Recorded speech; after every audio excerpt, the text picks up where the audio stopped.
In a world ravaged by calamities, only the fittest survive. Typhoons, floods, extreme cold and heat, earthquakes, tsunamis, insect plagues, acid rain.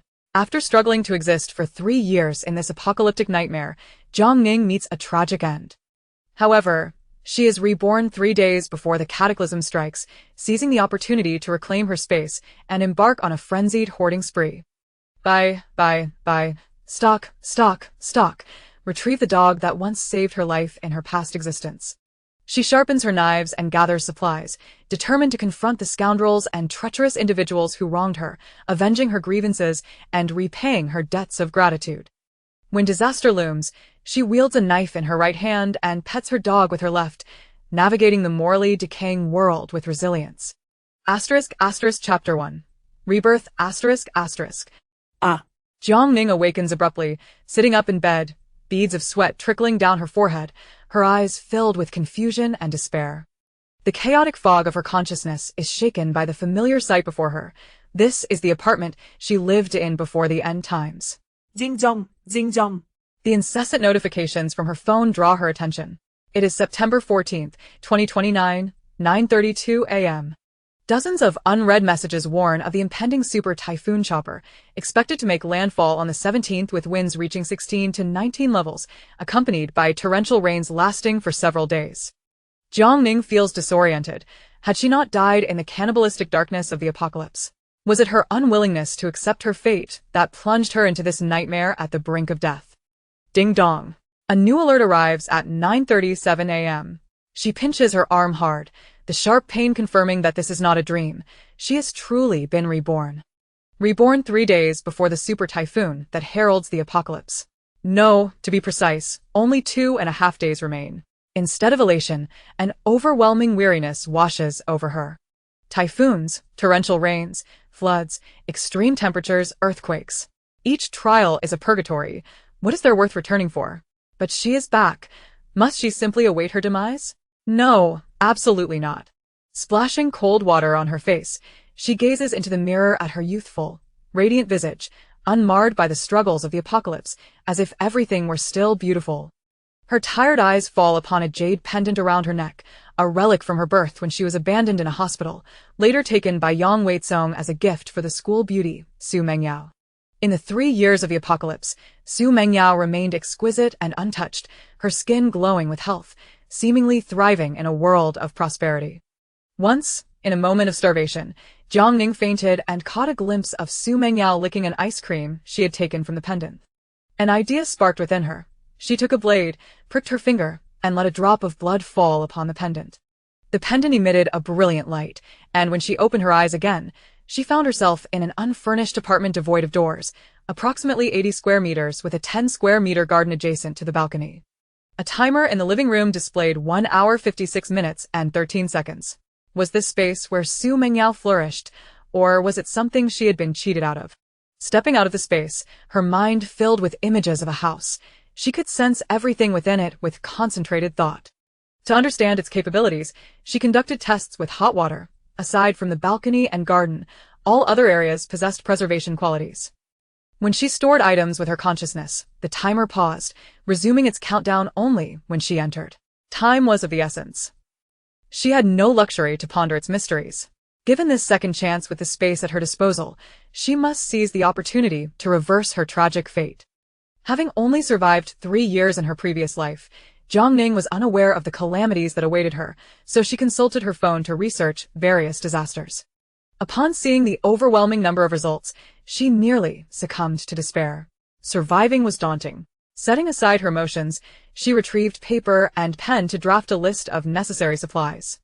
Raised in an orphanage, she developed a self-serving character amidst fierce internal competition, cultivating a sense of insecurity. From a young age, she scavenged for cardboard, worked part-time during middle school, tutored others, and did any job for money. She excelled in her studies, even securing a place in medical school, while simultaneously tutoring 5 high school students at 200 yuan per session. Jiang Ning was astute with finances, selling insurance and taking on various ventures, amassing 200,000 yuan in her bank account over the years, dreaming of a down payment for a home after graduation. Now, all that was in vain. With afternoon classes and tutoring sessions cancelled due to her hospitalization, she notified parents to seek replacements and settle accounts. The tutoring fees were paid bi-weekly, and many parents, affluent, sent her red envelopes totaling 6,000 yuan as consolation. Jiang Ning reminded them to stock up on food and emergency supplies as the century's strongest typhoon approached. With disasters looming, her list of medical supplies spanned 3 pages, with many items both exorbitantly priced and unavailable in pharmacies. She sent a message to a pharmaceutical sales representative, urgent request from a wealthy new client, delivery needed tonight, please provide a discounted price. Zhang Chao replied within minutes, understood. Shortly after, he called a Ning, this list of medications is rather peculiar. Are you certain it's not a joke? The money has been transferred. They have only one request, to see the goods tonight. With no time for idle chatter, she ended the call and transferred 50,000 yuan, adjust as necessary. With so many supplies to prepare, Jiang Ning grabbed her keys and headed out, inadvertently catching sight of the limited edition new AJ sneakers on the table, wishing she could smash them to pieces. She had always been practical, yet her infatuation with Yang Weizong led her to rent an expensive apartment near the school to pursue him, even waiting in line at a boutique in the early hours to buy him the AJ sneakers. Her own shoes never exceeded 300 yuan, yet she had no qualms about spending over 8,000 yuan on a limited edition pair for him. Ultimately, he accepted her gift but dismissed her confession, and during the typhoon, he consumed her hoarded supplies with Su Mengyao. In 3 years of calamity, he neither offered assistance nor intervened when demons assaulted her. Had she known, she wouldn't have fed her AJ sneakers to a dog. This time, she would watch to see if he and Su Mengyao could thrive without her supplies and space. The super typhoon raged for half a month, followed by 3 months of torrential rains, submerging the entire city. Jiang Ning resided on the 18th floor. Although spared from flooding, her life remained chaotic. After exiting her community, she filled her stomach at a nearby breakfast shop. She hastily rented a van and immediately headed to the AJ boutique, where the staff were astonished by her return request for a limited edition item that many customers were eagerly awaiting. She received a refund of over 8,600 yuan, enough to stock up on rice, flour, and oil to last 2 to 3 years. Who needs men? Driving to a street lined with building supply stores, she ordered 2 of the thickest stainless steel doors with triple locks, ensuring they could withstand a battering ram, for over 6,000 yuan including installation. To save time, Jiang Ning took precise measurements before leaving. The store owner, initially concerned about the accuracy, readily agreed upon learning of her community and building, having previously serviced that area. If it's urgent, we can have it ready the day after tomorrow. Across the street was a glass shop, where she selected the thickest shatterproof glass at 600 yuan per square meter, also scheduled for installation the following morning. Let them knock, let them smash. In this life, no one would enter with ill intentions to bully her. Chapter 2, Hoarding Supplies, After paying the deposit, Jiang Ning rushed to the largest outdoor supply store in the city. The industry was severely competitive, with the store holding a clearance sale at drastically reduced prices, some items even discounted to as low as 20. It was the perfect opportunity to snag bargains: 2 assault boats, for inflatable rafts, earthquake and fire emergency kits, tents, fire axes, climbing ropes, binoculars, radios, waterproof flashlights, and oversized solar chargers, among other essentials. Life-saving supplies could not be taken lightly. Quality was paramount. Upon noticing a significant customer, the store staff enthusiastically promoted jackets, sleeping bags, and more. Today's event offers discounts throughout the store, and we guarantee satisfaction with our quality. Jiang Ning wore a look of disdain. Do you have anything that can withstand temperatures as low as -60 or 70 degrees? The shopkeeper was taken aback. We are in the south. You can wear short sleeves in winter. I am about to head to the Arctic for scientific research. Seeing that she was not joking, the shopkeeper quickly contacted a colleague and informed Jiang Ning there are polar expedition suits and mummy sleeping bags available. When used together, they will certainly endure the cold, although they are quite expensive and the stock is located in another province. The colleague, who operated an online store, seemed to have favorable reviews, and the shopkeeper could arrange for express delivery, ensuring it would arrive by the following afternoon. Jiang Ning ordered 2 sets, spending over 6,000 yuan. She spent an additional 12,000 yuan at an outdoor supply store, filling her vehicle with goods, which she discreetly stored in her space. The assault boat required diesel, but diesel was not sold to private individuals. Jiang Ning went to a car repair shop to purchase an oil extractor and a barrel, filling her vehicle at several nearby gas stations. Then, in a secluded area devoid of surveillance, she extracted oil into the barrel, ultimately acquiring 500 liters of gasoline. The chaos of the apocalypse was rife with bloodshed and violence. She then visited a security supply store. "Boss, I am headed to America." Upon hearing this, the owner retrieved some of his best stock. "The scenery there is exquisite. You must not skimp." She took 3 sets of cut-resistant and stab-resistant clothing, along with 2 sets of bulletproof vests, barely pausing to catch her breath as she drove to the largest clothing wholesale market in the suburbs. She purchased down jackets, military coats, cashmere sweaters, thermal clothing, scarves, gloves, socks, non-slip snow boots, lightweight sneakers, warm shoes, and slippers. She bought everything she could think of that might be useful, prioritizing quality over brand names. At the clothing wholesale market, she extravagantly spent 12,000 yuan before hurrying to the adjacent daily necessities wholesale market. She acquired air conditioning blankets, down comforters, especially large cotton quilts weighing 8 and 10 pounds, requesting that they be packaged in compression bags. She also bought shampoo, body wash, laundry detergent, sanitary napkins, tissues, toothpaste, toothbrushes, thermoses, lighters, rubber hot water bottles, and more, including 20,000 heating pads, which were essential for survival in extreme cold. An e-commerce site offered rare items, such as glass kerosene lamps and waterproof, windproof lanterns, antiques from the 60s and 70s. She purchased 5 of each. "Do you have kerosene?" "Yes, but it was difficult to sell. The shopkeeper only had 100 liters in stock." Jiang Ning bought it all and requested the shopkeeper to supply wicks. These were significantly more durable than candles. She acquired alcohol stoves and ethanol blocks, as well as portable gas stoves, and remembering that her space had electricity, she also took several induction cookers. She bought insecticides, disinfectants, water purification tablets, floral water, and anything else she could think of, totaling 20,000 yuan. Next door was a fruit wholesale market, where she purchased apples, pears, watermelons, kiwis, bananas, cantaloupes, star fruits, summer black grapes, and over 20 varieties of fruit, spending another 6,000 yuan. By the time she exited the wholesale market, darkness had fallen. Several missed calls were from Zhang Chao, and a WeChat message informed her that the goods were ready. Jiang Ning drove to his company's building, where over 20 large cardboard boxes awaited her, filled with antibiotics, anti-inflammatory medications, iodine, gauze, and even tetanus vaccines. These were life-saving medications in the face of natural disasters.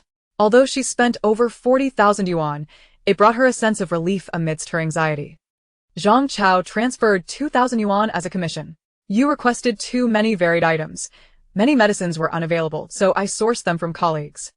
I'll deliver the goods first, and in a few days, I'll treat you to a grand meal." Sitting in the driver's seat, Jiang Ning reminded him, "A strong typhoon is on the way. Make sure you stock up on oil and grains at home." Zhang Chao dismissed her concern, noting that this year alone, there had been over 10 typhoons, none of which had been as threatening as they sounded. As she stored the medicines in her space, Jiang Ning headed to a food street near the university town, ordering barbecued food, beer, and stir-fried rice noodles. The food street was bustling with people, filled with young students and couples, each face radiating youthful exuberance, blissfully unaware of the impending disaster. While waiting for her barbecue, Jiang Ning was drawn to the glowing embers. In her haste, she nearly forgot something crucial. She immediately asked the owner for charcoal and contacted the sellers of coal balls and liquefied gas for their contact information. As she made calls, hoping to arrange for delivery the next day, fortune was not on her side. These stores were located in a low-lying area, and the authorities had ordered them to relocate their stock, leaving them unavailable for the next few days. All 3 stores were in the same vicinity, and Jiang Ning, unable to enjoy her barbecue, quickly drove over. Charcoal was inexpensive, but took up a lot of space. Jiang Ning noted that she could fit 500 pounds of smokeless, high-temperature charcoal, along with a charcoal stove and ignition agent. 1 bottle of liquefied gas could last 2 months, so she ordered 10 bottles just in case her space lost power. Honeycomb coal was long-lasting, but this year had seen a nationwide electricity shortage, compounded by trade sanctions with Australia, causing coal prices to skyrocket to 2 yuan per ball. Reluctantly, she ordered 2,000. Returning to her apartment just before 9 o'clock, Jiang Ning took a moment to catch her breath before organizing the cluttered supplies in her space. To maximize her limited area, she stacked the liquefied gas bottles, coal balls, and charcoal all in the kitchen. She removed all unnecessary outer packaging from the supplies, neatly packing all fluffy items into compression bags and stacking them layer upon layer to the ceiling. Money flowed freely. In total, she had spent over 120,000 yuan, completely filling both her small room and kitchen, occupying an estimated 50 cubic meters. Just as she finished tidying up, she was suddenly kicked, causing her to be expelled from her space. Dazed, Jiang Ning thought. She attempted to re-enter, but an invisible barrier obstructed her way. What the heck, the space has swallowed my supplies. Chapter 3. The supplies were swallowed. Startled, Jiang Ning quickly probed with her consciousness. The space was intact, and so were the supplies. She attempted to summon an item with her mind and found a coal ball in her hand. Scanning the area, she discovered that the timer was reset to 0. Jiang Ning realized that the space could only sustain her for 2 hours. 2 hours, well, it is certainly better than nothing. After finishing her shower, it was already past midnight. She glanced at the space, relieved that a new 2-hour period had commenced. Lying in bed, she struggled to fall asleep and resorted to melatonin for assistance. Her sleep was restless, plagued by dreams of being chased and hacked at by a group of assailants wielding blood-stained knives. Startled awake, she was drenched in cold sweat. At 5 in the morning, the sky remained dark. She entered the space to soothe her nerves by surveying her accumulated supplies, which helped her regain her composure. Not intending to sleep further, she grabbed her car keys and headed to the largest agricultural wholesale market. As dawn broke, the market was bustling with activity. In the vegetable section, she purchased fresh produce still glistening with dew: winter melons, pumpkins, lotus roots, red and white radishes, eggplants, green beans, bitter melons, celery, tomatoes, each at 100 pounds, while potatoes and sweet potatoes totaled 200 pounds. She also secured 100 pounds each of ginger and garlic, essential for both cultivation and seasoning, in extreme cold. A bowl of ginger soup could mean survival. As she browsed and bought, she made sure not to overlook any produce other than leafy greens, spending approximately 4,000 yuan. By the time she finished breakfast, it was nearly 9, and the foot traffic in the market had diminished considerably. Jiang Ning compared prices at various stalls for staple grains, acquiring 100 bags of 50-pound rice, 50 bags of 50-pound flour, 500 pounds each of white flour, egg noodles, rice noodles, and sweet potato flour, along with 200 pounds of yellow, red, green beans, black beans, and peanuts, as well as 50 barrels of soybean oil, peanut oil, and sunflower oil. Having spent less than 30,000 yuan and negotiating with the proprietress, she received 3 bags of rice as a bonus. This stock alone would suffice for 30 years. While the owner prepared her order, Jiang Ning moved to the spices section, obtaining 10 barrels each of soy sauce, vinegar, and white liquor, 30 pounds each of star anise, fennel, cinnamon, Sichuan pepper, and black pepper, along with 300 pounds each of brown sugar, white sugar, and rock sugar, and 3,000 pounds of salt in 1-pound bags. In a post-apocalyptic world, food is paramount, but salt is even more crucial. Without it, the body cannot endure. In the 3rd year of the apocalypse, she witnessed someone trade a single pack of salt for 30 pounds of grain. 3,000 pounds hardly took up space and would be invaluable for bartering when resources became scarce. Had it not been for the lack of space, she would have stocked up on several tons. After loading her supplies, she drove to a secluded area without surveillance to transfer the items into her space before heading to the frozen goods section. She ordered 10 large boxes each of steamed buns, flour rolls, red bean buns, salted egg buns, and xiaomai, along with 200 pounds of frozen dumpling wrappers, anticipating the time she would need to pass during a flood.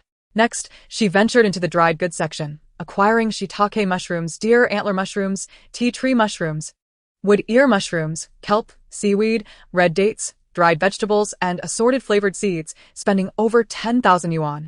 In the meat section, Jiang Ning located a stall that supplied the school cafeteria. The owner greeted her warmly. "What can I get for you, Xiao Jiang?" The oppressive heat before the typhoon had caused a scarcity of fresh meat, but the prices remained fair. She ordered 200 pounds each of pork belly, sliced meat, lean pork, ribs, beef, lamb, and rabbit meat, along with 100 ducks and chickens, 50 geese, and various pork and beef offal. The owner was astonished. "Xiao Jiang, are you serious?" Having referred many clients to him through his wife at the slaughterhouse, Jiang Ning had established a good rapport. "Is there any need to mention our relationship? This deal won't profit you. I'll take it at a 70% discount." Buying meat was expensive. Pork prices had only recently dropped, but beef and lamb remained high, making familiar sources the most economical choice. The total was around 30,000 yuan, And without haggling, she added a request for 2 bone cleavers and a butchering knife. Weapons for self-defense were essential, yet lacking time and connections, she had to make do with what she could find. The owner, startled, inquired, "What do you need those for?" "Don't worry, I won't be harming anyone," she reassured him. Considering their friendship and potential profits, he readily agreed. Next, she ordered 100 fish, requesting them to be cleaned but not cut into pieces, and 3,000 chicken eggs, 1,000 duck eggs, and 2 trays each of chicken, duck, goose, and quail eggs, all fertilized. She also purchased a small household incubator.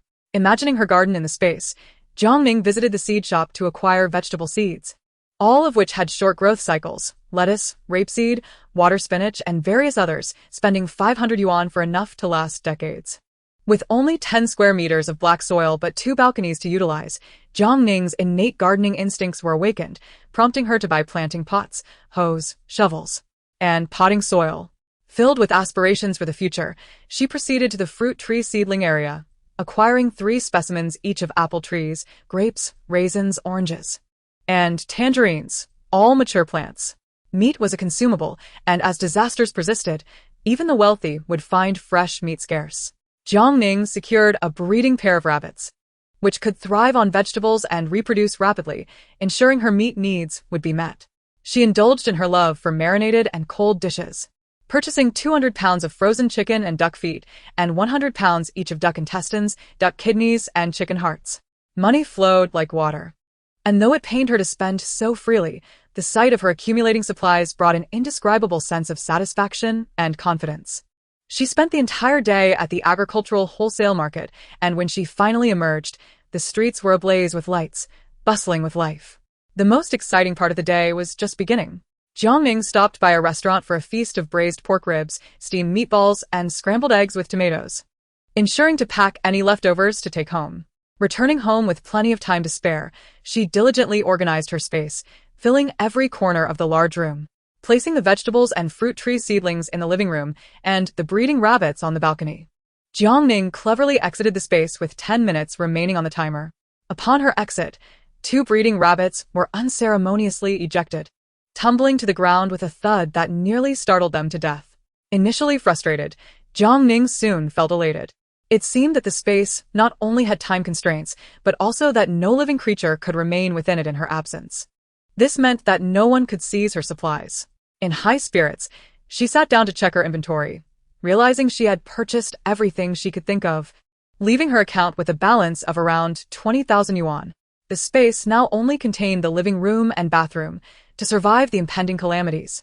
There was still much preparation to be done, and she did not intend to stockpile items that occupied too much space. Opening a food delivery app, she ordered from highly rated restaurants, indulging in dishes she had long craved but never allowed herself to enjoy: spicy prawns, Hakka salted chicken, stuffed tofu, dompa pork, and over 20 other selections, 10 portions each. She also ordered a multitude of snacks: youtiao, zilongbao, pan-fried dumplings, hand-grabbed pancakes, beef pastries, shengjianbo, barbecue skewers, marinated delicacies, roasted meats, and bubble tea, spending over 10,000 yuan. To ensure freshness, she selected all items for scheduled pickup. Though exhausted, she was eager to witness the last splendor of the city. In the afternoon, she received a notification that, in preparation for the impending powerful typhoon, school would be temporarily closed for 3 days, with further details to be announced later. Students rejoiced, inviting friends to partake in nighttime festivities in celebration of the unexpected holiday. Each year, the southern coastal regions endured numerous typhoons, eagerly anticipating school closures. This time, their dream had come true. Jiang Ning felt similarly, unaware that this time, it was genuine, and they would never return to class. While enjoying barbecue and beer, her emotions were complex as she continued to gather supplies. Upon returning home, Jiang Ning had a nagging feeling that she had overlooked something significant, yet she couldn't recall what it was. Chapter 4. The typhoon approaches shortly after midnight. The timer updated to reveal a remaining 130 minutes. This indicated that time could accumulate. Jiang Ning was filled with uncontainable joy. One must not underestimate each precious second. It could prove to be a lifesaver in critical moments. She resolved that, barring extraordinary circumstances, she would refrain from entering the space, saving time to utilize during extreme cold or seismic events. with provisions secured and a sanctuary to safeguard her life. She felt a renewed sense of confidence against the impending natural disasters. After a dreamless night, she was awakened the next day by a phone call announcing the arrival of a stainless steel door installation. "Miss, your home is being fitted with a stainless steel door," the technician informed her. "There have been recent thefts in the neighborhood, and we need to ensure quality." The craftsman chuckled in exasperation, stating, "The deadbolt is secure, but we will need to drill into the ceiling and floor. Are you not concerned about damaging your property?" "No worries, safety is paramount," she replied. With a landlord working in another city and no news even as the building might collapse during an earthquake, the renovations were not an issue. The installation of the blast-resistant glass commenced, with both parties busily engaged, the sound of electric drills punctuating the air. To avoid disturbing the neighbors on a weekend, Jiang Ning made a brief comment in the group chat and sent a red envelope. Opening her app, she continued ordering food until her funds were depleted. In less than 2 hours, the door and glass were installed, and Jiang Ning settled the remaining balance, gazing at her fortified apartment with a sigh of relief. Her phone rang and she initially thought it was the food delivery, only to discover it was Yang Weizong. "Ning, it's my birthday party today. When will you arrive?" His voice was warm and cheerful, accompanied by the sounds of laughter from many others. Jiang Ning sneered, "All right, just wait." Despite his evident affection for Su Mengyao, he was deliberately toying with her, likely motivated by the prospect of her surprise gift and the desire for a golden touch. Over the phone, she could still hear Su Mengyao's sweet and delicate voice. In her past life, she had offered herself to him, yet he had shown indifference. Now he was pursuing her. A sense of alarm struck Jiang Ning. How could Su Mengyao possibly know about the space in her pendant? From Yang Weizong's demeanor, it seemed he was unaware of the secret, suggesting that Su Mengyao had instigated the call. Grabbing her keys, Jiang Ning descended the stairs.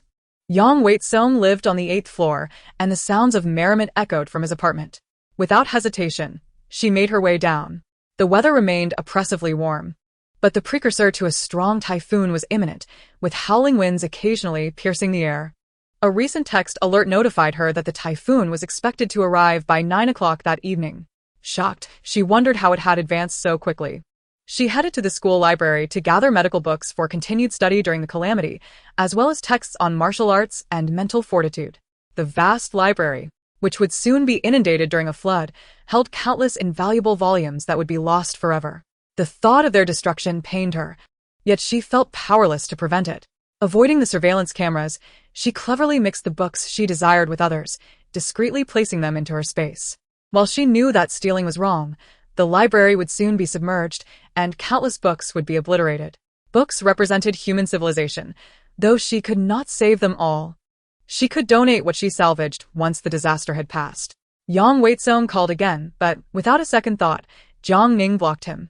She left the school for a large supermarket, taking the elevator to the top-level parking lot, where she browsed thoroughly before descending. Faced with a plethora of goods, she refrained from making any purchases and instead wandered back and forth on the second floor before driving elsewhere. When the rental company called to inform her of an early holiday due to the typhoon, she agreed to return the car before 3 in the afternoon. However, when she arrived at 4, the winds howled relentlessly, creating a cacophony. The owner, a decent man, checked the vehicle and returned a deposit of 2,000 yuan. Disasters do not happen instantaneously. They often grant a buffer period, yet humanity fails to recognize these signs. Jiang Ning retained some cash for emergencies, refraining from further extravagance. Back at her apartment, she gathered her computer, tablet, and phone, downloading materials incessantly: movies, music, life hacks, culinary recipes, offline maps, and emergency disaster information. Suddenly, a notification from her shopping app jolted her. She had forgotten about the extreme cold weather gear she had ordered. It was supposed to arrive the previous evening, but due to delays in shipping, it had only just reached the collection point. She quickly called the courier service, only to be told that due to the imminent typhoon, deliveries were suspended until after the storm passed. If it was urgent, she could collect it before 6. Outside, the wind howled fiercely, and the trees in the community swayed violently. With the impending storm, the courier point would likely be submerged, and without the extreme cold weather gear, survival in sub-zero temperatures would be impossible. Desperate, Jiang Ning rushed downstairs, using a bike-sharing app, but no one was accepting orders. Gritting her teeth, she sprinted down to the street, pedaling furiously towards the pickup point. The 2-kilometer distance felt insurmountable as the wind whipped against her face, making it difficult to see. Debris soared through the air, and she was drenched in sweat by the time she reached the courier point. Amidst the chaos of delayed deliveries, she dove into the mountain of packages, her heart racing. Fortunately, the parcel was large enough, and after several minutes of frantic searching, she finally located it. The storm outside intensified, casting a dark shadow that made it feel as if night had fallen. Determined, Jiang Ning clutched the hefty parcel and exited the building, only to be caught in a sudden gust of wind that nearly swept her off her feet. At that moment, a man standing nearby quickly reached out to grab her. With a steady stance, he pulled her back from the brink. Jiang Ning hurriedly expressed her gratitude, her words lost in the roar of the storm. The man glanced at her and said, "With the typhoon approaching, holding onto that package is unsafe." Realizing how rapidly the storm had escalated, Jiang Ning found herself retreating back inside, continuously refreshing the ride-hailing app and even offering a monetary incentive. However, with 300 people ahead of her, there were no drivers available. Having collected numerous packages, the man filled his vehicle to capacity. Noticing her anxious demeanor, he hesitated and asked, "Where do you live?" Under the dim light, Jiang Ning finally saw his features, a tall figure clad in a black t-shirt and jeans, appearing to be in his early 20s. With neatly cropped hair and a chiseled jawline that exuded a rugged handsomeness. He stood at least 185 centimeters tall, with long legs that were strikingly attractive. Once again, Jiang Ning thanked him, but he merely replied with indifference it was nothing. She added, "I live in Jinrong community. Could you possibly give me a ride? I can pay for the fare." The man nodded and opened the door. The back seat was filled to the brim. So Jiang Ning opened the front door to find a little girl seated in the passenger seat. She appeared to be around 4 or 5 years old, with a timid, fair face and dark, grape-like eyes gazing up at her. The man spoke gently, "Dodo, let the sister hold you." In a world on the brink of collapse, who still cared about traffic violations? Jiang Ning lifted Dodo onto her lap, placing the package at her feet. The howling winds roared around them as the vehicle steadily navigated through the storm. The heavy sky was laden with broken branches, and tin roofs rattled ominously. In the distance, a girl in a dress clung tightly to a utility pole, her lips moving in a silent plea for help. The disaster had officially begun. Chapter 5. Steer clear of scoundrels and vixens. The 2-kilometer journey was brief, and within minutes, they arrived at the community entrance. Jiang Ning handed over 2,000 yuan, expressing her gratitude for his heroic act and willingness to break the rules. The man, with a cool demeanor, declined the money, stating no need. It was on my way. Not wanting to press the issue, Jiang Ning reminded him as she exited the vehicle, the typhoon may cause water and power outages. Now is the time to stock up on rice, flour, and oil. Pushing the door open, she sprinted into the community, clutching the package tightly as the heavy rain began to pour. Emerging from the elevator, she wiped her face in disarray, only to look up and see Yang Weitsong and Su Mengyao standing before her apartment door. They must have been waiting for quite some time. Yang Weitsong wore an impatient expression, while Su Mengyao smiled charmingly in her pristine white dress, exuding an air of purity. "Where have you been?" Yang Weitsong's tone was irritable. "We've been waiting for you for ages." Upon seeing them, Jiang Ning was reminded of the past when she had been bullied in the end times, and they had coldly observed as she was tormented. Her mood soured instantly. In her previous life, she had made foolish choices and could not blame anyone else. Now, they wished to exploit her again. Let them wait. The despair she had endured would be doubled in their experience. With a cold expression, Jiang Ning asked, "Is there something you need?" She had always been exceedingly warm towards him, but now, faced with his indifference, Yang Weitsong was momentarily taken aback, instinctively questioning. "Why didn't you come to my birthday? We're not close, so why should I?" she retorted. Yet, she had clearly been pursuing him, having long ago expressed her desire to gift him something special. Naturally, he was not motivated by the prospect of a present. Rather, it was Su Mengyao's interest in him that piqued his curiosity. Su Mengyao assessed Jiang Ning with a smile, addressing her as Junior. "Jiang Ning replied. I don't know you, so don't call me that." Su Mengyao, slightly embarrassed, insisted with her sweet voice, "It's the senior's birthday today. We're all alumni gathering together." The birthday celebration had already passed noon, and inviting her to the 8th floor was merely a ploy to seize the golden opportunity. "Are you deaf?" Jiang Ning scoffed, her expression dripping with sarcasm. "Did you not hear me say we're not close? Why should I care about his birthday?" Yang Weitsong, unable to maintain his composure, snapped. Jiang Ning, what do you mean by that? You wear matching couple rings with her, yet you repeatedly invite me to your home. Are you trying to play both sides? Don't harbor any delusions. I have no such intentions towards you. Yang Weizong was furious, his anger boiling over. Mengyao, let us go. However, Su Mengyao was reluctant to leave. With gritted teeth, she forced a smile and said, Ning, your pendant is truly beautiful. Where did you buy it? Jiang Ning took off the pendant and asked, Do you want it? Su Mengyao's eyes sparkled. Can you part with it? I really like it. Jiang Ning let go, and the pendant fell to the ground. She stomped on it fiercely, shattering it into pieces. Once the space was bound, the pendant lost its luster, becoming dull and utterly useless. The treachery of human hearts was evident. Who knew what Su Mengyao might do if she did not destroy it in front of her? Your affection disgusts me. The destruction of the pendant left Su Mengyao in shock, her surprise palpable. Angered at seeing his girlfriend mistreated, Yang Weizong lashed out at Jiang Ning. Jiang Ning's expression hardened as she retorted, Get lost. If you have the courage, don't obstruct my view. Yang Weizong, his face ashen, dragged Su Mengyao away in a fit of fury. Finally, Jiang Ning opened the stainless steel door and stepped inside, eagerly tearing into her delivery. The extreme cold weather gear was thick and soft against her skin, while the mummy sleeping bag, stitched from layers of down, was of exceptional quality, her lifeline in the frigid cold. Outside, the wind howled, and the sky darkened ominously. After securing the doors and windows, Jiang Ning fetched a large white plastic barrel to collect water, filling it up and ensuring to place a few barrels in the space's restroom. With the impending typhoon and heavy rain, the community would soon face water and power outages. Despite the cacophony outside, Jiang Ning busied herself in the kitchen, washing rice and vegetables, cooking dishes such as braised pork, stewed chicken with mushrooms, poached fish, and beef brisket with radish, each pot overflowing, transferred into pre-prepared stainless steel bowls, steaming hot and stored in the space. With the typhoon's arrival, every household was stockpiling supplies. She had to prepare flavorful dishes quickly, as cooking would soon be a luxury. She steamed buns and dumplings, working tirelessly until the early hours. After changing out of her greasy clothes and enjoying a hot shower, she collapsed into bed. Half asleep, she was jolted awake by the sound of a drill. Pulling back the curtains, she found the outside world shrouded in darkness, the typhoon raging with relentless fury. Mistaking the time for dawn, she checked her phone, only to discover it was already past 9 in the morning. Notifications bombarded her. The community and class groups were flooded with unread messages.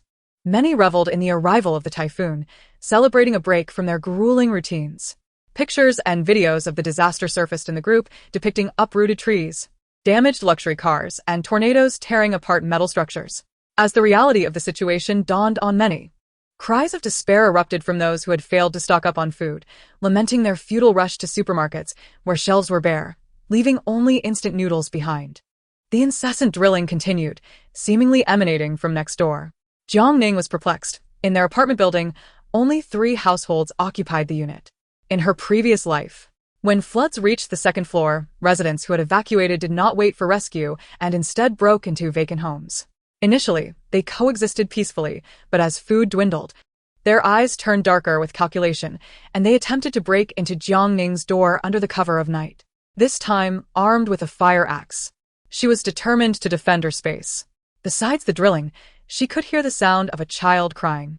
Stepping outside, she discovered the door to 1801 ajar, with a brand new stainless steel door leaning against the wall.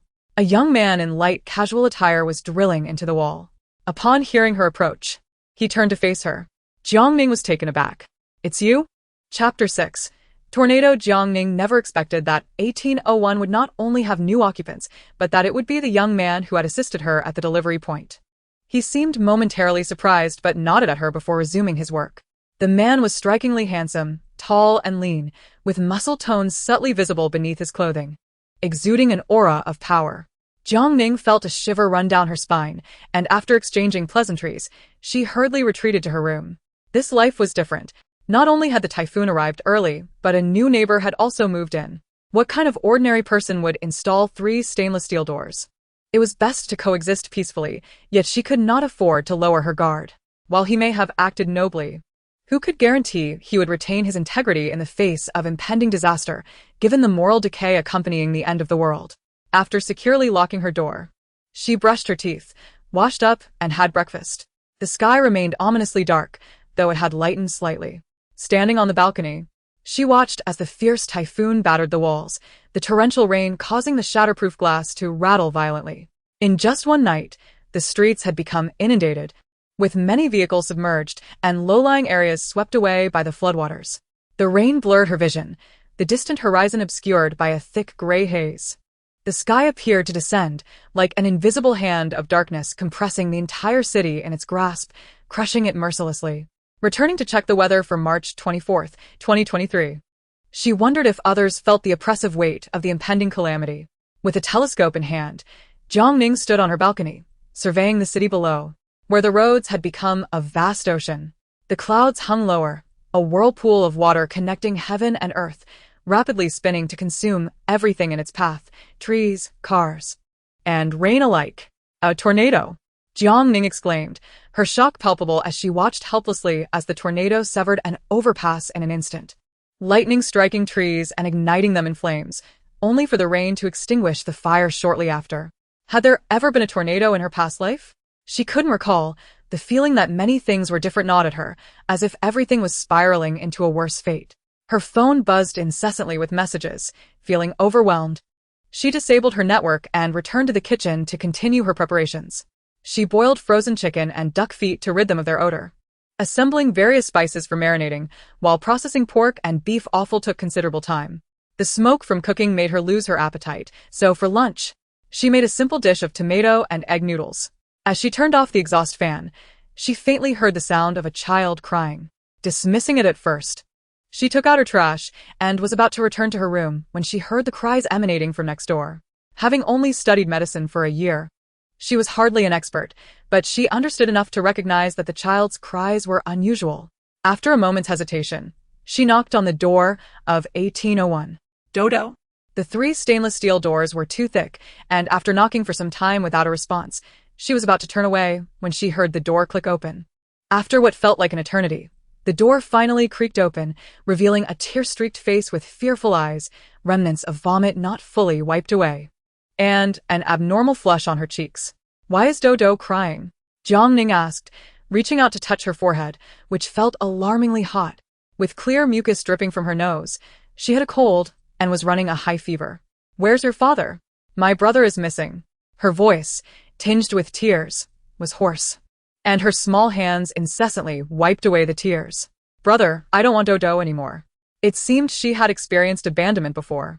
Gazing at the impenetrable trio of stainless steel doors, Jiang Ning gently stroked her head in a comforting manner, assuring her that he might have stepped out for a moment and would return shortly. "Shall we visit your sister's house first?" The 5-year-old, unwell and frightened by the unfamiliar surroundings, hesitated before nodding in agreement, recalling the sister before her. Upon bringing Dodo home, Jiang Ning took her temperature, which soared above 39 degrees. He quickly procured a suitable cold medicine for children containing antipyretic properties. After administering the medication, he wrote a note for the parents and affixed it to the door of room 1801, fearing they might worry. Listening to the raging typhoon outside, Jiang Ning found himself curious about the neighbors. Venturing out in such weather seemed reckless. The storm was accompanied by thunder and lightning, and the television had lost signal. He noticed Dodo curled up on the sofa, visibly terrified and anxious. This brought back memories of his own childhood, when he would see other children cherished by their parents while he lay in bed, hugging a pillow and crying, feeling utterly forsaken by the world. Lacking knowledge of how to care for a child, he resorted to his tablet, playing downloaded cartoons for Dodo. The allure of the animations proved effective, revitalizing the weary child somewhat. As Jiang Ning sat beside her, engrossed in his phone, several notifications blinked, one from Yang Wei Kong. "A Ning. I apologize for my attitude yesterday. Please don't be upset. I was eagerly awaiting your presence at my birthday celebration, but you did not come, leaving me rather disheartened." He had always appeared composed, yet crumbled under the weight of a single night. Indeed, with so many attending his birthday, it was likely that there remained 7 or 8 guests at his home, where snacks, beers, and cake were plentiful, but no one would cook a meal. Thus, provisions were scarce. Even if instant noodles and biscuits were available, they could not suffice for so many mouths. Jiang Ning glanced at the time. The message had arrived an hour prior, confirming their hunger. Several friend requests had come in after Yang Wei-sung's message, all of which she ignored. 2 parents from tutoring sessions messaged her, expressing gratitude for her timely reminder that allowed them to procure food at the supermarket, otherwise their families would have gone hungry. One even sent a red envelope as thanks, which Jiang Ning chose not to accept, knowing she would have no chance to spend it. Continuing to peruse the group messages, she noted posts showcasing lavish seafood feasts, people enjoying hot pot and law fight amid the storm, and others displaying their stocked refrigerators. Many were engaged in a competitive display, even initiating a chain of exchanges, blissfully unaware of the dire consequences their actions would entail. A fortnight of typhoon and downpour, even with government aid, faced insurmountable challenges. Should food scarcity threaten lives, this cohort would swiftly become targets of looting. The number of requests for help was significant, primarily from young individuals reliant on takeout, accustomed to lavish spending without ever cooking. They had piles of clothes and skincare products yet lacked food. I went to the supermarket yesterday, but the instant noodles were all gone. Can someone spare a thought for me? One lamented, I didn't get any either. I bought 2 bags of flour, but have no pot at home. Someone initiated the idea and many followed suit, with invitations for hot pot flying around, though regrettably, they were not in the same building. While many were merely spectators to the chaos, few genuinely sought to assist. Until someone proposed a barter, trading 5 face masks for a pack of instant noodles, which quickly garnered responses. As the deluge of messages continued, Jiang Ning scrolled hastily, stumbling upon a video depicting a car swept away by the flood. Firefighters braving the storm to rescue, only to be engulfed by the surging waters. Such videos were plentiful, some showcasing successful rescues, others depicting total loss. Feeling a weight of despair, Jiang Ning was about to exit her phone when Yang Wei-sung's name appeared again. Chapter 7. Hungry enough to beg for food. Without a moment's hesitation, she blocked him. Within a minute, her phone rang with an unfamiliar number. One could easily deduce it belonged to Yang Wei-sung's acquaintance or friend. Determined not to be taken advantage of, Jiang Ning resolved that losing even a single grain would mean her defeat. Switching off her phone, she noticed Dodo had fallen asleep on the sofa, curled up tightly, her dreams betraying an underlying anxiety. Taking her temperature again, she found it had dropped to 38 degrees. With Dodo present, she decided not to indulge in culinary pleasures. As she savored a bowl of tomato and egg noodles, she found it remarkably delicious. The balcony had an escape window, while the rest of the area was covered with frosted glass, allowing light to filter in without revealing the interior to the outside world. Jiang Ning retrieved planting pots and soil, taking several pounds of potatoes, cutting those with sprouts into chunks, and mixing them with wood ash to adhere to the cut surfaces before planting them in pots. After preparing around 20 pots, she placed them on the balcony. She also planted several pots of garlic, scallions, lettuce, and other vegetables. Using hollow hooks, she hung the pots on the iron railing, knowing that with careful attention, she could achieve a bounty of fresh vegetables. Just as she was about to wash her hands, a loud knocking interrupted her thoughts. Jiang Ning, Jiang Ning. The voice was unfamiliar. If she guessed correctly, it belonged to one of Yang Wei-sung's classmates. Haha, it seems they are truly desperate. Jiang Ning. You love to cook. Could you spare some food? We can pay double, no, 5 times the amount. Just accept my friend request, and I'll transfer the money. I mean, we are all friends. Must you be so heartless? The voices outside grew increasingly rude, and one of them kicked the door in frustration. Jiang Ning emerged from the kitchen with a knife, flung the door open, and brandished it. Who kicked? There stood 3 boys, initially pleased by her opening the door. Knowing she had a soft spot for Yang Wei-sung and wouldn't he let her idol go hungry. Having consumed all the snacks the previous night and skipping breakfast and lunch, they could no longer endure it. All that remained were a few bottles of beer, which only left them hungrier. Yang Wei-sung had previously remarked that Jiang Ning was peculiar, hoarding food and allowing many items to expire without ever consuming them, living like an old woman. They had often mocked her behind her back, but little did they expect this moment would find them at her door. Without time for words, the boys saw the knife and instinctively recoiled in fear. Jiang Ning, are you out of your mind? They exclaimed in shock, blocking the entrance. Jiang Ning's expression was icy. Scram, I won't tolerate such shamelessness. The boys, taken aback, quickly regained their composure and shouted, What the hell do you mean? Jiang Ning. Since I am not your mother, why should I concern myself with your eating and drinking? Jiang Ning's fierce demeanor was unmistakable as she brandished the knife menacingly. Try kicking the door again, and I swear I'll chop you up for a meal. Having survived 3 years in a post-apocalyptic world, she had engaged in fights, taken lives, and witnessed the darkest facets of humanity. Seeing her fierce resolve, they were left stunned. We are all friends, and besides, we're not asking for free food. Jiang Ning glared at them. Even if I had food, I wouldn't share it with you. You think I'm unaware of your gossip behind my back? You hold me in such contempt. If you're so capable, don't come asking for help. How is it that after just 2 missed meals, you're all so weak? Their faces flushed with embarrassment and rage. Tell Yang Wei-tsung to stop cozying up to the school flower while begging me for food. Living off others and pretending to be high and mighty. How shameless. If you dare think of me as an option again, I'll expose everything on the school forum and in the community group. Let us see if he still has the audacity. You've got guts. They retorted. It's just 2 missed meals. Real men should have some pride. And with you waving that knife around, you look like you could really hurt someone. We'll see about that. They declared defiantly before retreating. Jiang Ning remained silent, slamming the knife against the wall, which sent them scurrying away in fear. After this display of aggression, it was likely they would think twice before approaching her again. Closing the door, she realized Dodo had awakened, tears brimming in her eyes, caught between the urge to cry and the fear of doing so, trembling on the sofa. The child's demeanor was concerning. She likely bore deep emotional scars. Jiang Ning tossed the kitchen knife back into the kitchen and softened her voice. Dodo, don't be afraid. Those were bad people, and I scared them away. She gently touched Dodo's forehead, relieved to find her fever had subsided.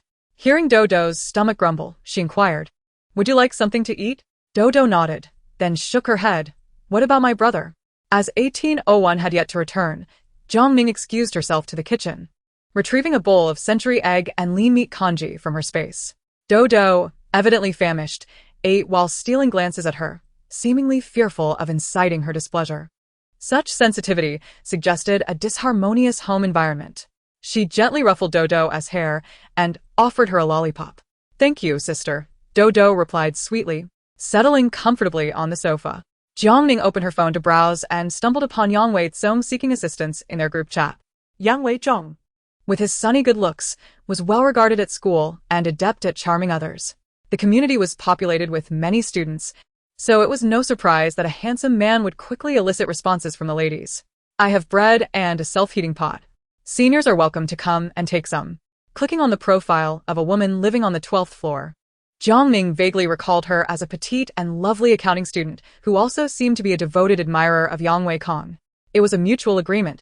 But she likely hadn't anticipated that more than just Yang Wei-tsung would show up, rather a whole swarm of people. They were like locusts, leaving nothing in their wake. Jiang Ning had seen her returning with groceries, so she assumed there must be some food at her home. If she were astute enough to realize the situation after a couple of meals, she might still manage to mitigate her losses. After contemplating, Jiang Ning sent a message in the group chat expressing her hunger.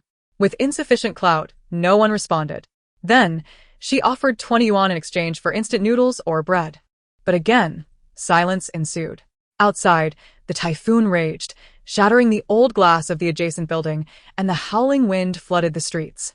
Indeed, it was a once-in-a-century storm. And many felt a sense of panic. The group chat had lost its earlier liveliness. Dodo fell asleep again, and Jiang Ning, worried she might catch a chill, covered her with a blanket. A series of knocks echoed through the door. Dodo. Confirming it was 1801, Jiang Ning opened the door. Drenched and clad in a raincoat, he held up a sticky note she had placed on the door. Is Dodo here? Jiang Ning nodded. She has a cold and was crying until she nearly vomited. I've given her medicine, and her fever has subsided. Just take her back and continue with the medication. Surprised yet anxious, 1801 asked, Are you a doctor? Somewhat knowledgeable, she replied. 1801 entered and gently touched Dodo's forehead. Just when Jiang Ning thought he would carry her away, he suddenly spoke. Forgive the intrusion. My name is Hua Yishan, and I just moved in last night.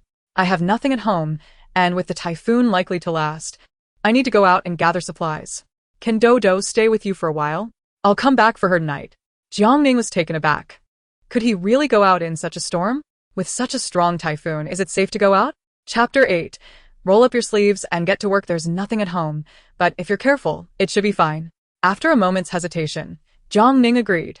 He had supplies, and she felt safer that way. Going out was preferable to him plotting against her. 1801 glanced around the living room. Thank you for taking care of Dodo. Of course, you helped me yesterday as well. Jiang Ning, ever vigilant, had stashed her supplies away early, leaving only some modest winter melon, pumpkin, and cabbage in the kitchen. Hua Yishan nodded and exited. With her culinary plans thwarted, Jiang Ning turned on the bathroom light and resumed her work on the unwashed pig intestines, only to be interrupted by a sudden power outage. Securing the door, she slipped into her space. The power remained unaffected there, and elation surged within her, granting her newfound confidence amidst the encroaching darkness. Human nature was unpredictable, even around children. Jiang Ning remained particularly cautious. That evening, she boiled cabbage noodles. Dodo, unable to eat eggs due to her cold, was offered a slice of ham instead, which she devoured with delight. Dodo, now more familiar with her surroundings, expressed her enjoyment. Sister's cooking is delicious. Brother ruined the rice. At just over 20, it was understandable that 1801 couldn't cook well. Seeing Dodo's appetite, Jiang Ning added another half bowl for her. By 6 o'clock, the sky had completely darkened. The Jinrong community was situated on higher ground, yet the water still reached the community gates. The group chat remained lively, but noticeably less about sharing food. The relentless typhoon and power outage had instilled fear, and anxiety spread among the members. Jiang Ning raised her offer for instant noodles to 30 yuan, but still, no one responded. Firstly, they were neighbors, and no one wanted to seem greedy. Secondly, fear gripped them all, and they were wary of the ominous weather. With the power cut, the entire city plunged into darkness, erasing the once vibrant lights, and a palpable sense of unease settled in. Jiang Ning drew the curtains and activated her solar-powered lights. Dodo, frightened, instinctively clutched the hem of her shirt. Lacking experience with children, Jiang Ning resorted to using her tablet to play cartoons. Around 8 o'clock, 1801 returned, now dressed in dry casual wear and carrying a bag of supplies. Jiang Ning, thank you for taking care of Dodo. The bag was quite heavy, containing potatoes, 2 heads of cabbage, 2 kilograms of noodles, a box of cold medicine, an alcohol stove, and solid fuel tablets. Hua Yishan cautioned, the power is out, and water may stop as well. You should stock up. Jiang Ning expressed her gratitude, declining a few times before accepting the items. After he took Dodo and left, she promptly secured the doors and windows and turned on the gas stove to prepare braised intestines, sweet and sour ribs, spicy stir-fried intestines, and corn rib soup, working tirelessly into the early hours of the morning. Later, as she disposed of kitchen waste, she noticed water stains on the hallway floor. Footprints marked with moisture vanished at 1801's door. Had he ventured out again in the middle of the night? 3 stainless steel doors, ignoring the dangers, worked tirelessly day and night to gather supplies. It was not only a reminder to stock up on water, but also a testament to the purpose behind the items he had provided. Returned to her room, Jiang Ning fell into deep thought. 1801 was not an ordinary person. The rain brought a slight chill, making her sleep comfortable. Outside remained shrouded in darkness as Jiang Ning continued to rest. Eventually, when she awoke, it was already past 10 in the morning. Stepping onto the balcony, she found the outside world enveloped in a gray haze, the sky and water merging indistinguishably at the horizon. There were faint sounds of commotion from the ground floor, and as Jiang Ning looked down, she realized that water had flooded the community, reaching the ankles of those residing on the first floor. After the power outage, the group chat had quieted significantly, yet some still shared images of the rising water. Residents frantically attempted to move their belongings upstairs as the emergency hotline remained unreachable. And even when connected, it was futile. The checkpoint had been submerged. Residents, cursing under their breath, hurriedly relocated their possessions. This area was adjacent to the university town, with few vacant properties. Even those not residing there typically rented out their spaces. Some astute individuals had already inquired in the group chat, asking if anyone could temporarily host them. While it was manageable in normal circumstances, neighbors could help each other, but now, with the power out and gas supply cut, who would dare to take in others? Inviting someone in was easy. Getting them to leave was another matter altogether. Housing was one issue, but how to provide meals was another. The greatest fear was inadvertently creating animosity through acts of kindness, leading to a tense silence in the chat. Frustrated, residents on the first floor pondered their options. Could they really block the hallway? With the relentless downpour and typhoon, how could anyone withstand the dampness of the corridor? Adults might adapt, but what about the children? Many were unwilling to accept their fate, and thus they began to ascend floor by floor, knocking on doors. If all else failed, they would offer money to stay as if in a hotel. Residents either remained silent or claimed their homes were already full, leaving no options. Another knock echoed, and Jiang Ning was taken aback to find it was 1801. He too had just awoken, fatigue evident in his expression. "I replaced my door. Is it all right to install the old one in the stairwell?" Jiang Ning was more than willing to assist, quickly helping out. Together, they maneuvered the old door to the stairwell on the 18th floor. Though she claimed to be helping, most of the effort was borne by 1801. With Jiang Ning merely lending a hand, and she even received a key in return. When the first-floor residents arrived, they were met with the sight of a green door at the stairwell and, cursing, turned back to descend. Jiang Ning listened to the commotion from upstairs, appreciating the temporary reprieve from trouble and danger. This door effectively shielded her from numerous inconveniences, but she knew that it would not always be so. Eventually, she would have to install another one as well. Others were not foolish. If 2 doors were installed at once, one could easily deduce that the 18th floor held supplies. Once they surged upwards, no amount of barriers would suffice to halt them. When the extreme cold arrived, she could retrieve her provisions, for now, with the gas supply interrupted. Jiang Ning dragged a gas cylinder from her space, tinkering for a while to set up the stove, securing doors and windows tightly before resuming her culinary endeavors. Even if some aromas wafted outside, the rain would wash them away. However, the environment was quite uncomfortable. The kitchen felt humid and greasy, reminiscent of a sauna, leaving Jiang Ning reeking. Yet, if she did not cook now, she would be even more reluctant to ignite the flames later. After enjoying a spicy hot pot meal, she was drenched in sweat, invigorated by the heat. The water level continued to rise, reaching halfway up her calves. To stave off anxiety, Jiang Ning powered down her phone and indulged in a refreshing nap before entering her space to cultivate the land. Observing the pitifully low numbers on the timer, she rolled up her sleeves and got to work. Time equated to life. Wielding the hoe with vigor, her delicate hands soon developed blisters. Though 10 square meters appeared modest, the labor was exhausting. Once the ground was turned and smoothed, Jiang Ning divided it into 4 sections, sowing various vegetable seeds, including a few eggplant and bell pepper seeds, as well as cucumbers for the corners. The land was limited, so she had to utilize it judiciously to avoid waste. The time in her space synced with the outside world, yet seasons seemed irrelevant. After some thought, she planted a kumquat and an aging grape seedling in the corners. In the end, she spent 2 hours on this task, feeling as though she had made a painful sacrifice. Upon exiting her space, she discovered that the water had stopped rising and the internet connection was intermittent, creating an impression that the entire world was on the brink of stillness. Chapter 9. Rising water levels. The water in her space had not ceased, so Jiang Ning filled it to the brim. The first floor housed 3 families, each occupying the 2nd, 3rd, and 4th floor corridors, causing discomfort among the original residents, who, despite their own struggles, chose not to complain. However, it was not long before someone could no longer restrain themselves. Trash was strewn about, and knocks on doors became frequent requests to use the restroom. With the water supply cut off, residents could only find ways to fetch water from balconies, unwilling to allow outsiders in. Frustrated first-floor tenants resorted to relieving themselves in the corridor, further escalating tensions as they moved their waste upstairs. This created a palpable sense of discord, with voices of conflict echoing through the stairwell. The online group chat mirrored this strife, brimming with resentment and aggression, devoid of the harmonious atmosphere that had once prevailed before the storm. Jiang Ning's phone buzzed incessantly, as an undeterred Yang Weizong persistently sent friend requests. Following up with text messages after being blocked, even Su Mengyao joined in the fray. The latest message read, "Ning, let me explain, Mengyao and I are just ordinary friends." It seemed that the supplies on the 12th floor were scarce, prompting Yang Weizong's relentless pursuit. Clearly, he must have his own provisions. Had the stairwell not been barricaded, he would have charged up long ago.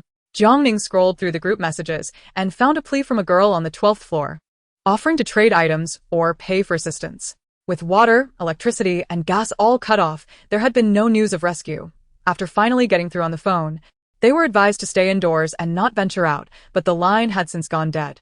The meteorological department predicted that the typhoon would linger for 4 to 5 days, and now on the 5th day, it showed no signs of abating, only intensifying.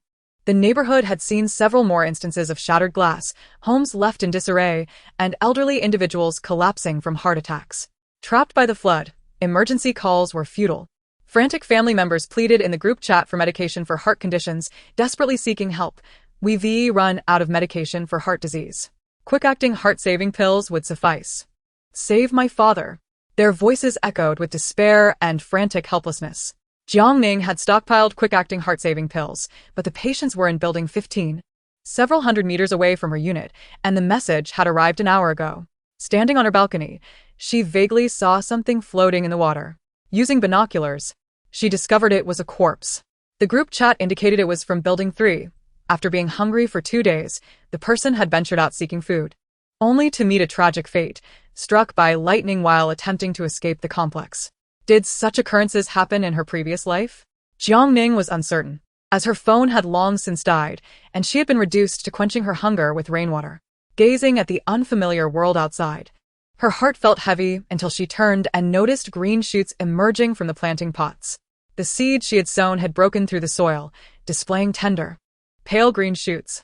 This new life unexpectedly lifted Jiang Ning's spirits, and as she crouched down to pet the breeding rabbit munching on its feed, she noticed the doe seemed to have gained weight. Upon touching her, she felt a firm, swollen belly. She was pregnant. She must have been pregnant when purchased. It had simply gone unnoticed. The gestation period for meat rabbits is 30 days, and judging by her condition, she could very well give birth once the typhoon subsided. Jiang Ning felt a surge of joy and could not resist rewarding them with 2 carrots. After a spicy, fragrant meal, she sipped pineapple beer while indulging in her favorite show, blissfully detached from the turmoil outside. Just as she finished washing her dishes and was about to take an afternoon nap, Dodo knocked on the door in a peculiar pattern. Having recovered from her cold, the little one appeared much more spirited, her hair styled in a haphazard bun, clearly the handiwork of 1801. She offered a bright red apple, her innocent smile radiant. "Sister, this is for you." "Thank you," Jiang Ning replied, gently declining. "Dodo, save the good things for yourself. When you eat, be discreet, or they might get snatched away." Such an innocent child, she thought, would surely attract unwanted attention in a post-apocalyptic world. "I won't give it to anyone, just to you," Dodo insisted, no longer shy, stubbornly holding the apple. "We have plenty at home." Jiang Ning chuckled, bemused. "Such a stormy day. I wonder how 1801 manages." "I won't tell anyone," Dodo assured, covering her mouth. Jiang Ning had no choice but to accept the apple and reciprocated with 2 milk candies. Just then, her WeChat chimed. A message from Zheng Weili read, "Ning, the water has risen over half of the first floor. If it reaches the second, would it be possible for me and Luyu to stay with you?" Zheng Weili, a formidable figure, was the National College Student Sonda Championship winner and Luyu's girlfriend. Luyu, Zhang Chao, and Jiang Ning were all orphans, having grown up together. Luyu was frail, while Zhang Chao was physically weak. Despite their conditions, they had often banded together to bully her. But after receiving a sound thrashing, they had learned their lesson. Zhang Chao, seeking affection, often pursued elder sisters, while Luyu, lacking security, resembled a porcelain doll. Perpetually chased by girls, yet he had fallen for the masculine Zheng Weili, who had taken a liking to him at first sight, declaring that sleeping while being held offered him a profound sense of security. Zheng Weili cherished him like a treasure, handling him delicately as if he might melt away. The 4 occasionally gathered, and their camaraderie was quite good. In her past life, Jiang Ning's phone had died. In this life, she had maintained her internet connection. Anticipating Zheng Weili's messages. "Sister Weili, the landlord's belongings occupy 1 room, and I truly can't make space here. However, 1803 is vacant. You and Luyu can move in, but you must act quickly. If the 2nd floor does flood, I fear it may be claimed by others." After a long wait, she finally received a reply, "Okay. Please keep an eye out." As the typhoon raged, accompanied by torrential rain and intermittent lightning, one would only take such risks when left with no other options. Zheng Weili was merely inquiring ahead of time, her innate optimism shining through. After all, the water had only risen halfway up the 1st floor, and it was uncertain whether it would reach the 2nd. In reality, it had already surpassed the 2nd floor, but Jiang Ning could not disclose this information. In any case, the house had become available. At mealtime, 1801 came looking for Dodo, only to find her reluctant to leave, insisting, No, I don't want to. I'll get an upset stomach from my brother's cooking. What? Ishan looked embarrassed. I followed the recipe today. My brother said the same yesterday. Dodo, traumatized, was wary. Sister S cooking is better. Jiang Ning felt awkward too. Her boiled noodles were hardly anything special. What? Ishan did not indulge her, Dodo. His features were striking, exuding an air of aloofness, and when his expression darkened, he radiated a chilling aura. Dodo instantly wilted, obediently following him out. As she approached the doorway, Hua-yi turned and said, Jiang Ning, the garbage in the corridor hasn't been cleaned by the property management. Shall we discuss it? The refuse had not been collected for several days, and even with the lid sealed, a foul odor lingered. Jiang Ning had intended to find an opportunity to address it, but unexpectedly, 1801 brought it up first. There was no room for negotiation regarding the communal environment, and the two quickly reached an agreement. They would first dispose of the garbage, and thereafter, each household would manage their refuse independently, ensuring it would not be left in the corridor again. With the property management in disarray, residents from other floors had begun to toss their waste downwards. Jiang Ning had no objections, and she pinched her nose as she discarded bag after bag of refuse. Zheng Weili might be moving in, which Jiang Ning mentioned to 1801. There were only 2 keys available, but that was not a concern. The crucial factor was that Zheng Weili was resourceful. She had repeatedly come to Jiang Ning's aid in the apocalypse, once even gifting her 2 pounds of noodles. In such a harsh environment, she had been willing to share her precious food, proving her character was worthy of trust. Unfortunately, they had not crossed paths since. Her fate remained unknown. Even in times of abundance, surviving alone in a world rife with danger was a naive dream, especially for those solitary, seemingly fragile women. They would be the first to be targeted when resources ran low. No matter how strong one might be, vulnerability was always lurking. If the opportunity arose, she would not hesitate to seek companionship. Zheng Weili was the person she wished to find and repay, yet she would remain vigilant. Upon returning home to bathe and change clothes, Jiang Ning realized she had prepared an abundance of heavily seasoned food over the past few days, enough to last 4 to 5 months. In the coming days, she could shift to milder dishes such as dumplings, porridge, and green bean paste, allowing her to finally rest. The typhoon continued, and although the rain had slightly lessened, the water level continued to rise. 2 days later, the first floor was completely submerged. Jiang Ning stood on her balcony, observing several individuals daringly swimming out of the community. The terrain here was relatively elevated, with gentle currents, but outside was a different story. Those who ventured out would need luck to return safely. Zheng Weili sent a message, stating her decision to move over immediately. She lived in Unit 3 with Lu Yu, a mere 50 meters from Jiang Ning's building. Feeling uneasy, Jiang Ning took out her binoculars to keep watch. About half an hour later, an inflatable rubber boat appeared in the water.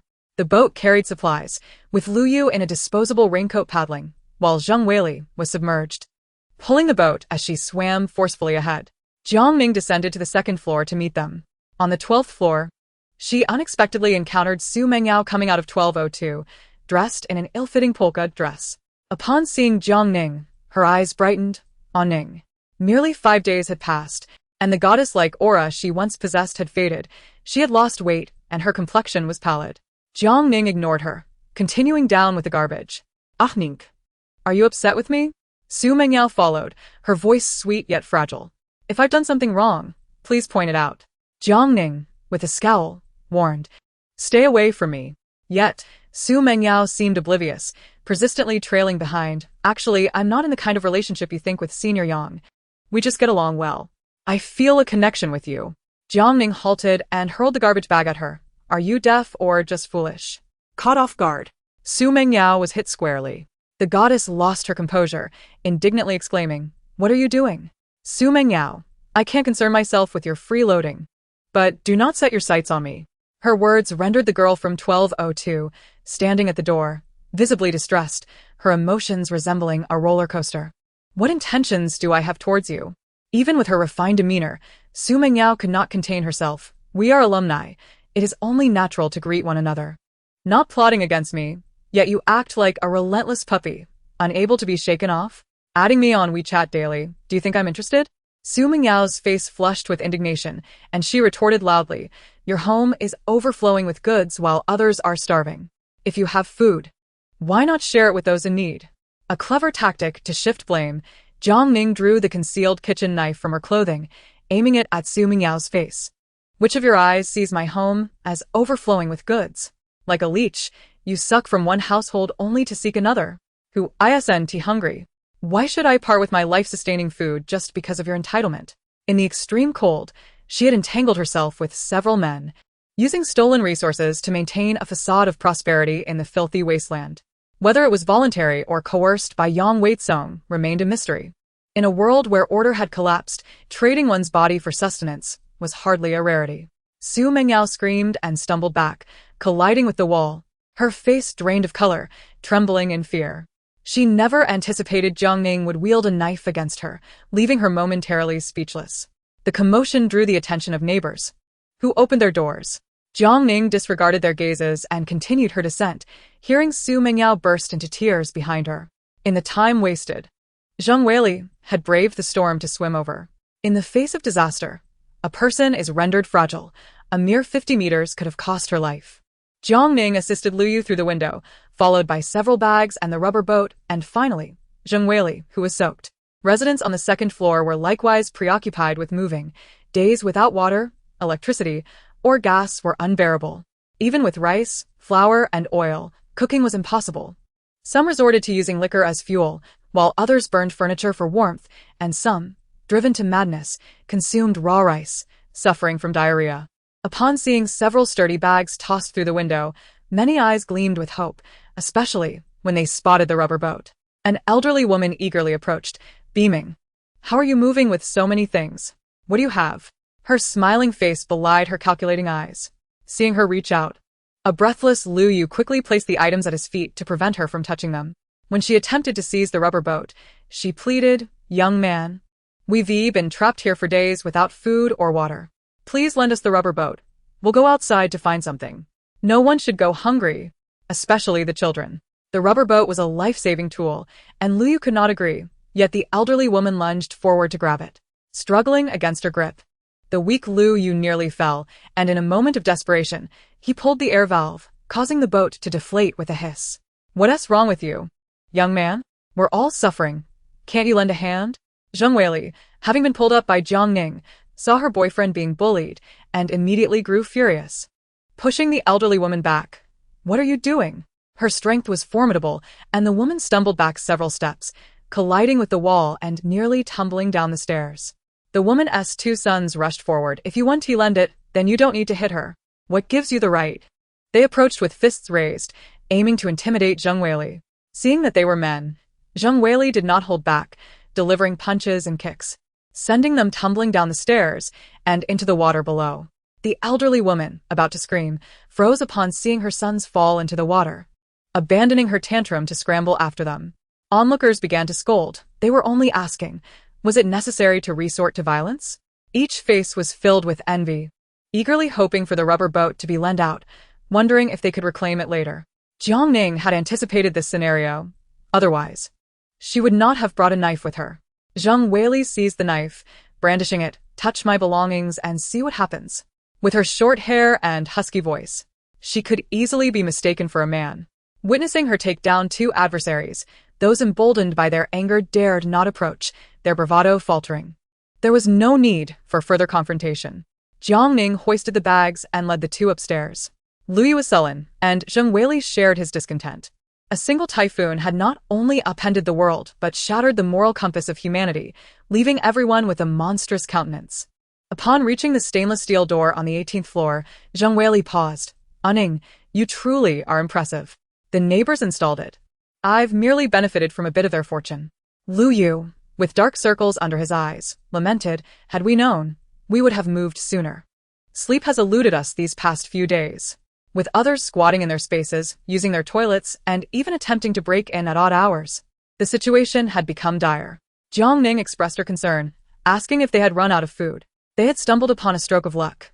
Just before the typhoon, someone had mistakenly placed an order with the wrong address, resulting in the supermarket delivering several large bags of supplies. Among the items were 2 bags of rice weighing 10 pounds each, numerous bundles of noodles and rice vermicelli, pickled vegetables, tofu, a portable gas stove, solid fuel blocks, a rubber boat, and a solar charger. The order was made anonymously, and before they could fully comprehend the situation, the typhoon had arrived. Typically, they relied on the school cafeteria or ordered takeout, occasionally boiling instant noodles. Had it not been for the misdelivered goods, she and Lu Yu might have faced starvation. Chapter 11. Twin tornadoes. Without the key to apartment 1803, Jiang Ning contemplated finding tools to pry the door open. To her surprise, Lu Yu pulled a peculiar single hook from his pocket and, after a few minutes of fiddling with the lock, managed to open it. Startled, Jiang Ning felt an immediate sense of insecurity regarding the two doors in the house. Zhang Weili chuckled awkwardly, noting that he had been tinkering with it for 2 days. Apartment 1803 was spacious, boasting 3 bedrooms and 2 living rooms, its furniture draped in cloth. Upon removing the covers, they discovered high-quality furnishings, suggesting the owner had enough money not to rent it out. Breaking into a private residence is illegal, and Zhang Weili felt a twinge of unease. She conferred with Lu Yu, suggesting they treat it as a temporary stay and avoid disturbing the owner's belongings, promising to restore everything to its original state upon their departure. They selected a room with minimal furniture and began cleaning, with Jiang Ning lending a hand. The apartment was quite nice, though the balcony lacked glass enclosure and was merely surrounded by invisible stainless steel wire, resulting in water pooling everywhere.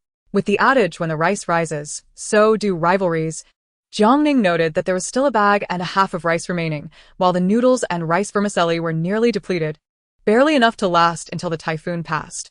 She resolved to refrain from further foraging. She prepared portions for Lu Yu and Zhang Chao, careful not to attract undue attention by providing only the basics, knowing they would have to rely on their own resources thereafter. Having tidied up, she noticed the exhaustion etched on their faces and excused herself back to her room. Living as neighbors inevitably involved visiting one another, so she discreetly stowed away any items that should not be seen. They enjoyed a sumptuous lunch of cordyceps flour chicken soup, braised ribs, stir-fried water spinach, and a slice of Chilean watermelon. After a refreshing nap, the internet connection faltered. With the loss of connectivity, she felt utterly isolated, a wave of loneliness washing over her. In an effort to alleviate her mood, Jiang Ning began exercising. Her physical fitness was commendable. She had enrolled in several clubs during college, including Taekwondo, Tai Chi, self-defense techniques, and Sanda, the latter taught by Zhang Weili. Although her skills were somewhat scattered, her comprehension was impressive. After 2 hours of rigorous training, drenched in sweat and utterly fatigued, she felt an indescribable sense of relief. To survive and thrive, one must continuously strive for self-improvement.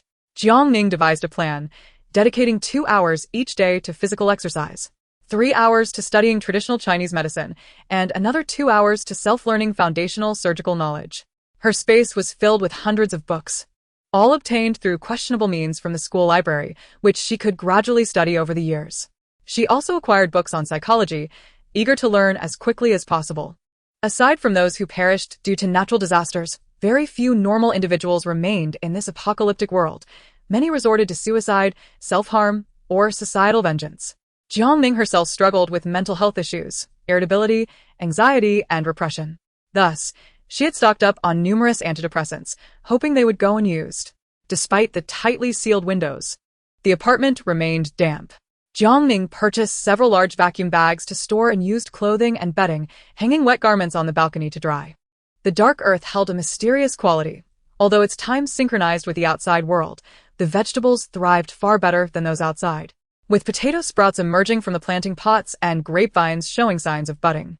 Emerging from her space, Jiang Ning located several thick plastic boards to cover the various drains, weighting them down with stones. Rainy days brought an influx of cockroaches, especially during the later stages when pests would continuously emerge from the sewers. The flooding made toilet use particularly laborious. Residents living higher up were somewhat better off, but those on the second and third floors had already complained in their group chats about their toilets malfunctioning, urging those above to exercise some civic responsibility and refrain from flushing anything further down. In reality, even those in higher apartments suffered. While they could manage to flush their toilets, the stench continuously wafted upward, afflicting them all the same. As a precaution, Jiang Ning had prepared numerous black plastic bags for dealing with physiological needs. However, contemplating tossing them downstairs made her hesitate, deciding instead to utilize her space for that purpose. Just as she was about to start cooking, Zhang Weili knocked on the door. After a day of rest, they felt rejuvenated. Zheng Weili arrived with solid fuel blocks, only to be taken aback by the completeness of Jiang Ning's supplies, her balcony teeming with vegetables and rabbits, nearly dropping her jaw in astonishment. Ah, Ning. No wonder Lu, you said you could survive alone in the desert. Jiang Ning had always enjoyed stockpiling and cultivating plants, an activity she felt no need to conceal, although many of her items required proper sourcing. I was fortunate as well. Just days before the typhoon, Zhang Chao had me place an order for him. He's a wealthy second-generation gamer obsessed with apocalyptic scenarios. I prepared a substantial amount of medicine for him, and during delivery, he casually gifted me a survival kit. She had ordered several items, including a rubber boat and an earthquake emergency kit. Zheng Weili and Lu Yu were left utterly astonished. And as she spoke, it truly felt as if the world was on the brink of apocalypse. They were not the only ones thinking this. During the initial days of the typhoon, online posts had exploded in numbers. Having lived nearly 20 years, none had ever experienced such a profound disaster. And it was not just the coastal region suffering. There was still no sign of rescue efforts, prompting fear in everyone. Lu Yu speculated whether the wealthy second generation had received advance warning, as it seemed too coincidental. In his building, a young man living alone who had already suffered from depression had succumbed to his mental state after days without food, jumping to his death. The current circumstances bore an uncanny resemblance to the end times. Do you have any contact with Zhang Chao? He suddenly inquired. Jiang Ning shook her head, explaining that she had converted her commission from purchasing medicine into supplies, placing anonymous orders online for doorstep delivery, leaving Zhang Chao to fend for himself thereafter. Zhang Chao was known for his loyalty. He would spend freely during outings, and as a friend, one could hardly find fault with him. However, he was desperately seeking love, often gravitating towards older women, and those who advised him only seemed to exacerbate his urgency. Eventually, Jiang Ning had given up on him. He had recently started dating someone new. Lu Yu offered a forced smile, noting she was significantly older, divorced, and had 2 children, a 10-year-old daughter and an 8-year-old son. The woman struck Jiang Ning as someone from the wrong side of society, merely seeking a meal ticket. Jiang Ning was left speechless. Was he looking for a girlfriend or a mother? Who could say? Lu Yu appeared weary, letting out a quiet sigh. Coming from an orphanage, everyone has their issues. He too faced ridicule as a kept boy. Zhang Chao had stumbled before, yet he remained unrepentant. Jiang Ning found it hard to judge. Having once been foolishly infatuated with Yang Weizong herself, everyone has their choices. All one could hope for was happiness. In her past life, she had never crossed paths with Zhang Chao, leaving her uncertain whether he had managed to survive the brutal apocalypse. As they chatted in the living room, Zheng Weili suddenly shouted from the balcony, "Quick, quick, a tornado!" Jiang Ning stepped outside to find her visibly shaken, her eyes wide with terror, forgetting to breathe.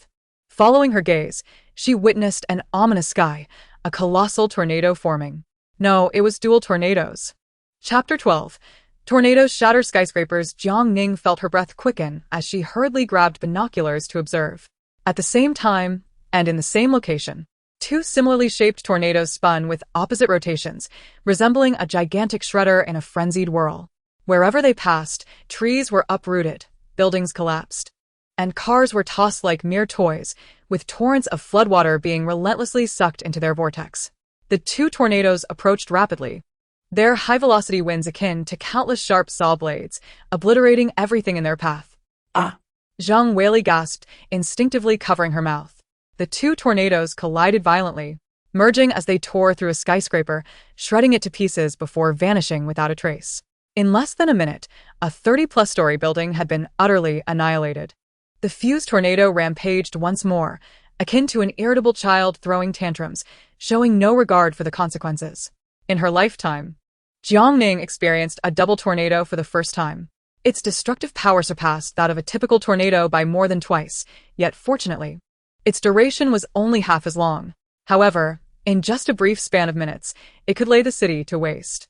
Jiang Ning's gaze remained unwavering as she fixated on the vanishing skyscrapers. Whether double tornadoes existed in her past life was uncertain, but she distinctly remembered that the skyscrapers had not been obliterated.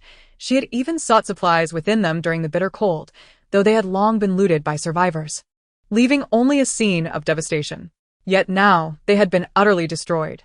Starting anew, Jiang Ning's confidence stemmed from the resources stored in her space and her acute foresight regarding natural disasters, but that had now changed.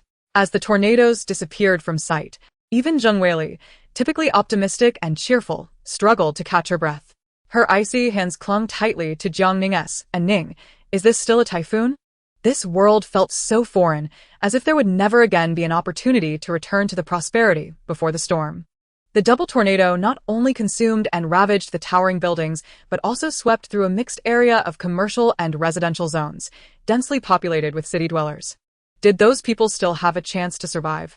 Lu Yu's expression grew grave, and with a sense of lamentation, he remarked, "This typhoon is aptly named. It feels as though it intends to cleave the city in twain." As he spoke, he held his girlfriend close, resting his head on her shoulder. "Fear not.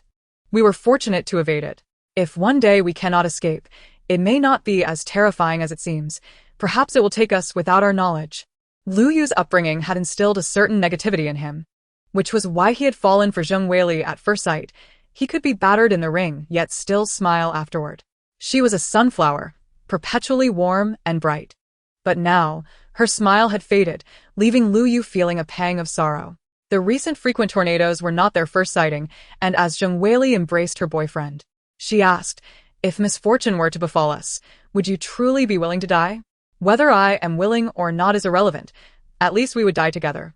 Jiang Ning, overwhelmed by their display of affection, thought to herself, "What have I done to deserve this?" Natural disasters were already terrifying enough. She need not bear witness to such displays of love.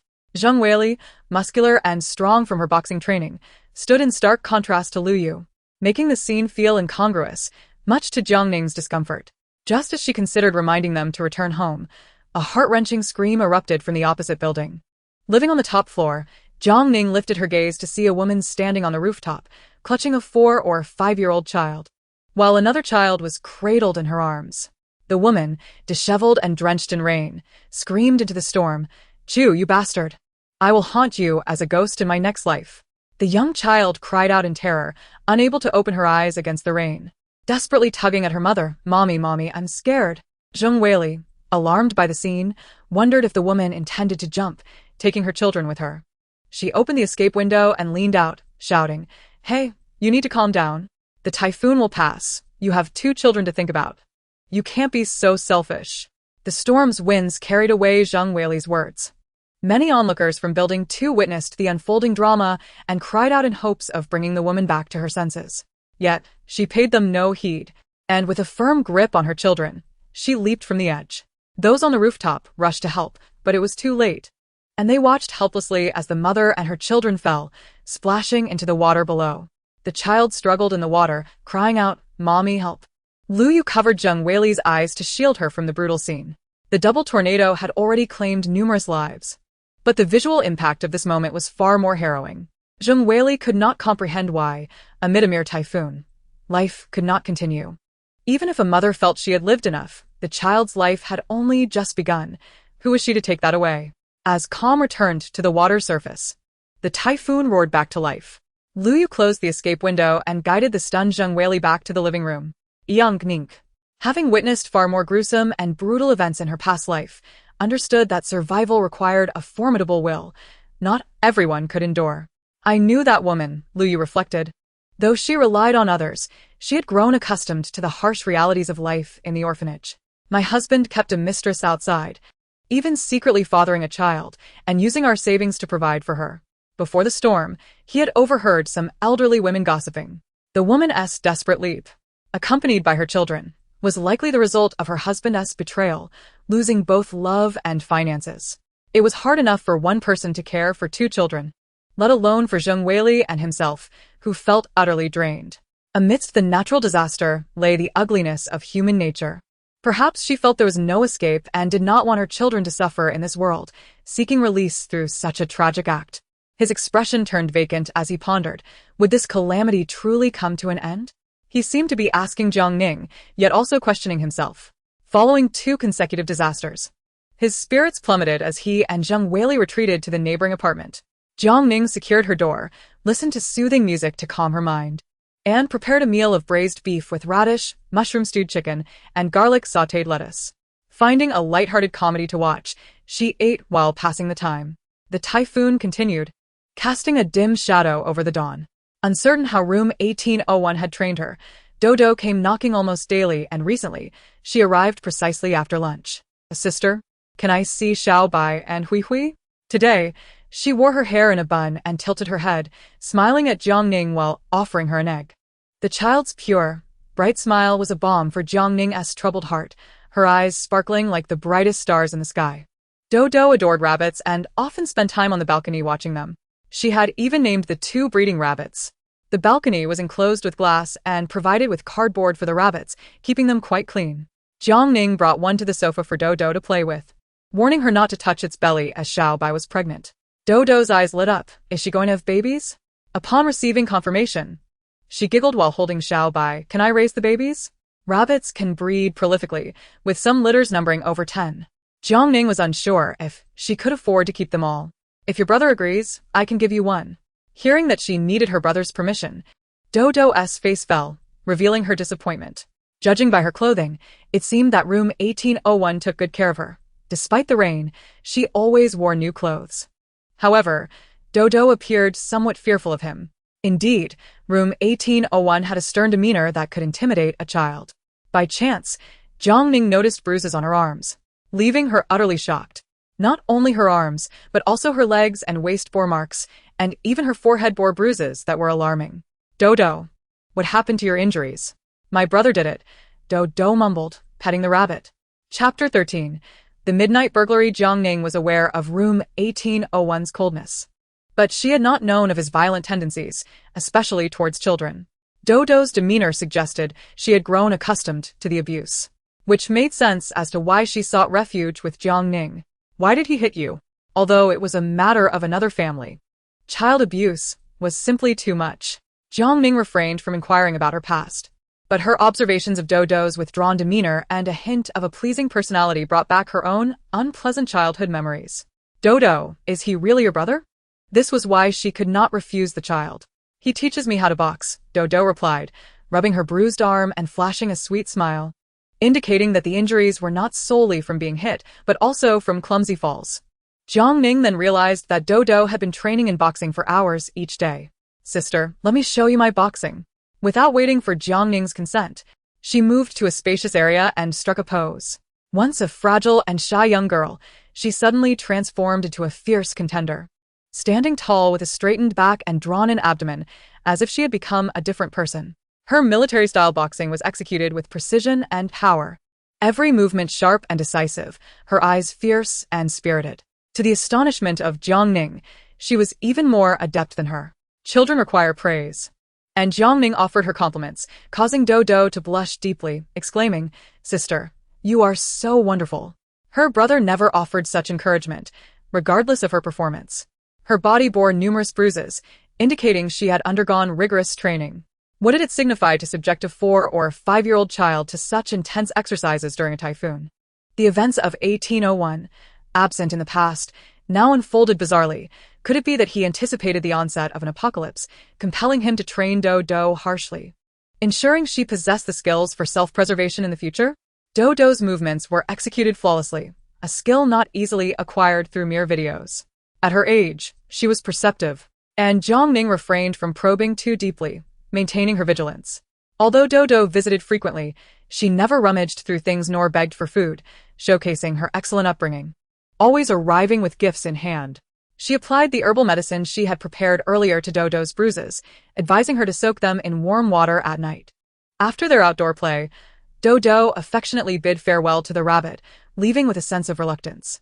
The commotion below had escalated in recent days, filled with arguments, curses, and physical altercations. The dreadful weather and harsh living conditions had bred animosity among the residents. The occupants of the 9th floor engaged in a prolonged exchange of insults with those crowded in the corridor on the 2nd floor, nearly resorting to blades. Upon awakening one morning, the 9th floor residents discovered they had been robbed, their scant food supplies wiped clean. The relentless typhoon had left them in dire straits. Who could commit such a heinous act? The 2nd floor residents, camped at their doorstep, had either borrowed pots or used their restroom. How could they fail to notice an intruder? Both families were obstinate, shoving and hurling insults until they finally quieted down. The 9th floor was not the only one affected. Thefts occurred on other floors as well. Even if homeowners were roused, The absence of light rendered it impossible to discern the robbers, who masked their faces. It was not just one or two thieves, but a group committing robbery together. Despite the presence of others in the corridor, they dared not move in the face of glaring knives. Their expressions a mix of fear and a twisted sense of schadenfreude. Those who were robbed deserved it, they thought, for hoarding supplies while others starved, forcing the desperate to resort to violence. Now, fairness had been restored. They would all suffer hunger. Others who heard the cries for help lacked the courage to intervene, barricading themselves with refrigerators or sofas, pleading for the intruders not to enter.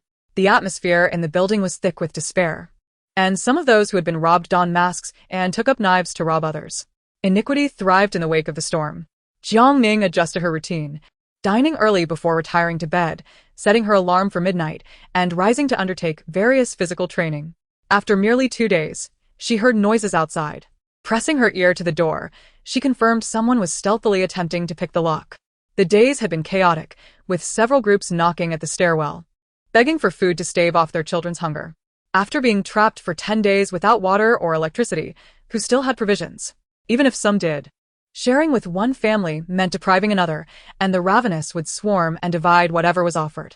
Retrieving a butcher's knife from her space, Jiang Ning donned night vision goggles, quietly opening the inner door before swiftly flinging open the outer door. Outside, someone was furtively picking the lock, caught off guard by her sudden entrance. The man wielding a hook was silenced before he could utter a cry, pain erupting in his abdomen as Jiang Ning thrust the knife repeatedly into him, pushing him aside to confront another. A flashlight swept towards her, illuminating the bloodied blade in her hand. The man, overwhelmed by shock, instinctively attempted to flee. But Jiang Ning swept her leg to trip him, yanking him down by his collar. There were 4 individuals attempting to break in. 2 turned to flee, but one collided with a shadow. Before he could make a sound, his neck was snapped. The body was unceremoniously discarded through the window. Following the sounds, Jiang Ning looked up to see a tall figure efficiently dispatching and disposing of bodies. Amidst her astonishment, her knife swiftly found its mark on the second man's neck. He clutched at the wound, mouth agape but voiceless, his body convulsing in desperation. Whispers circulated that 1802 had ample supplies, not only beautiful but living alone. They had come not only for food but with malicious intent, eager to seize her, a university student in her prime. Yet, they never anticipated that such a seemingly delicate girl was, in fact, a demon. Jiang Ning tore away the man's mask, revealing the face of someone from her past life, who had previously tried to break into her apartment in 1803. This was the manifestation of human wickedness. Given another chance, he would still choose to do evil. With a cold smile, Jiang Ning plunged the knife into his heart without hesitation. Standing tall with the bloodied blade, she kept a wary eye on the remaining man, whose features were obscured in the dim light, yet he seemed to resemble 1801. As he approached, he dragged the lifeless body to the window and tossed it out. Noticing her stillness and tension, he quietly reassured her, "You did nothing wrong. Such individuals are a curse." Was this a form of comfort? He appeared unfazed by the night's events, calmly executing the killings and disposing of the bodies, his deep-set eyes betraying no emotion. Jiang Ning had speculated about his identity. Based on his demeanor and posture, he could either be a soldier or a police officer. Yet, at this moment, he resembled a cold-blooded assassin. Regardless of who he was, he posed no immediate threat to her. Indeed, he had even assisted in the killings and disposal of bodies. Jiang Ning nodded in agreement with his assertion. Should she have let them go, countless others would have suffered. She wiped the blood from her face and used a mop and cloth to clean the corridor, while 1801 promptly repaired the damaged lock on the stairwell door. They exchanged no words, each retreating to their respective homes. Jiang Ning bathed in her space, soaking her blood-stained clothing before washing them clean. No matter how gruesome, she had endured much, and as she lay in bed, she felt an unusual tranquility, swiftly drifting into slumber. Upon awakening the next morning, she noticed the water levels had risen significantly. Standing on the balcony, she savored a breakfast of deep-fried dough sticks and soy milk. The golden, crispy dough sticks paired with rich, fragrant soy milk brought her immense pleasure, lifting her spirits. The waters were littered with refuse, colorful trash bags floating alongside several corpses, drifting away with the flood. As she enjoyed her breakfast, she spotted several individuals leaping into the floodwaters, all of whom had ventured out amidst the storm in search of food. Daily people set out, yet Jiang Ning had never witnessed anyone returning. Perhaps some had, but she simply had not seen them. The stairwell echoed with knocking once more. But Jiang Ning paid it no mind, brushing her teeth to rid herself of the lingering taste of food. As noon approached, Zheng Weili visited, warning Ning. The knocking is increasing. We must be cautious in the coming days. Chapter 14. Forming a coalition against grain robbers. Zheng Weili had overheard a solitary girl on a lower floor being not only burglarized but also assaulted in the dead of night. With their faces obscured, the assailants remained unknown. You and Lu Yu need to be vigilant. Our floor is no longer safe. Jiang Ning, puzzled by Zheng Weili's lack of awareness, soon understood upon observing the marks on her neck. She had likely been too exhausted to notice. With water, electricity, and gas all cut off, entertainment options were non-existent. The only remedy was to exercise more. In a world plagued by frequent disasters, survival was challenging even for adults, and for women, pregnancy was a calamity. Jiang Ning felt at a loss. How could she, who had never experienced such hardships, offer guidance? Struggling to find the right words, she asked indirectly, Wei Li, don't you have a competition coming up next month? Yes, Zheng Weili replied, her expression one of melancholy. This dreadful weather is delaying my training. I can only practice aimlessly indoors. Yesterday, in a moment of frustration, I even used Lu Yu as a punching bag. She fantasized about participating in competitions and believed that measures should be taken. Once the two fully accepted the apocalypse, she would remind them. As she returned to her room, Jiang Ning cast a glance at the tightly shut door of 1801. In the early morning, before the thieves could ascend, Zheng Weili knocked heavily on the door. When Jiang Ning opened it, Zheng Weili stood unarmed while Lu Yu held a knife, and the door of 1801 swung open simultaneously. Confronted by the residents of the 18th floor, the few thieves initially felt guilty, but soon regained their bravado. Threatening in harsh tones, hand over your food if you know what's good for you, or don't blame me for the knife in my hand. Jiang Ning, who said we have food. Isn't it obvious? What are you doing at the door if you have none? We're starving while you all look well-fed, shutting yourselves in without a care for us. How can you be so selfish?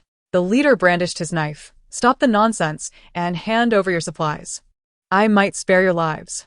In reality, Jiang Ning only ate until she was 80 full, her energy drained by rigorous training, and she had no intention of isolating herself. However, the others were visibly starving. Their spirit was evident. They were beyond reasoning, having lost all sense of decency. Talking to them was akin to playing the lute to a cow. Jiang Ning, uninterested in further dialogue, retorted, Fine, if you have the guts, come and take it. She signaled Zheng Weili with her eyes. Despite the few who knocked, the darkness concealed many more. If they did not make an example today, they would be continually besieged in the future. Zheng Weili understood and instinctively shielded Lu Yu behind her. Seeing the audacity of the 18th floor residents, they kicked open the stainless steel door and rushed forward, knives raised. Jiang Ning sidestepped, striking at the leader with her blade. Witnessing a mother and her two children jump to their deaths had left Zheng Weili emotionally burdened, and upon seeing these rogues, her pent-up frustration boiled over. She swiftly dodged and landed a powerful punch to the man's abdomen. He tumbled down the stairs, crashing heavily against the door, incapacitated. The occupant of 1801 remained still, effortlessly disarming another assailant. Screams filled the floor, echoing eerily in the night. Jiang Ning struck several times, deliberately avoiding vital areas, yet blood splattered relentlessly onto the floor. A gruesome sight. 6 had come. 3 were injured, another had his arm severed, and Zheng Weili had battered the rest into near unconsciousness, leaving Lu Yu without a chance to intervene. Standing at the staircase, Jiang Ning, bloodied knife in hand, inquired, Do you want food or your lives? The lead man clutched his bleeding arm, wailing in fury, You are committing murder. Murder? Jiang Ning tore away their masks. Recognizing some of them from previous encounters, including 2 active members of the community group who typically lived glamorous lives but now resorted to crime under the guise of disaster. She took out her phone to photograph them, stating, You can report this. The police will know who to arrest. To her surprise, the residents of the 18th floor banded together, powerless to retaliate against the overwhelming situation. They had no choice but to plead, We are also struggling to survive. We had no choice. You haven't lost anything, so can't you just let this go? They had been so arrogant moments before, now reduced to pitiful supplicants on their knees. If it were only Jiang Ning they targeted, they could have simply killed her, but today they had aimed to intimidate collectively. She exchanged glances with those from 1801. Both had no objections. You are fortunate today. Next time may not be so kind. Leave. The commotion had deterred anyone from opening their doors on any floor. Jiang Ning and the others did not bother cleaning the blood, but simply closed the door and returned upstairs. Having witnessed the formidable skills of 1801, Lu Yu attempted to seize the moment to befriend her. Hello, I'm Lu Yu. I just moved in a few days ago. Your skills are impressive. What do you do? The stoic Huishan approached the door, replying enigmatically, guess. Zheng Weili, recognizing the implications, tugged at her boyfriend. Let's head back. Such a person clearly wasn't a common street thug.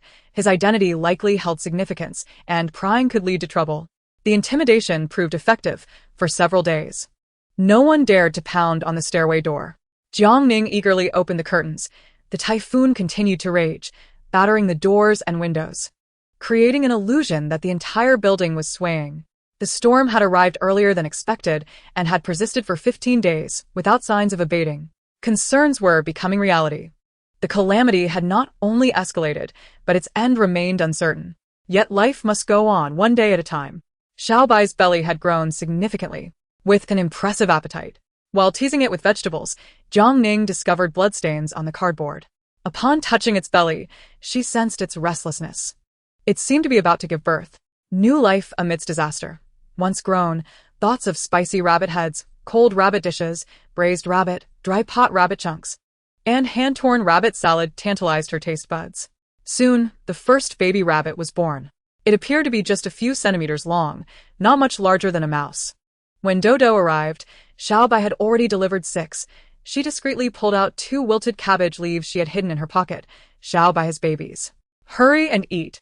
A total of 10 babies now, with 12 mouths to feed, leaving Jiang Ning pondering how to nourish them.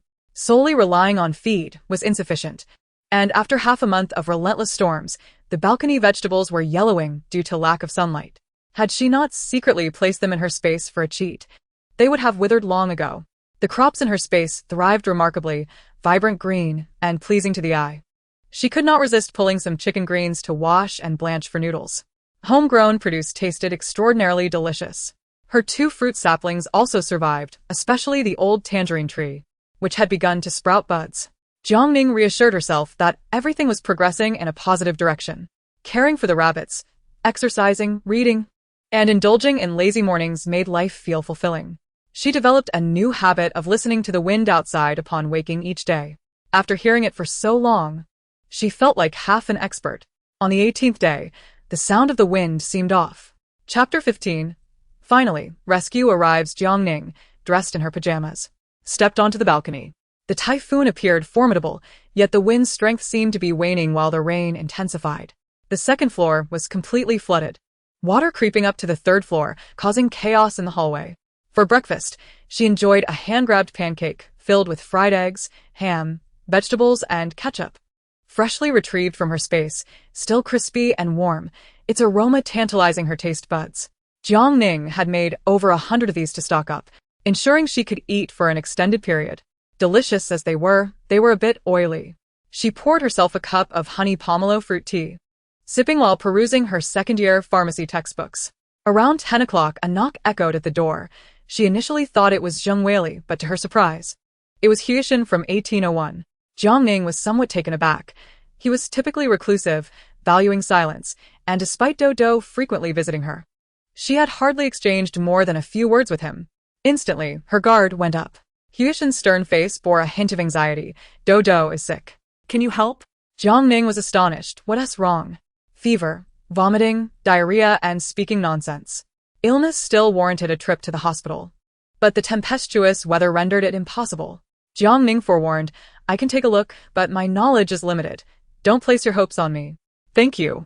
Considering his past actions, Jiang Ning begrudgingly agreed, returning to her room to grab a folding fruit knife to stow in her pocket. Stepping into 1801 for the first time, she found the 3-bedroom apartment quite spacious, with excellent lighting and layout. The living room was furnished with vintage pieces, meticulously organized, far superior to her own chaotic dwelling. In this day and age, few men could manage household chores effectively. Glancing up at the balcony, she noted the newly installed double-layer tempered glass and triple-layer stainless steel door, making the entire apartment resemble a fortress. Ahem, It seemed her own perspective had been limited. Retracting her gaze, Jiang Ning entered Dodo's room. Dodo not only had a fever but also developed a rash. Her bright, dark eyes looked dull and lifeless. Sister. Taking her temperature, checking her pulse, and observing her bruised body, Jiang Ning's medical skills were rudimentary, yet sufficient for the moment. Jiang Ning gazed at Dodo, who was frail. Moderate exercise could enhance her physical strength and bolster her immunity, yet excessive exertion was ill-advised.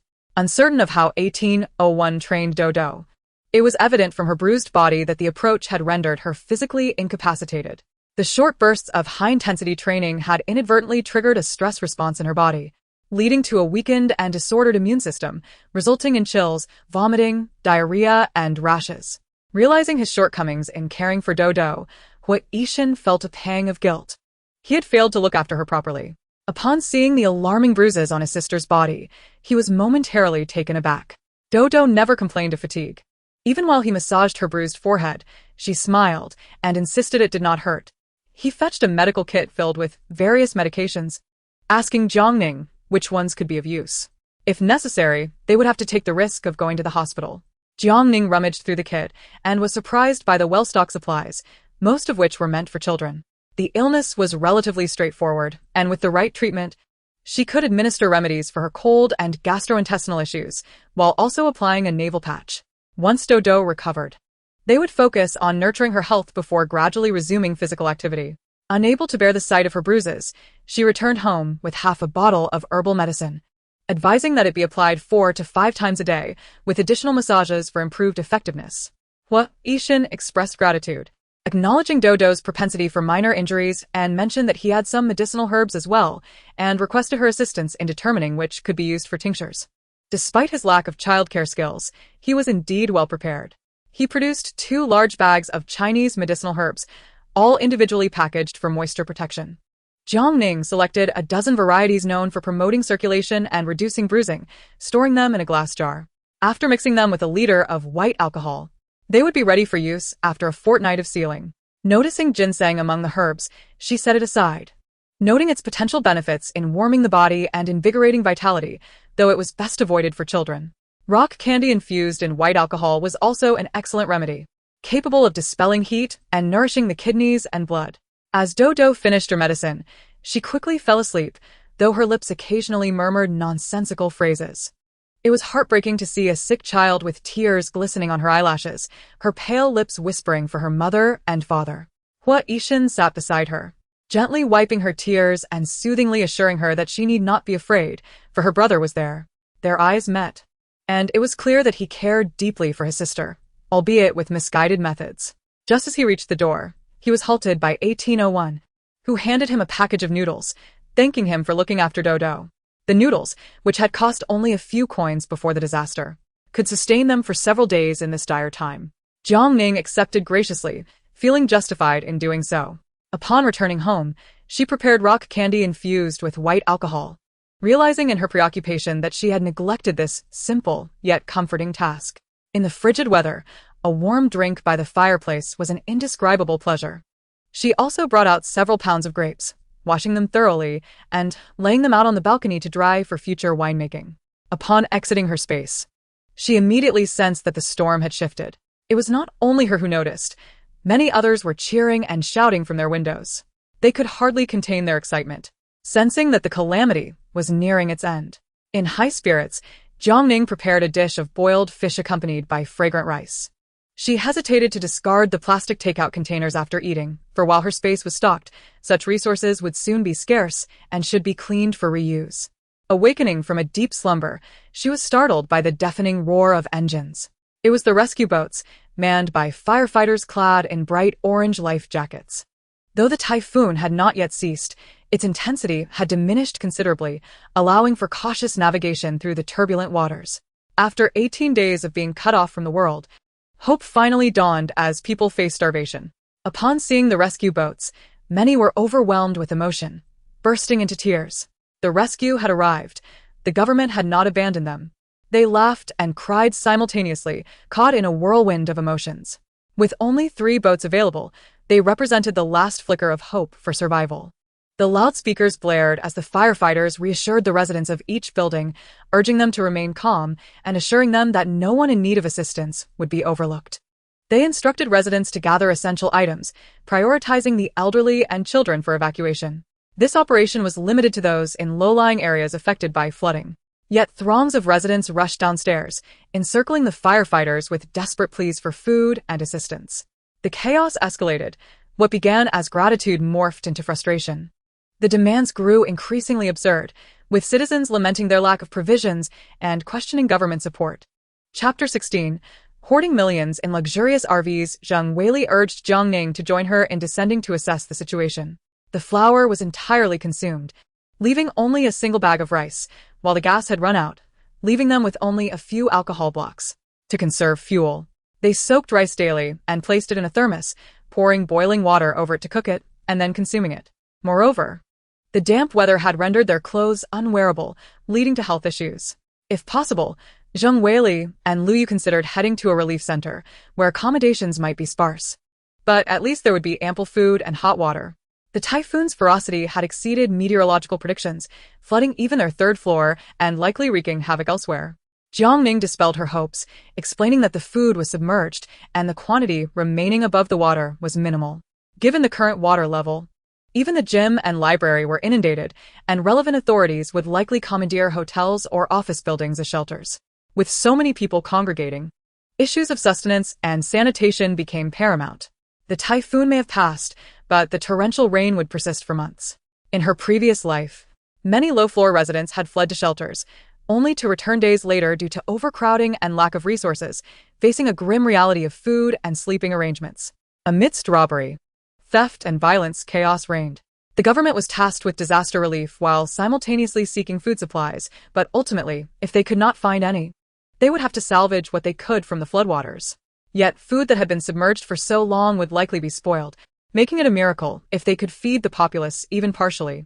Heavy-hearted, Jiang Weili resolved to venture down, clinging to the hope of good news.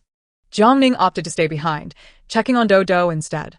Her condition had improved, uplifting the spirits of the half-hearted doctor. An hour later, Jiang Weili returned, downtrodden. The firefighters were only evacuating residents whose homes had been flooded, with no clarity on widespread relief efforts. Jiang Ning encouraged her, asserting that if the heavens would not save them, they must rely on themselves. Indeed, despair would serve no purpose, and Jiang Weili reignited her hope, recognizing that the typhoon had ceased, and perhaps the rain would soon follow suit. Living meant holding on a hope, did it not? Yet the rain did not relent. It intensified, and the sky darkened ominously. By 5 p.m, it was nearly pitch black, though the typhoon had mostly abated. The city was engulfed in a chilling silence, interrupted only by the sound of rescue boats making their rounds. Jiang Ning had dined early and set alarms to ring every hour starting at 10 o'clock. Around 1 a.m, the firefighters completed the evacuation of trapped residents. The Jinrong community lay eerily quiet, save for the sound of rain. Donning protective clothing, she felt the fabric akin to autumn attire. Testing its durability against a blade, she found it truly impervious to cuts. Feeling cold, she added a jacket and a raincoat, quietly opening her door to descend. The stairwell was devoid of residents, littered with garbage, and the odor was unbearable. Reaching the third-floor window, she climbed out onto the narrow ledge, retrieving an inflatable boat and donning waterproof goggles and a lithium battery-powered lantern, paddling into the unknown. The rain fell heavily, and the waters surged violently. The city had transformed beyond recognition, with only the high-rise buildings remaining above the surface, creating an unsettling sense of alienation. Jiang Ning had prepared for this, having closely monitored the water flow and memorized the locations of notable landmarks along the way. Despite the relentless downpour, progress was excruciatingly slow, taking nearly 2 hours to reach the large supermarket that had been a refuge before the typhoon. Though the supermarket was merely 2 stories high, its elevation was significant, and the floors were substantially higher than those of nearby residential buildings.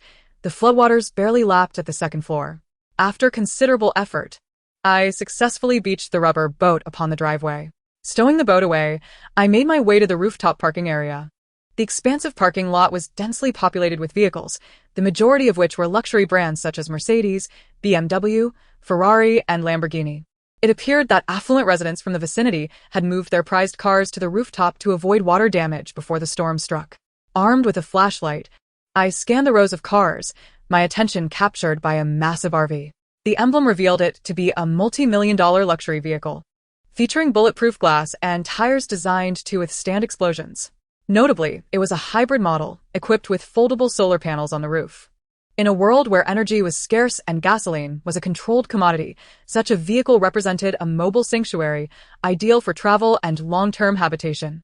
The sight of this RV fulfilled all my fantasies. I produced an electronic jammer from my space, a cutting-edge gadget I had procured at a steep price from the black market. Pressing the jammer against the door and activating it, I heard a series of beeps followed by the sound of the locks disengaging. With successful access granted, I swung open the door to reveal an expansive interior complete with a kitchen, living area, bathroom, and 2 bedrooms, even furnished with a washing machine. The opulence was striking, and the sparse contents suggested it had been recently purchased, an unfortunate stroke of fate for its previous owner. Pleased with my find, I took advantage of the darkness to store the RV in my space. Not rushing into the supermarket, I retrieved a fuel siphon and a barrel, methodically draining the gas tanks of the other vehicles. The emergency exit on the rooftop was locked, so I used heavy-duty cutters to breach it, then descended the stairs. Exiting through the emergency door, I found myself in the clothing section on the 2nd floor, where the water had risen to knee level, submerging many garments. Space was limited, so I hastily gathered some women's clothing before sprinting to other sections. I emerged into the discount promotion area, filled with various brands of tissues, sugary drinks, mooncakes, chips, and toiletries. Across from this was the home appliance section, where refrigerators, air conditioners, and washing machines were already waterlogged. I selected a number of smaller appliances from the shelves, including yogurt makers, ice cream machines, bean sprout devices, and frying pans, tossing anything I deemed potentially useful into my space. Next, I moved to the household goods section, selecting high-end air conditioning blankets, down comforters, bed sheets, pillowcases, and a variety of athletic shoes and combat boots. I swept through countless skincare products, masks, eye creams, and serums. Further along, I reached the alcoholic beverages and tea counter, where I found an array of spirits, including Maotai, Wulianya, XO, Martell, red wine, and beer.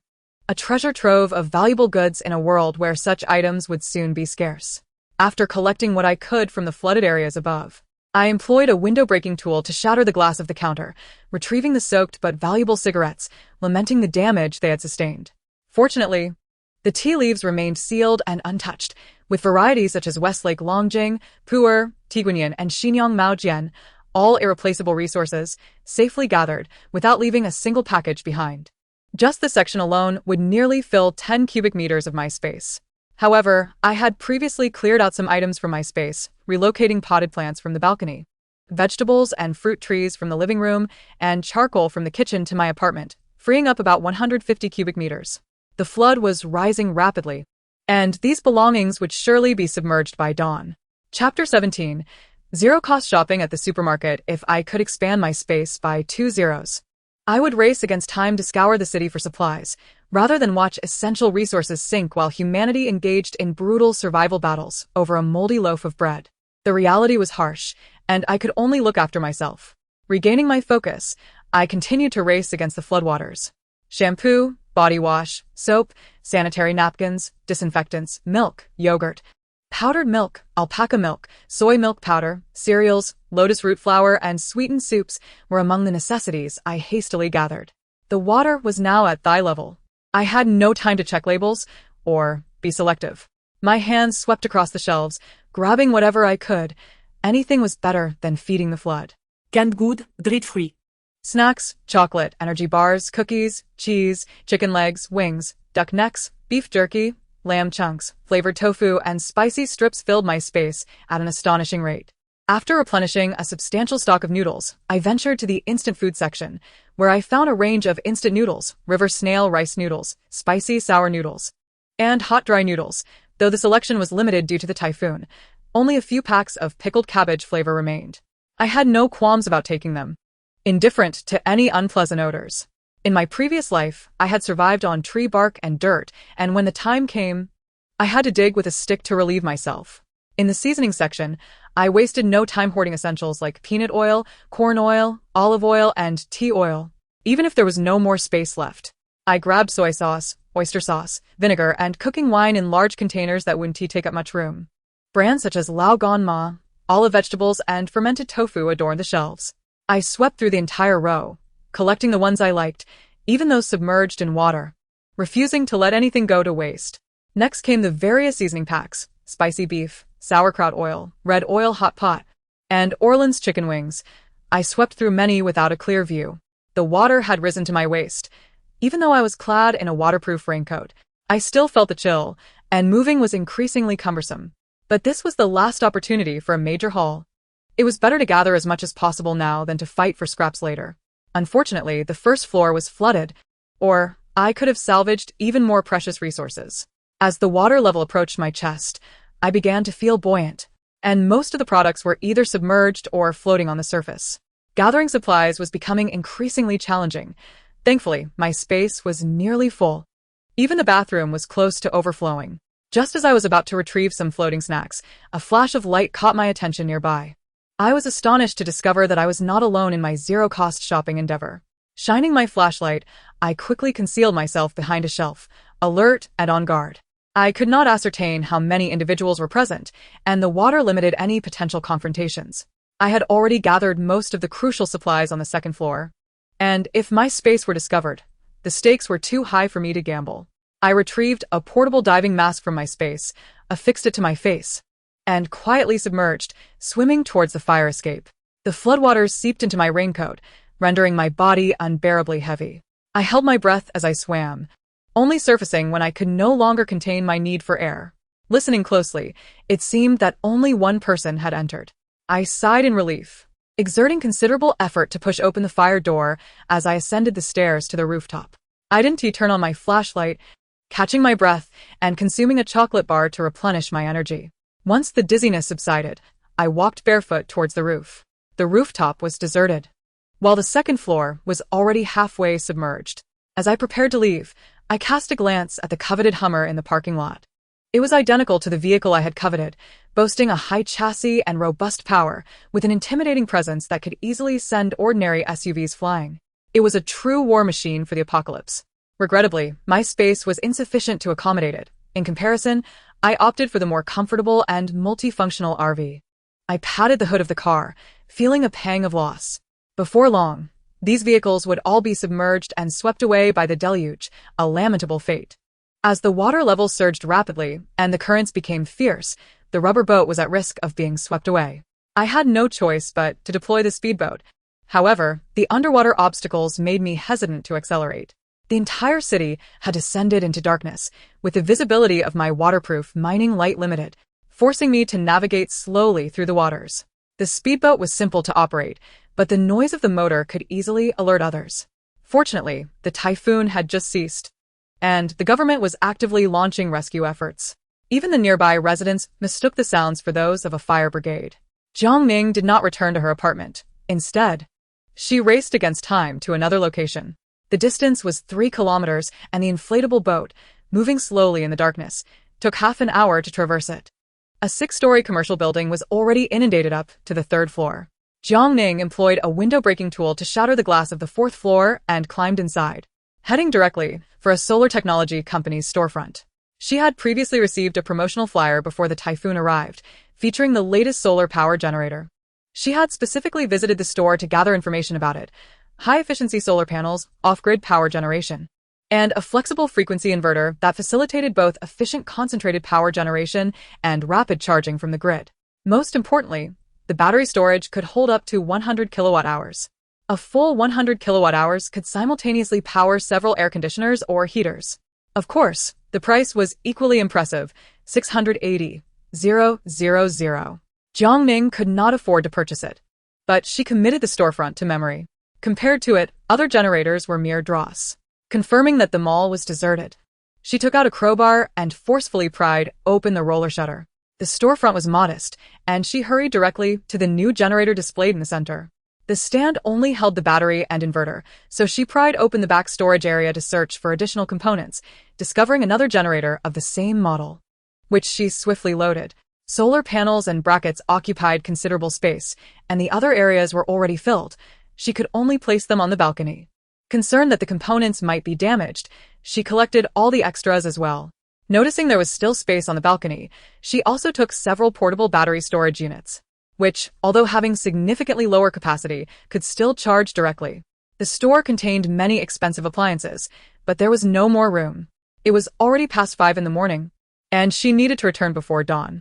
The water was flowing more swiftly now, and Jiang Ning navigated the inflatable boat against the wind through the torrential rain. As she approached the Jinrong community, she turned off the motor and paddled to the calmer waters at the base of the building, stealthily exchanging the inflatable boat. Just before dawn, visibility was beginning to improve. As she paddled to the window of the unit, she noticed another inflatable boat. No, it was a speedboat. There was someone on the speedboat, placing items through the window. From the silhouette, it appeared to be a man, and he turned to spot Jiang Ning. There was no time to hide. Jiang Ning instantly became alert. Chapter 18. The typhoon has ceased, but the rain grows heavier, however. It seemed that the man's speedboat was laden with numerous items. In these times, those who possess more supplies are often the most vulnerable. Taking advantage of the obscured visibility, she placed her hand behind her, retrieving 2 backpacks from her space, and then paddled toward him. With that build and height, aside from 1801, there was no one else. Although he wore a raincoat and a mask, she recognized him at once. No wonder he had nurtured such a fair complexion.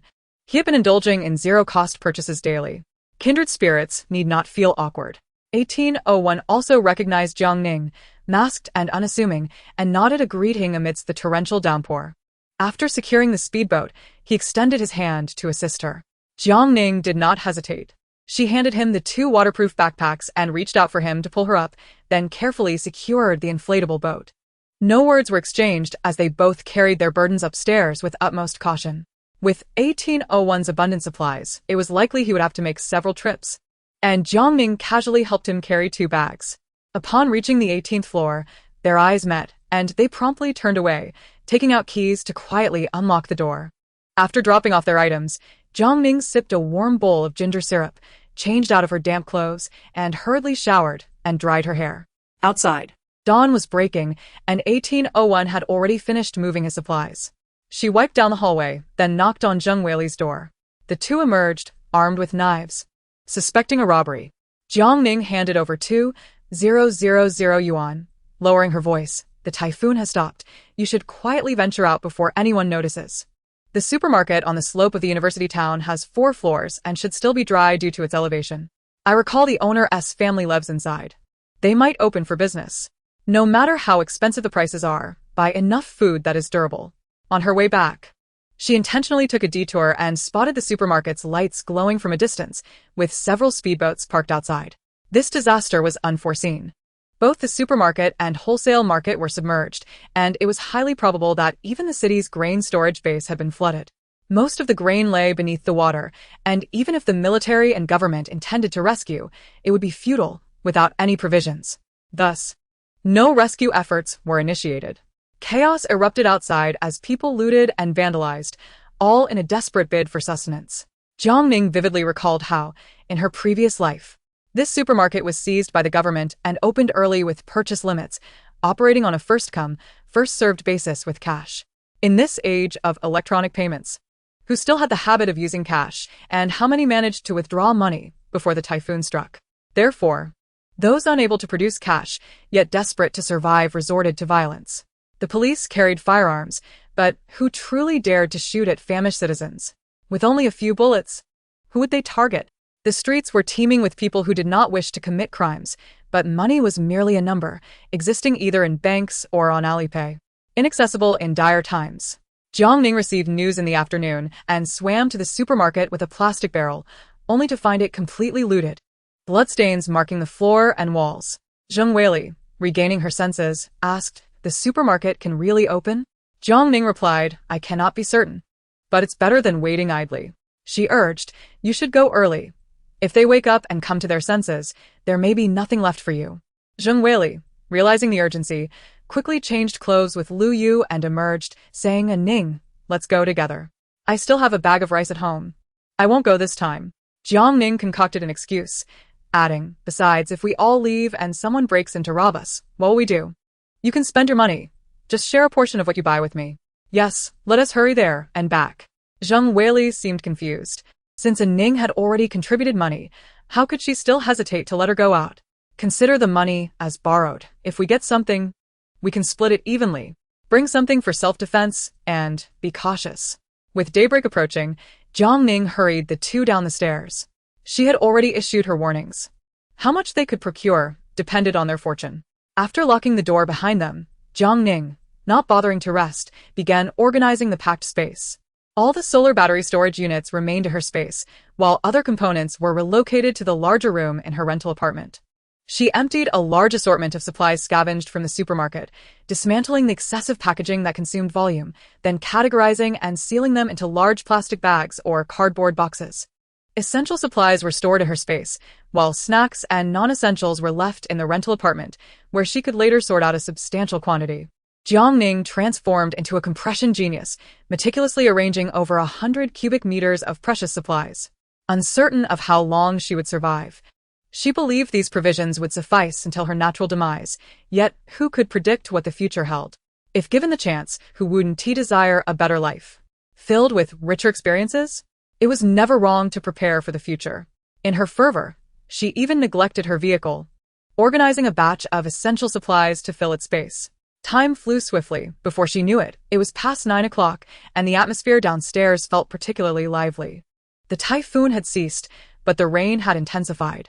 With threats diminished, young swimmers ventured forth, some clutching buckets or basins, others donned life jackets, and some carried wooden planks. Fengcheng, a southern land abundant in fish and rice, had witnessed rapid industrial development over the decades, yet many suburban areas still harbored mulberry fish ponds. With an intricate network of waterways, many local villagers possessed wooden boats, navigating them through the community in search of long-lost family or relatives. Some villagers even brought forth the dragon boats from their ancestral halls, banding together to search for loved ones or supplies. Inflatable boats and speedboats were present, but they were exceedingly rare. After all, this was not a waterbound city, and who would keep such items at home without cause? Jiang Ning kept a close watch on the community from her balcony, occasionally scanning for Zhang Weili and Lu Yu's figures. Approximately half an hour later, she spotted the familiar color of an inflatable boat laden with items. Just as she intended to descend, several men suddenly emerged from Building 3, making a beeline for the inflatable boat.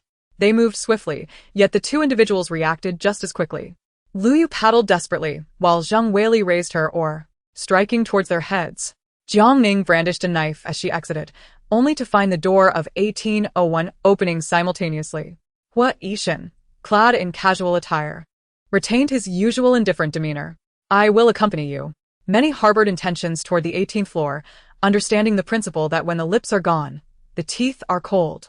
Jiang Ning did not refuse, and the two hurried downstairs. The water had already inundated the 4th floor, with a multitude gathered at the staircase, seeking a means of escape. Observing Zhang Weili's inflatable boat drawing near, especially with supplies that could ensure survival on board, the onlookers' eyes glimmered with resentment and fury, some even with hatred, relishing the thought of the two being robbed. Chapter 19. Threatening at the door. Human nature is such that it is not the scarcity that troubles, but the inequality. Everyone finds themselves in calamity. Why should one person thrive while others are left to perish? Instead of offering assistance, they awaited the moment to seize from the approaching duo. Jiang Ning wielded 2 knives, a cleaver in her left hand and a boning knife in her right. With a cold expression, she pushed through the crowd, positioning herself by the window, refusing passage. The 2 sharp blades, stained with dried blood, caused the crowd to recoil in fear. Someone, emboldened, attempted to lecture, only to find Hua Yishan standing beside her. They resembled cold-blooded deities, symmetrically stationed, one to the left and one to the right. Jiang Ning surveyed the crowd, capturing every expression, and coldly declared, "Spare me your lofty ideals. Anyone who dares to insult me or attempt to steal, I will strike down, 1 for 1, or 2 for 2. The notorious reputation of the 18th floor was known throughout the building. They were all villains. These beasts indulged in their comforts, unwilling to share even a morsel. The last time they were robbed, several were injured, one succumbing to blood loss. Yesterday, someone had secretly reported to the firefighters, only to discover that their duty was solely to rescue. They claimed the matter was not within their jurisdiction and suggested reporting after the flood receded. Faced with Jiang Ning's imposing stance, silence enveloped the crowd, fearful that a misplaced word might provoke this fierce woman into action. Jiang Weili was no pushover. Having toppled several men, the two finally reached beneath the window. Jiang Ning guarded against the people in the building while Hui Yishan assisted in moving supplies. 2 bags of 20-pound rice, 1 bag of 10-pound flour, some noodles, damp vegetables, 2 packs of candles, and 3 large boxes of alcohol blocks, along with fermented black beans and chili sauce. Though not abundant, it was earned at the cost of their lives. Lu Yu was exhausted to the point of unsteadiness, while Jiang Weili bore a wound on her arm, blood staining her clothing. The onlookers, eyes gleaming with greedy calculations, dared not approach to steal. Yang Weizong and Su Mengyao mingled within the crowd, their expressions a complex mixture of loathing. They sought to ingratiate themselves, but knew Jiang Ning would not entertain them. Yet someone could not restrain themselves, audaciously requesting to borrow the inflatable boat, offering to pay for its rental. The 4 ignored the request and, with fierce expressions, ascended the stairs. Behind them, a woman's curses erupted, echoed by many who condemned the heartless indifference of the 18th floor. Jiang Weili, utterly fatigued, could scarcely utter a word. Upon returning to the 18th floor, Jiang Ning retrieved iodine, bandages, and anti-inflammatory medication. The wound was not particularly deep, but she disinfected and bandaged it carefully. This outing had left both shaken, their souls still adrift. They had thought the chaos in the apartment building was severe, only to find the outside world more tumultuous. Arriving early in the rain, they stowed the inflatable boat in their bag, only to be confronted by a multitude. The crowd thickened, pressing so tightly that even the passage on the 17th floor could not accommodate them. Jiang Ning frowned. Did these people intend to forcibly take from them? Jiang Weili had fought for these supplies with her life. They dared not venture outside for survival but targeted the 18th floor, seemingly seeking an easy target. Exhausted, none wished to speak, quietly descending with their knives. 4 pairs of eyes, filled with murderous intent, stunned the crowd into silence. Though fearful, they were unwilling to depart, believing that even with dozens against 4, they stood a chance, emboldened by their numbers.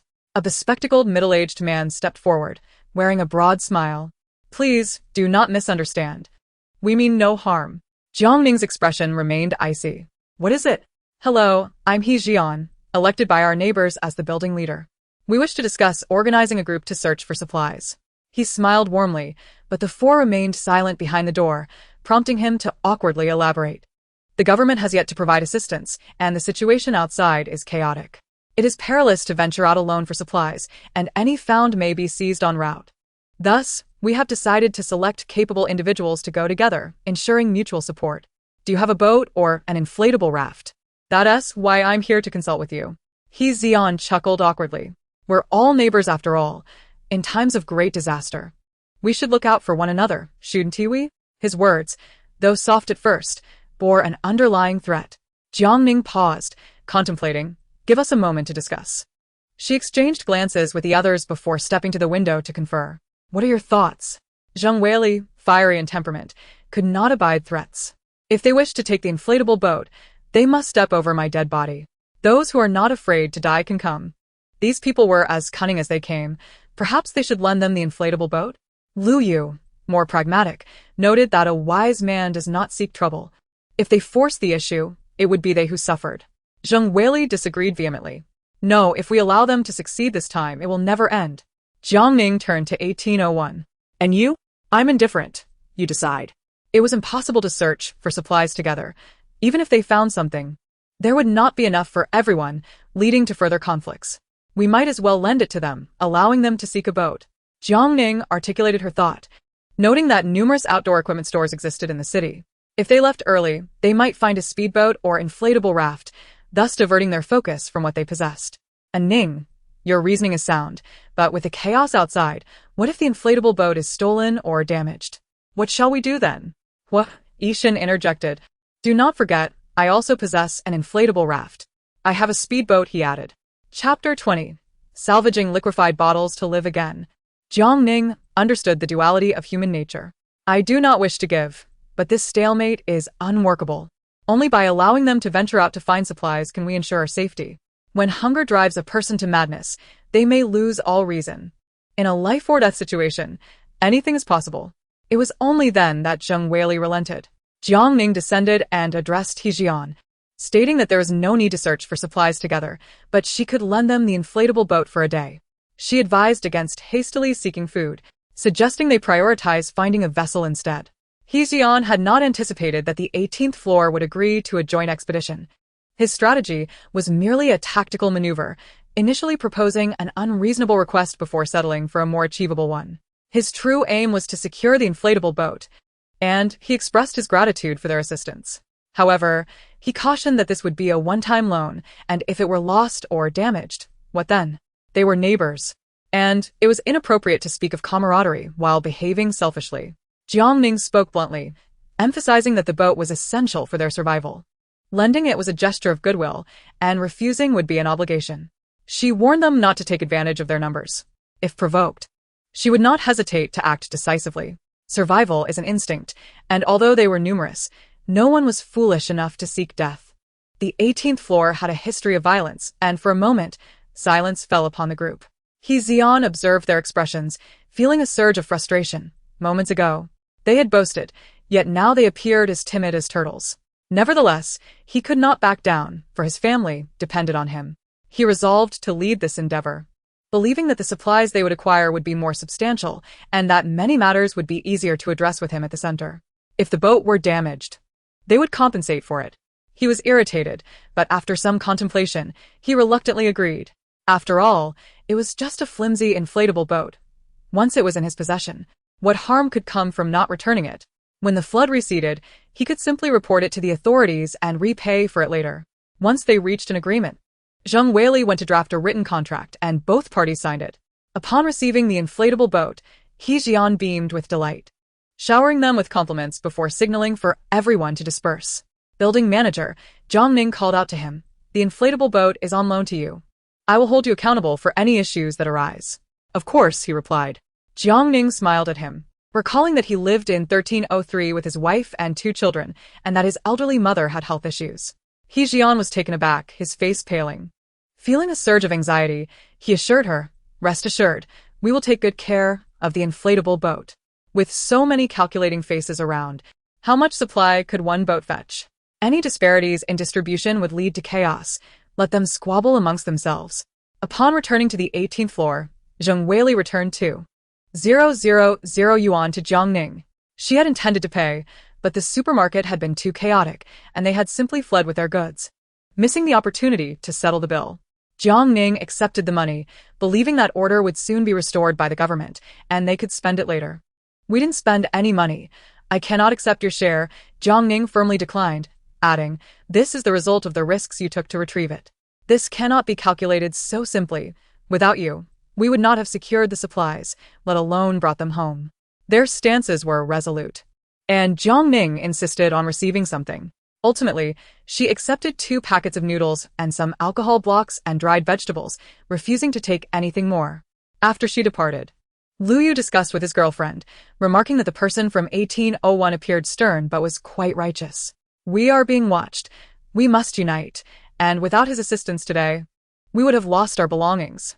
Zheng Weili agreed, suggesting they send something over as a gesture of goodwill, establishing a formal acquaintance for future assistance. Lu Yu packed 5 kilograms of rice and knocked on the door of 1801. Jiang Ning stood on the balcony, watching as the inflatable boat left the building, carrying 6 men wielding sticks as weapons. Others from the neighboring buildings eyed them enviously, some contemplating a robbery, but hesitated upon seeing the sharp weapons in their hands. When someone from 1801 knocked on the door, they inquired if she knew where to find gas. Jiang Ning was aware and had visited the area, but she explained it was low-lying and had been ordered to evacuate before the typhoon. Even if there was gas, it would likely be submerged. The neighborhood primarily used piped gas, with very few utilizing liquefied gas cylinders, and portable gas stoves and alcohol blocks were not durable. To be blunt, even if they found rice, flour, and oil, they had no means to cook. Jiang Ning had the space but feared being discovered, suggesting that there were a few small eateries at the entrance of the community that she had observed using gas cylinders. "Shall we try to obtain some?" Lu Yu immediately chimed in, "What we lack most is not food but gas. We should give it a shot. But we need to be swift. If we wait too long, there will be nothing left." Hua Yixin had no objections, and the group quickly reached a consensus. Seeing Zheng Weili leave, he frowned, wondering what would happen if someone broke in while they were gone. This was indeed a concern, They were not afraid of the front yard being lit but worried about a fire in the back. They reconvened, deciding that each household would send one person, leaving Zheng Weili to watch over the home and care for Dodo, while Hua Yixin would take the inflatable boat and gasoline. Dodo was a bit apprehensive of Zheng Weili, but bravely nodded, saying, "Brother, come back early with sister." Hua Yixin patted her head, softening his voice, "All right." Thus, while the majority ventured out to gather food, the 18th floor sought gas cylinders at a different time. Lu Yu mused that if they found an abundance, they could barter for food.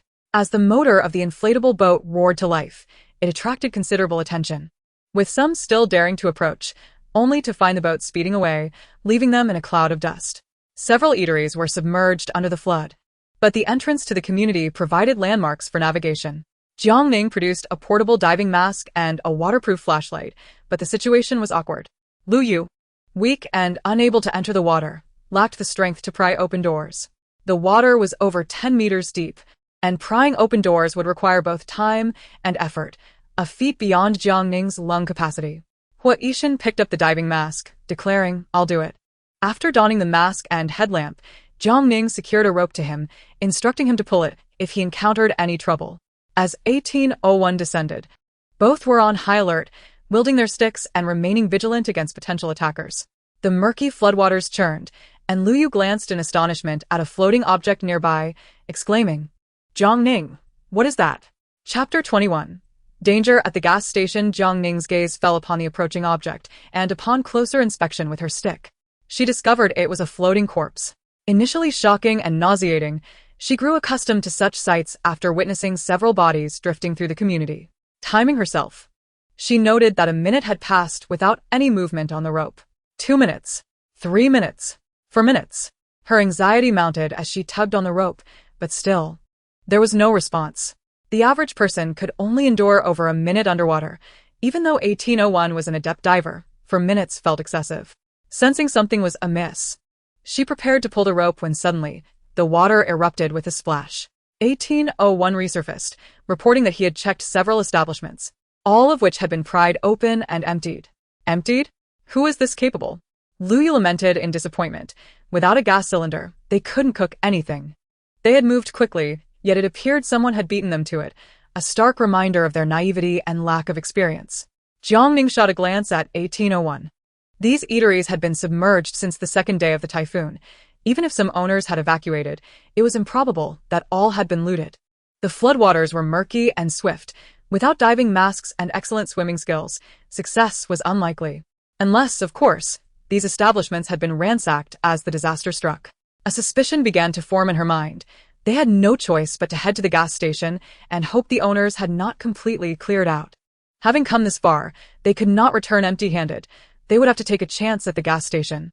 Jiang Ning retrieved her phone from a waterproof bag, accessed an offline map, and pointed out their location to the others, indicating a large banyan tree near the entrance. The gas station was approximately 6 to 7 kilometers from Jinrong community, not too distant, albeit somewhat remote. After determining their destination, the three of them set off towards the gas station in the inflatable boat. The suburbs are filled with bungalows, now entirely submerged in water, creating an eerie emptiness. Along the way, they encountered firefighters rescuing stranded citizens, who were shouting into a loudspeaker, seeking to commandeer and relocate those in distress. This once-in-a-thousand-years flood left rescue tools woefully insufficient. Without paying heed, Hua Yixin and the others sped past in the floodwaters. The city had transformed into a vast ocean, rendering east from west indistinguishable. Jiang Ning, peering through binoculars, directed their gaze to the right, spotting a green silhouette in the water, which was surely a banyan tree. Slowing their speed, they approached, confirming it was indeed the tree's leaves. The towering banyan, now only revealing a patch of green at its peak. They disembarked, securing the boat to the banyan, and Jiang Ning indicated a general direction while Hua Yixin donned a diving mask and plunged into the depths. After more than 2 minutes, Hua Yixin resurfaced, having located the site, but the liquefaction station had both a rolling shutter and sliding iron doors, which would not yield easily. He instructed Jiang Ning to retrieve the folding crowbar from his bag. Lu Yu, questioning why he lacked professional equipment, watched as Jiang Ning, despite having gear, could not access it due to team constraints. Upon noticing a simple diving mask and rope in bag 1801, she swiftly secured the rope and donned the mask. I'll go down to assist, keep a watchful eye around, and pull the rope if anything seems amiss. Lu Yu nodded, reminding them to be cautious. The icy floodwaters enveloped Jiang Ning as she dove beneath, using the waterproof light to navigate toward the liquefaction station, retrieving the steel pliers. In the distance, she spotted a faint glow and swam toward it. Hua Yishan, standing in the water, strained to lift the rolling shutter, but the water's resistance was formidable. Jiang Ning swam over, lending her strength to raise it. Their eyes met, and together they exerted their combined effort.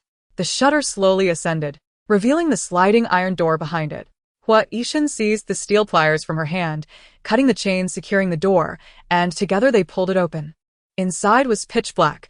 As Jiang Ning prepared to swim in, a shadow darted toward her. Hua Yishan, quick-witted, yanked her back as the shadow zipped past, surfacing rapidly. A beam from the flashlight illuminated the figure, revealing it to be a liquefaction bottle. Not just one, but numerous bottles began to float toward the surface, competing to rise. Jiang Ning instinctively reached out to grab one, only to realize these were likely empty. Full liquefaction bottles possess a high density, making them challenging to ascend. She retrieved a powerful waterproof flashlight from her pocket, scanning the dark surroundings and faintly spotting several bottles nestled in the corners. Swimming over, she attempted to lift them but found them immovable. Hua Yishan, with his greater strength, emerged from the building, hefting a liquefaction bottle, and tugged at the rope tied around him. Lu Yu grasped the rope, pulling upward, and they swiftly broke the surface. Jiang Ning scrambled onto the boat, and together they hoisted the cumbersome liquefaction bottles aboard, remnants left behind by the owner in haste to evacuate. You all handle the ones above. I'll retrieve the others. After catching her breath, Hua Yishan submerged once more. The water pressure was oppressive, and holding his breath left him uncomfortable. Jiang Ning sat on the boat, gasping for air. Lu Yu, vigilant with the binoculars, suddenly exclaimed, "A Ning! Someone is coming." Jiang Ning stood up, spotting a boat swiftly approaching through the rain. Though obscured, there were at least 4 or 5 figures aboard. Lu Yu pulled the rope with urgency, while Jiang Ning searched for a weapon to defend themselves. Hua Yishan surfaced, dragging a liquefaction tank behind him. By the time he clambered aboard, the other boat had drawn near, manned by 6 burly men wielding sharp steel pipes. "This liquefaction station is ours. Hand over what you've salvaged, and you might just be spared." "Brother, we don't have diving masks," one of the men sneered. "That's simple enough. Make them haul everything up for us." Another echoed, "And don't forget to leave behind the boat and other supplies. We might consider letting you go." With their tattoos and imposing presence, these men resembled members of a gang, thriving in the chaos of a lawless world. They disregarded the trio as thoughts, treating them as mere possessions. Lu Yu's expression turned frantic, gripping the crowbar tightly as she glared at them. Jiang Ning reached into her pocket. "Come and take it then. Wait for us, little sister. We'll be right there." They leered, their laughter crude as they maneuvered the boat closer, their gazes predatory. Just as they neared within 10 feet, Jiang Ning prepared to reveal their belongings when Hua Yishan acted swiftly, brandishing a modified nail gun. With alarming speed, the boat began to deflate, and the men screamed in panic, several losing their footing and tumbling into the water. The current was fierce, washing 2 away almost instantly. Jiang Ning grabbed a wooden stick, ready to strike those swimming toward them. "You rotten woman, are you trying to die?" one shouted. "Help! I can't swim." Hua Yishan did not cease firing at the boat while targeting the men, their cries filling the air as the vessel sank, plunging everyone into the flood. Jiang Ning, akin to a whack-a-mole game, showed no mercy as she struck their heads. Such scum were rampant, wreaking havoc and extinguishing humanity. By eliminating them, countless lives could be spared. Amidst the chaos, a bald brute grasped her stick, intent on tearing her apart. Jiang Ning, summoning all her strength, yanked him toward her and swung her knife without hesitation. Accompanied by a scream, blood sprayed forth, and the man, released from pain, was swiftly swept away by the current. Lu Yu, utterly shocked, stood frozen as if turned to stone. Aware of Jiang Ning's combat prowess, he had struggled alongside Zhang Chao, but never anticipated her ruthless nature. She swung the knife as if slicing through a watermelon. The tattooed men vanished into the torrent, and the rain-soaked world was cleansed of their presence. After a brief respite, Hua Yishan dove back into the water. 1 person lifted, 2 others assisted, working in unison amidst the deluge. Fortune favored them. as they recovered a total of 12 liquefaction bottles, enough to last a considerable time if divided evenly. To their surprise, they also found 3 dual-burner gas stoves at the liquefaction station.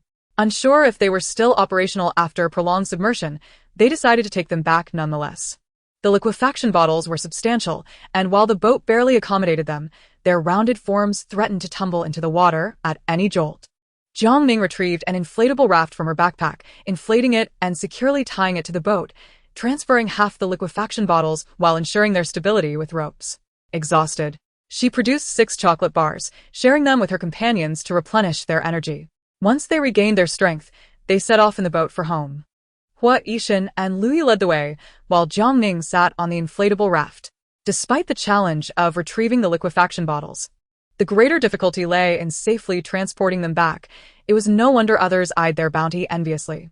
As fate would have it, they encountered others seeking supplies, and upon seeing their haul of liquefaction bottles, the onlookers' eyes gleamed with greed. Unfortunately, they only had a kayak and could not keep pace with them. Nearing the city, they nearly collided with a dragon boat carrying 20 men. Thankfully, Jiang Ning had been cautious, using her binoculars to survey the area, prompting 1801 to take an alternate route. Upon successfully returning to the Jinrong community, 1801 did not slow their pace but accelerated, deftly drifting to a stop at the building entrance. Lu Yu, having fallen into the water, called out, "Wife, save me." At the window, Zheng Weili awaited their return. The 4 of them swiftly transported the liquefaction bottles inside.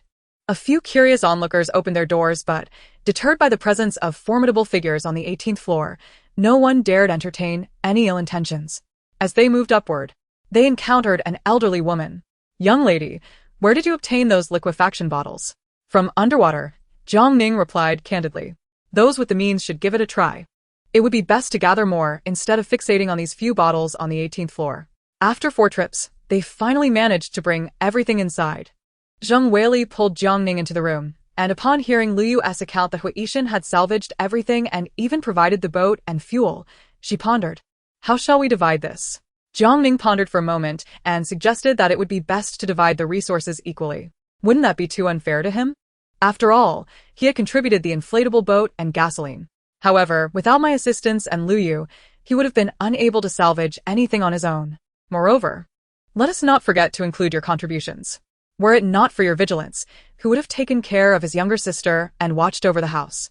Just as he left, others could have easily taken advantage of the situation. Zheng Weili regained her focus and acknowledged Jiang Ning's thoughtful perspective. But would he agree? Let's ask him shortly. If he believes he deserves a larger share, we can negotiate an appropriate amount. Jiang Ning was not driven by greed. She had no shortage of liquefied gas bottles in her space. However, achieving absolute fairness in teamwork is a daunting task. This time, Hua Yixin indeed exerted considerable effort, and it would be reasonable for him to receive an additional 2 or 3 bottles.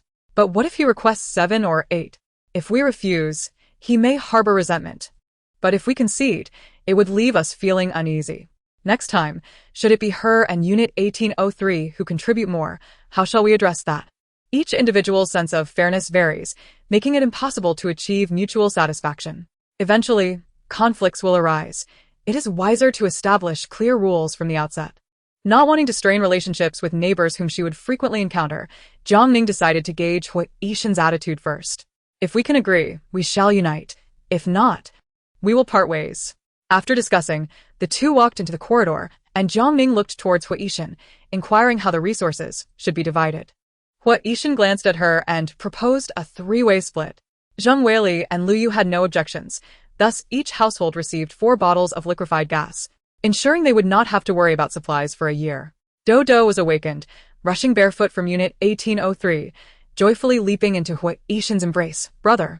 Her clothes were still damp, and Hua Yixin stepped back to pat her head, asking, "Are you being good?" "Yes," Dodo replied, gazing up at him with sparkling eyes. "I listen to sisterly." After saying that, she bounded over to Jiang Ning, exclaiming, "Sister, I want to see the bunny." Jiang Ning smiled and opened the door, allowing her to enter. After changing out of her wet clothes and warming up with some red date ginger tea, Dodo laid back on the sofa to rest. Around evening, Hezion knocked on the stairway door, smiling as he returned the inflatable boat. "Thank you, Miss Jiang, for the reminder. We managed to find a few inflatable boats in time." Jiang Ning ignored him, focusing on inspecting the boat. Noticing her silence, Jiang awkwardly chuckled. I heard you all salvaged quite a few gas bottles. May I ask where you found them? In the water. Which water area? At the gas station. Jiang inquired with a smile. Are there any left? Jiang Ning glanced at him. You might as well ask if I would gift you a bottle. Miss Jiang. I was merely inquiring. He adjusted his glasses regardless. Thank you all. Should you need anything in the future, feel free to reach out to us. As long as you don't cause trouble, everything is negotiable. Finding the situation downstairs cumbersome and fearing for Zheng Weili's safety while watching over the house, Jiang Ning knocked on Unit 1801's door. I have a stainless steel door. Shall we install it as well? Yishin had no objections, and the group quickly set to work. They closed the curtains and turned on the solar lights. Jiang Ning brought out spicy prawns, skewers, fried rice noodles, and beer to treat herself. Leaving one gas bottle in the kitchen for appearances, she decided to use the mobile power bank for cooking later, reserving the remaining resources for times when conditions would not allow their use. She had tested it herself. All the power banks could charge quickly in her space. Truly a marvel. She continued to categorize and organize the goods collected from the supermarket, working diligently until late at night before finally turning off the lights to rest. Today had indeed been exhausting, yet fulfilling. While her space lacked for nothing, she needed to enhance her skills and survival experience to endure the harsher calamities to come. The following day, the outside world buzzed with activity. The street was noticeably busier, with more inflatable boats and rafts than the previous day. Whether driven by the taste of success or sheer necessity, many masked individuals emerged to seize opportunities. Without the internet or surveillance, the darkest sides of human nature were ignited. Various sounds filled the air, mingling with cries of despair and, alarmingly, gunfire. Gunfire? Jiang Ning perked up her ears. She was not mistaken. Returning residents murmured. There has been murder. Soldiers have killed. Chapter 23. Inviting wolves into the house indeed. Following the chaos of the previous day, military and political departments promptly adjusted their strategies, deciding to deploy troops for stabilization. Unlike the police, the military would not hesitate to fire. Their mission was to maintain national stability. Jiang Ning recalled that in her past life, troops were also mobilized, executing a number of wrongdoers with an iron fist to restore order. She observed the scene outside with binoculars and indeed saw soldiers in military green patrolling with live ammunition. The sporadic sound of firecrackers echoed throughout the morning, lending an air of calm to the world. The submerged gas stove could not be ignited, so Liu spent considerable time disassembling the portable gas stove, replacing several parts until it was finally repaired. Finding a sense of fulfillment, he eagerly offered to repair Jiang Ning's and Unit 1801 stoves as well. The two invited Jiang Ning to dinner, expressing their gratitude for her hospitality. They enjoyed braised dishes and stir-fried potato shreds. The potatoes, which Jiang Ning had brought, had already begun to sprout. She carefully removed the sprouts and scalded them in hot water. The meal was simple, yet for Zheng Weili and Liu Yu, it was an emotional experience. For the first time in 20 days, they savored the taste of soft, fragrant rice and enjoyed a comforting hot shower. The sensation of being pleasantly full was delightful, revitalizing their spirits. Ning, without you, we might have been crammed in a shelter, Zheng Weili said, raising a glass of boiled water in a serious manner. Today was simple, but one day when things return to normal, I will treat you to a grand meal at a 5-star hotel. That sounds wonderful, should the opportunity arise. As they chatted over dinner, Liu Yu commented, with the military's presence, the situation outside has stabilized significantly. I heard the government is distributing supplies to the department store, allowing citizens to purchase limited quantities. Shall we go tomorrow? Absolutely, we must go early. By the way, many people have been diving to salvage supplies today. Liu Yu continued at the largest supermarket near us. It was packed with people, but the water was too deep for ordinary individuals without equipment. I heard several were swept away. Some skilled divers managed to retrieve a few items, yet most were damaged, and even then, they were reluctant to discard them. Zheng Weili sighed. If it weren't for Ning's reminder, we would be starving by now. The department store opened at 8 o'clock, and the group set an alarm for 6. After a bit of tidying up, they left at 6:30. Unit 1801 stayed behind, taking on the responsibility of guarding the house.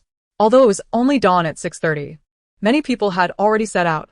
It took them an hour to reach the department store. Entering directly from the 4th floor, the water world was damp and slippery, and looking up, one could see a sea of heads. The mall was situated on the 6th floor, but the line had already extended down to the 4th floor. It was said that some had queued since the previous night, eager to secure a chance to enter. Soldiers patrolled with live ammunition, and given yesterday's ruthless tactics, the atmosphere was noisy yet restrained.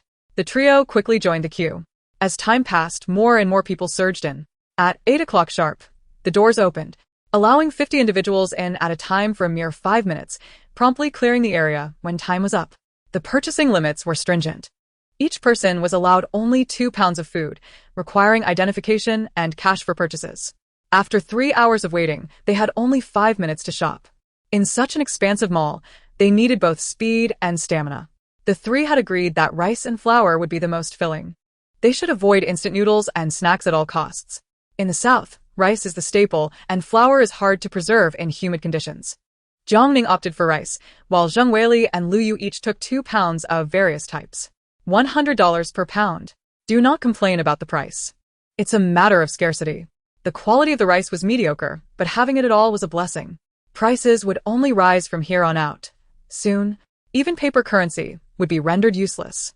With a sizable population in Fengcheng, rice and flour would soon be snatched up. The government would continue to release supplies, but they would all have been salvaged from the water and dried. Not only could deteriorated goods be harmful to health, but acquiring them would also become increasingly difficult. With 2,000 yuan at hand, Jiang Ning resolved to spend it all. Zheng Weili, fearing the inflatable boat might be damaged, contemplated purchasing a spare, only to find it priced at an astonishing 10,000 yuan. Items such as lao gan ma and dried vegetables had also skyrocketed in price, making the cost and risk of venturing out exceedingly high. The trio pooled their resources to exhaust the 2,000 yuan, yet their bags remained only partially filled.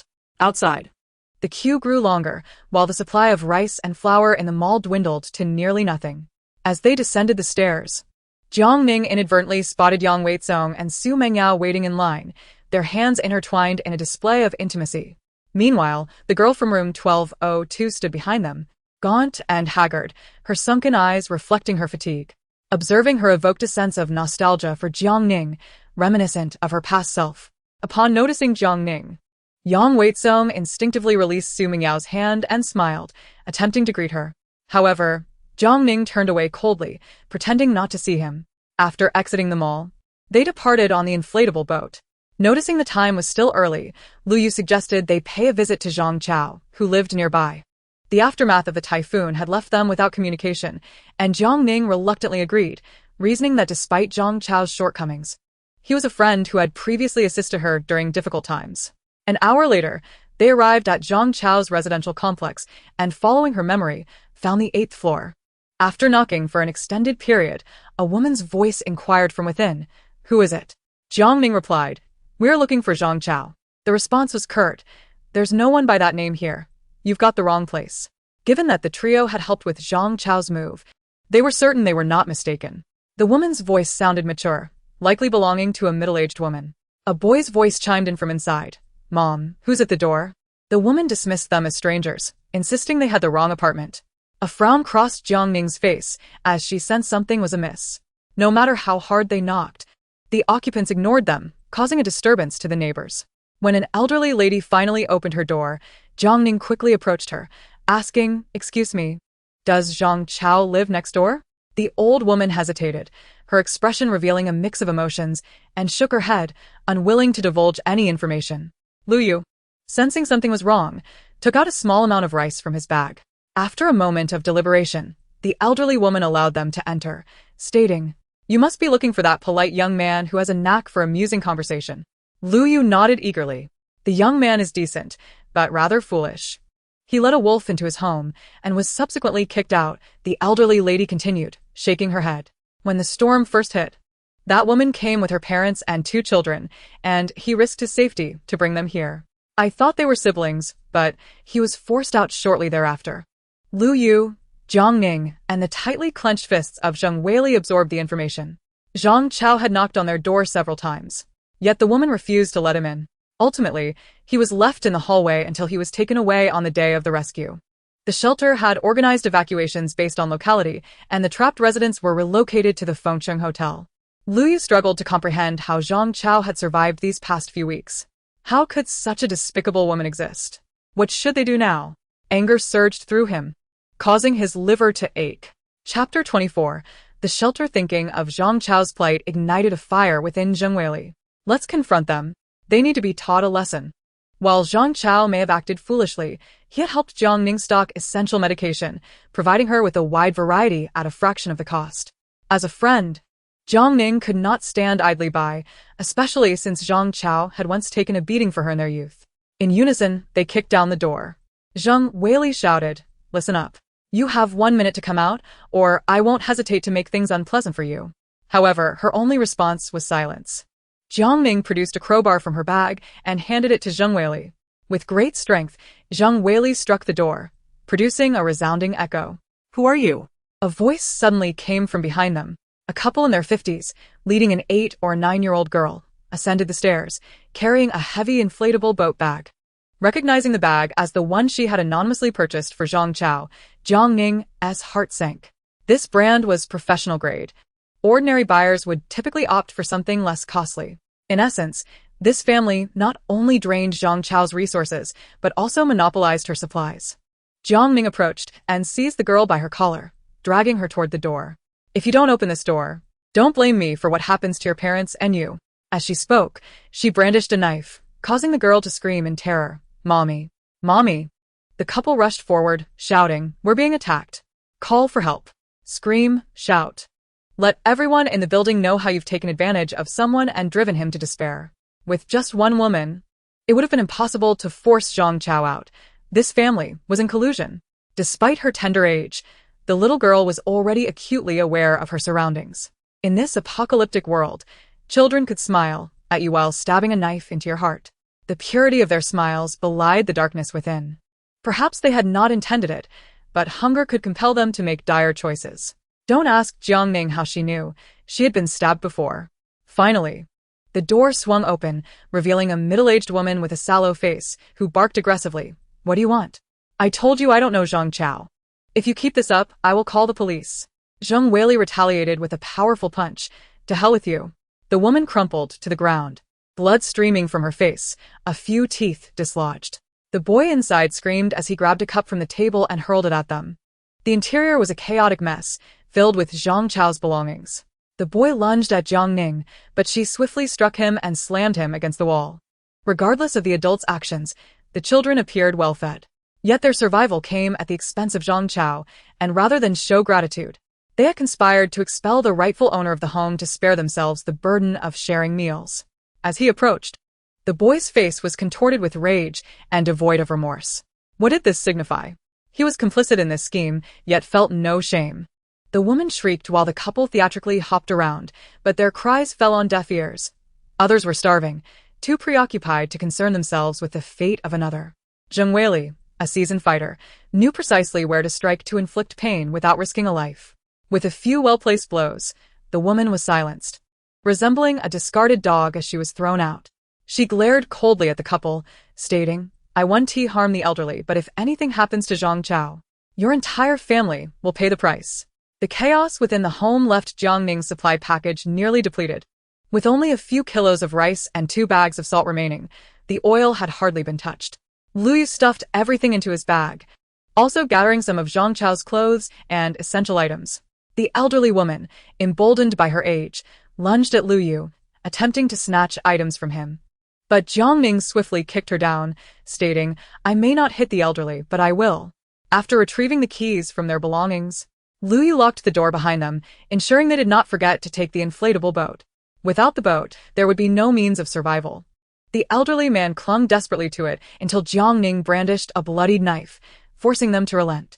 The family, now pale and trembling, cowered in a corner as Jiang Ning fixed her gaze on the middle-aged woman, remarking, "You're quite the venomous widow." With that, she seized the woman by her collar and hurled her out the window. A scream echoed. "Ah!"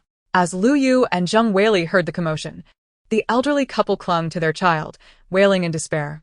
Jiang Ning left without a glance back. As they departed on the inflatable boat, the widow struggled in the water not far away. What a pity! She could swim. How to deal with her was a decision better left to Zhang Chao. If he continued to act foolishly, even friendship would not warrant their assistance. After all, in this apocalyptic world, No one's life was less precious than their own. Lu Yu and Zheng Weili discussed heading to the Fengcheng Hotel to search for Zhang Chao. Jiang Ning felt a tumult of emotions, but recalling Zhang Chao's past sacrifices for her, she acquiesced. Upon reaching the Fengcheng Hotel, they found it overflowing with people, with staff surrounded by desperate citizens seeking refuge.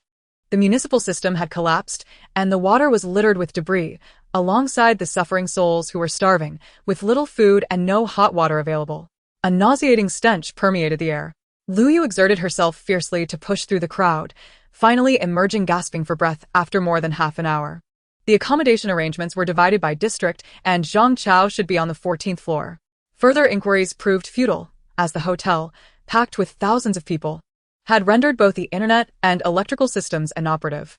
Jiang Ning's ears buzzed from the noise. They needed to devise a way to locate him.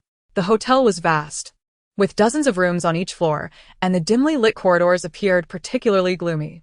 Yet, despite the darkness, numerous individuals occupied the hallways, making it easy to collide or step on someone if one wasn't careful.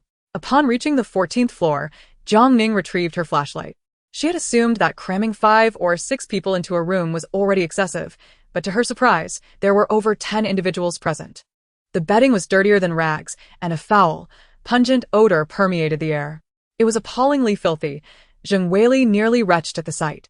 The conditions were dismal, but there was little they could do.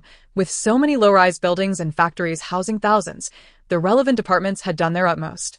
Expecting to knock on doors one by one, they found all the doors wide open due to the overcrowded conditions, with many people spilling into the corridors for fresh air. As the three of them ascended, countless pairs of eyes quickly turned to scrutinize them. Despite the darkness, Jiang Ning sensed an undercurrent of hostility.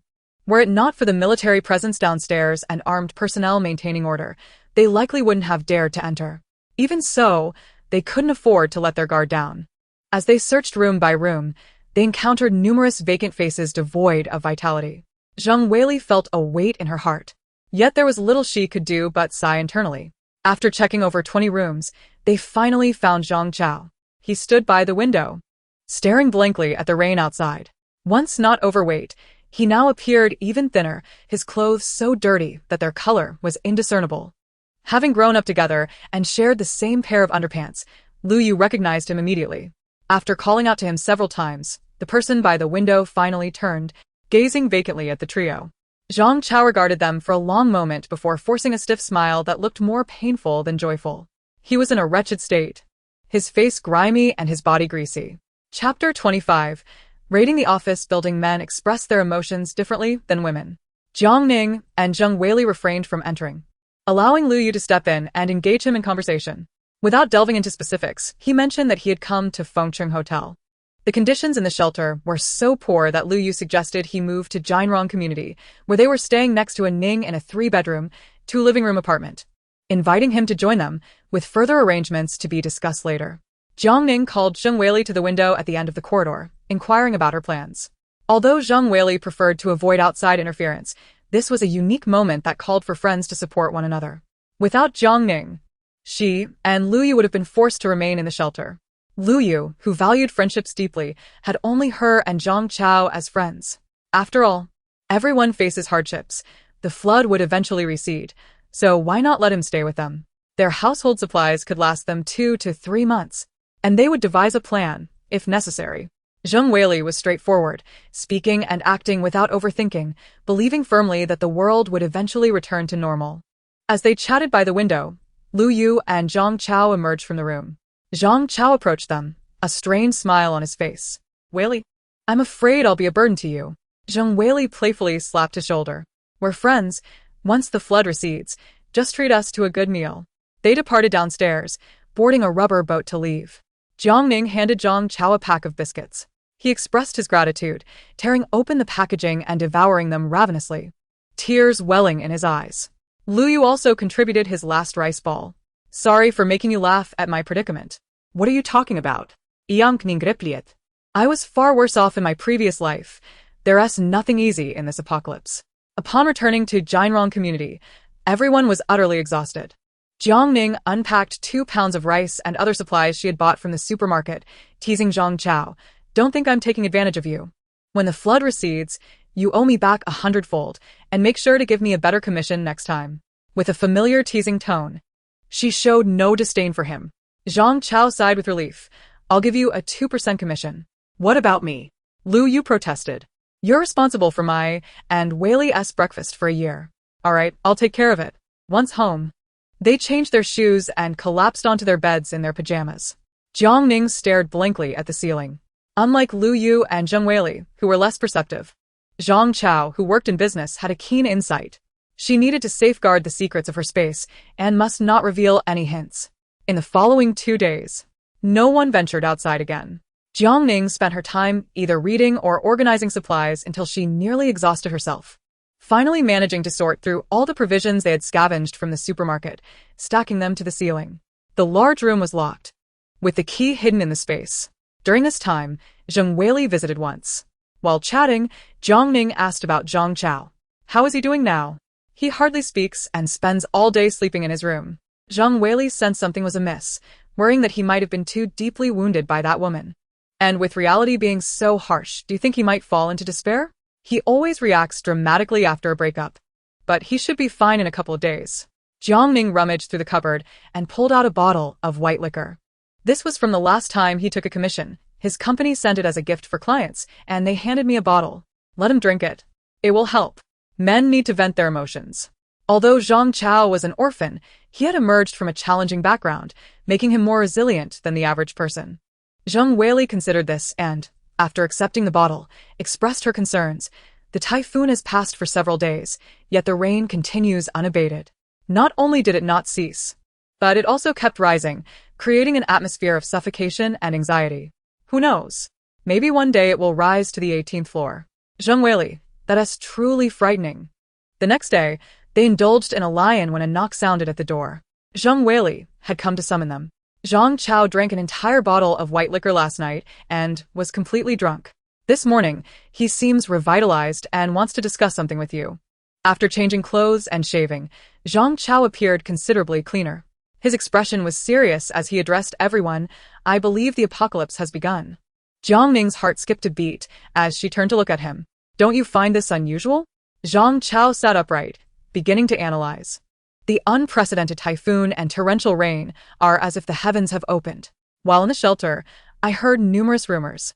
The government has been tirelessly retrieving supplies from grain wholesale markets day and night. The bread or rice balls we eat are made from those grains. Even if our country ceased farming, it has stockpiled enough food for its citizens to consume for 2 years. Why are they fishing out spoiled grains from the water for us to eat? And they only provide us with enough for 3 meals, with the rest being dried and stored. Lu Yu was taken aback, but it's been raining heavily every day. Food can't possibly be brought in. Don't underestimate the power of a state, Zhang Chao replied confidently. If only the coastal southern areas were affected, aid would have arrived long ago. This must be a nationwide disaster, perhaps even a global catastrophe. Before the internet went down, Zhang Chao had been following the news and browsing forum posts, learning that many places in other provinces were also suffering. If numerous disasters erupted simultaneously, what else could it be but the apocalypse? Even if the floods recede one day, it will take a long time to restore normalcy, which is why the government is urgently retrieving and stockpiling supplies. His words left Zheng Weili and Lu Yu feeling uneasy. Many have been involved in the recovery efforts these past few days. Shouldn't we go out and try our luck? Zhang Chao looked at Jiang Ning and Ning. What do you think? The waters are too deep. Even professional divers struggle with operations, let alone ordinary people without equipment. Jiang Ning firmly rejected the idea, stating, even if we were lucky enough to retrieve something, we might not have the means to bring it back. We should consider alternative methods from the water. But the mall has already been stripped bare. There's nothing left for us. Jiang Ning reminded them, we don't necessarily need to find food. As long as we possess something that others lack, we can exchange it for food later. Lu Yu understood her point, getting ahead of others during the off-peak times. But what could they seek? Medicines, Zhang Chao proposed, while everyone is scouring the malls and the waters. We can search the office buildings. In the office building, there were primarily companies, with scant resources available. Lu Yu shook his head, noting that their unit had already been scoured yesterday, and the office buildings in the urban area were nearly depleted. The office building where my company is located is somewhat isolated. The intricate network of waterways nearby makes it impossible to navigate even with a rubber boat. Some individuals despite having a speedboat, lack fuel, forcing them to remain trapped in the city. Jiang Ning consulted, stating that both he and Zhang Chao were familiar with the area and could try their luck. If they could locate the medical supplies from his company, their future would be significantly improved. Although the company is not a warehouse, it does have an exhibition hall, and while the quantity of medications would not be vast, it would still represent a considerable bounty for a small group. Moreover, it seemed that there was more than one pharmaceutical company in that building. Despite having stocked up in advance, the supplies were limited to merely 50,000 yuan. Who would ever find too many medications? At a critical moment, a single pill could save one's life. Therefore, swift action was essential. Once others regained their composure, opportunities would slip away. Motivated by the two, Zhang Weili and Lu Yu felt an urgency to consult with room 1801 regarding the speedboat. Chapter 26. Priority on medications. Time was of the essence, and Lu Yu knocked on the door of their apocalypse neighbor. Upon learning that they were seeking medications, Hua Yixin pondered briefly before agreeing. The old arrangement persisted. Zhang Weili would remain behind to guard the base with the child. Although Zhang Chao had proposed a doomsday theory, Zhang Weili held her own concerns. Deep down, she was reluctant to believe it and hesitated before saying, "This time, your primary objective is to find survival supplies and medications. As for other items, consider your own needs." While not explicitly stated, the implication was clear. Jiang Ning understood immediately and chimed in, suggesting they split the medications and survival supplies equally, with any personal requests not counting, but ideally not consuming excessive group resources. Clarifying the plan was beneficial, and everyone agreed. A single speedboat and 3 rubber boats could carry a substantial amount of supplies back. Their only worry was being outpaced by others. The journey to Zhang Chao's company was 20 kilometers, and the 4 of them boarded the speedboat, braving the rain. As they suspected, the waterways became increasingly complex as they approached the outskirts, and the wind picked up. Even the most skilled sailors would struggle to navigate wooden boats and rubber dinghies. Hua Yixin, adept at handling the boat, skillfully maneuvered through the intricate waters, eventually spotting several towering office buildings rising above the surface amidst the gloomy weather. Zhang Chao pointed in the direction, and they steered toward the office building, glimpsing through the 5th-floor glass at the offices submerged in floodwaters. The offices appeared relatively intact, likely untouched by looters. Using a hammer, they forcefully struck the glass, allowing the floodwaters to surge in. Once the water stabilized, they entered the building to secure the speedboat. Fortune was on their side. The expansive office building had not yet been ransacked. With clear objectives in mind, they ascended the stairs directly to the 12th floor, where Zhang Chao's pharmaceutical company was located. Using bolt cutters to sever the lock, Zhang Chao eagerly reached his workstation, visibly relieved to see several large cardboard boxes stacked behind him. Those were deliveries intended for a pharmacy, delayed due to the typhoon, leading him to bring the goods back to the company. The inventory was diverse, including anti-inflammatory and antibacterial medications, rheumatism treatments, cold medicines, and a plethora of others. The pharmaceutical agency was modest, with only a dozen individuals in the sales department. The exhibition room contained a chaotic assortment of medications, including those for hypertension, blood sugar, and cholesterol. Though the quantities were minimal, the variety was impressive, yielding several substantial boxes filled. Jiang Ning suggested that since space was limited, they should open the outer packaging and only take the medications, which would save approximately 3/4 of the space. "That's fine. I know the uses of various medications, and I can organize them when we return," he replied. As they unpacked the bags, Jiang Ning searched the workstation, discovering coffee, biscuits, assorted snacks, tea for men, floral tea for women, and self-heating pots. Though the amounts were scant, every little bit counted. The pantry was abundant with drinks, milk tea packets, bottled water, and they even cleared out the front desk's parcels. Anything useful was taken. They discreetly stuffed the items they wouldn't need into the available spaces. The medications filled 2 large travel backpacks, each a meter high, signaling a successful haul. After hiding the other supplies, they proceeded to the 15th floor. The office building housed 3 pharmaceutical companies, and they prioritized collecting from all. The second company also had a considerable amount of medications. Zhang Chao gazed at the large refrigerator in the exhibition room, lamenting, "This company primarily handles vaccines. These are valuable items, but unfortunately, we can't take them." Through the glass, Jiang Ning spotted several types of vaccines, including those for smallpox, tetanus, rabies, meningitis, HPV, and influenza. The refrigerator was equipped with a backup battery capable of operating for a month after a power outage, but once removed, the vaccines could not be preserved at room temperature. Jiang Ning cast a glance without further comment and continued gathering supplies. After clearing out the 3 pharmaceutical companies, one rubber boat was completely filled to the brim. Around 1 o'clock in the afternoon, the group, famished, settled down to eat. They enjoyed a luxurious self-heating pot filled with coffee, milk tea, and a variety of trendy snacks. Listening to the rain outside while savoring the warm, delicious meal, the aroma wafted through the office building, creating a moment of pure bliss. We have enough medications, but our food supply is indeed lacking. There are still several trendy live-streaming companies in this building. Let us try our luck there. Without hesitation, they continued their scavenging. To their surprise, the first company was a cosmetics and skincare brand that did not interest Zhang Chao and Lu Yu, but Jiang Ning's eyes lit up. The shelves were brimming with high-end skincare products, makeup, lipsticks, masks, and luxurious creams. Jiang Ning wasted no time, tossing the expensive items into her bag. Lu Yu, thinking of bringing something back for Zheng Weili, selected a few items as well. The men, uninterested in cosmetics, sought essential survival supplies and moved on to the second trendy company. And Ning, hurry up, we're waiting for you upstairs. Once they departed, Jiang Ning swept everything into her space. Unfortunately, the second company focused on women's clothing, featuring an array of dresses, shoes, bags, and more. Lu Yu picked out a few items for Zheng Weili, while Jiang Ning also selected several pieces. The third company finally dealt with food, though it specialized in snacks, including beef jerky, lamb jerky, nuts, assorted breads and pastries, popular beverages, and even ice cream that had melted in the refrigerator. These took up considerable space, filling several large black plastic bags. Jiang Ning even made sure to collect garbage bags from the cleaning room, recognizing their potential utility. Time passed swiftly, and the efficiency of their scavenging was insufficient. Jiang Ning proposed splitting up by floor to save time and enhance efficiency. The building had a total of 15 floors, so Jiang Ning took charge of 3 floors while the 3 men each handled 4. Assigned to the 12th to 15th floors, Jiang Ning decided to start from the 15th floor. Upon reaching the 15th floor, she returned to the earlier pharmaceutical company and collected all the vaccines from the refrigerator. Her space could preserve them indefinitely without issue.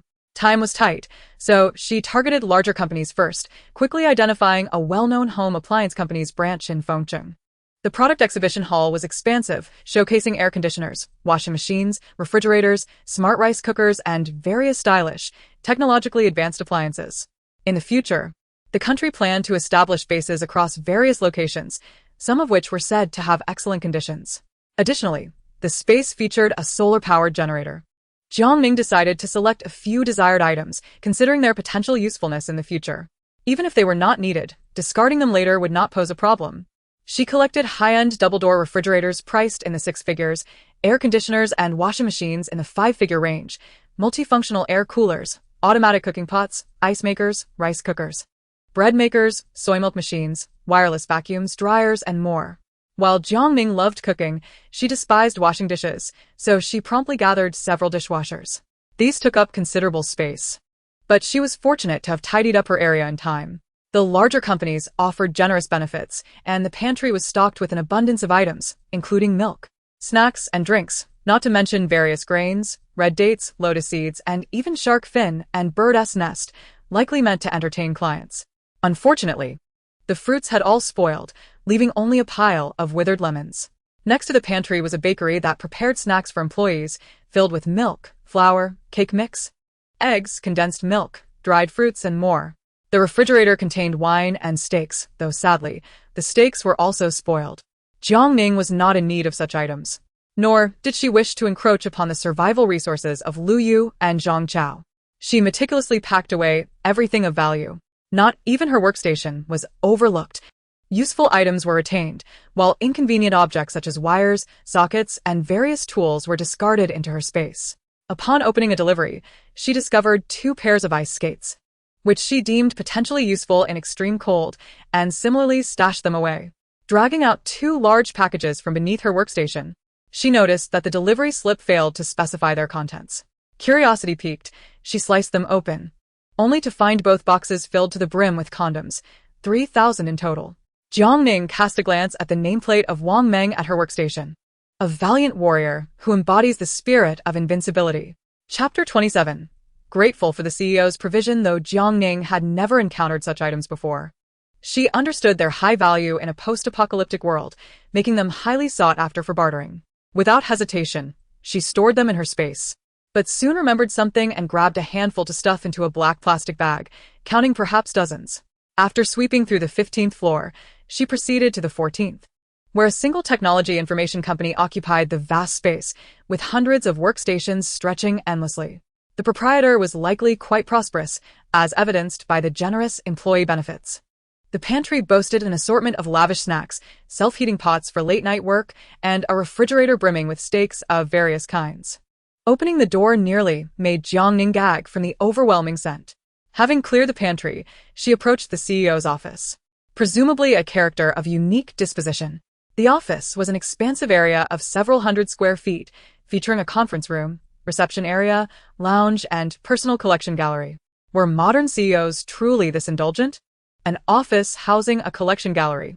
The collection room, fortified like a fortress, ignited Jiang Ning's interest. With all her strength, she pried the door open, only to be astonished by what lay before her. Directly opposite the entrance stood an antique display shelf, with a Tang sword hanging in the center, its scabbard adorned with intricate patterns and lavish silver plating. Jiang Ning took it down and unsheathed the sword, revealing a blade that shimmered with a cold light. It felt substantial, yet not unwieldy in her grip, a clear indication of its superior quality, far more efficient than a butcher's knife.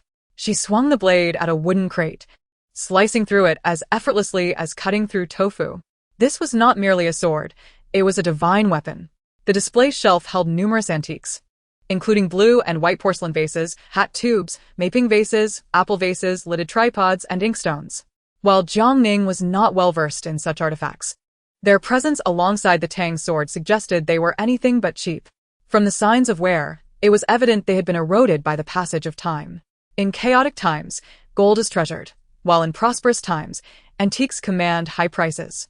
Such invaluable relics would be worth little more than a loaf of bread in the apocalypse. Nevertheless, they were pleasing to the eye and could serve as decor, taking up little space. On the left side of the display shelf hung several calligraphies, masterpieces from renowned ancient calligraphers, with each piece easily valued in the seven-figure range.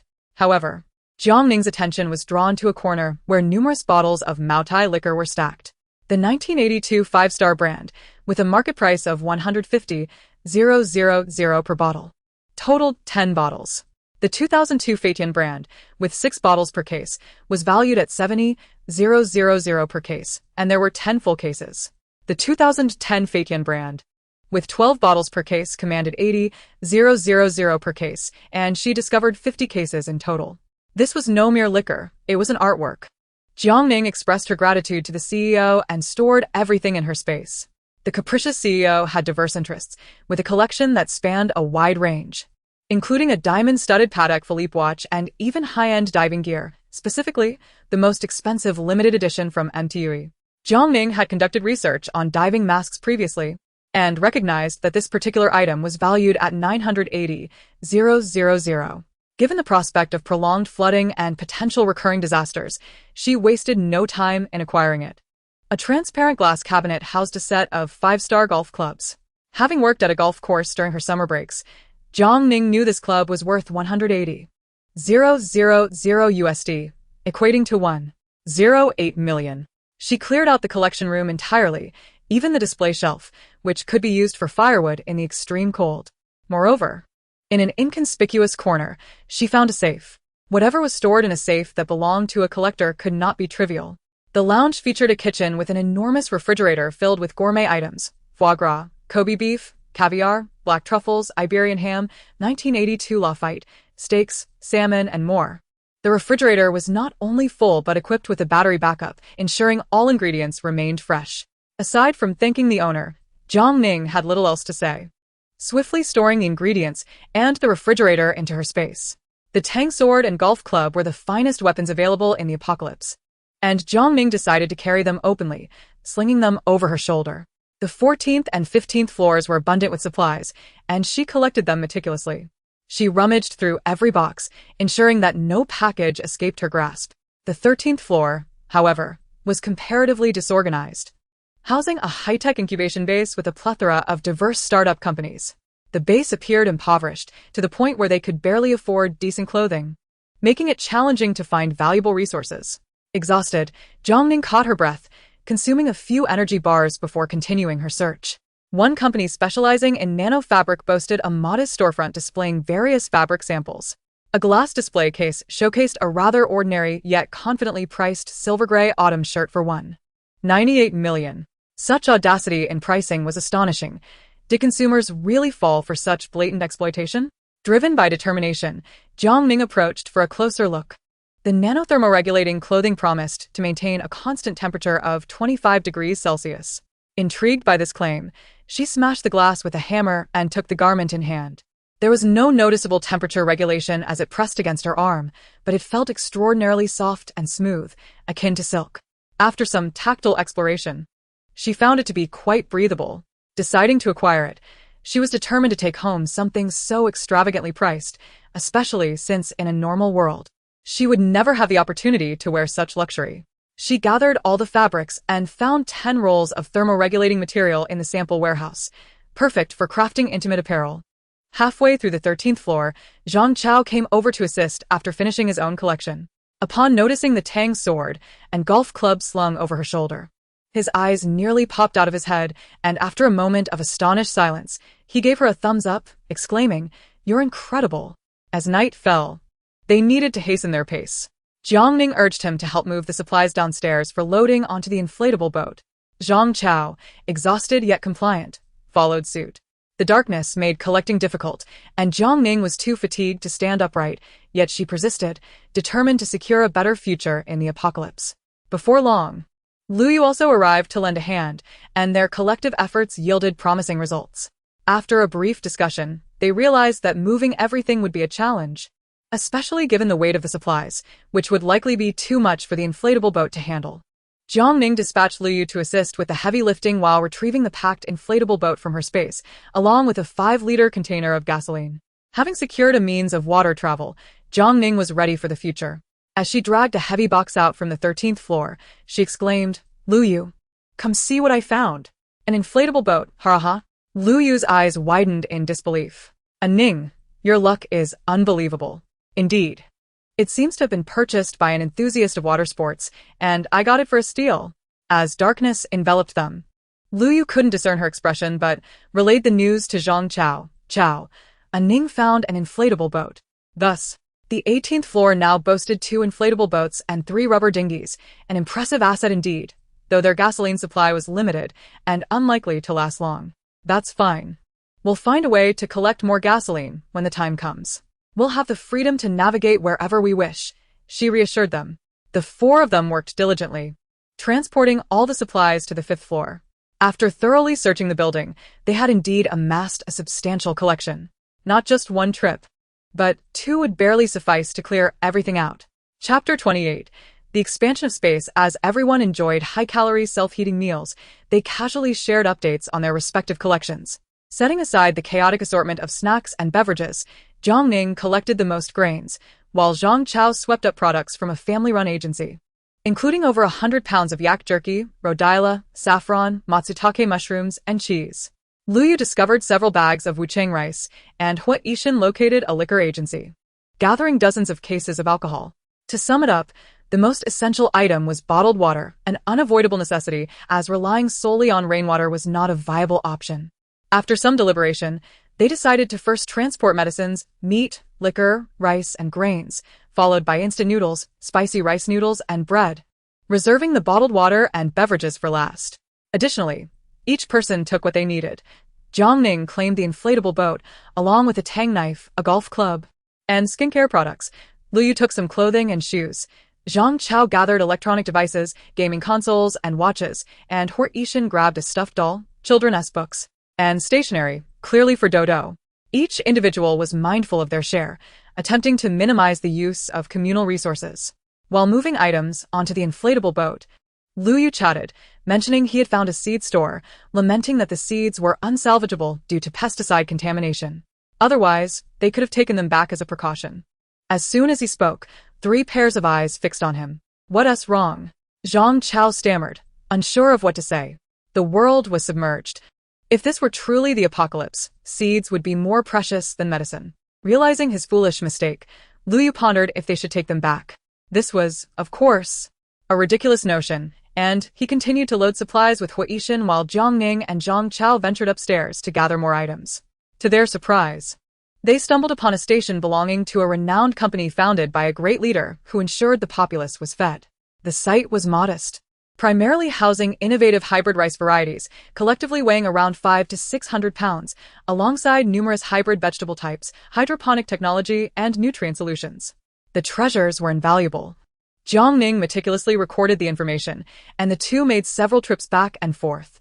On the final trip, she deliberately lagged behind, secretly stowing a laboratory computer into her space, filled with priceless documents and records that might aid in the restoration of civilization in the future. After their endeavors, it was past 9 o'clock in the evening. The inflatable boat from 1801 was secured with 2 rubber dinghies, while Jiang Ning tied one to hers, carefully estimating the power and weight capacity before navigating through the darkness towards Jinrong community. Jiang Ning piloted the inflatable boat, with Lu Yu sitting beside her, scanning the surroundings with binoculars. The binoculars had night vision capabilities, allowing them to avoid obstacles and remain vigilant against potential assailants. Heavily laden with supplies, they proceeded slowly. Upon reaching Jinrong community, the duo skillfully turned off the engine and dimmed the mining lamp to its lowest setting, paddling quietly back to the building. At this hour, nearly everyone was asleep, yet they needed to remain cautious. The abundance of supplies could draw unwanted attention. They walked barefoot to avoid making noise. Zheng Weili came down to assist, and they spent nearly an hour moving everything.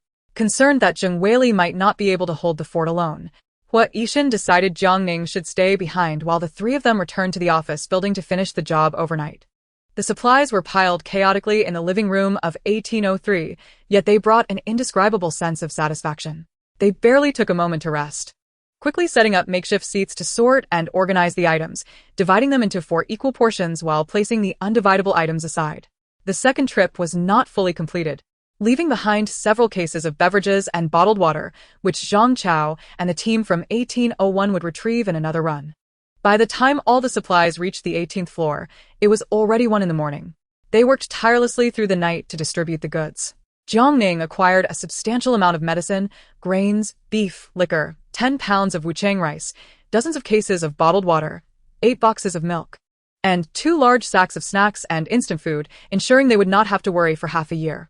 The only troubling matter was the seeds they brought back. Aware of their value, Jiang Ning understood that, apart from her knowledge, the others were clueless about handling them. Moreover, the incessant rain made preservation difficult, and they would spoil quickly if not stored properly. After considering it, Jiang Ning suggested she could take responsibility for their preservation, attempting to grow hydroponic vegetables, and later teach them how to do so. It was not out of greed, but rather a recognition of the frequent natural disasters in the apocalypse, where extreme temperatures were unsuitable for plant growth, leaving no opportunity for cultivation. If seeds were left untreated for too long, they would perish. The space could preserve them, and she genuinely wanted to safeguard these precious resources, with the hope of anonymously donating them if researchers could develop suitable planting environments in the future. After all, her space could only accommodate 10 square meters of fertile soil, and she could never plant all the seeds she had prepared. The others had no objections and helped remove the items into her home. Ning, whether we can achieve vegetable freedom now depends on you, they remarked. I will only attempt it. Success is not guaranteed. Exhausted, she took a bath and fell into a deep sleep. Staying up late was taxing on her health, and when she finally awoke around noon, she felt disoriented. After a day of unhealthy eating, she was parched. Even her throat felt parched. Jiang Ning prepared a plate of rice, steamed pork ribs, and fresh vegetables, and felt a profound sense of satisfaction as she ate, finishing with a bowl of medicinal chicken feet. After satisfying her hunger, she entered her space, only to be startled by what she saw. What on earth? Whose space is this? Jiang Ning was astonished. While the supplies remained hers, the space had expanded. What was once a 2-bedroom apartment had transformed into a 3-bedroom layout. No, it was not merely a 3-bedroom. The area had increased as well. The master bedroom was now 5 square meters larger. The secondary bedroom gained 2 square meters. And the living room, bathroom, kitchen, and balcony had all expanded, adding approximately 10 square meters. Even more astonishing was that the garden had doubled in size. From 10 square meters to 20. What did this mean? Not only was vegetable freedom attainable, but fruit freedom was also within reach. She quickly fetched a ruler to measure, discovering an approximate total increase of 50 square meters, equating to 150 cubic meters. Amidst her elation, Jiang Ning was puzzled. How could the space have suddenly expanded? Could it be due to it being filled to capacity? No. She had nearly filled it to bursting before without any change in size, so there must be some other undisclosed reason. Pondering this conundrum, she wondered if the daily time spent in the space would also increase. Excitedly, she glanced at the light-shadow timer, which had accumulated over 20 days. But after deducting the time already spent, only a meager 36 hours remained, which was disheartening. Statistics were updated daily, yet the time had not increased. There was nothing to be done but continue to make the most of it. Rolling up her sleeves, she began to rearrange and organize the supplies within the space, filling the newly available areas in the master and secondary bedrooms. While tidying up, she felt something was amiss. It wasn't until she came across a box of Moutai that she suddenly realized what had happened to the antiques and the display cabinet they had collected last night. After searching thoroughly and confirming their absence, she found the Moutai, diving suit, watches, and safe still intact, but the antique books and paintings were nowhere to be found. Could it be that these ancient items possessed a certain spirit, causing the space to expand? That seemed plausible, especially since the pendant she wore was also exquisite jade. But what about the display cabinet? Why had it vanished as well? Sitting on the sofa, she contemplated the mystery behind the space's expansion when Zhang Chao knocked at the door. Perhaps the hunger experience during the typhoon had left a profound impression on him, as he now harbored a significant sense of urgency regarding food supplies. With 3 people consuming 2 portions of supplies, they would deplete their resources quickly. Upon waking to find the water levels rising again, he was even more convinced that the apocalypse had truly arrived. Yesterday, we only searched my office building. There are still 2 nearby buildings left. Should we secure them before someone else does? Originally, she had planned to fill the apartment and her space, and then give up. But with the newfound additional 150 cubic meters, Jiang Ning felt intrigued. While they had an abundance of food now, mere sustenance was insufficient to thrive in the apocalypse. Holding on to valuable resources might even hasten their demise. Items like the tang knife and golf club, which she had acquired yesterday, could better protect her against ruthless adversaries. If she ever found herself in water, the diving gear might save her life. Furthermore, if she could find more spiritually significant items, perhaps the space could expand even further? With these thoughts in mind, Jiang Ning readily agreed. Zhang Chao once again approached the door of 1801. Without any objections, everyone swiftly gathered their belongings and set off. Despite their efforts to maintain a low profile, they still drew attention, with complex gazes directed their way. Jiang Ning understood that even the utmost caution could not shield them from being discovered the previous night. But what of it? They had earned their gains through sheer skill. The water flow in the urban area was relatively steady, and in an effort to remain inconspicuous and conserve fuel, they chose to row rather than use the motor. However, they were unexpectedly targeted. Exiting the community required passing between buildings 8 and 9 when suddenly, the murky floodwaters yanked a thick rope. 1801 reacted swiftly, using a paddle to block the impending danger. Otherwise, several individuals would have been tripped. Had they employed the motor, both the people and the inflatable boat would have been overturned into the water. In a moment of distraction, several men leapt from buildings 8 and 9, armed and quickly swimming towards the inflatable boat. This group clearly intended to execute a grand scheme. Jiang Ning rose, her face darkening as she unsheathed her tang knife and struck forcefully at the approaching men. A shrill scream followed as one man's arm was severed, blood staining the floodwaters. Merely slaying one would not suffice to deter them. Without hesitation, Jiang Ning aimed for his head. Had it not been for this encounter, she would have remained oblivious to the fact that the 18th floor was under such scrutiny. Although it was merely the collaboration of buildings 8 and 9, there could be countless others lurking in the shadows, waiting to take advantage. The 18th floor had been deemed a prime target. Should they falter or exhibit fear, they would be swarmed, storming the top floor to divvy up the supplies, possibly leading to the demise of Zheng Weili and Dodo. Therefore, retreat was not an option. To show any weakness was to plunge into an abyss of despair. Lu Yu and Zhang Chao, though physically weaker, came to a sudden realization. The world had transformed. It was no longer governed by law, but by the law of the jungle. Those sharp weapons could indeed be deadly, and they could not afford to remain passive. The two raised their paddles, ready to strike at anyone who dared approach. Jiang Ning continued to swing her blade, the waters surrounding the inflatable boat turning crimson as the wounded man thrashed and cried out, only to be swiftly carried away by the flood. Having injured 5 or 6, the remaining few, now terrified, turned to flee. Remembering the tragedies of her past life, Jiang Ning's eyes glistened with fury as she commanded, "Pursue them. We cannot let them escape." Zhang Chao and Lu Yu paddled with all their might, while Hui Yishan retrieved a nail gun. His aim was precise. Even as they floundered in the water, he managed to shoot them down one by one. A complete rout. Gasping for breath, Lu Yu and Zhang Chao inquired if they should return now. "No," Jiang Ning declared, cleaning her tang knife. Returning now would signal weakness, indicating that Sister Weili was incapable. If they ventured out again, the attackers would surely descend upon the 18th floor. Lu Yu, filled with anxiety, was aware that Zheng Weili was formidable. But how many could she fend off unarmed? Jiang Ning was correct. They needed to be swift. Though his heart raced with trepidation, Lu Yu gritted his teeth and rowed onward. Once outside the city, they activated the motor of the inflatable boat, speeding towards the outskirts. Halfway through their journey, they spotted another inflatable boat approaching. Jiang Ning peered through her binoculars and was taken aback to see Yang Weizong standing at the bow, accompanied by Su Mengyao and a few boys trapped on the 8th floor. The inflatable boat was towing a rubber dinghy laden with supplies. The faces of the few aboard alight with smug satisfaction. As the two inflatable boats passed each other, Yang Weizong flashed a mocking smile at Jiang Ning. She remained unfazed, knowing that the apocalypse would deliver its own retribution. Yet a nagging sense of foreboding crept in. Today's expedition felt destined for failure. Before long, her intuition was confirmed. In less than a day, the remaining 2 office buildings were completely pillaged. Everywhere she looked, glass shards littered the ground, desks lay askew, and chaotic footprints were scattered about. Clearly, there had been more than one wave of raiders. Zhang Chao seethed with frustration. They had arrived too late, leaving nothing behind. "Not necessarily," Jiang Ning replied calmly. "It depends on what one seeks." Their supplies were rationed carefully, sufficient to last 6 months. By then, the floods would have receded, ushering in a frigid, hellish world. With temperatures plummeting to -60 or 70 degrees, food would not be the primary concern. Survival against the cold would be paramount. She subtly suggested that since they were already here, they might as well gather some firewood.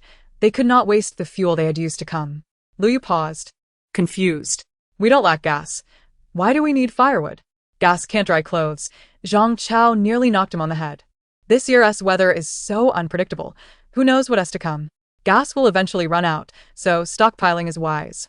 Right? Weili's clothes never dry. Let us collect some to take back for her," Lu Yu conceded. Chapter 30. The 18th floor becomes a criminal power as they searched the upper floors. They found the place in disarray. The offices were predominantly plastic, with only a few wooden desks made of compressed sawdust and glue, which were not only combustible but also toxic. The other building was similarly stripped, yielding only a few boxes of fast food, bottled water, and a small quantity of wood. They returned to the building housing Zhang Chao's company, where signs of forced entry were evident, yet the situation appeared far better. It seemed they had been startled into fleeing to the other buildings upon discovering the earlier looting. Jiang Ning's guess proved accurate. The higher they ascended, the fewer signs of disturbance they encountered. She proposed a staggered search, as each person might focus on different aspects, potentially uncovering overlooked areas. Jiang Ning searched the places Lu Yu had previously scoured, while Zhang Chao switched with 1801. Their objective had shifted from medicine and food to other necessities. With an additional 150 cubic meters of space, Jiang Ning, ever cautious, sought to fill it to capacity. She collected books to enrich their spirits. Exquisite vases from the boss's office, solid wood desks, wardrobes, jade ornaments, and cleaning supplies.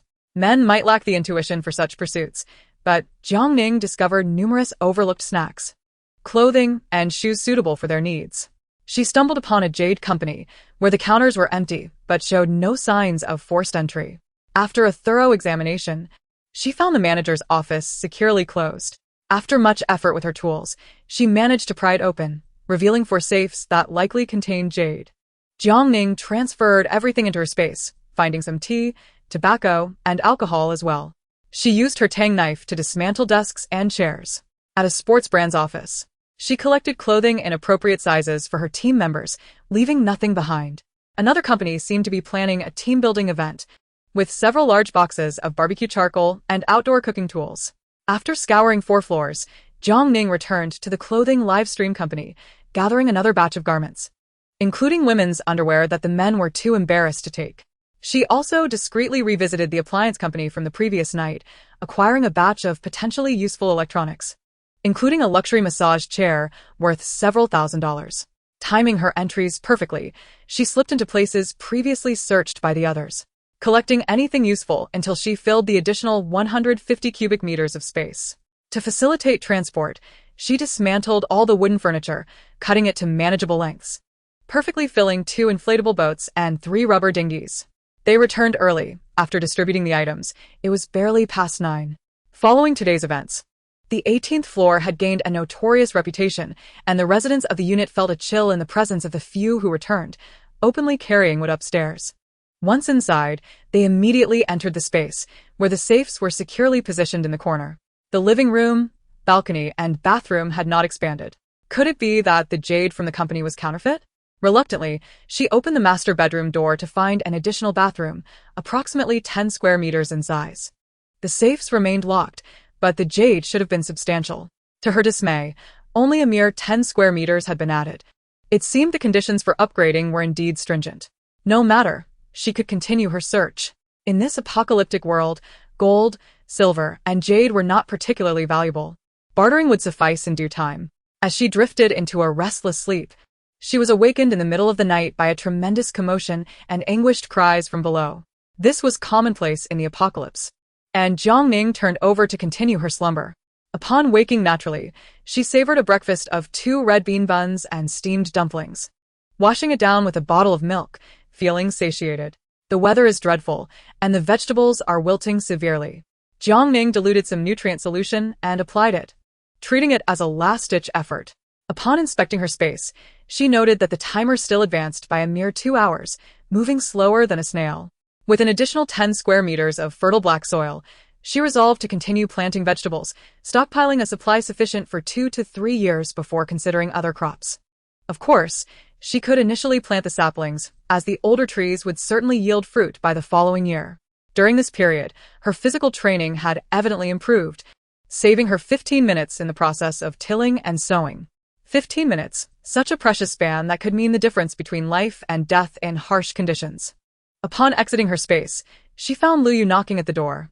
Opening it, she was startled to see his bruised face. "Who did this to you?" she exclaimed. Liu Yu, somewhat embarrassed, replied, "Well, you see, I've been training with Zhang Chao, and Wei Li has been pushing us hard since last night. She used to be reluctant to lay a finger on us, but now she's relentless." Liu Yu understood that the world had changed. He could no longer rely on Wei Li and Jiang Ning for protection. From this moment forward, he vowed to become a man, to stand strong and protect the women he cared for. "Indeed, you all certainly require training," Jiang Ning remarked, suddenly recalling something. She retrieved a black bag from her room, explaining, "I found this in the office building and thought you and Wei Li might find it useful, so I kept it." Upon seeing the contents, Liu Yu's expression shifted awkwardly, but he soon smiled, saying, "Thanks. I was just lamenting the lack of this." Almost forgetting his primary concern, he cheerfully asked, "Do you know what happened last night?" "No, I was dead to the world," she replied.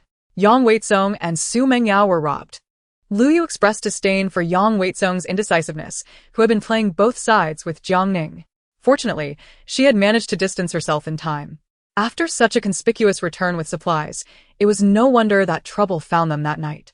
Yang Weizong lived in 802, a cramped 2-bedroom unit that could hardly accommodate so many people, and 1202 was likewise packed.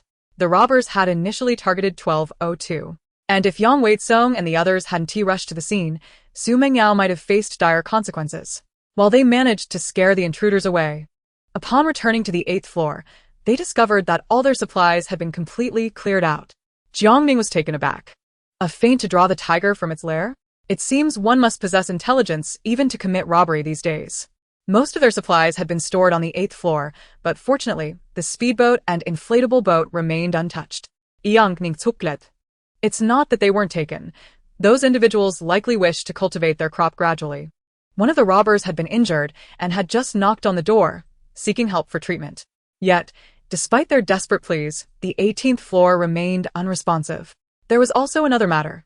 Two individuals from other buildings had arrived that morning seeking to form an alliance, only to be rebuffed by Wei Li. Jiang Ning found it amusing. The 18th floor was merely practicing self-preservation, yet they had been labeled as a criminal organization. As they chatted, Zhang Chao, also sporting a bruised visage, emerged, asking, "Are we going out today?" "I don't wish to go out. If you need anything, you can go. I'll stay here and watch the place." Supplies had been thoroughly scavenged. Venturing out now would yield nothing she required. Moreover, Zheng Wei Li and Lu Yu had been brainwashed by Zhang Chao's doomsday rhetoric, leading them to believe there was a constant shortage of necessities, fostering a sense of impending crisis. After exchanging pleasantries, the three of them set out with the inflatable boat, aiming to gather supplies and gather intel. Just past noon, three more individuals arrived seeking to establish connections. Jiang Ning, irritated, posted a notice on the door. No alliances. She was wary not only of those with ulterior motives, but also of Zheng Wei Li and the others, as she dared not let her guard down. After all, in these apocalyptic times, human hearts are the most inscrutable. It was not just friends or colleagues. Many would resort to cannibalism in the darkest of hours. Should the day of betrayal arrive, she would not hesitate to sever ties. With her basic needs met, she contemplated how to expand her space, as other desired supplies were not readily obtainable. When the three were away, Jiang Ning relaxed, enjoying delicacies such as spicy chicken feet, squid strips, cold dishes, and marinated duck intestines while reading to pass the time. With ample time remaining, she took out the meat filling she had prepared earlier and began wrapping dumplings, all while engrossed in her favorite series. She amassed over 1,000 dumplings just as she heard the familiar sounds of Zheng Wei Li and the others returning. They brought back some wood and 2 stainless steel doors salvaged from the mall. Compared to Jiang Ning's door from 1801, Lu Yu felt a lack of security and had spent considerable time prying them loose from the mall, armed with measurements. After much tinkering, they finally completed the renovations for 1803. With an extra door installed at the stairs, access to the 18th floor now required overcoming 3 obstacles. While observing Lu Yu apply cement, Jiang Ning inquired, "Where did you find that?" "I stumbled upon some construction sites and managed to snag a couple of bags," he replied. The three discussed making another trip to gather glass for the balcony, as the incessant rainfall had made it excessively damp. Jiang Ning cautioned, "Be sure to choose high-quality materials. We wouldn't want the glass to shatter again when the typhoon returns." Lu Yu wholeheartedly agreed, sharing stories of how several nearby apartments had experienced shattering glass incidents. After much contemplation, Jiang Ning concluded that the expansion of her space was linked to spirituality. The disappearance of the antique shelves must relate to the wood's quality. Good wood takes decades, if not centuries, to mature. For instance, golden silk nanmu requires thousands of years. The museum had been flooded, and ancient artifacts had already been salvaged or relocated by the authorities. Gold, silver, and jade could be retrieved easily once the waters receded. Now, The only option remaining was the pursuit of wood. Wood? An idea suddenly struck Jiang Ning. Chapter 31. Dealing with the White Lotus and the Saint. To find quality wood, she realized that neither the mall nor the office building would suffice, and the museum was already submerged. However, there remained one potential location worth exploring.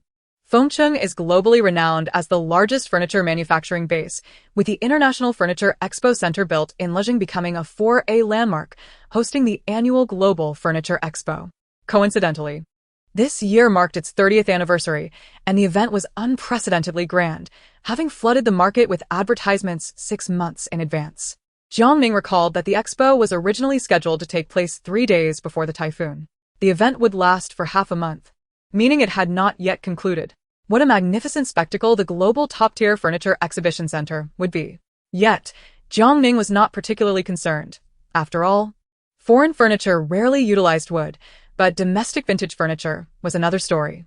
She had seen advertisements from a large furniture company boasting a bed crafted from millennium-old rosewood, along with a complete set of indoor furniture, starting at a 9-figure price. In recent years, the Chinese people had grown increasingly culturally confident, and the vintage furniture trend had taken off. To create a buzz, the Expo Center had borrowed a piece of ebony as its centerpiece exhibit. Not only ebony but also many other valuable woods such as wangwali, old sandalwood, and rosewood had been showcased at the Expo Center. Seizing the opportunity to promote furniture culture globally, Jiang Ning resolved to make a trip, and it had to be immediate. The Expo Center, built in Lijiang, is approximately 40 kilometers from the urban area. The journey is fraught with complex waterways, yet it is undoubtedly worth the gamble. While Zheng Wei Li and the others were out collecting building materials, Jiang Ning knocked on the door of 1801, stating, "I'm going out for a while." 1801 had no objections, advising her to stay safe. With the bag for the speedboat slung over her shoulder, she coincidentally encountered Su Mengyao on the 17th floor, who was accompanied by Yu Qingqing from 1202. Su Mengyao's eyes were red, and tears flowed freely as she pleaded, "And Ning, a Jian is injured. And you're the only one who can save him. Please, I beg you to help him." Jiang Ning treated her as if she were invisible, maintaining a cold demeanor as she continued down the stairs.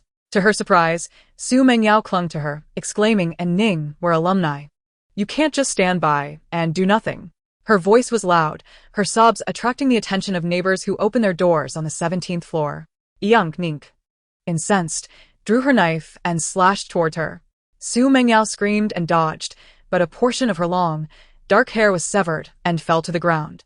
Before she could regain her composure, Jiang Ning kicked her to the floor. The rain-soaked girl stared in shock, wide-eyed, as she beheld Jiang Ning, who appeared like an executioner, momentarily forgetting her tears. Jiang Ning pressed her foot firmly on Su Mengyao's chest, declaring, "If you wish to gamble with your life by throwing yourself at my blade, I wouldn't mind sending you to meet the King of Hell." She stood unwavering, her expression chillingly indifferent. Su Mengyao felt her ribs straining under Jiang Ning's weight, her face paling as she struggled to breathe. Yu Qingqing took 2 steps back, saying, "Jiang Ning, Mengyao merely wishes for you to save a Jian. If you choose not to, then so be it. Why resort to harming others?" She questioned Jiang Ning's sanity. Jiang Ning cast her a cold glance, retorting, "The 18th floor is not a hospital, and I am certainly not a doctor. If you possess a speedboat, why not transport the injured to the hospital? Must you seek assistance from someone who has only been studying traditional medicine for a year and barely grasped the basics? Do you all consider me a fool?" Yu Qingqing was taken aback and explained, "But our speedboat has run out of fuel, and it's pouring rain." Jiang Ning responded with derision, "So you intend to watch him die and then place the blame on me? You truly are a loyal friend, unwilling to take risks yourself, yet eager to evade guilt by transferring the responsibility onto me." Yu Qingqing was momentarily stunned by her words. Indeed, Jiang Ning had only been studying medicine for a year, primarily focusing on theoretical knowledge. However, Su Mengyao spoke with such conviction that it influenced their perceptions, leading Yu Qingqing to instinctively adopt the same view. Upon reflection, it was evident that they had put Jiang Ning in a difficult position. "Why not lend us the speedboat, so we can take a Jian to the hospital? If you want to play the martyr, do so on your own." Jiang Ning stepped closer, taunting, "You are deceived and now wish to drag me down with you?" Yu Qingqing's face turned pale, as if struck by lightning. Her eyes filled with complex emotions. Ignoring her vulnerability, Jiang Ning continued her descent. Upon reaching the 6th floor, Yu Qingqing suddenly pursued her, demanding she stop. "Jiang Ning presedon bort. You knew they had ulterior motives. Why didn't you warn me?" Yu Qingqing exclaimed indignantly. "Jiang Ning konteret. What am I to you, that I should remind you? If you were truly so benevolent, why would you offer food only to Yang Weizong when there are many starving in the group? He brought a crowd to your home. You could have refused him. Why didn't you? Did you genuinely not perceive this, or were you merely trying to win his favor? Now that you see the truth, why do you still associate with them?" Jiang Ning looked at Yu Qingqing, recognizing her past foolishness. Why didn't I inform her? Because it would have been futile. No one is more foolish than the other, each with their own agenda. In my previous life, I too noticed the duplicity, desiring his affection while being constrained by pride. Spoiling him with kindness, a few sweet words from Yang Weizong would send her into a daze, almost as if she would offer her heart to him. If an unfamiliar person suddenly appeared, warning her of his ill intentions and urging her to conserve food in these dire times, she would likely have defended him before he even had the chance to speak, labeling the stranger as insane. What love-stricken individual doesn't behave this way? Thus, why should Jiang Ning say anything? Furthermore, even after Yu Qingqing saw their true colors, she still feigned ignorance and colluded with them. What good is that? I didn't. If you had warned me sooner, I wouldn't have shared my food. Yu Qingqing, unwilling to confront her own mistakes, spoke with a quavering voice. Why are you so heartless? Why didn't you tell me sooner that Yang Wei-song is a beast? Tears streamed down her face as she cried uncontrollably. Jiang Ning reminded her, you might want to cry louder. He could very well be listening from upstairs. Startled, Yu Qingqing instinctively covered her mouth. See? You still wish to continue your collusion. No one can awaken a person pretending to sleep. Jiang Ning bore no responsibility nor obligation. She boarded the speedboat, setting off towards the exhibition center amidst the torrential rain.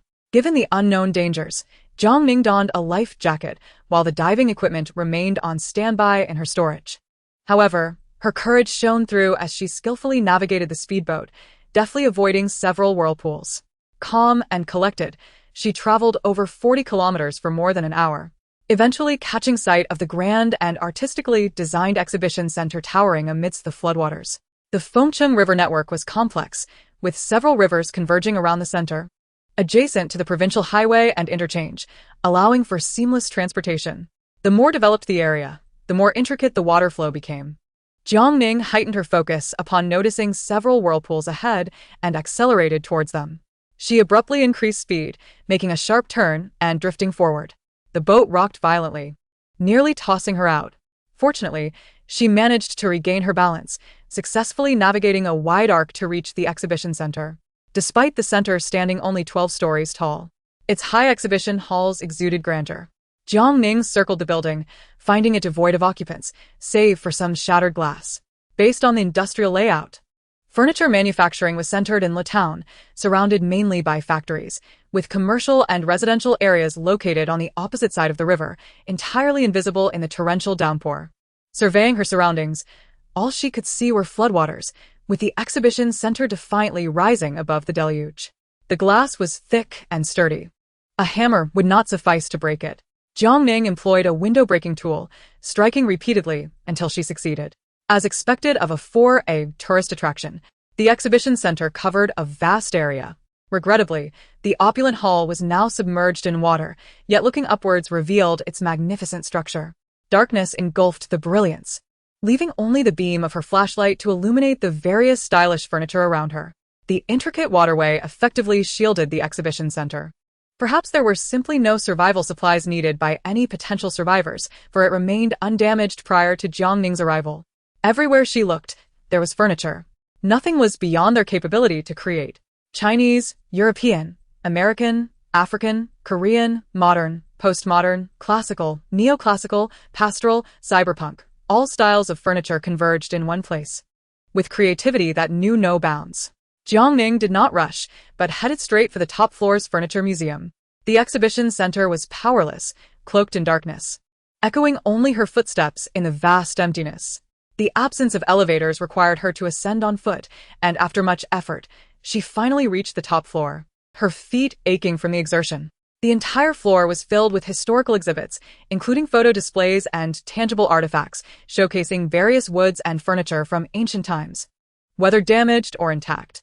With her flashlight in hand, she navigated through the exhibition areas, and after nearly half an hour, she finally reached the centerpiece, a long, irregularly shaped piece of dark brown wood over 4 meters long. This was blackwood, buried underground for thousands, even tens of thousands of years, shaped by erosion into a plant mummy that resembled neither wood nor stone. Renowned as the fossil of the woods, it was said that one tael of blackwood equaled one tael of gold. Jiang Ning could not ascertain its worth, as no matter how precious, it could not satiate hunger. To survivors, it was worthless. Encased in transparent glass, extracting the blackwood was no easy feat. The explosion-proof glass would not shatter, even with a hammer. Jiang Ning donned a mask and retrieved an electric saw from her storage, the piercing sound echoing continuously. After considerable effort, she successfully cut through the explosion-proof glass, a fragrant aroma wafting towards her. Indeed, the scent of blackwood was delightful. With no time to waste, she quickly secured this treasure into her storage. Continuing with the electric saw, she discovered South Sea rosewood, agarwood, and various other valuable furniture woods, all protected by glass or cordoned off to deter visitors from touching them. Jiang Ning could not discern which had spiritual energy, so she simply tossed them all into her storage. As she walked, she finally spotted a 1,000-craft bed crafted from rosewood. Exquisitely carved and breathtakingly beautiful, it was flawless, albeit somewhat eerie in the darkness. Its size was too grand. The living room of her storage was nearly overtaken by her RV, leaving no room for such a large bed. With no other option, she rolled up her sleeves and began to dismantle it. Once disassembled, she tossed it into her storage along with the matching tables, chairs, and dressing table, leaving nothing behind. There were also many other ancient furniture pieces of various materials, such as yew tables, scholars' chairs, and concubine chairs, along with many whose names she could not recall. To be honest, her hands were sweating as she smashed the display case glass, despite her face being covered with multiple layers of fabric. In a world ravaged by calamity, had it been a time of peace, she might have found herself laboring endlessly at a sewing machine until her demise. Hammering and crafting, not even wooden sticks were spared. Jiang Ning, drenched in sweat and feeling dizzy, sought a place to rest. She procured a chocolate bar for a quick energy boost and sipped a can of Red Bull. Once her spirits were somewhat revived, she switched off her flashlight and slipped into her space. Scattered throughout the space were numerous pieces of worn furniture, though most had vanished. Jiang Ning was astonished by the scene before her. The living room was approximately 30 square meters, complete with a spiral staircase leading to the second floor. The rooms, kitchen, and bathroom were all significantly larger, and the master bedroom now boasted a walk-in closet. Counting carefully, she realized there was an additional bedroom and a study. Indeed, the space now comprised 4 bedrooms, 2 living rooms, 3 bathrooms, and 1 study, with a spiral staircase reaching only to the ceiling, suggesting further potential for expansion. Even more astonishing was that the black soil garden, which had previously measured only 20 square meters, now appeared to encompass 300 square meters. Jiang Ning's gamble proved fruitful. The ancient, sentient wood truly possessed remarkable qualities. She expressed gratitude to the ebony, the rosewood, and all the spirits that had sacrificed themselves for the space. As for those items that were not accepted by the space, she had no intention of discarding them. They could serve as firewood during the harshest of winters. This journey had been immensely rewarding, estimating an additional 400 square meters, or 1,200 cubic meters. Upon exiting the space, Jiang Ning descended to the lower floor. Both levels were adorned with Chinese-style furniture, and with so much to collect, she relied on her instincts, discarding the pricier items into the space. Everything was stacked in the garden, layer upon layer. Whatever the space could consume, it would, and for what it could not, she would find opportunities to exchange later. With an added 1,200 cubic meters, Jiang Ning felt significantly more confident. As long as she could hoard without perishing, she would stockpile to her heart's content. The 8th floor featured a service hall, a screening room, and numerous restaurants, cafes, bakeries, and convenience stores, presumably intended for visitors and guests attending exhibitions. Although all the meat and vegetables had spoiled, the restaurants had stocked up in anticipation of the expo, with rice, flour, and various grains exceeding 10,000 jin and over 300 barrels of oil, along with a wide array of seasonings, teas, wines, and beverages. She even discovered 20 unopened bottles of premium caviar and 30 bottles of Lafite red wine, all still within their expiration dates, in a high-end Western restaurant. The refrigerators holding these precious ingredients were equipped with backup power systems. 3 large refrigerators were filled with steaks, lamb chops, foie gras, Tanya blue lobsters, Parmigiano Reggiano, and more.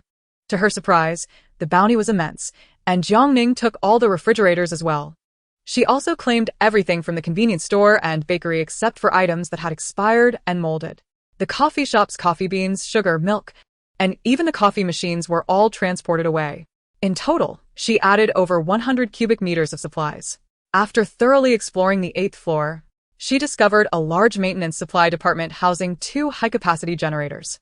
In such an expansive exhibition center, power outages were inevitable, so the generators likely served as emergency backup. To operate the generators, diesel was required. Jiang Ning searched the generator room but found no diesel. Chapter 33. Acquiring diesel. Jiang Ning pried open the maintenance supply department's warehouse and finally located diesel in one room. There were 30 barrels of 160 liters each, totaling 4,800 liters, or roughly 4 tons. Given the international exhibition and the once-in-a-century typhoon, it was unlikely that such a small amount of diesel would suffice for emergency preparations. Thus, she pried open all accessible areas and discovered 2 additional rooms containing diesel, bringing the total to 12 tons. Both the inflatable boat and RV could run on diesel, sufficient for her extended use, and in her excitement, she stored it all in the space. Although the space had several solar power storage units, why choose when one could have it all? Armed with tools, She meticulously disassembled the generators, along with the maintenance department's tools and accessories, packing everything away. The seventh floor and below featured a variety of modern furniture styles, and Jiang Ning continued her collection. She preferred modern furniture, as designers often considered the needs of those in compact living situations. Many pieces had foldable features. With an additional 1,200 cubic meters of space, Jiang Ning seized whatever she could find, indulging in her whims. Beds, latex mattresses, sofas, wardrobes, TV cabinets, nightstands, tables, and chairs were all gathered. Exhausted, she took a moment to rest and checked the space. The wooden furniture she had collected only lost a fraction of its presence. It appeared that merchants often engaged in trickery, as the space proved to be a reliable treasure detector. Ascending the spiral staircase, she found an additional living room, yet no further changes were noted. She swept through to the fifth floor, selecting only durable and practical items, for the end of days required no frivolities, lest they draw suspicion during exchanges. Spending too much time in the exhibition center, she checked her phone and noted it was already 3 in the afternoon. Navigating her inflatable boat away, Jiang Ning spotted 2 commercial buildings under construction. Reminded of the devastation caused by the earthquake, with collapsed structures strewn about, she hesitated before steering her boat closer. The commercial buildings were nearly finished and in the renovation stage, with many materials already transported to the upper floors. Jiang Ning peeled back the waterproof coverings to reveal sand, cement, lime powder, glass doors and windows, tiles, and waterproof coatings. The materials varied by floor, reflecting different stages of renovation. Sand was easily obtainable and deemed unnecessary to hoard. The others, however, would be difficult to reproduce. Even if the government initiated reconstruction, not everything could be manufactured again. As she ascended, she collected materials and piled them in the black soil garden. She noticed that since the second floor had been established, the garden's height capacity had increased, now matching that of the second floor. This change indicated that the garden's usable area had expanded from 900 to 1,800 cubic meters. Fortunately, construction materials did not consume space, allowing her to gather everything. Not forgetting to collect a piece of waterproof, light-blocking cloth to cover the cement, lime powder, and waterproof coatings, she finished her gathering. Suddenly, she recalled the safes she had stored in the space. With determination, she retrieved them all and set to work prying them open. The blaring alarm pierced the air, and she stuffed earplugs into her ears as she gradually pried the safe doors open. The 4 safes from the jade shop were completely empty. It seemed the space had devoured everything. Next, she tackled the personal collection safe of the domineering CEO, and unexpectedly, a gun fell out. Was this something to be collected? It seemed that all domineering CEOs shared a penchant for defying the law. Apart from the handgun, there were also 2 boxes of ammunition, totaling 200 rounds. Even in the end of days, it was nearly impossible for an ordinary person to possess such items. This was an unexpected delight. Although Jiang Ning had never handled a real gun, her school had a shooting club that used rubber bullets, and she had some accuracy. With this acquisition, she felt a bit more secure for her sleep, once again grateful for the CEO's generous contributions. Now, only 1 safe remained, located in the CEO's office. This surely wasn't contraband, was it? As she pried it open, it was filled to the brim with paper. No, to be precise, it was currency. Stacks of 10,000. A total of 100 stacks. 1 million, all brand new bills. This was something Jiang Ning had not anticipated. Had she received this sum before the calamity, she might have ended up laboring at a sewing machine. Although the currency had significantly depreciated, it was better than nothing. She stuffed the money into her backpack and discarded the safes into the floodwaters. The 18th floor was barely a team effort. Venturing out alone was no easy feat. Jiang Ning pulled out her phone to consult the offline map, curious if there were any other worthwhile destinations nearby. There was a commercial science and technology museum, but it was located in the neighboring city of U City, the provincial capital, had the museum set in the outskirts, merely 20 kilometers from the town. Apart from continuing to expand her space, she had no pressing needs. Thoughts of ships or planes were futile. Instead, she decided to explore, hoping to uncover something useful for herself. Upon determining the route, I set off towards the Yuechin Commercial Technology Museum. The surroundings were an expanse of water, and my unfamiliarity with the path caused me to spend nearly an hour navigating through the vastness. The museum, now reduced to merely 2 stories above the water, was teeming with people. It had evidently been ransacked countless times, leaving a scene of utter chaos. Any resources deemed beneficial for survival had been nearly entirely stripped away. Just as I was about to leave after a cursory exploration, the beam of my flashlight inadvertently illuminated an orange sphere. It was round like a ping-pong ball and strikingly vibrant in color, approximately 3 meters in diameter. Could this be an escape pod? I recalled having seen one in a video, designed for protection against earthquakes and tsunamis. Picking up a brochure from the ground, I discovered that my suspicion was indeed correct.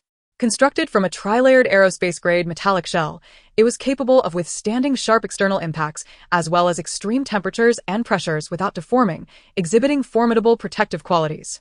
The interior escape chamber was equally robust, featuring advanced welding technology along with safety belts and shock-absorbing seats, providing a profound sense of security to those who could take refuge within the capsule. The latest upgraded version on display was equipped with a GPS positioning system, oxygen supply, lighting, as well as provisions for drinking water and food. The storage capacity for water and food was determined by the internal space. A single-occupant escape pod could sustain one person for 5 days, while a pod designed for 5 to 10 individuals could last for half a month. The single-occupant version measured a diameter of 0.8 meters, whereas the one before me stood approximately 3 meters tall, presumably the largest variant available. Upon opening the pod's door, I was pleased to find 6 shock-absorbing seats inside. The space was quite ample, allowing for movement of limbs, and it was equipped with a compact toilet processing unit, along with a water storage compartment at the base to ensure buoyancy in the event of immersion. Numerous sealed compartments surrounded the interior, likely intended for storing essential supplies, including a first aid kit. In the event of an earthquake or tsunami, individuals could seek refuge inside, effectively isolating themselves from the calamity outside. Once the disaster subsided, they could activate the emergency signal device and await rescue. From the arrangement, it was evident that there should have been additional single-occupant escape pods, but they had already been removed. The one in front of me was far too cumbersome to be lifted even by several individuals. I attempted to push it but found it immovable. I resolved to store it in my space for potential use should an earthquake occur. Today, I considered myself fortunate to have stumbled upon such a treasure. As time wore on, I decided to withdraw, returning to the Jiang Ning community just as the sky darkened ominously. Upon entering the vicinity, I noticed a commotion nearby, accompanied by the sound of frantic barking. My vision was obscured, prompting me to retrieve my binoculars. Through them, I observed a group of men and women brandishing wooden forks and iron rods, relentlessly attacking a wet dog standing precariously on a 5th-floor windowsill, which was barking ferociously, displaying its sharp teeth in defiance. "Quick, kill it. Tonight we feast." The group appeared overly excited, waving their weapons, as the dog darted back and forth, refusing to yield, its spirit fiercely combative. In the face of disaster, no one had been prepared. All provisions had been submerged, leading many to starve. Now, the sight of a dog, even one that was emaciated, could provide a meal, a tempting prospect for anyone in such dire straits. Their eyes glinted with greed, eager to devour the unfortunate creature. I initially intended to ignore the scene, but upon catching a glimpse of the dog's face, I was overtaken by a shudder. It was Kayleigh. I had named it. Kayleigh had been abandoned by its owner and sold to a dog meat restaurant, managing to escape after biting the owner during its slaughter. With nowhere to go, it wandered near the university town, often lingering around the street food stalls, frequently chased away by the proprietors. At that time, I was dealing in dog food and would toss it some kibble or a piece of sausage whenever I encountered it. Abandoned dogs are akin to forsaken infants, the only distinction being that humans have orphanages, while stray dogs face extermination upon capture. Initially, Kayleigh had been quite cautious, wary of my approach, only daring to eat once I had distanced myself. Gradually, it became familiar with me, still wary but would peek from behind trees, casting furtive glances my way. Eventually, it developed a fondness for Yang Weizong, often trying to get closer to him, neglecting its once favored dog food business. Our next encounter was during the harshest winter. I had no idea how it had survived. Its fur had vanished, leaving it covered in sores and emaciated to the bone. Yet, even in such a state, upon witnessing my distress at the hands of several villains, it had bravely leaped to my defense, fiercely attacking them. If not for its intervention, a baseball bat would have struck me. To protect me, Kayleigh was brutally beaten to death, its jaws clinging to the assailant's wrist until the very end. I survived, but it was killed and butchered. In my rebirth, I searched for Kayleigh numerous times in the vicinity, but to no avail. The absurdity and irony of it all struck me. I had poured my heart out to Yang Weisong, who merely stood by as I was attacked. While the stray dog I occasionally fed had sacrificed itself for my safety. Kaylee. To see it again brought tears streaming down my face. Without a moment's hesitation, I sped forward in my boat, calling out, Kaylee. The stubborn dog, standing defiantly on the windowsill, perked up at the sound, instinctively turning to look in my direction. In that moment of distraction, it was struck heavily by a rod, letting out a sorrowful cry. It turned and leaped toward the assailant, launching a furious attack. The inflatable boat rocked violently as Kaylee bit into the assailant's body, while others rushed to aid, striking down with their weapons. It evaded their blows with agility, causing the rods to descend upon the very individuals who had sought to harm it, eliciting their own cries of despair. Another inflatable boat approached, but the swift current made it uncontrollable, resulting in a collision that sent two individuals tumbling into the water. Help! Save me! They barely had time to react before Kaylee leapt toward the oncoming boat. With its powerful jump, it knocked down one of the attackers. In just a few exchanges, 3 people had fallen into the water, successfully injuring 2 others. One of them drew a knife and lunged at Kaylee. I maneuvered the boat toward them, capsizing their inflatable craft, then swiftly turned to face Kaylee. With a powerful push from its emaciated legs, Kaylee leaped 3 to 4 meters, landing securely on my boat. The engine roared to life, sending torrents of water splashing. By the time they scrambled back onto their boat, my craft had vanished from sight. The sky remained overcast, obscuring their view of my face. Frustrated by their thwarted plans for a dog meat stew and feeling the sting of injuries, they cursed vehemently.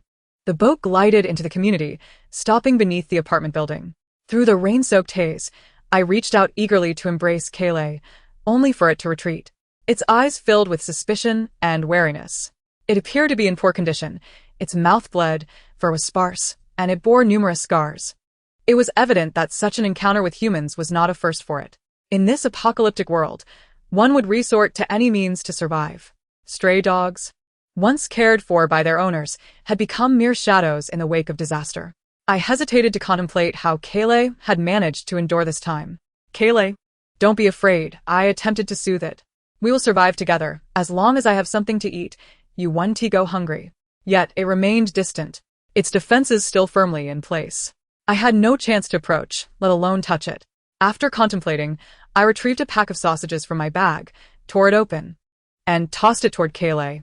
Even faced with such a tempting treat, the hungry dog remained cautious, inching closer to sniff the offering, before suddenly devouring it in one gulp, then continuing to watch me intently. After tearing apart 10 sausages, I finally managed to stroke its head. Confronted with her invitation for companionship, Kaylee was decidedly unwilling, yearning instead to leap into the floodwaters. The stray dog, not only cautious but also remarkably intelligent, was acutely aware that this was human territory, where entering would lead to dire consequences. Many of its foolish kind had met their demise this way.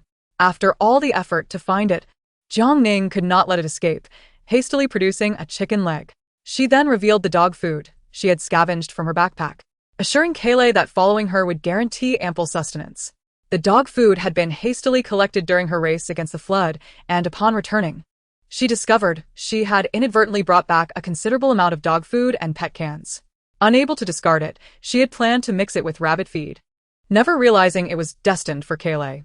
The dog's eyes fixated on the food bag, seemingly lost in recollection. As Jiang Ning held the bag, Kaylee's mouth watered at the sound. Ultimately, it succumbed to temptation. Jiang Ning successfully led it to dry land.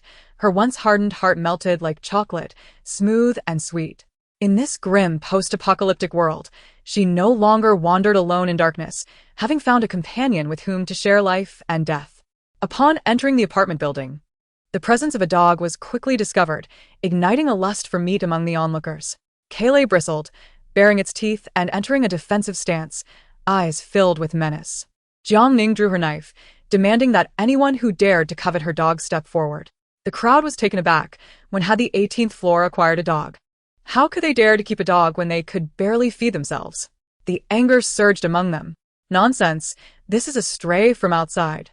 Some recognized Kaylee, claiming it often lounged across the street. Indeed, I have seen it several times. It nearly bit my child once. Let us kill it and share the spoils. Jiang Ning swung her knife, hacking at a nearby trash bin, warning that anyone desiring her dog would have to contend with her blade. The thought of her wielding her knife as easily as slicing watermelon terrified them, causing many to take a few steps back. Yet, some remained unsatisfied. Little girl, that dog isn't yours. You can't be so domineering. It's with me, therefore it belongs to me. They were all struggling. So one proposed a compromise. Let us kill it and split it in half, with you taking the larger portion. Others nodded in agreement, favoring the plan, allowing her the lioness share, while they settled for broth. I have no desire for dog meat, Jiang Ning retorted coldly, directing her knife towards the man who suggested it. Your flesh might be quite palatable. The man recoiled in terror, stumbling and falling, his pants stained with an unknown liquid. By God, she truly dares to kill. Fortunately, she had not struck a vital spot, but his arm was gashed and bleeding profusely. Thus, despite their resentment, none dared to voice further demands for meat, simply watching as she ascended the stairs with the dog. Just as she had repelled those yearning for dog meat, Yang Weizong charged forward, confronting her. Jiang Ning, you are utterly heartless. He emerged from his room, shouting angrily, Are you satisfied now? Jian is dead.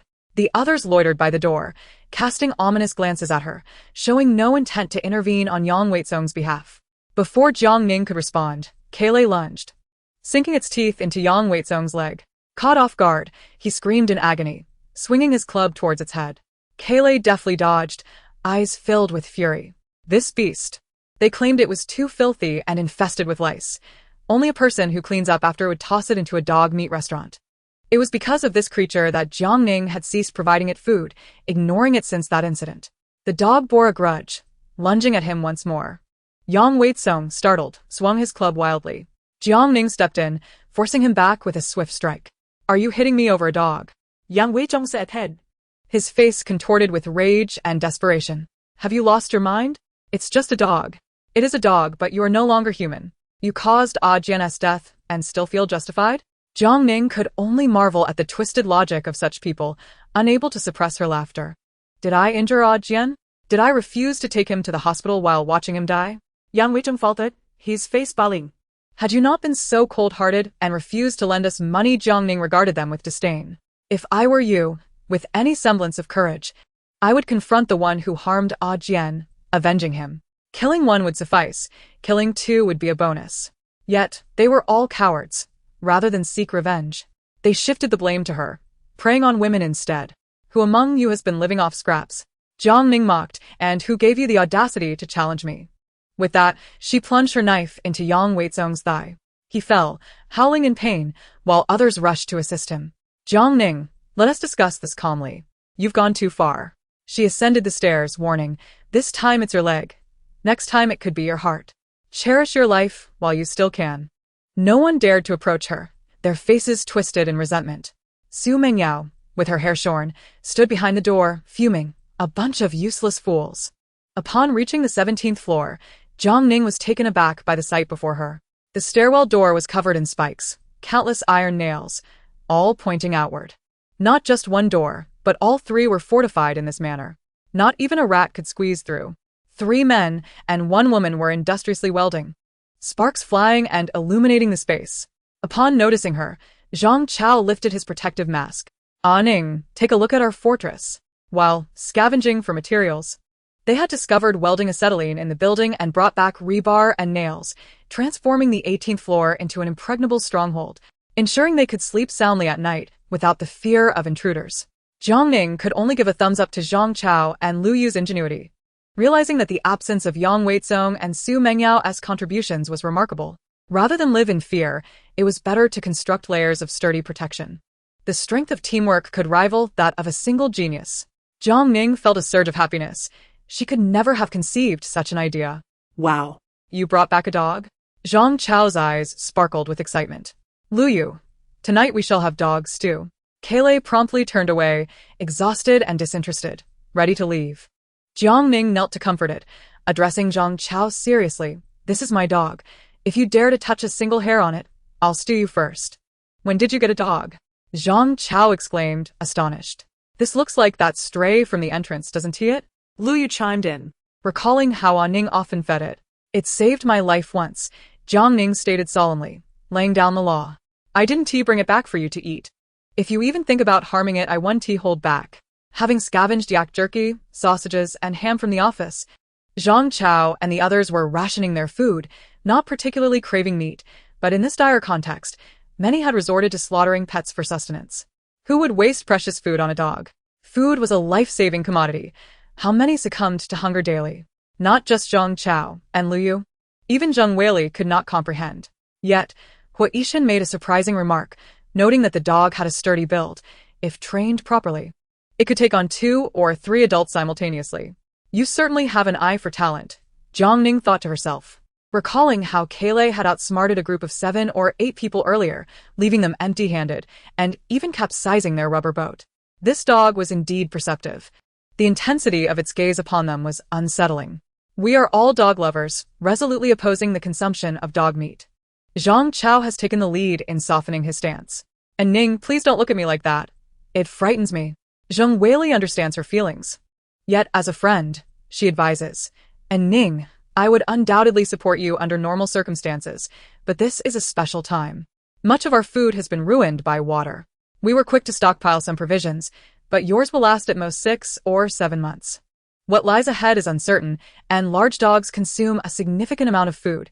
You must consider this carefully. You wouldn't want to regret it when you find yourself without supplies, for then it would be too late. To me, it is not merely a dog but family. Jiang Ning gently comforts the anxious Kailei, assuring it that if resources dwindle, they can be replenished. She will not abandon it. Zheng Weili is not meddling. As long as she has thought it through, that suffices. Bringing Kailei inside, Jiang Ning retrieves dog food from her storage and soaks it in goat's milk. The goat milk was purchased at the supermarket, and though she finds its odor off-putting, it serves Kailei well. After consuming a substantial bowl of food, Kailei's previously emaciated belly finally swells. It stands before the sofa, gazing at Jiang Ning intently, and suddenly tears begin to flow from its eyes. Unguarded and filled with a hint of expectation. The sight of Kailei crying breaks down Jiang Ning's defenses. She hugs Kailei tightly, weeping for a lifetime of fears, frustrations, loneliness, and despair. Kailei's head rests on her shoulder, emitting soft whimpers. Kailei too cries, lamenting that she has not discarded her like the previous caretaker, but instead offers affection and treats. Is it willing to trust humans once more? The two, a girl and her dog, embraced and wept for a long while.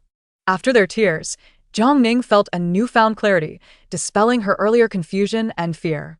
Returning to life with the intent to stockpile resources was a simple desire to survive, to endure a little longer. However, circumstances have changed. Not only must they live well and long, but she must also protect Kailei. Regaining her composure, she begins to examine Kailei's body, discovering a disturbing array of old and new wounds, as well as severe skin conditions, with patches of various ailments covering it. Its head is disheveled and unattractive. Jiang Ning administers anti-inflammatory medication, retrieves clippers, and shaves Kailei's fur. She disinfects the wounds with iodine, then applies a healing powder. Lacking pet medications, she rummages through her medicine cabinet for ointments of similar efficacy and gently applies them to Kailei's body. Kailei does not resist, but attempts to lick the ointment off. Now merely skin and bones, Kailei looks even more pitiful without its fur. Jiang Ning finds her number 7 jersey and dresses Kailei in it, stroking its head, saying, "Once we fatten you up, you'll be handsome." Jiang Ning is unconcerned about supplies. Her storage has enough to sustain both herself and Kailei until the end, not to mention the black earth garden available for planting. The ground is damp and lacks a dog bed, so she lays down some cardboard and retrieves a durable lazy sofa from her storage. Without needing instruction, Kailei instinctively understands that this is its new bed. It curls up in the soft, cozy surroundings and drifts into a deep sleep, finally feeling at home. Jiang Ning carries her large backpack and knocks on the door of 1801, then gathers at 1803. In front of everyone, she opens the heavy backpack. Zhang Chao and Lu Yu are taken aback, repeatedly counting the stacks. 1 million? Jiang Ning notes, explaining that she found it in the cashier's office of an office building during her outing today. Had this been before the calamity, they would have been ecstatic. But now, faced with such amount of money, their hearts are filled with discontent. Money now seems worthless. Rice has soared to 500 yuan per jean, with a daily purchase limit of 1 jean, and it is salvaged from the water and dried. It is edible, but whether it is safe remains uncertain. How can such a sum be spent? Holding it feels like it could sprout hair. Jiang Ning warns them that being able to buy grain is already a stroke of luck. Who knows if it will still be available in the future? Currently, it is also impossible to purchase. Lu Yu, always eager for information, suggests that what is termed a limit on purchases is merely a facade. The actual quantity released each day is minimal, and many who queue at midnight return empty-handed. However, there are those outside reselling grain, similarly salvaged and dried, now selling for 2,000 yuan per jean. How ironic that 1 million yuan can only buy 500 jeans of food. Is there a way around this? The government is cracking down on speculation. Those caught will have their goods confiscated, and not everyone has connections. Money will only decrease in value. Increasingly, barter is becoming the norm. Who knows when currency might become obsolete? We must find a way to spend it by tomorrow. If food cannot be purchased, how can it be spent? We'll buy whatever the department store offers. Jiang Ning steers the conversation towards the impending cold. It is now October. And while she once wore short sleeves, she now needs blankets at night. If this rain continues into winter, how will they cope? Yet. The trio of life novices agrees to raid the department store tomorrow, taking whatever they can find. 1801 remains silent, his deep-set eyes revealing no emotion. Though he appears to be part of the group, his demeanor is cold and cautious. His gaze is sharp as an eagle's, seemingly capable of piercing through one's heart, leaving Jiang Ning with an uneasy feeling. As she departs 1803 and approaches her home, unexpectedly, Hua Yishan speaks up. Jiang Ning, may I discuss something with you? Please do. I was once a special police officer, but after an injury, I relocated here. Hua Yishan explains that during his assignments, he often worked alongside police dogs, providing him with some experience in training them. The dog you brought back, a Malinois, is a new breed of police dog. Not only does it possess great physical abilities, but its obedience and combat skills are exceptional. If properly trained, its combat prowess could rival that of several adults, which would be beneficial for the 18th floor. Jiang Ning is taken aback. She had initially suspected his military background but dismissed the thought after witnessing his cold-bloodedness in action. He could either be a professional assassin or a mercenary. To discover he is a special police officer is surprising. If what he says is true, he must have only recently retired. How could he have maintained such composure in the face of violence? Doubts linger, yet everyone harbors their secrets. As long as he does not pose a threat to her, Jiang Ning has no intention of prying. She regains her focus, asking, "What are your terms?" Chapter 37, Miss. Do you need food? Even though Kayleigh may not be inferior, she hopes it can become stronger. For no one can resist the temptation of dog meat when faced with the threat of starvation. Thus, Kayleigh must grow more powerful. Hua Yishan's request is simple. I will help you train the dog, and you shall teach Dodo to read. This is your condition? Jiang Ning is somewhat taken aback. Dodo is clever and well-behaved, and he could easily teach it himself. Hua Yishan appears a bit uncomfortable, stating, I cannot teach Dodo. Training dogs is much easier. Jiang Ning feels a bit embarrassed, but agrees to the exchange. He'll train her dog, and she will teach Dodo to read. Just as she opens the door, a shadow leaps at her, a low growl conveying anxiety and restlessness. Its paws scratching at Jiang Ning. She strokes its head, reassuring it, it's all right. I'm not leaving. The stray dog is difficult to calm, so she feeds it a piece of sausage. Yet, it remains agitated, following her closely, unwilling to let her out of its sight. Today, not only is she exhausted, but she is also ravenous. The unexpected reunion with Kayleigh is worthy of celebration. Jiang Ning pulls out steamed ribs, drunken goose, country-style stir-fried pork, and beer. Even if she is not hungry, Kayleigh watches eagerly, drooling in anticipation. Jiang Ning offers it a piece of tender rib while she relaxes, eating and watching a show. Kayleigh, driven by desire, jumps onto the sofa and lies on her lap, occasionally nudging her shoulder with its paw. When Jiang Ning remains unresponsive, it rushes to its own food bowl, bringing it back to her with a pleading look. Food. What a clever little thing. Jiang Ning tosses it a bone, cautioning, don't overeat, there will be plenty of good food from now on. After finishing her meal, she must also teach Kayleigh to use the toilet. Not only Kayleigh, but also the pair of breeding rabbits and their litter. The balcony, enclosed in glass, remains damp, causing the rabbits to feel lethargic. After laying down ample cardboard, they are much improved. Once acclimated, they no longer fear humans and begin to roam the house. Upon seeing the rabbits, Kayleigh's eyes gleam with predatory intent, instinctively lunging to attack. Jiang Ning swiftly interjects with a fierce look, no. In the future, her reliance on cola for sustenance whether it be meat or porridge, will be absolute. Having spent time together previously, Kola possesses a fair understanding of her temperament, enduring the itch of its teeth for now. With hunger not yet present, it will wait until the moment arrives to bite.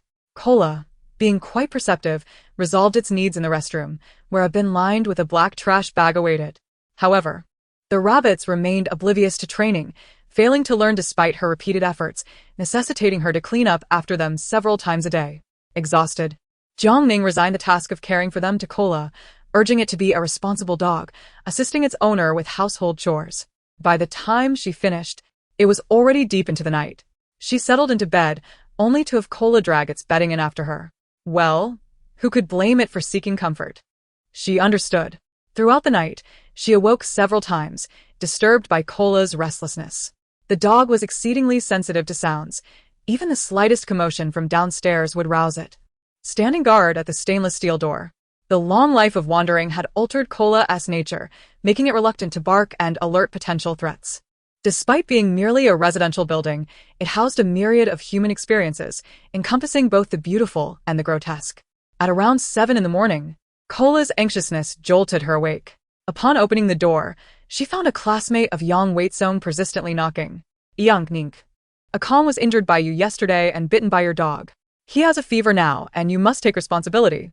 Jiang Ning promptly closed the door, proceeded with her morning routine, and prepared a simple breakfast of pork bone soup with 2 small buns.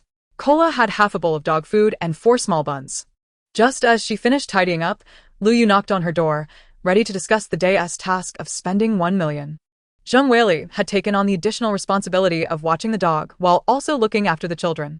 The corridor now featured a sandbag that Lu Yu and Zhang Chao had brought back for her, a means to practice boxing without using them as punch bags. Arriving at the department store by 9, they were met with throngs of people queuing. Suddenly, an announcement blared over the loudspeakers, declaring that the food supplies had sold out and that those in need should arrive early the following day. I arrived at midnight last night. How could it be sold out? One complained. I queued since 9 in the evening, yet it was still not my turn. A wave of discontent surged through the crowd. But what could they do? With armed forces patrolling, even a brazen rush would yield no provisions.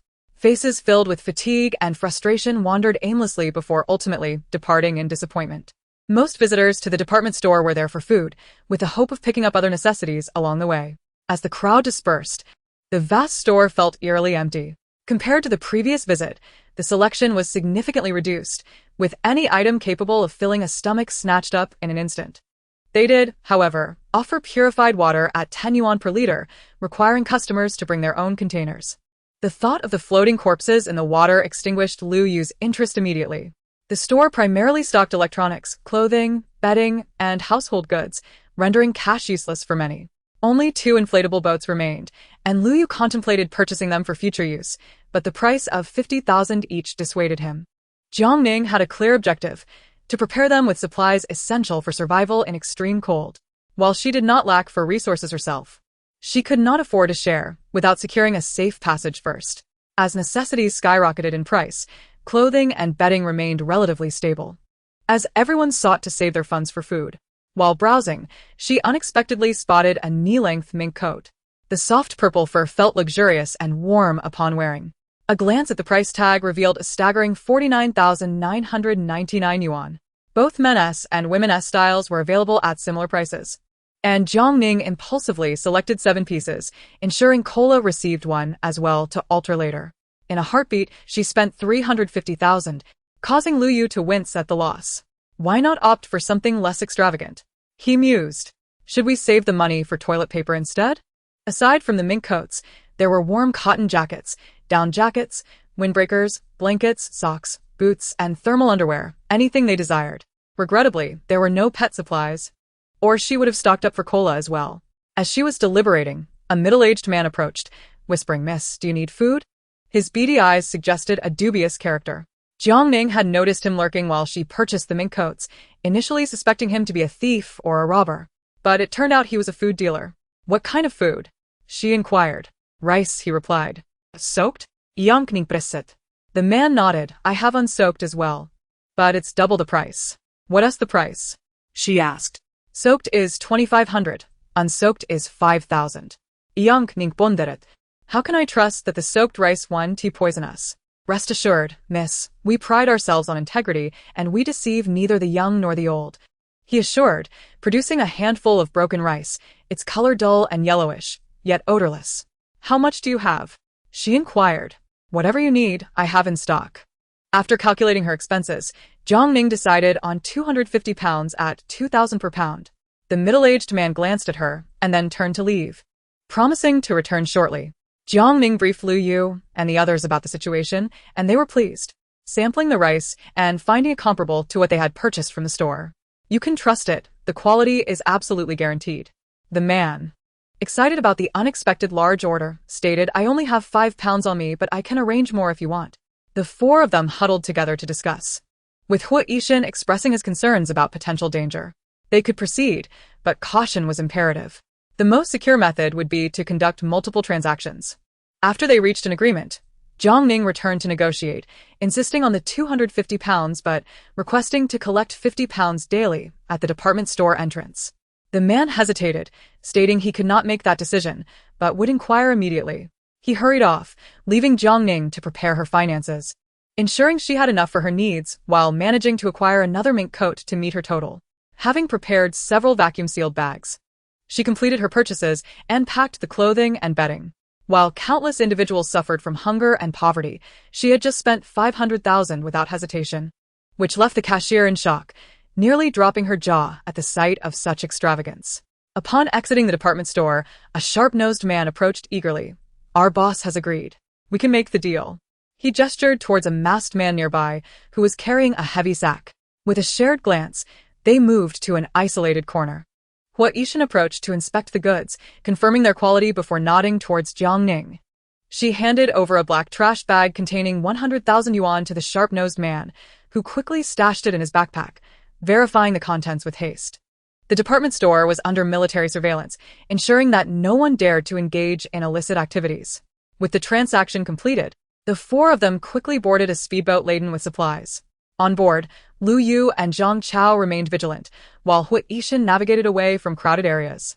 The detour was lengthy, yet it provided a broader view, allowing them to spot potential threats from afar. Suddenly, Lu Yu, peering through binoculars, exclaimed, "What's that?" Zhang Chao followed his gaze, spotting something bobbing in the distance. Is it a corpse? Jiang Ning took the binoculars, focusing intently for a moment. It appears to be a pig. A pig? The group gasped, observing closely. Indeed, it was a live pig. They hadn't eaten pork in ages. While dog meat was off-limits, surely pork was permissible. Slowing their speedboat, they adjusted their course toward the pig, which was surprisingly swimming against the current, unable to withstand the powerful torrent. Upon seeing the approaching figure, there was no fear. Instead, a series of plaintive sounds escaped, seemingly a cry for help. Maneuvering the speedboat, with oars in hand, they intercepted the swimming pig. Zhang Chao leaned forward, grasping the pig's front leg. The animal squealed and struggled, albeit not with great vigor, likely exhausted from its time in the water. With several hands working together, they hoisted the pig aboard.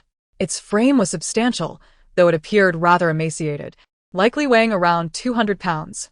The pig lay on the boat, gasping for air, when suddenly, Jiang Ning produced an electric shock baton from her bag, causing the pig to emit 2 piercing cries before succumbing to unconsciousness. Lu Yu, Zhang Chao, and Hua Yishan discussed where to slaughter it. Bringing it back was out of the question. Discovery would spell disaster.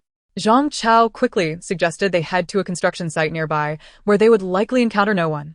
Thus, the speedboat changed course. After traveling approximately 6 or 7 kilometers, they arrived at an area with several partially submerged buildings.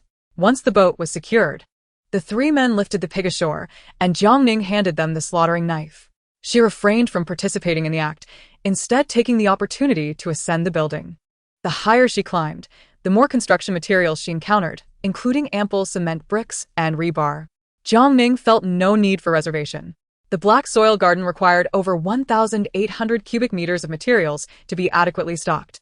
She resolved to collect everything, recognizing the apparent utility of these items for future reconstruction efforts following disasters. This location was open to anyone, and she had no fear that Lu Yu and the others would suspect her intentions. Descending from the upper levels, the pig had been slaughtered, with 1801 wielding the knife. Lu Yu and Zhang Chao assisted, deliberating on how to divide the meat. Apart from Jiang Ning, the rest were culinary novices, with 1801 being a veritable disaster in the kitchen. Though he could kill without hesitation, he was incapable of even boiling rice without burning it. They agreed to divide the pig meat into 4 portions, reserving the offal exclusively for Jiang Ning. She accepted without demur, promising to prepare a meal for them later. 1803 claimed half of the pig, while the other half was to be split between 1801 and 1802. Hua Yishan inquired which side Jiang Ning preferred. She chose the upper half, knowing that while the lower half had more meat, the head could be used for broth and the skin for braising.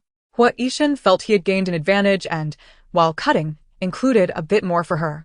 Jiang Ning noted this, but chose to remain silent. In the confines of their home, she directed them to cut the meat into smaller pieces, packing them neatly into black plastic bags, ensuring that no one could discern their contents. Lu Yu expressed concern, wondering if their feasting on meat would attract unwanted attention. We are on the top floor. Any scent would rise, and if we keep the doors and windows shut during the process, even if some scent escapes, the rain will wash it away. It should be fine. Lu Yu's spirits lifted. All right, let's celebrate tonight. We've endured enough difficult days. We could use some excitement. Zhang Chao proposed they cook together, suggesting that separating the dishes would lead to overwhelming flavors. He was eager to foster camaraderie with the aloof 1801. Lu Yu concurred. How about Jiang Ning takes the lead? Your culinary skills are unmatched among us. With 1801 offering no objections, Jiang Ning agreed. I have hot pot seasoning. Shall we indulge in hot pot? The others had no qualms, their mouths watering at the thought. Upon returning to the Jinrong community, the 18th floor once again stirred a commotion. The boat brimming with supplies evoked envy, but others had no recourse. Many sought to ally with the 18th floor, yet were met with indifference. The 4 had prepared, stuffing their large backpacks with rice and pork, leaving only winter clothing and blankets visible. No degree of discretion could quell the green-eyed envy of those below. But what did it matter? The 18th floor was known for its notorious reputation, particularly the young girl wielding a knife. Chapter 39. The capture of a live pig. Despite her youth, the girl possessed a heart of darkness. The 8th and 12th floors were filled with her classmates, one of whom had suffered a broken rib and another whose hair had been shorn. A male peer endured the misfortune of being bitten by a dog and later stabbed, taken to the hospital by others. They were not to be trifled with, truly a force to be reckoned with. He Jian's group returned, looking disheveled, having only brought back firewood, as everything worth salvaging had been stripped bare, even moldy bread had been taken. Gazing at the bounty of the 18th floor, they could only lament the disparity among the same building's residents. Upon reaching the 18th floor, Kaylee bounded from 1803, clamoring for Jiang Ning's attention, woefully lamenting. You said you wouldn't abandon me. Are you deceiving me? Dodo also rushed over, cheerfully clinging to her waist. Sister, Kaylee and I have been very good today. Jiang Ning couldn't help but chuckle, just as she intended to mention 1801's broken windbreaker, when Kaylee suddenly lunged toward 1801, exclaiming, Brother, I missed you so much. As per their usual practice, everyone gathered in 1803 to divide the spoils. Upon learning they had procured a pig, Zheng Weili expressed excitement tinged with concern. We can't use the fridge. How shall we preserve the pork? A half pig would not be consumed in just a few days and should not be allowed to spoil. 1801 astounded them. I have a car refrigerator with a USB interface. The meat should fit perfectly, although it charges slowly in low light. But it can maintain a semblance of cool. A car refrigerator? Jiang Ning recalled having acquired a few in her space. She quickly added, the landlord seems to have one. I'll check his room later. While they resolved their storage issues, they couldn't afford to let 1803's portion spoil. Zhang Chao suggested, how about you two eat from our stash first? Jiang Ning agreed, but they still wouldn't finish it in a few days. Cut the fatty parts to render lard. Tonight we can have hot pot, and any leftovers can be salted for preservation. The rainy, cool weather would keep it for a few days at least. Zhang Chao, feeling ravenous, asked, aren't we having lunch? You all can eat. I need to go out again and see if I can find some dog food for Kaylee. Jiang Ning replied. Lu Yu offered, should we accompany you? No need. You handle the pig. Concerned they might struggle with rendering lard, Jiang Ning instructed. Cut the pig skin separately. Don't fry it with the fat, or it will splatter. Hua Yishan, silently observing, was keen to learn. Back at home, Jiang Ning fixed herself a serving of fish-flavored shredded pork, filled her stomach, applied medicine to Kayleigh, and then prepared to head out. Kayleigh clung to her pant leg. "Are you abandoning me again?" Jiang Ning affectionately ruffled his head. "Be a good boy and guard the house. I'm just going to stock up on meat." The pig had floated down the current, and she recalled a large pig farm upstream. If it had indeed escaped from there, it was likely not the only pig. The upstream river was connected to several hills, providing the pigs ample opportunity to swim to safety. With her stock of pork running low and Kayleigh to care for, Jiang Ning decided to take a chance. Hoping for a swift return, she found Kayleigh stubbornly refusing to let go. Thus, she resolved to take him along. As dogs were far superior to humans in tracking prey.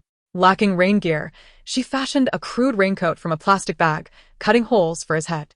It looked utterly ridiculous, causing her to stifle a laugh as she took a photo of her dog clad in its plastic armor. Together, they ventured out, piloting the speedboat toward Fengshan. With a modest elevation, Fengshan's base was home to Fengcheng Park, which once featured vast lakes and attractions, now tragically submerged. Finding a gently sloping area to dock, they ensured no one was around before stowing the boat in her space. The ascent was marked by stone steps and a concrete path, and to conserve energy, Jiang Ning opted for the latter, remaining vigilant of the surroundings. Along the roadside, she discerned remnants of pig droppings, not entirely washed away by the rain, and felt a surge of satisfaction. Her suspicions were confirmed. As they continued, Kayleigh suddenly barked, eager to charge ahead. Jiang Ning quickly covered his mouth. "We must approach quietly, no gunfire." Kayleigh, understanding immediately, fell into silent mode, tail down and eyes gleaming with mischief as they advanced. Not far along the path, a pavilion came into view. Through the binoculars, it was astonishing to discover that 12 pigs sought refuge from the rain within. Pigs are omnivorous creatures, capable of subsisting on grass. Yet it appeared they had been swept here for some time, their once plump bodies now gaunt. Upon noticing the approaching figures, they hesitated to flee. But after a few half-hearted nudges, they became lethargic. Since the space could not accommodate living beings, Jiang Ning retrieved her most powerful stun baton, one capable of delivering a fatal shock. Entering the pavilion, she chose the nearest target. The pig had no time to squeal before collapsing with a thud. The startled herd bolted from the pavilion, but Kayleigh dashed ahead, aggressively herding them back, biting any that dared to resist. Thus ensued a chaotic chase in the rain among humans, dogs, and pigs. Within 15 minutes, all 12 pigs lay unconscious, and Jiang Ning ensured their demise with a few additional jolts before safely storing them away. To her surprise, Kayleigh proved to be an exceptional hunting dog, earning a reward of a salted chicken leg. "Kayleigh, let us continue our quest to stockpile enough pork for a lifetime, so we may indulge in sumptuous feasts daily." Woof. "It wants meat." Together, the duo continued their search along the slopes of the mountain, with Kayleigh taking the lead in the hunt. Pigs are social animals, and under Kayleigh's guidance, Jiang Ning soon discovered a second group. This time, 9 pigs of similar size to the first. As one pursued, and the other flanked, they maneuvered through the underbrush. Although the terrain was not steep, it was slippery, causing both human and pig to lose footing, while Kayleigh, agile and adept, swiftly directed Jiang Ning's path. Once again, all 9 pigs were captured. With a total of 21 pigs, Jiang Ning strode with newfound confidence. The third and fourth groups followed in succession, and she eliminated several stragglers, amassing a total of 68 pigs, enough to yield over 10,000 pounds of meat. After thoroughly scouring Feng Mountain, she could find no further traces of pigs. By now, evening had fallen, and Jiang Ning began her descent with Kayleigh. As they walked, Kayleigh suddenly bolted like an arrow, disappearing into the thicket. Alarmed for its safety, Jiang Ning hurried after it. Upon arrival, she found Kayleigh desperately digging in the earth, barking fiercely with a glint of determination in its eyes. Chapter 40. Hot pot. On the 18th floor, Jiang Ning surveyed her surroundings and spotted rabbit droppings. This creature often faced hunger, cherishing its survival resources, unwilling to let even wild rabbits escape. A clever rabbit has many burrows. Jiang Ning searched nearby and soon discovered an entrance, hastily blocking it with mud. Before long, a gray shadow emerged from the hole, scampering away. Kayleigh, swift as lightning, pursued it, seizing its neck and forcefully slamming it to the ground. After a few moments, the gray rabbit lay still. Then Kayleigh returned, proudly presenting its prize to Jiang Ning. After reveling in the joy of the catch, Jiang Ning resumed her digging and unearthed another large gray rabbit from the burrow. Unrelenting, she continued to excavate. Soon, She retrieved 3 medium-sized rabbits, all neatly assembled. Wild rabbits lack the value of domesticated ones. And given that she and Kayleigh were not short of meat, she decisively dispatched them and stored them away. On her way back, she made a point to detour to the pig slaughtering site, collecting all the building materials stacked there into her space. The space consumed the items, startling Kayleigh, who widened its eyes in surprise. Don't be afraid, dear. Sister knows magic. Upon returning to the community, the sky gradually darkened. Countless eyes watched, and upon seeing Jiang Ning return with only a bundle of firewood, their hearts were momentarily at ease. Not everyone on the 18th floor was so fortunate. Just as Jiang Ning ascended, Zhang Chao emerged, asking, "Why are you back so late? I was just about to go look for you with Lu Yu." Jiang Ning, weary from her extensive search, replied that she had scoured many places, but found nothing, not even a morsel of dog food or a crust of moldy bread. The area had been thoroughly ransacked, making the search for supplies arduous. Lu Yu expressed concern, having heard that some communities had been raided, insisting they must remain cautious. After exchanging a few words, Jiang Ning entered her apartment to change out of her rain gear, pulling up the vegetables from her balcony. The plants, nourished with nutrient solution, had thrived considerably, though the leaves still bore a slight yellow tint, a stark contrast to those grown under normal sunlight. Yet, given the rain, their growth was commendable. Eating solely meat would upset her stomach, so she retrieved a bag of oyster mushrooms and elm mushrooms to take back to 1803. The 3 were taken aback. Not only was there fresh produce, but also plump, vibrant mushrooms. "A Ning, you could participate in a survival challenge show." Jiang Ning tuklet, explaining that she had fortuitously purchased a box of mushroom kits online during her move, never expecting them to yield actual mushrooms. There's nothing you cannot figure out. With Jiang Ning around, they would never go hungry. The atmosphere turned lively as they all busied themselves in the kitchen. Soon, Hua Yishan and Dodo arrived to lend a hand, bringing 10 eggs and half a pound of noodles. "A Ning, we truly need you at home," Zheng Weili remarked. "It was quite dull on the 18th floor without you. Just look how lively it is now that you're back." The mood was pleasant, and Jiang Ning felt uplifted, eagerly anticipating showcasing her culinary skills that evening. With 4 people working together, they set to work. Zhang Chao chopped ribs, Lu Yu washed lean meat, Zheng Weili plucked vegetables, and Dodo clutched a mushroom stem, declaring, "Sister, I want to grow mushrooms too." The little girl was adorably earnest, and Jiang Ning nodded, "All right. I'll give you one tomorrow, but take care of it." Dodo instinctively glanced at Hua Yishan, seemingly seeking his approval. Brother? Upon seeing the eagerness in her eyes, Hua Yishan replied, "Remember to thank your sister." Dodo beamed and rushed over, exclaiming, "Thank you, sister. I can grow mushrooms now." Jiang Ning patted her head. "Take good care of it." Lu Yu, while slicing meat, nearly cut himself, prompting Jiang Ning to step in. Slicing the meat thinly and marinating it with a bit of oil, starch, and soy sauce. She placed the hot pot base into the pot to sauté, then poured it into a divided pot for cooking, with the other side containing a light mushroom broth, adding in some green onion roots and rehydrated dried matsutake. The living room of 1803 was spacious, and everyone secured the doors and windows, placing the divided pot on a portable gas stove. The rich, enticing aroma of the hot pot quickly filled the air, causing everyone to gather around with smiles, saliva pooling at the scent alone. The ribs went into the pot, and the marinated lean meat could be cooked in just a minute. "What bliss!" Zhang Chao exclaimed after burning his tongue. "This meat is both tender and fragrant." The others were equally unreserved, eagerly joining in with their chopsticks. Dodo could not handle spice, so Hua Yishan served her a non-spicy portion. Zheng Weili teased her. "Dodo, is a Ning-S cooking better than your brother-S?" Dodo cautiously glanced at her brother, beaming as she replied, "Brother-S food is good too." Let us be honest, everyone knows Hua Yishan's culinary skills are inversely proportional to his looks. He is even worse than Lu Yu, who lives off soft food. Where Kayleigh?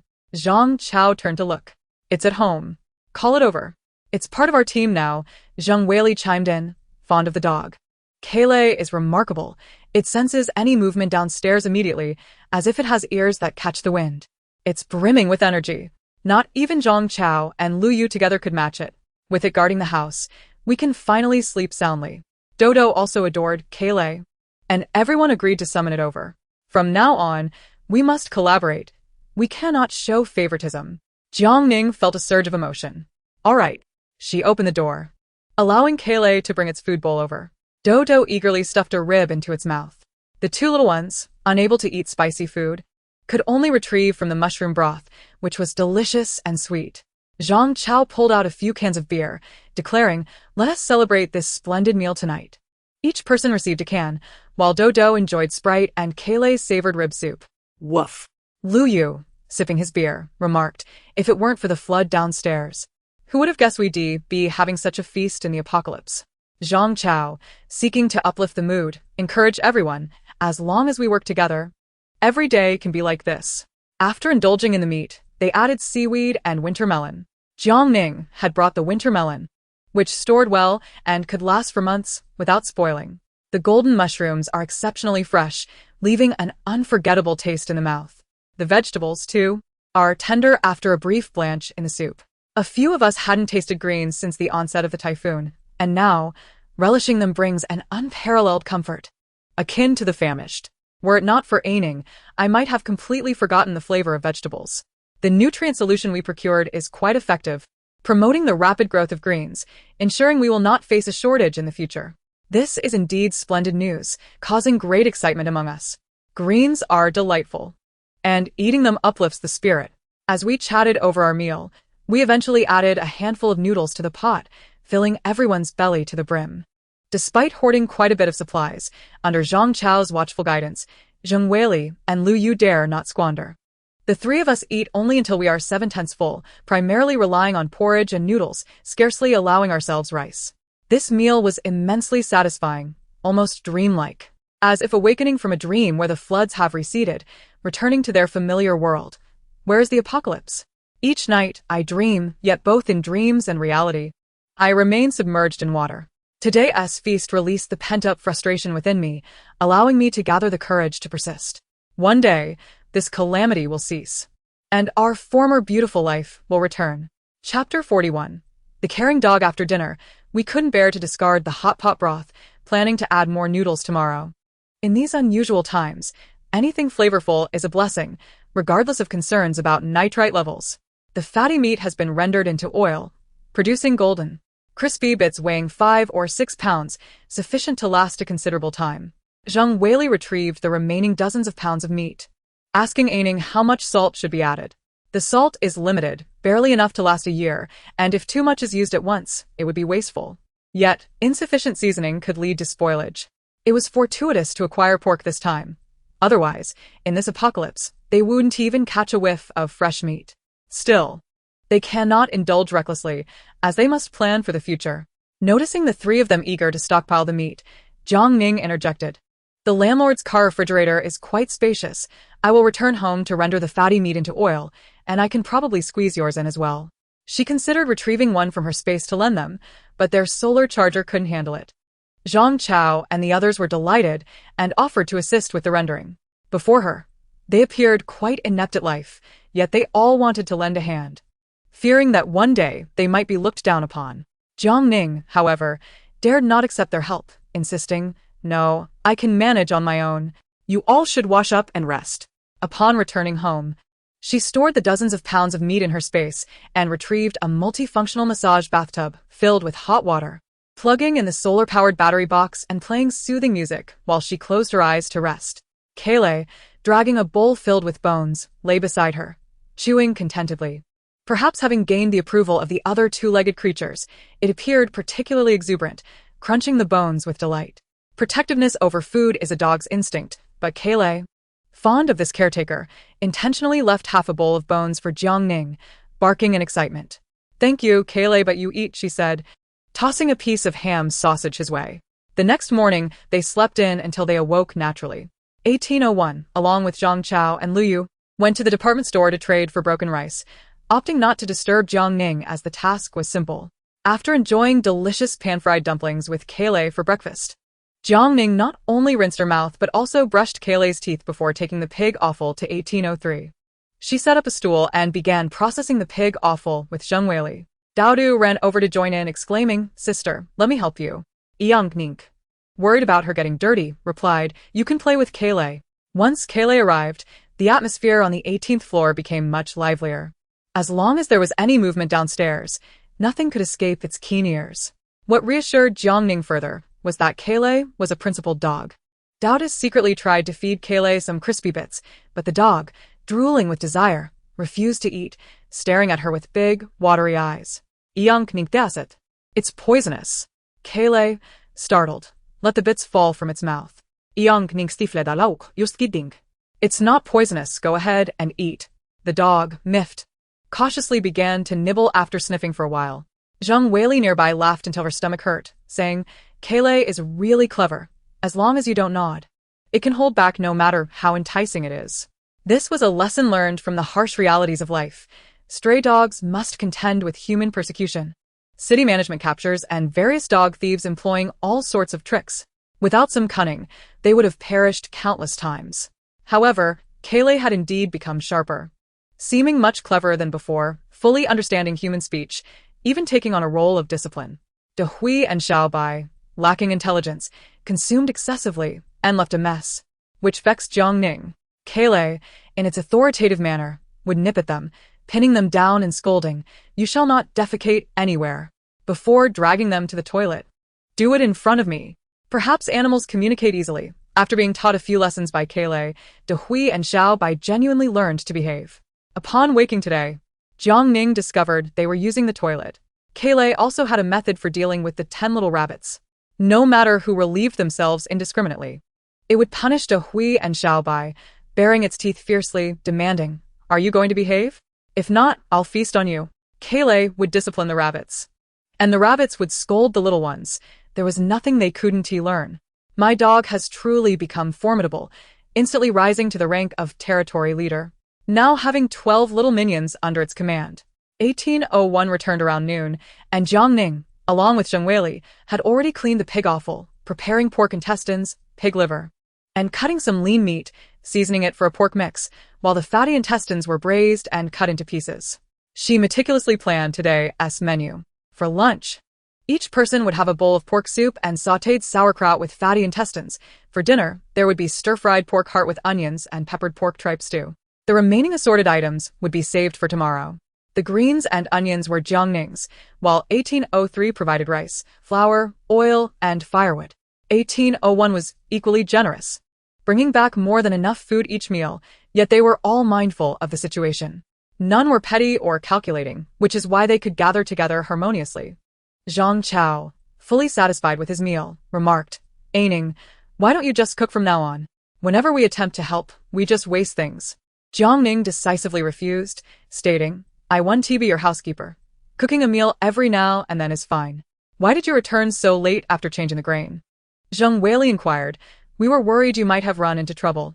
The grain exchange went smoothly. Since we had time, we checked nearby office buildings but found nothing. Zhang Chao recounted. He mentioned that the price of rice at the department store had risen again, and the supply was dwindling.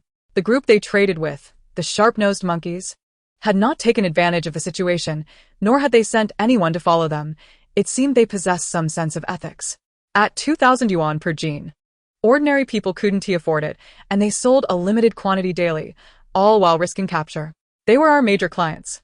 Jiang Ning examined the rice they brought back today. Its quality was similar to yesterday's. None of them had experience. "Ning, how do we eat this rice?" They pondered, considering its origin from the depths of the water and hesitating to trust it. "Seal it in a bag, and we'll only use it when we're truly out of food. Meanwhile, keep an eye out for any issues arising from eating it, if there are none. We can mix it in when cooking," she advised. Lu Yu wholeheartedly agreed, praising, "You're very thoughtful, Ning. By the way, the sharp-nosed monkeys don't just sell grain. They also trade for items, exchanging tea, tobacco, alcohol, or medicine. They've collected quite a bit, especially medicine, as I've heard hospitals are now out of stock. And even if they have some, it's sold by the pill at exorbitant prices.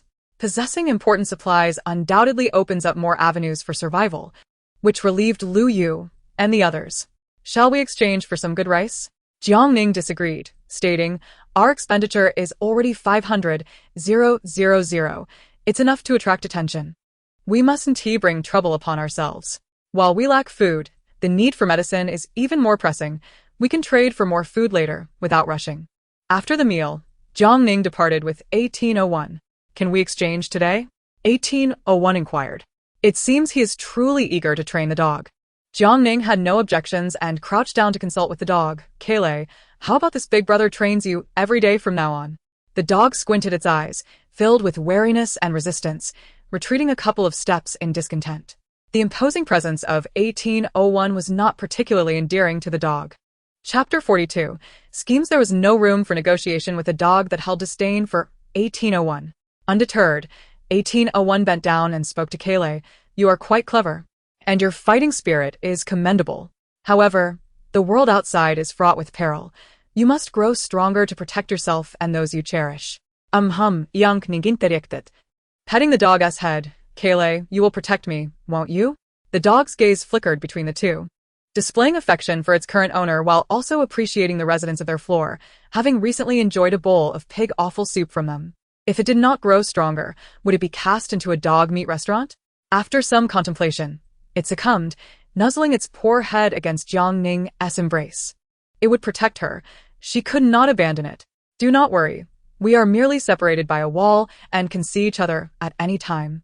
Returning to the house, she found a half package of dog food to hand over to Huishan. Kaylee was intelligent, yet held grudges, with a particularly stubborn disposition. If it misbehaves, do not scold or hit it. Just inform me later. Huishan chuckled helplessly. What do you take me for? One hand for the human, and another for the dog. Dodo was content, yet Kaylee wore a dejected expression. After the exchange, Jiang Ning opened Dodo's backpack, which contained a fair amount of children's enlightenment books and art supplies, but they appeared hastily assembled. Dodo, have you ever attended kindergarten? Dodo shook her head, fiddling with her fingers. No. A child nearing 5 years old had never been to kindergarten, and while she had been quite cheerful, the mention of it dimmed her spirits. Sister, am I very foolish? Dodo lowered her head sorrowfully. They all went to kindergarten, but I did not. You are not foolish. Dodo is the smartest. Jiang Ning was not a teacher, but she had been tutoring since high school to earn money, particularly adept at high school knowledge, which she could recite effortlessly. She had never taught elementary school students, but it was not difficult for her. Flipping through the enlightenment books, she began to devise a plan, starting with Arabic numerals, teaching from 1 to 10, and then from 11 to 20, not only instructing on writing but also on numerical patterns. Although Dodo had not attended school, she had learned through television and interactions, and at her age, she quickly grasped the lessons, sitting obediently to complete her homework. 1801 was attentive to detail, even preparing a pencil case complete with pencils and erasers. Within half an hour, Dodo had memorized numbers up to 100. Jiang Ning rewarded her with a piece of candy. Our Dodo is wonderful. After the mathematics lesson came language, starting with the pinyin of Chinese characters. The bright child absorbed the knowledge quickly, and after the lesson, Jiang Ning assigned homework and settled on the sofa to read materials on hydroponic vegetables, eager to master the subject. Dodo, having finished her assignments, remained, petting the big gray and white dog while reciting pinyin songs. Noticing that 1801 had not yet come to collect her, Jiang Ning boiled some noodles with ham, much to the little one's delight. After waking from her nap, she vaguely heard the sound of the dog running. Upon opening the door, she discovered Kaylee dashing toward the rooftop stairs, engaging in extreme back-and-forth exercises, moving as swiftly as lightning.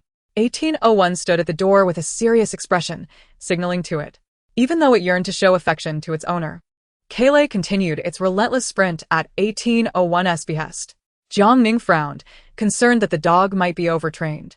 After 50 laps, 1801 finally allowed it to stop. Kaylee, panting and exhausted, yet appeared exuberant. There's no need for concern. Belgian Malinois are not only lively but also possess great endurance, easily capable of running 50 kilometers daily. If you allow it to rest, it will only become restless, Huishan remarked before crouching down to stroke Kaylee's head. Good dog. After the training, Kaylee was rewarded with a piece of jerky, but instead of eating it, it brought it to Jiang Ning. This is my earned treat for you. Jiang Ning zucklet allicht. I will save it for you. Returning to 1801's side, standing at attention, today's training was officially concluded. During the handover, Huishan inquired, how is Dodo progressing? Dodo is doing great. She has learned all numbers below 100 and the letters. You can randomly quiz her when you return. Just as she was about to ask about Kaylee's progress, a commotion arose from downstairs, growing louder, peering down the staircase. It seemed that some individuals were returning from a shelter, intending to camp in the corridor, but the original residents were opposed. As the flood continued to rise, the shelter became increasingly crowded, with inadequate food and sleep, and the constant fear of theft made returning to the corridor a far more comfortable option. However, the original residents were far from pleased. Natural disasters were already dreadful enough, without having their corridor commandeered, where everyone would be forced to eat, drink, and relieve themselves. It felt as though a pack of wolves resided outside, ready to invade at any moment. Who would not feel apprehensive? After all, this had not been the first time such an event had occurred before the typhoon ceased, and everyone had learned to be wiser, no longer easily inclined to do good deeds.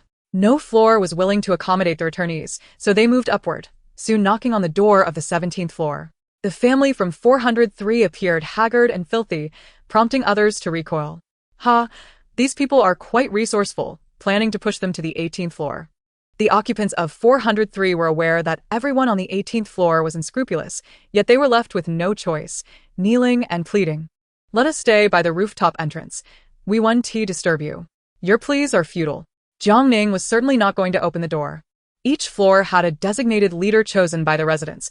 If they faced difficulties, they could seek assistance from him. If he could not resolve even this minor issue, there was no reason for him to continue in his role. The family from 403 was not foolish and quickly grasped the situation. They returned to the 13th floor, determined to remain there, declaring, "My family has lived here for over a decade.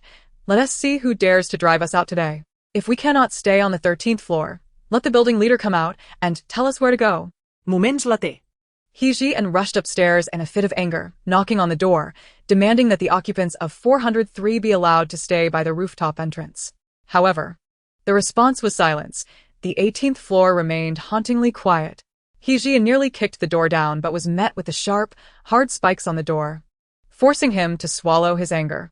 No floor was willing to yield, and ultimately 403 was left to huddle together on the 13th floor.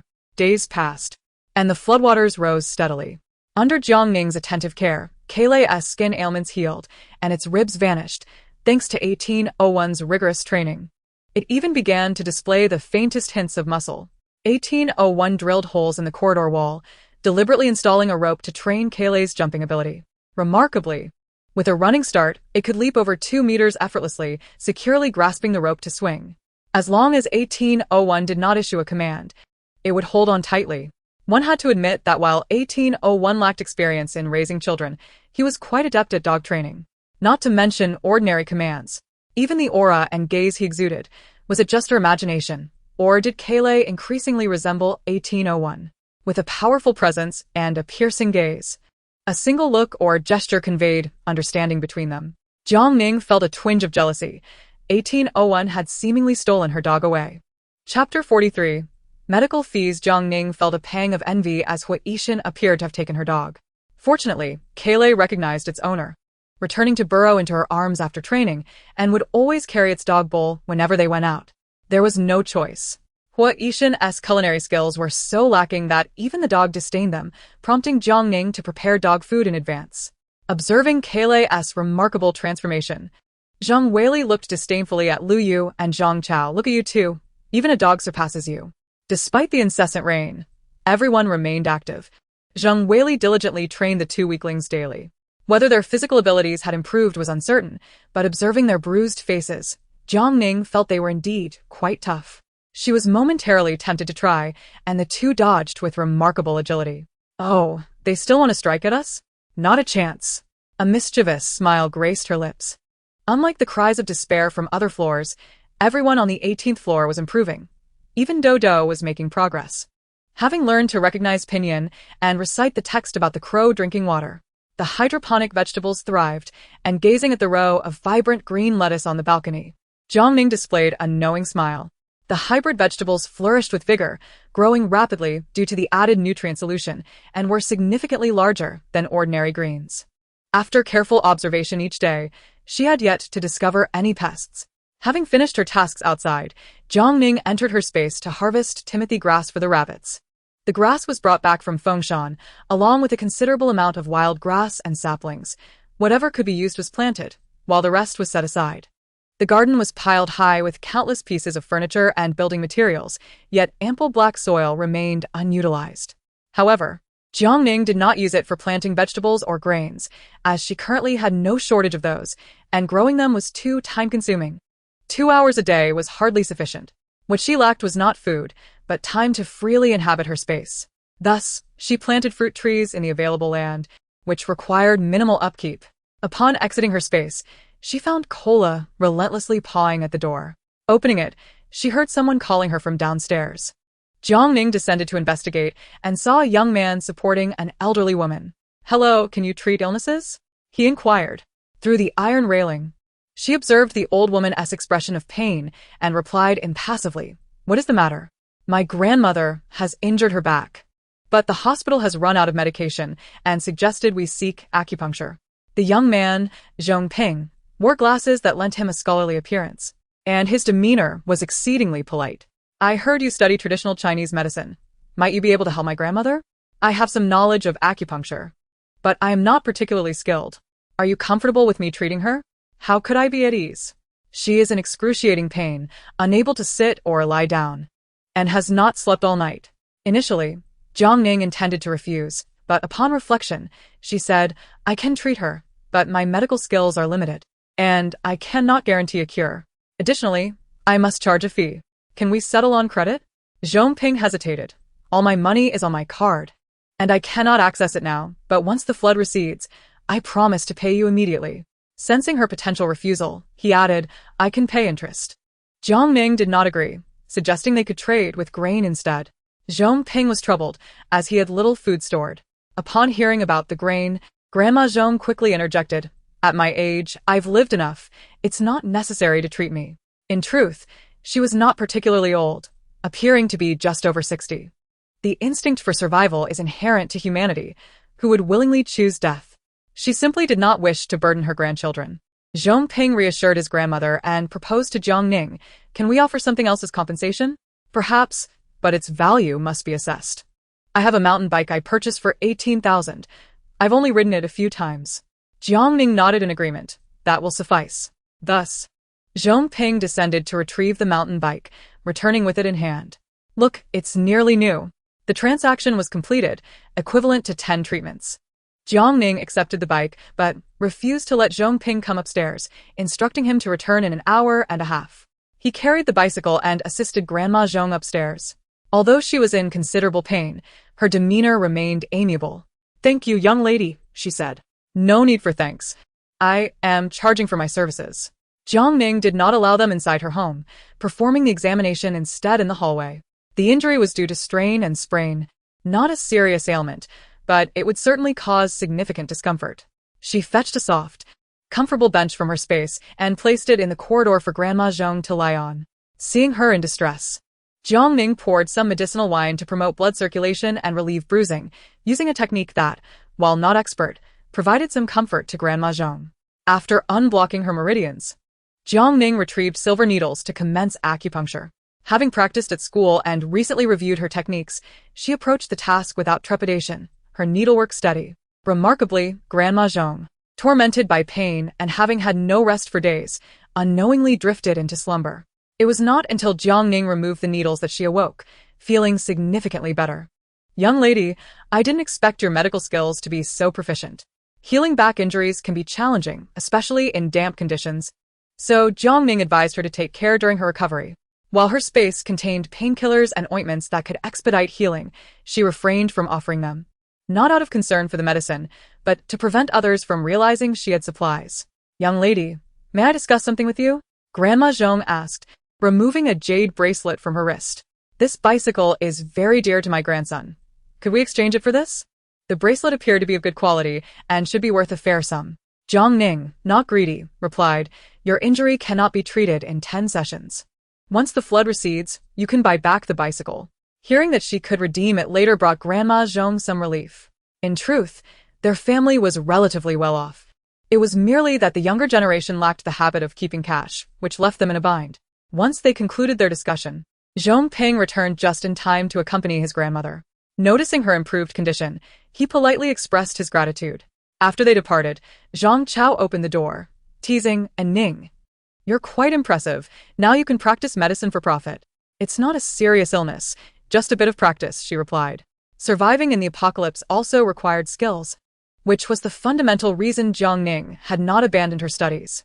If they were to live in a base in the future, these skills would be essential for survival. Liu Yu envied her, saying, "You chose your major wisely, unlike me with my software programming, which seems utterly useless." That may not be true. You never know when it might come in handy.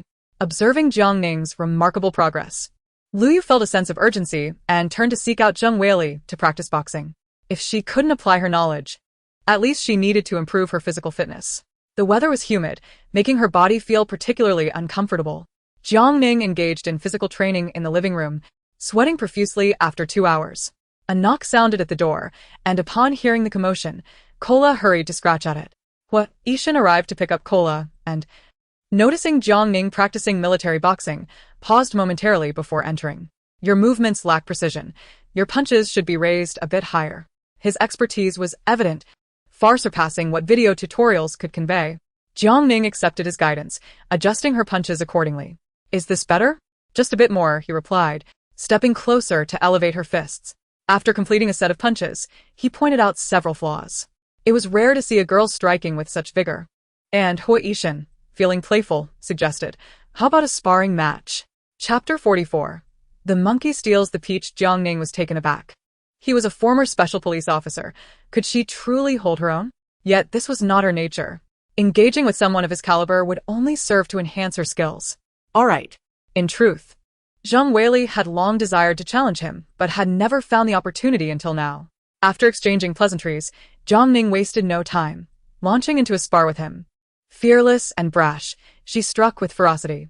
However, in Jiang Ning's presence, Hua Yishan resembled a master, effortlessly evading her swift and powerful strikes, leaving her somewhat flustered. Having survived 3 years in the apocalypse, coupled with her competitive spirit, Jiang Ning's resolve to prove herself ignited a fiercer determination within her, leading her to unleash unorthodox techniques she had self-taught. While these methods may not have been refined, they were particularly effective in combat during the apocalypse. Kola, witnessing the spar, immediately leaped into action, darting forward to protect her by biting onto Hua Yishan's clothing and tugging him backward. In a moment reminiscent of a monkey stealing a peach, Hua Yishan, caught off guard by Kola's sudden interference, failed to dodge in time and was taken aback. His body froze, and his handsome, stoic face flushed crimson. Jiang Ning, equally stunned, felt as though a thunderbolt had struck her, plunging her into the haunting nightmare of being surrounded in the apocalypse. In a reflexive surge of aggression, she instinctively retaliated with a desperate move. The strike landed. Suddenly, the air grew still, and an eerie tension enveloped the space. She quickly withdrew her hand, stepping back awkwardly and averting her gaze, murmuring an apology. After a prolonged silence, Hua Yishan finally spoke. "That was quite effective. But please refrain from using it on me again." He had evaded, yet not entirely. The pain he experienced was beyond words. Jiang Ning felt an awkwardness that made her toes dig into the ground. This tactic had indeed proven effective, as she had evaded several ambushes and successfully retaliated in her past life using such underhanded methods. However, she had not anticipated that a moment of distraction would lead her to be caught in the web of Hua Yishan. The bewildered Kailei, who had been meddling, was equally perplexed. Why had the fight ceased?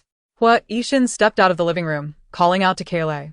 Kailei tilted his head, looking at Jiang Ning, and only after receiving the permission to leave did he pick up his food bowl and depart. "You did quite well just now. When encountering bad people, one must protect their master," Hua Yishan affirmed with a pat on Kailei's head. "However, I am not a bad person, but rather your ally." Listening to his words, Jiang Ning felt her face flush. How could they possibly meet again after this? Hua Yishan said nothing further and sent Dodo over. After returning Dodo, he found that Hua Yishan's door was locked, as he had taken Kailei out. Just then, Granny Zhong arrived to provide treatment, and Jiang Ning asked Dodo to stay inside and play. Midway through the acupuncture session, Hua Yishan returned with Kailei, carrying a bundle of bamboo. Noticing the presence of others, he entered the room without greeting, his expression dark, likely in a foul mood. After seeing Granny Zhong off, Hua Yishan approached to take Dodo, holding a black plastic bag that Kailei had caught. Jiang Ning opened the bag to find a 3 to 4 pound grass carp within. The suburbs of Fengcheng were abundant with mulberry fish ponds, so finding fish in the floodwaters was not surprising. What was impressive was that Kailei had managed to catch it. This fellow was becoming increasingly extraordinary. Do you prefer sauerkraut fish or boiled fish? Jiang Ning sought to apologize for her earlier recklessness, saying, I didn't mean to. I'm sorry. The mere mention of it caused Hua Yishan's face to redden once more, and he awkwardly replied, It's fine, I'm all right. After a brief pause, he added, Dodo and Kaylee cannot eat spicy food. Sauerkraut fish is a better option. Upon learning of Kaylee's prowess, Zhang Chao and the others gave him a thumbs up, exclaiming, My dog is impressive. From now on, whether it's soup or meat, will depend on Kaylee. Kaylee basked in the glory, responding with a joyful bark. Having not gathered for a meal in several days, Hua Yishan, lacking culinary skills, retrieved 3 pounds of pork belly. He reasoned that they could not always cook in 1803, as the aroma would attract unwanted attention. Jiang Ning found it challenging to prepare there and thus shifted their culinary activities to 1801. To demonstrate her sincere apology, Jiang Ning not only took to the kitchen herself, but also brought along sauerkraut and bean sprouts. Although slicing the fish posed a bit of a challenge, it was nothing difficult for her, nor would the others likely complain. After all, this was fresh fish. Who could boast of having fresh fish at home nowadays? Unsurprisingly, Kaylee was elevated to unprecedented heights of admiration, with Zhang Chao and Lu Yu practically worshipping him. Why don't we take Kaylee out more often? Who knows? He might catch more fish. Jiang Ning was not inclined to agree. With just the two of them, they might still need the dog for protection. The outside world was fraught with dangers, and allowing them to see Kaylee would likely result in them gazing at him with envy. Kaylee, however, was excited and wagged his tail at the prospect of going out. As Jiang Ning filleted the fish, Hua Yishan washed the pork belly beside her. Dodo loved pork belly, but Jiang Ning recalled that last time she hadn't cooked it properly, causing her to have an upset stomach. I'll handle it this time. Could you assist me? Of course, Hua Yishan replied, curious to see how disastrous his culinary skills could be. As Dodo had not been the first to experience a stomachache. After finishing the fish fillets, she cleaned the cutting board and handed it over, only to find him pondering how to wield the knife. Slice it horizontally, into pieces the size of mahjong tiles. With the instructions, he was quick to comply. Although Hua Yishan struggled in the kitchen, his array of spices was complete, including garlic and ginger, and Jiang Ning patiently guided him along. Zheng Weili, wanting to assist, observed the harmonious scene in the kitchen and, reflecting on the two of them swapping childcare duties, sensed that there was a budding connection. It was not merely her sensitivity. Hua Yishan was typically cold towards everyone, yet he softened his demeanor slightly for Jiang Ning, and his affection for Kaylee was unmistakable. Thus, she wisely refrained from interrupting. After preparing the pork belly, Hua Yishan drained the water and sautéed the meat until it turned golden. Standing nearby, Jiang Ning noticed that he appeared somewhat tense while handling the spatula, and she couldn't help but wonder why he wasn't afraid when he had committed acts of violence. Sensing her surprise, Hua Yishan explained, In my youth, I was mischievous and insisted on helping in the kitchen, but hot oil spilled on my arm, and since then, I've avoided the kitchen. I only began learning to cook after bringing Dodo here. It was no wonder his culinary skills were lacking. He had been haunted by a psychological trauma. After caramelizing the sugar, he added cinnamon, star anise, and chili, followed by rice wine and soy sauce, letting it boil before simmering on low heat. Reflecting on the earlier embarrassment, Jiang Ning not only instructed him on the steps for preparing pork belly, but also shared recipes for other home-cooked dishes. Hua Yishan listened intently, but unexpectedly, Dodo interjected. Brother can't remember. He messed it up even with the recipe. Hurt by the remark, Hua Yishan gently ruffled Dodo's hair. Don't worry, brother will learn. Despite his evident lack of culinary talent, he struggled to understand professional terms like a pinch or to taste.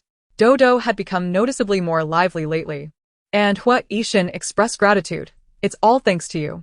After sending his sister off to play with Kaylee, Hua Yishan inquired of Jiang Ning. I'm not only inept at cooking but also at taking care of children. If there's anything I should be mindful of with Dodo, please let me know. There were some things Jiang Ning had long wished to express, but due to her unfamiliarity with Hua Yishan, she had held back. Now that he had asked, she decided to speak candidly. Dodo is generally fine, but she may have some personality issues.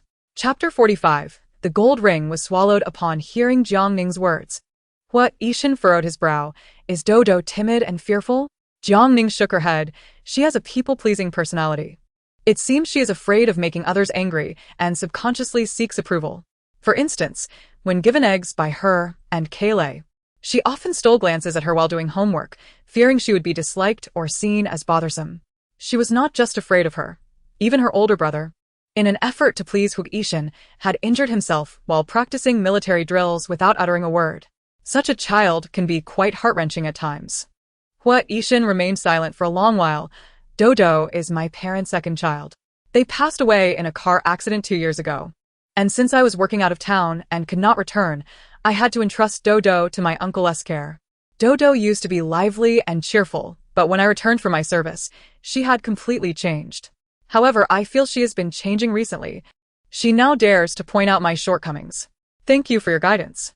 Jiang Ning had once suffered from a similar affliction, living in an orphanage in constant trepidation and always yearning to please others to showcase her strengths. It was not just her. Most children there experienced the same, and fortunately, she eventually emerged from that quagmire. Dodo needed encouragement, but more importantly, she needed to express her genuine emotions, even if they were negative. In this post-apocalyptic world, if Dodo's personality and worldview were not adjusted in a timely manner, it could be extremely perilous when facing outsiders. This was a monumental task that Hoard could only navigate through trial and error. The braised pork had reached a delightful gloss, its color vibrant and aroma rich, tender and smooth, fatty, yet not greasy. Who could say he was a disaster in the kitchen when she had helped him reclaim his dignity? As long as he followed instructions, Hoard proved to be a capable student, and Jiang Ning continued to teach him how to prepare sauerkraut fish. With 6 individuals and 1 dog, 2 dishes were simply insufficient. Hoard procured 6 eggs and 2 sausages, prompting Jiang Ning to further instruct him. Zhang Chao and the others were astonished. This guy is loaded. His supplies are so abundant. While they envied him, they understood the sensitivity surrounding resources. And they were not foolish enough to pry deeper, as misunderstandings or enmity in a world like this could be fatal. He was willing to share, and they felt grateful for it. With 3 substantial dishes and a stir-fried bean sprout, they ate to their heart's content, leaving not a drop of broth behind. Ah, Ning, how did you grow these bean sprouts? Zheng Weili asked, her mouth watering. Water-cultivated vegetables were hardly edible, and after days without greens, she was desperate. While one could survive without them, the discomfort of using the bathroom was an experience only those who had endured it would understand. Fearing the worst, she was fortunate to have Jiang Ning, a veritable encyclopedia, living next door. It's simple. All you need is water. Jiang Ning readily shared. We collected quite a bit of mung beans and red beans from the office. If we use them to cultivate bean sprouts, it should last us a long time. She briefly explained the general steps, not forgetting to share the good news that the hydroponic lettuce would be ready for harvest in half a month. Once this batch was collected, she would teach them how to plant it. Zhang Chao savored the flavor of braised pork, unwilling to merely consume what little they had. Shall we venture further in search of supplies? He suggested. The future promised to be even more challenging. Jiang Ning encouraged them to prepare for the impending difficulties. I've been engrossed in medical texts lately, with no time to scavenge for resources. If you have the opportunity, do go out. It seems to have grown cooler these past few days. Gathering some firewood would also be prudent. Lu Yu teased, if I were a Ning, I wouldn't need to go out. I could sustain myself through my medical skills. Today, another patient arrived, a child writhing in pain from a stomachache. Yet the parents had no boat to take him to the hospital. Thus, they sought Jiang Ning on the 18th floor. The child's digestive troubles stemmed from contaminated rainwater. The parents possessed food but hesitated to reveal it, ultimately offering Jiang Ning a gold ring from a finger. Jiang Ning carried the child upstairs, resolutely preventing the parents from following. After administering acupressure and acupuncture, the pain subsided significantly. She advised the parents to ensure the water was boiled before consumption and, if possible, to use purification tablets. Discarding the gold ring into her space, she soon discovered it had been consumed. This reinforced Jiang Ning's conviction that she could gather supplies through her medical practice, thus mitigating the need to venture outside and face risks. The space could also serve as a means to navigate the challenges ahead. The floods persisted, and life continued in its monotonous rhythm. Hoard completed his dog training tasks and, upon seeing Jiang Ning emerge drenched in sweat, asked, "Care for a spar?" She certainly yearned to test her skills against a master, but did he not fear being outshined? Why not? He replied, unbothered by the possibility of being overshadowed. He had grown wise. Dodo, take Cola out to play. The living room, tidied by Jiang Ning, appeared quite spacious after removing unnecessary items. As they sparred, both exhibited greater restraint this time. Recognizing his prowess, Jiang Ning did not hold back, targeting vital points her moves occasionally feigned. Surprise flickered in his deep-set eyes. Your technique is quite eclectic. Indeed, her style was a haphazard blend, lacking in consistency. Honed from the harsh lessons of survival in a previous life where she had learned many ruthless techniques. During their practice, Hua Yishan sensed her imposing aura. She was a stark contrast to her usual self, reminiscent of the fierceness she displayed when disarming another. He found himself admiring her, offering corrections to her movements while subtly adjusting her posture. Do you train daily? Jiang Ning gained much from their exchange. Would you like to spar more? They practiced for 2 hours. She proved more formidable than anticipated, leaving Hua Yishan sweating profusely. The following day, Dodo arrived with rations, noodles, and eggs. Grateful for her free coach, Jiang Ning welcomed the gesture. By the time Hua Yishan returned with cola, the egg and vegetable noodles were ready. The eggs showed signs of becoming overly ripe, likely to spoil if left for too long. As they sat down to eat, Jiang Ning reminded 1801. If your stock is limited, consume it promptly. If not, consider turning them into salted eggs. Although salted eggs have a pungent taste, they have a longer shelf life. Hua Yishan pondered. How do you prepare salted eggs? Wash the eggs with high-proof liquor, dampen them, roll them in salt, wrap them in plastic wrap, and seal them in a plastic bag for a month. While eating, Jiang Ning added, moreover, Dodo has developed eczema. You should apply some medication.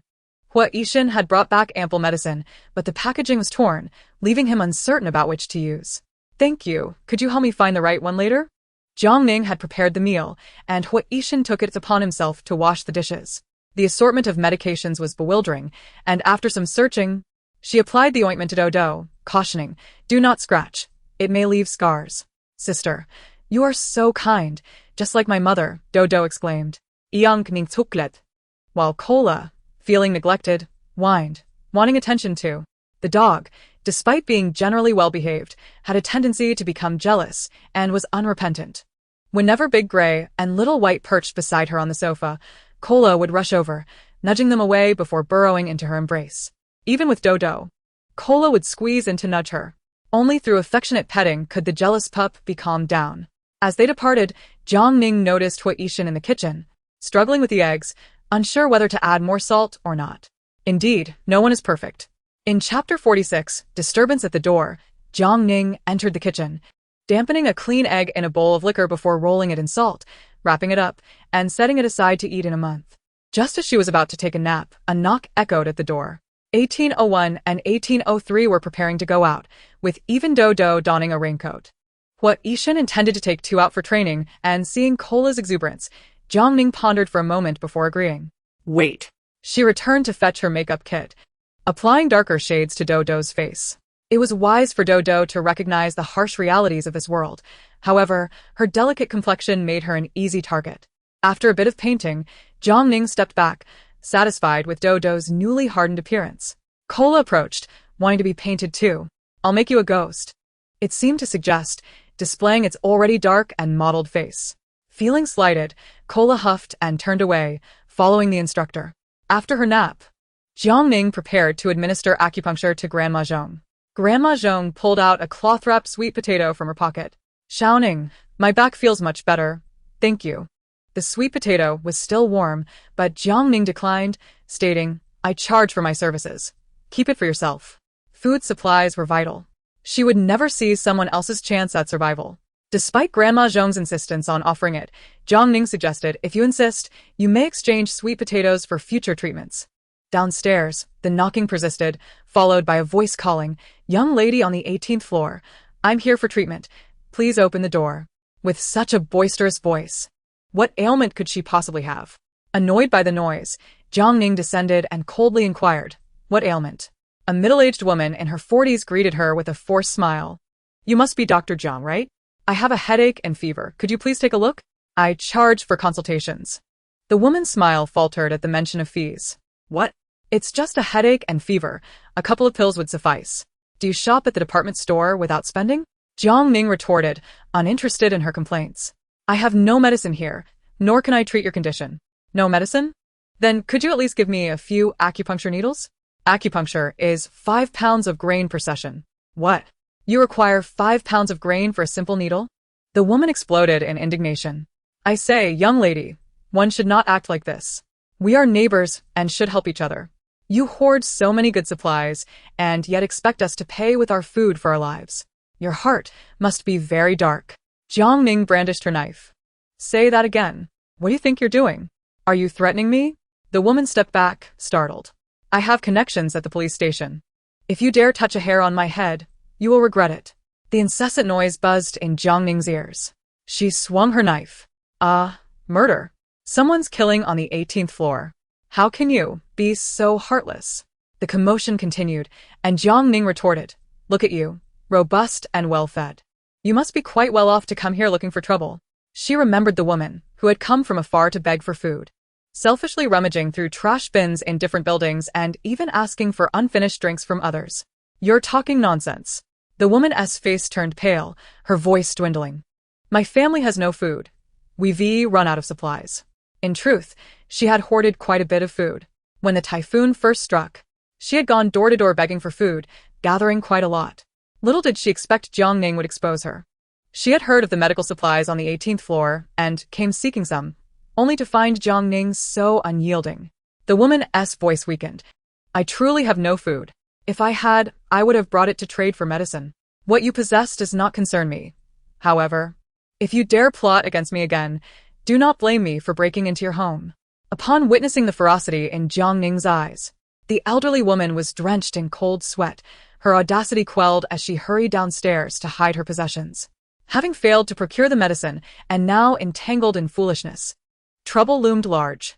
Ascending back upstairs, the acupuncture session resumed. Xiao Ning, do not take to heart the unkind words of that woman, Grandma Zhong remarked. She resides beneath me and is particularly fond of exploiting others, often bringing her child to my home for free meals. The child, poorly nurtured, would seize anything appealing without letting go, prompting me to eventually bar their entry. By the way, keep an eye on the young lady living next door. She has spoken ill of you. The one with the short hair? Grandma Zhong, residing on the 12th floor, was likely referring to Su Mengyao. Indeed. She has been inquiring about you, asking if you possess any medicine. Grandma Zhong, no fool, recognized her ulterior motives. When I told her you had none, she remained unconvinced. That group has been led astray by her, harboring a deep-seated prejudice against you. Having lived a long life, Grandma Zhong had seen it all. Piao Ning. This calamity corrupts the human heart. I know you are capable, yet you must remain vigilant. Having died once, Jiang Ning was not without her defenses. She was discerning in her practice, treating not just anyone. In her previous life, she had witnessed the darkest facets of human nature within this building. And those she chose to heal were those whose consciences remained intact, even as many perished in the end. Reflecting on Su Mengyao, Jiang Ning narrowed her eyes. What has she said about me? Nothing overt, merely veiled insinuations suggesting you possess something, Grandma Zhong replied. Recalling another incident where Su Mengyao had attempted to flirt with a handsome young man in your building, only to be completely ignored by him. Flirting with Hua Yishan? Such a young mind to be so cunning. She attempted to use her charm, feigning a fall before him, yet he remained honorable, not even casting her a glance as he walked away. Grandma Zhong's observations extended beyond Su Mengyao. Several attractive young women in the building exhibited similar behaviors, some even resorting to exchanging their bodies for food. For a mere packet of instant noodles, they would entertain 2 or 3 men simultaneously. Alas, how has the world come to this?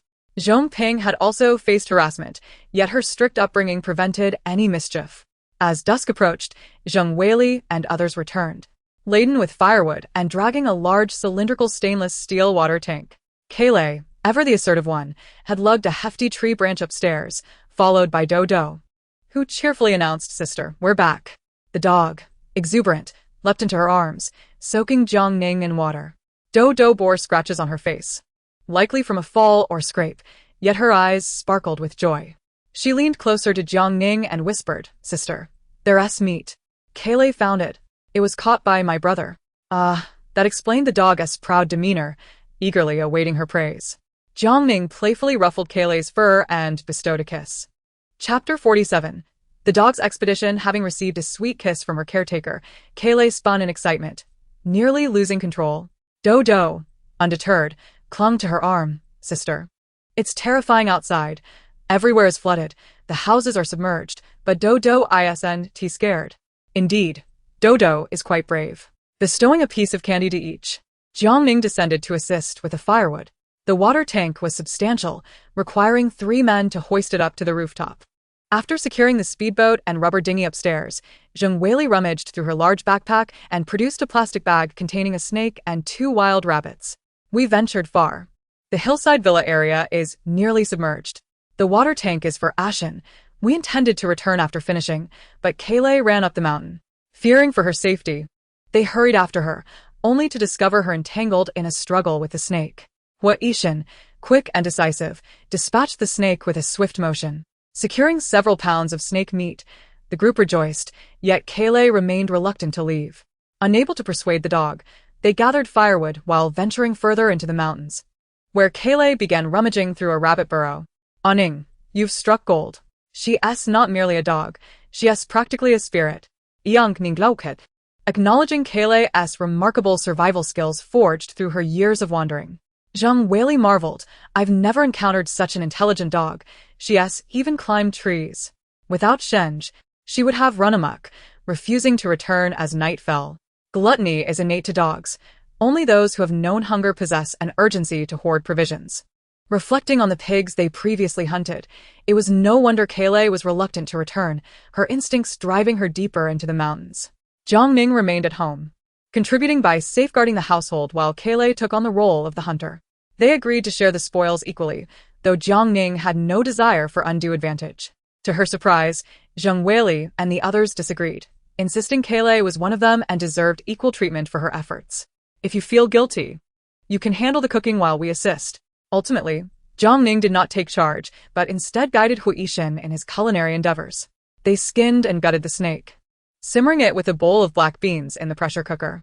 The 2 rabbits, plump and hearty, were prepared in contrasting styles, one braised, the other spicy. Accompanied by stir-fried greens and mixed grain rice, the group relished their meal with great satisfaction. Ning, we plan to return tomorrow, Zhang Chao inquired. Would you like to join us? The wealthy residents of the villa had already evacuated, leaving behind little in terms of food, but many pieces of solid wood furniture remained, ripe for firewood. Moreover, placing water tanks on the rooftop proved advantageous. They decided to retrieve 2 more, allowing each household to install one, eliminating the need to collect rainwater from the balcony. Hua Yishan suddenly interjected, there are plenty of water tanks over there. We should bring back several, once the rain ceases. Restoring the water supply will not happen quickly, so we ought to devise a water storage plan. Zhang Chao and the others paused momentarily before agreeing with his suggestion. Both he and Jiang Ning were adept at survival, and following their lead seemed prudent. Jiang Ning had no objections. Weili, we must retain one. Who do you think would be best suited for the task? Zheng Weili, feeling cooped up at home, volunteered, I'll go, but Kaylay must accompany me. Woof. The dog eagerly agreed. I want to go too. Dodo chimed in, raising her hand. I can help gather firewood. Hua Yishan was keen for her to experience the outside world. Fine, but no crying. I won't cry, Dodo assured, rubbing her rear. I didn't cry even when I fell today. Thus, the group resolved to leave Jiang Ning to guard the base, while Kaylay took her place on the expedition. In the midst of a deep slumber, Jiang Ning was abruptly roused by a loud commotion downstairs, which persisted for an extended period. Noticing Kaylay lying motionless in her dog bed, she turned over and attempted to return to sleep. Still lounging in bed the following morning, the dog excitedly tugged at her blanket. Caretaker, hurry and prepare. We have work to do. Jiang Ning yawned, rising to prepare chicken breast mixed with dog food, applying ointment to her skin affliction before donning a raincoat. Lunch needed to remain modest, so she prepared plain dog food accompanied by white porridge, packing it into a thermos. Kaylay picked up the bag and opened the door, glancing back at her, as though saying, Caretaker, I'm going out to earn my keep. You stay home and don't wander. Jiang Ning chuckled, approaching to give her a hug. All right, be safe and don't overexert yourself. Hua Yishan's door opened, and Dodo emerged in her raincoat. Sister, I want a hug too. Presumably, Hua Yishan had engaged in heartfelt conversations with her. As the little one was increasingly confident in expressing her emotions, greeting Zheng Weili and the others one by one, a stark contrast to her initial timidity and fear. Kaylay lagged behind, looking back at Jiang Ning with a hint of reluctance. The only noticeable change was that after training with Hua Yishan, she seemed to bear an increased sense of responsibility. Jiang Ning closed the door and stepped onto the balcony. soon spotting the group and the dog setting off in the speedboat. Just as they departed, Hejian's team followed suit in a rubber dinghy. Not only Hejian but also Yang Weizong and others trailed behind, along with residents from other floors. Unbeknownst to them, the 18th floor had become a beacon. They were baffled, pondering why, despite all being on the hunt for supplies, the 18th floor consistently returned laden while they struggled to gather even firewood. What accounted for such disparity among people? Regardless of the circumstances, unable to compete and unwilling to join, she could only devise a way to keep up. Jiang Ning counted and realized that quite a few were stealthily trailing her. Although they were being watched, she felt no concern, trusting that Huaishan would shake them off. After finishing breakfast, she resumed her perusal of medical texts. Around 10 o'clock, Grandma Zhong came to administer acupuncture. After several days of treatment, her back injury had improved significantly. She no longer needed assistance to ascend the stairs. Grandma Zhong was in good spirits, holding Jiang Ning's hand tightly. "Xiao Ning," she said, "the Su family had a break-in last night. Truly, it is poetic justice." This was the same family that had previously come to Jiang Ning seeking medicine, causing a scene. In the dead of night, someone had pried open their door, knocking them unconscious with a blunt object, and all the food in their home had been taken. Upon waking, they had caused quite a ruckus, demanding that every household open their doors for a search. Even if Hejian had 10 times the courage, he would not dare to organize such a search, especially after hearing how much food the Su family had lost. He nearly spat blood. Over 200 pounds of rice, flour, and oil, along with a considerable amount of oil, cured meats, and pickled vegetables. Most likely, it was an exaggeration. Which household would hoard so much? Grandma Zhong shook her head repeatedly, noting that those who had kindly lent her food were furious, ready to confront the Su family, claiming they deserved to be robbed. Jiang Ning listened attentively, advising her to be cautious as well. Grandma Zhong, being astute, remarked, "My family has no food either. We only eat a modest lunch. Barely enough to fill our stomachs." Noon approached, yet no one had returned. The water tower should not take much longer. Jiang Ning felt a pang of anxiety for Kailei and wished to make a call, but alas, there was no signal. Every 15 minutes, she found herself watching from the balcony. Finally, at 3 in the afternoon, Huaishan's silhouette appeared. She counted carefully. Not only was everyone present, but Kailei stood proudly at the front of the inflatable boat, resembling a triumphant warrior braving the waves. As she descended to assist, a sense of unease washed over her as the boat drew nearer. Aside from Huaishan, the others appeared utterly exhausted. Dodo's eyes glimmered with tears, her small face pale as a ghost, clearly terrified. No one spoke, and the 3 men worked in silent coordination to transport the water tower. Jiang Ning secured the inflatable boat and carried firewood upstairs. Zheng Weili stumbled ahead, nearly losing her balance. Jiang Ning, unable to free her hands, nudged her with her body.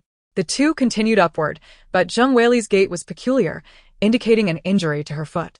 Jiang Ning's keen nose detected the metallic scent of blood. Surely, this excursion had led to a confrontation? The apartment building was filled with countless pairs of eyes. Now was not the time to show weakness. If anyone discovered that the 18th floor was compromised, a frenzy would ensue. Gritting her teeth, she returned to the 18th floor, where Zheng Weili placed the firewood in the hallway, her expression one of profound agony. Jiang Ning helped her inside, inquiring what happened. Zheng Weili revealed her lower leg was injured, the bandage soaked in blood. It was not a knife or gun wound, but a gaping puncture. It was a wild boar's tusk, she grimaced. Jiang Ning frowned. Did you venture into the mountains again? What choice did we have? Zheng Weili replied with a bitter smile. Everything we need is submerged beneath the water, and people are starving to death outside daily. Today, we witnessed bodies being thrown from the upper floors, more than one. They could barely survive for another 7 or 8 months, yet supplies were dwindling rapidly. Dismantling the water tower is secondary. Today, our main goal was to head into the mountains. They traversed several peaks, and to their astonishment, Kailei discovered a nest of wild boars, 5 in total, all of considerable size. After a unanimous decision, they resolved to take action. Jiang Ning felt a chill of apprehension. Wild boars were not to be underestimated. Known for their aggressive nature, it was indeed perilous, but the meat of the wild boar could be a matter of survival. Even the gravest risks must be faced. Jiang Ning retrieved bandages and antiseptic, rummaging for surgical instruments and sutures. The wound was extensive and difficult to staunch the bleeding. Should I take you to the hospital? Or shall I stitch it up myself? she asked. It's not a serious injury. Just stitch me up, Jiang Ning replied nonchalantly. I'm used to injuries from boxing, and besides, there are no medications at the hospital, so it's better to do it at home. With some anesthetic on hand, Jiang Ning began by disinfecting the wound, administering anesthesia to numb the pain, and then commenced suturing. Although it was her first time stitching someone, she had practiced countless times on pork, and her hands moved with surprising steadiness. Meanwhile, Lu Yu, visibly pale with fear, clutched his girlfriend's hand tightly. And Ning, Whaley's life is in your hands. Jiang Ning playfully pushed him away. You're squeezing my hand too hard. Zhang Chao rolled his eyes. Enough with the lovey-dovey. Jiang Ning was not the only one injured. Both Zhang Chao and Lu Yu bore minor scrapes, but nothing serious. Hua Yishan had a gash on his arm, yet he comforted the frightened Do as if nothing were amiss. The rain-soaked mountains were treacherous, and Jiang Ning had single-handedly dispatched a wild boar, though it had gored her with its tusk. Kailei displayed remarkable bravery, seamlessly coordinating with Hua Yishan to take down the remaining 4 boars. Zhang Chao and Lu Yu assisted, but they were not on the same level. Had it not been for Hua Yishan's timely intervention, Zhang Chao might not have made it back alive. Consequently, Hua Yishan bore a wound on his arm. Do had not participated. Hua Yishan had secured her high in a tree, and she had cried in terror at the fierce battle below. After stitching up Jiang Ning's injury, Jiang Ning proceeded to attend to 1801. The cut was not particularly deep. After disinfection, she sutured it with 10 stitches and administered pain relief and anti-inflammatory medication. The group gathered to discuss how to handle the wild boar meat.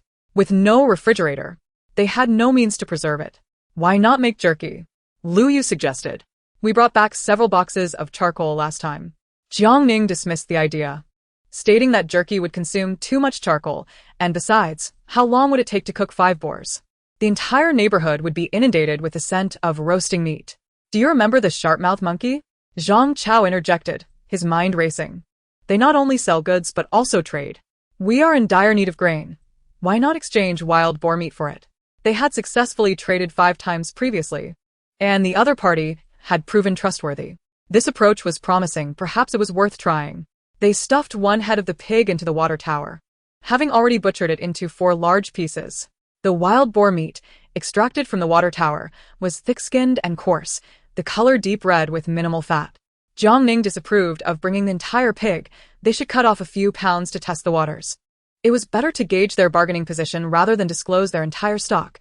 If they could negotiate successfully, they would do so in batches. Zhang Chao and Lu Yu volunteered to go to the department store to find the sharp-mouthed monkey. In this apocalyptic world, who could rely on whom? Their survival depended solely on themselves. Jiang Ning did not impede them but reminded them to be cautious. Do, still frightened, fell asleep after being comforted, and Hua Yishan carried her back to their room. Jiang Ning informed Jiang Ning about the situation at the hillside villa. They had dismantled 6 water towers and gathered numerous pieces of solid wood furniture, along with 2 unused gas canisters. They needed to find a way to retrieve these items quickly, otherwise they would soon fall into the hands of others. The wild boars were hidden in the mountains and should remain undiscovered for the time being. An hour later, Zhang Chao and Lu Yu returned, having gathered information. The leader of the sharp-mouthed monkey, surnamed Qin, was willing to trade grain for pork, but was taking advantage of the situation. 1 pound of wild boar meat could be exchanged for 2 pounds of broken rice, while new rice would only yield 1 pound. They brought 5 pounds of meat back, trading for 5 pounds of new rice. Jiang Ning inspected the grain. It was high-quality silk rice. You weren't followed, were you? No. We took the inflatable boat and made a deliberate detour, they assured her. The other side was eager for this batch of meat and claimed that if they traded for new rice, it would all be vacuum-sealed, with the freshest expiration dates. They called Hua Yishan over, and the group deliberated on this transaction. Jiang Ning agreed to the exchange of meat for rice. It seemed a bit of a loss. Yet Jiang Ning and the others had no means to preserve the wild boar meat, and many people couldn't even buy rice. How many would seek out meat? In comparison to meat, rice was filling and more sustaining. With 5 wild boars, after butchering, the average net weight would be around 200 pounds, which could be exchanged for a substantial amount of grain. However, they decided to reserve some meat, agreeing to only trade 4 of the boars. The 4 portions of the wild boar were divided. 1,803 received 2 portions, 18,011 portion, and Kayleigh's share was given to Jiang Ning. Wild boar meat is rather tough. Yet it serves excellently for barbecuing and can also be utilized to prepare a spicy meat sauce, which has a long shelf life. However, both barbecuing and making sauce demand considerable time and produce a strong odor, making it unwise to undertake such activities on the 18th floor. The scent is one thing. The closed environment can be unbearable. Hyushin suggested that since the villa area is now vacant, it would be better to prepare the dishes there and return afterward. Jiang Ning concurred with this notion, and the others had no objections. Thus, the three men packed the wild boar meat into bags and stuffed them into a large backpack before embarking on a journey via speedboat, ensuring to bring along some cola as well. They convened at the department store, where both parties, wary of one another, discreetly exchanged goods amidst the tranquil floodwaters. Chapter 49. Bartering wild boar for grain. Each party remained vigilant, cautious of potential deceit, making the expansive floodwaters an ideal backdrop for their transaction. 202 pounds of wild boar meat were traded for an equal weight of fresh rice, with an agreement to reconvene for another exchange at 7 p.m. Upon their return, Jiang Ning had already prepared an array of items: a frying pan, salt, spices, crushed chili, and essentials for an overnight stay. Concerned for Zheng Weili's safety, she insisted that Lu Yu remain behind as well. When the group descended, He Xian greeted them cheerfully at the stairway, inquiring where they had been. Running about seems rather exhausting. Why not allow us to assist you? We could bring everything back in one trip. Despite having followed the rubber boats that morning, unexpectedly, they had been outpaced. Daily outings yielded diminishing returns, leading to growing dissatisfaction among the team, who often teased him by comparing him to the 18th floor. It's merely a few bundles of firewood. You needn't worry about it, Jiang Ning replied with a smile that did not reach her eyes. We are modest in our resources. Transporting a few bundles of firewood might not even suffice to provide each of you with a single piece, she continued. It's simply not appropriate to expect assistance from neighbors. Then we shall refrain from accepting, he retorted, facing her resolute stance. Jiang Ning was unyielding, asserting that nothing comes free in this world. They had already borrowed the rubber boats. Surely, they wouldn't expect to borrow firewood as well. He Xian was momentarily speechless, his face turning pale at her words. The mountainside villa was quite distant, and the speedboat took over an hour to arrive, nearing the city's border. If one were to overlook the raging floodwaters below, the surroundings were indeed a picturesque natural sanctuary, with verdant forests and elegant villa complexes. The lower terrains were submerged, while the slightly elevated areas had water lapping at the front yards, with all residents having evacuated. The collected supplies were centralized in the tallest villa, filled with furniture, water towers, several unused gas cylinders, and scattered boxes of charcoal. Hyushin and Zhang Chao went up the mountain to retrieve the wild boar, while Jiang Ning prepared the kitchen for marinating. Barbecuing raw meat would take too long, so she opted to marinate it first to remove excess moisture before grilling it over charcoal, which would be much easier. Once the wild boar was brought back, Hyushin cleaned it thoroughly and cut it into fine strips as per Jiang Ning's instructions. When the time was right, he carried a piece of wild boar with Zhang Chao for the trade. After they left, Jiang Ning set up a watch at the door with cola, retrieving a solar-powered battery box, a food processor, and an induction cooker from her space. Using the induction cooker, she marinated the meat, adding spices and chili to the pot, and sautéed it over the gas stove. To extend its shelf life, she cooked the sauce until it was quite dry, filling the air with a tantalizing aroma. When the two men returned close to 9 o'clock, 2 large pots of meat sauce were ready, and the thinly sliced meat was fully marinated and drained in a basin. Hearing Cola's alert, Jiang Ning quickly stored away anything that should not be present. Zhang Chao, astonished to see the majority of the work completed, exclaimed, "Ah Ning, your efficiency is astounding. Of course, do you not know who I am?" Jiang Ning replied as she began to ignite the barbecue. How did the trade go? At the same location as the last pig slaughter, we aim to finalize these 2 heads by tomorrow morning. Zhang Chao sighed with relief. We received several hundred pounds of fresh rice. Once this transaction is complete, we should be secure for the next year or 2. By then, order should hopefully be restored. Jiang Ning agreed, perhaps. Having endured the biting cold, once the floodwaters recede, the nation's bases would likely be established. If they were willing to venture forth, there would still be a way out. The 3 gathered around the charcoal stove, placing the drained marinated meat onto the grill. Surprisingly, the meat, having lost much of its moisture, cooked remarkably quickly. After tasting a piece, Zhang Chao remarked, "So salty. The weather is too humid. Salt helps preserve it longer." Jiang Ning taught the two how to barbecue while she prepared the pig's knuckles, face, and skull, which could easily be heated up once brought back to the 18th floor. The enticing aroma of the meat made Zhang Chao unable to resist swallowing hard, grabbing a knuckle to devour. Eventually, they brought the entire pot down and the three, along with cola, relished the meal with steamed buns. Zhang Chao, with his gluttonous tendencies and sharp tongue, quipped with such culinary skills. I wonder who will benefit from it in the future. Jiang Ning shot him a glance, replying nonchalantly, certainly not you. Huishan sat silently, but his gaze involuntarily flicked toward her. Suddenly, the restless dog dashed over to join the commotion. Hey, look at me. Jiang Ning affectionately ruffled its fur. No one's getting any special treatment. I'm just with cola. Don't be ridiculous, Zhang Chao teased. You can't cross species. Jiang Ning commanded, cola, scare him. The dog promptly lunged at Zhang Chao, baring its teeth menacingly. Okay, I yield. I'll never do it again. Please, cola, spare me. Huishan cleared his throat. And the dog, undeterred, continued to paw at him. Amid laughter and merriment, they enjoyed their feast, with 1 pound of raw meat yielding half a pound of jerky, resulting in a large bag weighing several dozen pounds, complemented by dozens of pounds of meat sauce, marinated knuckles, and various bones. By the time they finished, it was already past 3 in the morning, and with another trade scheduled for the next day, the trio decided to stay at the villa for the night. The beds were still intact, and they merely needed to replace the linens with their own. With cola keeping watch, the group slept soundly. Upon waking, Jiang Ning discovered that Huishan had completed the trade, exchanging 4 wild boars for over 800 pounds of fresh rice. He had cooked a pot of noodles, satisfying his hunger before departing. Back on the 18th floor, Jiang Ning called out to Huishan, "Let me take a look at your wound." As the leader, he had remained silent throughout. Huishan followed her into the room, and Jiang Ning attempted to inspect his injury, but found it challenging due to its height. Please sit down. Before Huishan could comply, Cola had already claimed the spot.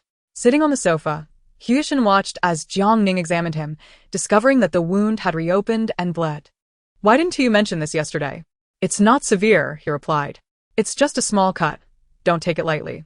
In a world lacking medical supplies, and with frequent exposure to water, infection could easily lead to dire consequences. Jiang Ning disinfected and bandaged the wound, advising him to avoid water for the next few days. One sat while the other stood, their proximity somewhat intimate. Cola's keen eyes observed, tilting its head first left, then right, before suddenly squeezing in and extending a paw towards Jiang Ning. My paw needs bandaging too. Jiang Ning chuckled. Oh, go on, stop causing trouble.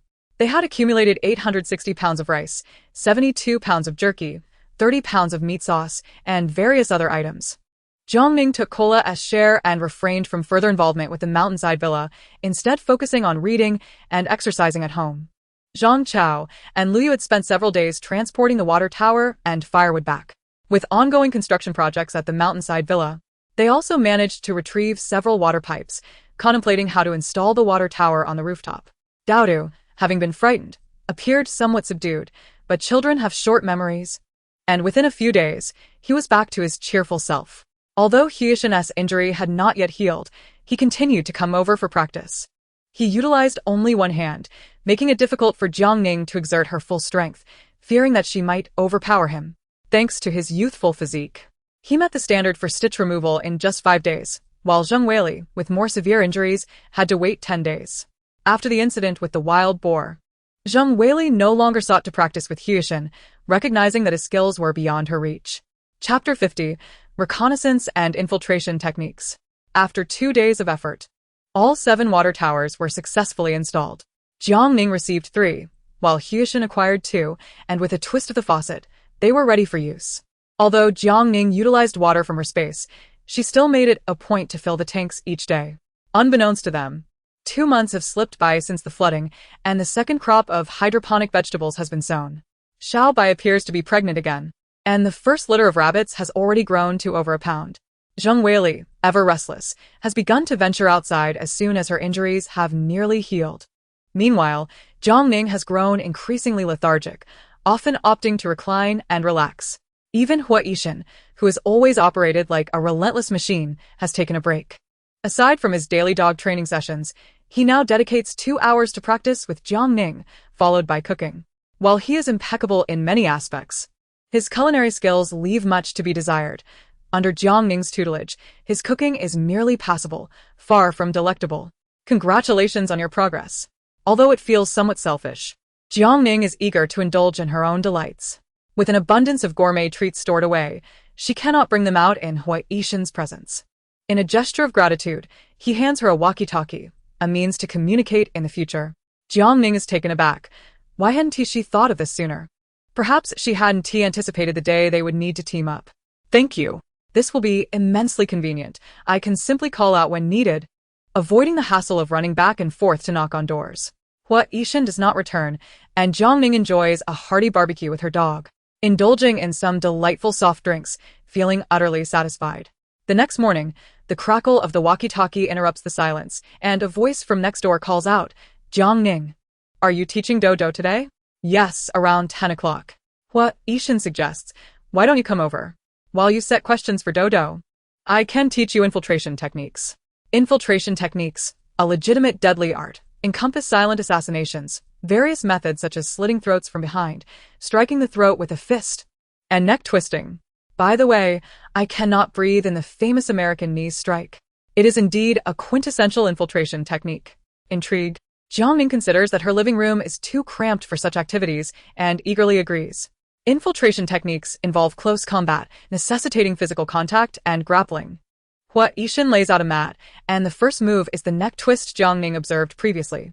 He positions himself behind her, swiftly closing the distance, one hand reaching for her delicate neck while the other grips her jawline. The sudden intensity makes Jiang Ning instinctively want to resist.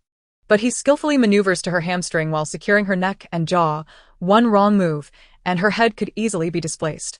A sense of danger triggers memories of her past life, where she cannot afford to succumb to those man-eating monsters.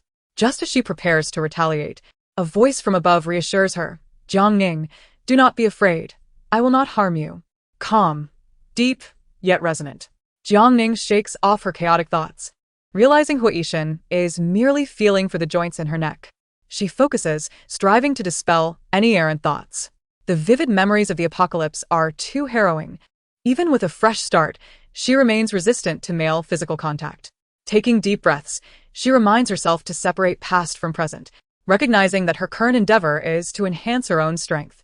Only by becoming more formidable can she ensure no one will bully her. Hua Yixin senses her discomfort. Retracting his hands, I mean no offense. I apologize, it is my own issue. Jiang Ning steadies herself, forcing a stiff smile. Let's try again. With a fresh start, everything is different now. Hua Yixin resumes, guiding her hand to feel her neck, explaining the joints and points of force. He does twist her neck, but without applying excessive pressure. After demonstrating the essentials, they switch roles, but Hua Yixin's height makes it nearly impossible for her to twist his neck. Although Jiang Ning is 167 centimeters tall, Hua Yixin stands nearly 190 centimeters, a head's difference in height. Sitting on a folding stool, he begins. This is Jiang Ning's first time closely examining a man, and she does so meticulously. Her fingers glide over his neck bones. Is it here? She queries, missing the mark. Hua Yixin gently takes her hand, adjusting it slightly, yes. His jawline is sharp and easy to grip, requiring simultaneous pressure from both hands. Jiang Ning, having studied medicine, understands human anatomy. Once she overcomes her psychological barriers, she spends half an hour twisting Hua Yixin's neck. Just then, Dodo finishes his homework and opens the door, with Cola bounding out behind him. Upon seeing the caretaker twisting the instructor's neck, Cola's playfulness ignites. Woof. It pounces forward, nudging Hua Yixin. Caregiver, quickly, twist its neck. Can you twist a dog's neck? Yes. The dog keeps causing distractions, making it impossible to continue the lesson. Hua Yixin squats to pet Cola's neck. Cola, ever vigilant, senses Hua Yixin's intentions and instinctively bares its teeth.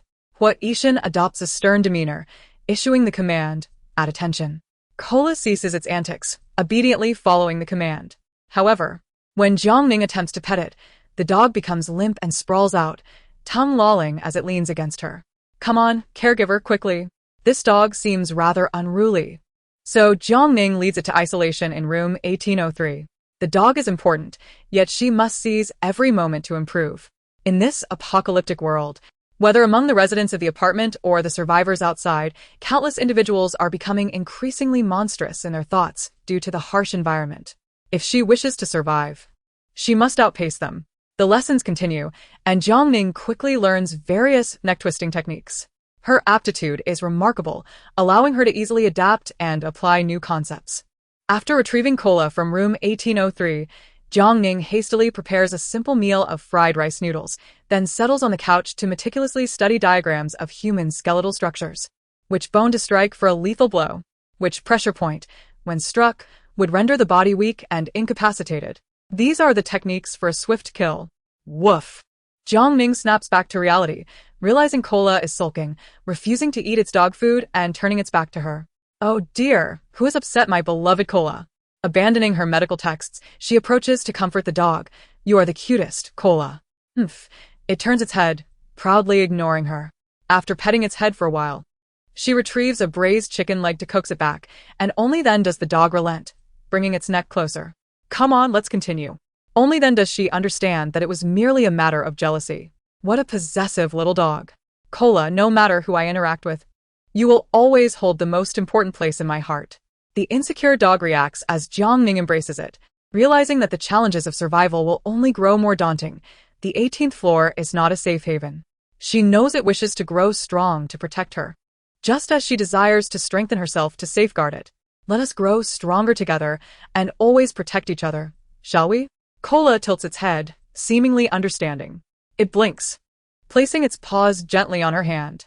Truly a warm-hearted dog, it earns a reward of a sausage. In the afternoon, Huaishan trains Cola for 4 hours, engaging in various biting and pouncing exercises, with stare running increasing to 80 rounds. By the end of the training, the dog lies panting in its bed, exhausted. Having thoroughly studied the human skeletal structure and pressure points, Jiang Ning follows Huaishan in learning infiltration techniques, making it feel like second nature. Huaishan is astonished, having never encountered someone with such remarkable aptitude. Within just a few days, she has mastered everything, even surprising him during their practice sessions, making it challenging for him to focus. Huaishan shares his knowledge freely, not only teaching infiltration techniques, but also combat skills, particularly in close quarters. The two engage in grappling on the anti-slip mat, twisting and turning in a competitive struggle, each vying for dominance. A pair of doggy eyes watches intently.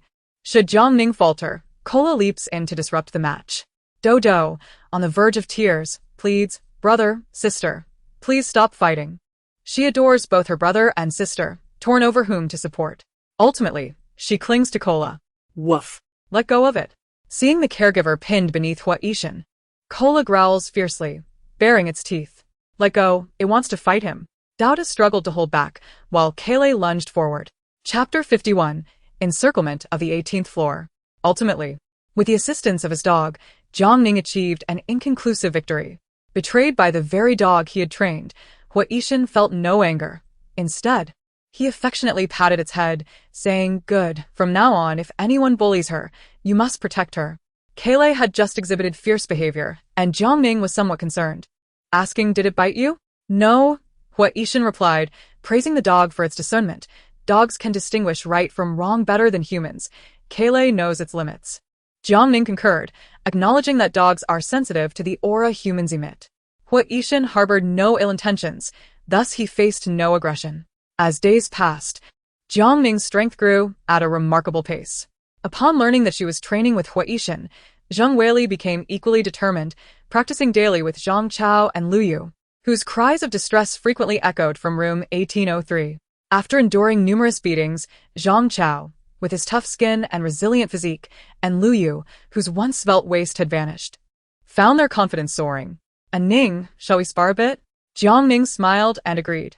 Room 1803 was similarly equipped with non-slip mats, where Jiang Ning faced off against two opponents, with Zheng Weili acting as referee and Daodu and Kale playing the role of spectators. Zheng Weili blew her whistle. 1, 2, 3, begin. With a resounding thud, Jiang Ning executed a side throw followed by a knee strike to the abdomen. Her movements were clean and decisive, exuding remarkable grace. The two opponents fell, groaning on the non-slip mats. Zhang Chao clutched his stomach, tears streaming down his face, exclaiming, You play dirty." Jiang Ning, with a calm demeanor, replied, in this apocalyptic world, who speaks of martial ethics. Encouraging her sister, Daodu, feeling overwhelmed, ran home, exclaiming, "Sister just knocked out both brothers using the moves brother taught her. How impressive!" Zhang Chao and Lu Yu, both battered, lamented the disparity in their abilities. Zheng Weili, infuriated, declared, "If you can't handle a Ning, how can you even withstand one of her moves? Enough is enough. From today onwards, Kayle must run laps up the stairs. And you two must keep up." Both men turned pale. With Kayle running 80 laps a day, they stood no chance. "So you can't beat a Ning. And now you must lose to Kayle too?" "No, Kayle is no ordinary dog. It is a super dog." In such a short time, Kayle had developed muscles. Ignoring their protests, Zheng Weili resolved to train them relentlessly. The atmosphere on the 18th floor was fervent, while the number of envious onlookers in the building increased. Those outside the 18th floor felt jealousy simmering. It was evident they possessed abundant supplies. Although starving, the tantalizing aroma wafting from the 18th floor was undeniable. Yet, no one dared to confront them individually, so they sought out He Jian, pressuring him to negotiate with the 18th floor for a portion of their supplies. He Jian, unwilling to offend, found himself in a dilemma. Starvation was not a sustainable solution, as his children had become mere shadows of their former selves. Building leader. "Let us negotiate first. If they refuse, we can always enlist outside help to seize everything." "Exactly. How can they be so heartless? We survive on rainwater, while they feast on meat. They had barbecued lamb 2 days ago and hot pot yesterday, as if we don't exist." He Jian cursed inwardly, questioning how those on the 7th floor could smell what he on the 13th floor could not. He was not foolish enough to be swayed by their provocations. Should they successfully raid the 18th floor, he would be the first to suffer their wrath. However, with no viable options outside, he resolved to devise a plan from within. If they were to act, they would do so collectively. He would not bear the consequences alone. He Jian decided on a swarm tactic, believing that with so many people in the building, they could not possibly wipe out the 18th floor.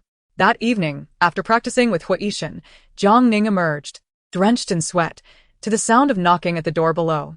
A figure shrouded in layers approached, revealing only their eyes, slipping a note through the gap. "Danger ahead. Be cautious." Without delay, the figure turned and left. Jiang Ning recognized the voice as Zhong Ping's. He had come to warn her that He Jian had allied with others in the building, intending to forcefully extract supplies from the 18th floor. Gathering everyone in room 1803, Jiang Ning presented the note, asking for their thoughts. Zheng Weili, fired up, declared, "Let them come. Who would willingly relinquish their supplies? Supplies are life. No one would give up their chance at survival." Although He Jian sought only a portion, conceding this time would invite future demands. Not only Zheng Weili, but even Zhang Chao and Lu Yu disagreed. Kayle, equally defiant, bared its teeth, barking, "Who dares to steal my food? Bring it on." Thus, the 18th floor unanimously voted against surrendering their supplies. Need supplies? They might as well dream. If they were correct, the attack would likely come the next day. Everyone understood that such confrontations would become routine. Even if they did not come, others would eventually break into loot. No one yearned for violence, yet this was an apocalyptic world, where survival often came at the cost of another's life.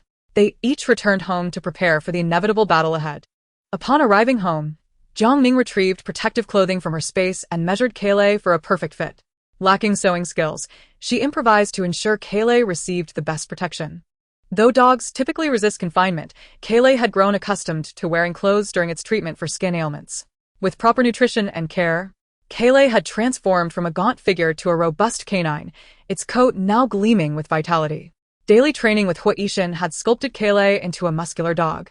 After 2 hours of careful adjustments, Jiang Ning completed Kayle's protective outfit, making allowances for its growth. To facilitate acclimatization, she opened the door for Kayle to practice parkour. It was evident that Kayle possessed some talent, as the outfit did not hinder its agility in the slightest. After a satisfying meal, they rested peacefully. But Kayle suddenly became restless, displaying signs of impending confrontation.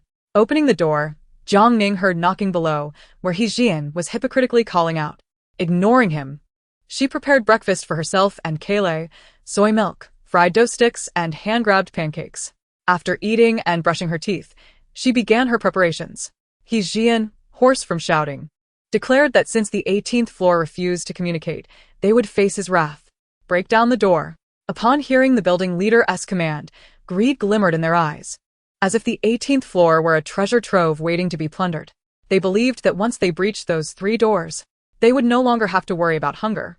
The torment of hunger had been unrelenting, and they were desperate for relief. In this apocalyptic world, why should the 18th floor thrive while they lived like animals? In a surge of collective outrage, they were ready to demolish the 18th floor. Just as they were about to pry the door open, a sudden sound echoed from above. The door was being opened. Chapter 52. All hands on deck. The stainless steel door, reinforced with spikes, slowly creaked open, followed by the steady sound of footsteps. For reasons unknown, the crowd felt a tightening in their throats, a sense of unease washing over them. The 18th floor was known to have claimed lives. They had witnessed it firsthand. Here they came, a pair of slender, straight legs, wielding a sharp tang knife. The 18th floor was indeed ruthless, sending forth that merciless girl as their front line, an absolute beast. Following her was a figure reputed to be the national champion in college Sonda, capable of delivering punches powerful enough to decapitate. Look at that professional Sonda gear. Their gloves were larger than cooking pots. Next came 2 men, one wielding a baseball bat, the other a spiked club. The club had been modified, with a wooden bat embedded with rusty nails. A blow from that would certainly result in a nasty infection. The climax features the representative of height and beauty from the 18th floor, sporting a clean-cut crew cut, a sternly handsome face, and clad in a cool gray casual outfit, with his hands tucked into his pockets. He appears not to be there for a fight, but rather to unwind on a leisurely weekend. Adding to the frustration, a dog has also arrived. This group of beasts claims to be without food, yet in such a short time, they have managed to fatten the stray dog. While filled with righteous indignation, the crowd grows increasingly greedy, regretting their previous desires. They should not have settled for a mere third. They want it all. All the supplies from the 18th floor must be theirs, including that dog. In this apocalyptic world, dogs are meant to be consumed by humans, yet it has devoured food that rightfully belongs to them. Once they deal with the 18th floor, they will prepare the dog for a meat stew. Everyone is itching to act, secretly salivating, as if victory is already within their grasp. However, upon seeing the 18th floor's equipment, Jiang feels a pang of anxiety. They are unwilling to relinquish their food. Director He, what do you mean by bringing so many people to pry open our door? Jiang Ning surveys the throng crowded in the 17th floor corridor, noting the absence of the elderly, women, and children. Only men are present, some brandishing weapons openly, others concealing them beneath their clothing. In this building, a myriad of life forms exists. Some appear healthy, while others are pallid and gaunt.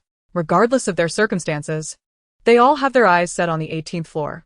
Jiang Ning scrutinizes their faces and indeed spots young Wei Song among the crowd. He has lost weight, his eyes reflecting a desperate hunger for food, his face pale and dejected. Where's the charming school heartthrob of yesteryear? Witnessing the 18th floor's formidable stance, Jiang's heart sinks. Yet he forces a smile, saying, Xiao Jiang, we are here to discuss matters. Why this grand display? Jiang Ning, uninterested in the subtleties of negotiation, responds. The 18th floor does not possess what you seek. Even if there are scraps, they were earned with our lives. You shall not have them. Why do you say that? We have no choice but to come up here and borrow food. Although Jiang's side is larger, he is reluctant to resort to violence and attempts to take the high road. In times of great peril, we must unite as one. Those with food should contribute, and those with strength should lend their aid. Only then can we survive, correct? In these extraordinary times, we have decided not to abandon one another, pooling all resources to ensure no one in our building starves. Everyone else has contributed. Surely, the 18th floor cannot expect to be treated differently? Hearing his grandiose words, Jiang Ning scoffs coldly. What if we refuse to contribute? If necessary, we can borrow a third of the food, and once we weather the storm, we will repay you. Jiang's expression stiffens, struggling to maintain a semblance of cheerfulness. If you do not believe us, we can write an IOU. No borrowing, Jiang Ning declares. And the atmosphere instantly grows tense. Taking advantage of their numbers, someone bellows, Director, why waste words? Just pry the door open and charge in. Yes, pry the door. They were unjust first. Do not blame us for being ruthless. Xiao Jiang, I advise you to reconsider. We are all from the same building. There is no need for such hostility. Jiang feigns a troubled expression while secretly reveling in this predicament. You are not without resources. What's the harm in sharing a little with us? Those who want to pry the door, step forward, Jiang Ning challenges. Let them pry. Do you think we fear you? A man, driven mad by hunger, rushes toward the door. Jiang Ning does not draw her knife. Instead, she pulls out a weapon from her pocket, directing it at the man's head through the iron bars. Move again and a gun. She has a gun. A gasp ripples through the crowd. They quickly retreat, fearful of stray bullets. He Jian pales Xiao Jiang. What are you doing? Jiang Ning coolly surveys the scene. What do you intend to do? Let us speak amicably. He Jian's heart races, urging calm. Jiang Ning smiles. Rest assured, I have never been as composed as I am today. That's just a plastic toy gun. A voice suddenly emerges from the crowd, deliberately feigning a husky tone. Jiang Ning calls out, Yang Weizong, if you're a man, step forward. Hiding among the crowd like a coward is unbecoming. Fuming, Yang Weizong attempts to retreat further back, donning a hat to conceal himself, but Jiang Ning recognizes him regardless. With a grim face, he steps forward, angrily retorting, Jiang Ning, I never expected you to become this way.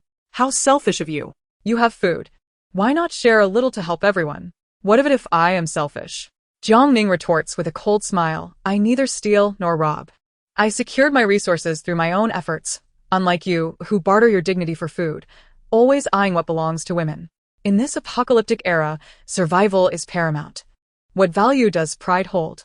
Initially, it was women, but then even handsome young men came to understand that life takes precedence. It is not shameful. While an unspoken understanding exists between them, articulating it changes everything. Laughter erupts from the crowd, their gazes toward Yang Weizong shifting. With the collapse of law and morality in this new world, those with ample supplies are seldom virtuous. Trapped in a flood, seeking thrills to pass the time, they indulge indiscriminately. Yang Weizong, with his refined appearance, naturally falls prey to scrutiny. Jiang Ning, stop spouting nonsense. Yang Weizong's face contorts in anger, charging at her with a roar. Do you truly think I won't strike you? Seemingly unperturbed by his impotent fury, Jiang Ning swings the door open, brandishing the gun in his direction. Come here. As the door swings wide, the frenzied Yang Weizong suddenly finds himself at a loss for words, his bravado faltering. Seeing the entire crowd fixated on him, he grits his teeth and feigns courage. Don't be fooled, everyone. She's holding a plastic toy. Chapter 53. The gunshot Yang Weizong calls for the crowd to charge, yet his feet remain firmly planted, unwilling to move. The situation grows awkward. Moments ago, they were eager to pry the door, but now, with it ajar, no one dares advance. He Xian is utterly humiliated, cursing the cowardice of his followers. Pressed to act, he forces himself to say, Jiang Ning, even if you have a gun, it only has 7 bullets. Can you truly deter so many? Yes, the crowd regains their confidence, shouting, she only has 7 bullets. What is there to fear? Indeed, there is little to fear, just 7 lives. Jiang Ning gazes at them with a chilling smile. Who among you is willing to sacrifice themselves for Director He? Step forward, and I guarantee you will be satisfied. When the time comes for him to feast, your wives and children will starve. What do you mean by that, Jiang Ning? Nothing much, just asking you to select 7 willing to die. Jiang Ning takes a few steps down the stairs, pressing the cold muzzle of the gun against He Jian's forehead. As the leader, you must be the first to make a sacrifice, so let it begin with you. The cold barrel against He Jian's skin is not made of cheap plastic. His heart races, his face pales, and cold sweat pours down. Why you mustn't act recklessly. It is you who has acted recklessly, repeatedly bringing people to threaten the 18th floor. Believing it to be a soft target? Jiang Ning's gaze sharpens. I am not one to instigate trouble, but I do not shy away from it either.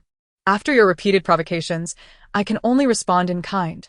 With that, her finger hovers over the trigger. In an instant, all eyes are fixed on Jiang Ning and He Jian. Jiang Ning's eyes glint with murderous intent as she gradually tightens her grip on the trigger. Ah! A sudden, piercing scream echoes from the stairwell. Ah, she's killed someone. She's killed someone. The crowd jams at the stairwell, frantically trying to escape into the corridor. Jiang Ning brings the butt of the gun down forcefully on He Jian's forehead, sending him sprawling to the ground. In that moment, a figure darts forward like lightning, tackling the fleeing Yang Weizong with great force, jaws wide open, ready to bite. A cacophony of screams erupted as people scrambled and dodged in the crowded corridor. A figure stumbled in from the stairwell, clutching a bleeding neck, only to collapse after a few steps, twitching on the ground, eyes wide with terror, gasping for breath. Jiang Ning's hotet koke.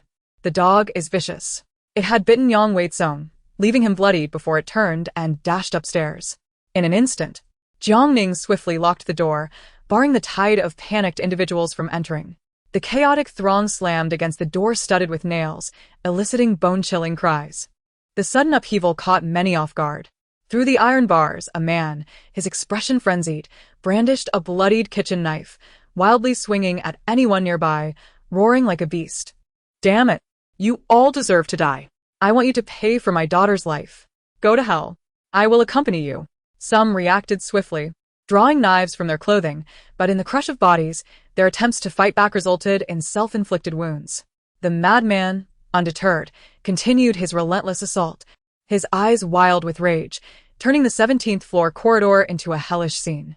"Open the door. Let us in. Please help us." Many, terrified, pounded on the doors of the 17th floor apartments, pleading for refuge. Even those who had seemed fierce moments ago were now like frightened birds, flailing in panic. Faced with death, all courage evaporated.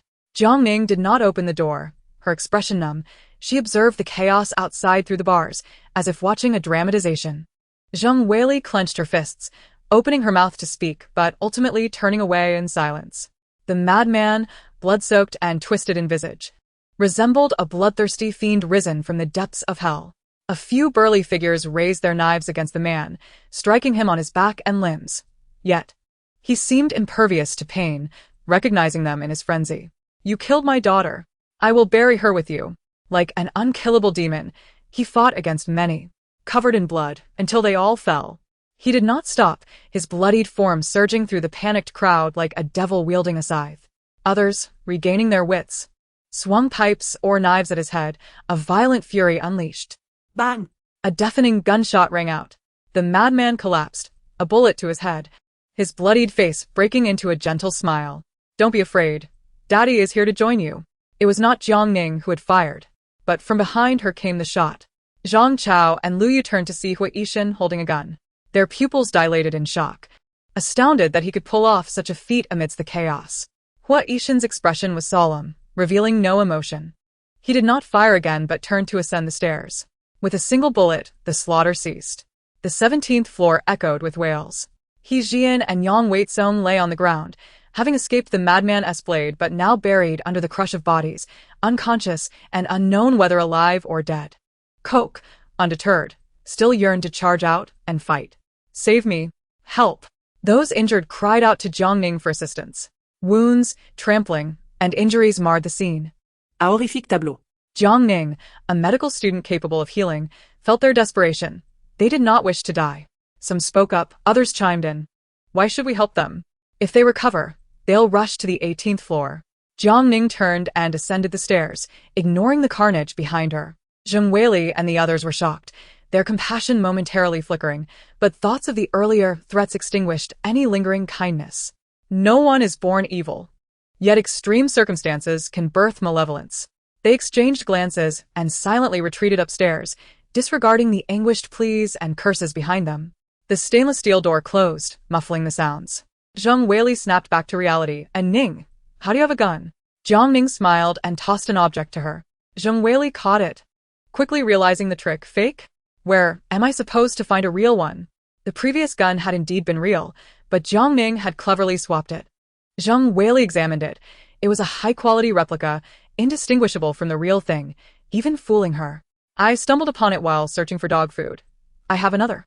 But this one is for you to scare people." Chapter 54. The fury of the 17th floor. When Jiang Ning stockpiled supplies, she had intentionally purchased a few, thinking they might intimidate someone in a critical moment. She never expected Hui Yixin to possess a real weapon. In this crumbling order of the apocalypse, the government's core departments still operated, though efficiency was hindered by the overwhelming deluge.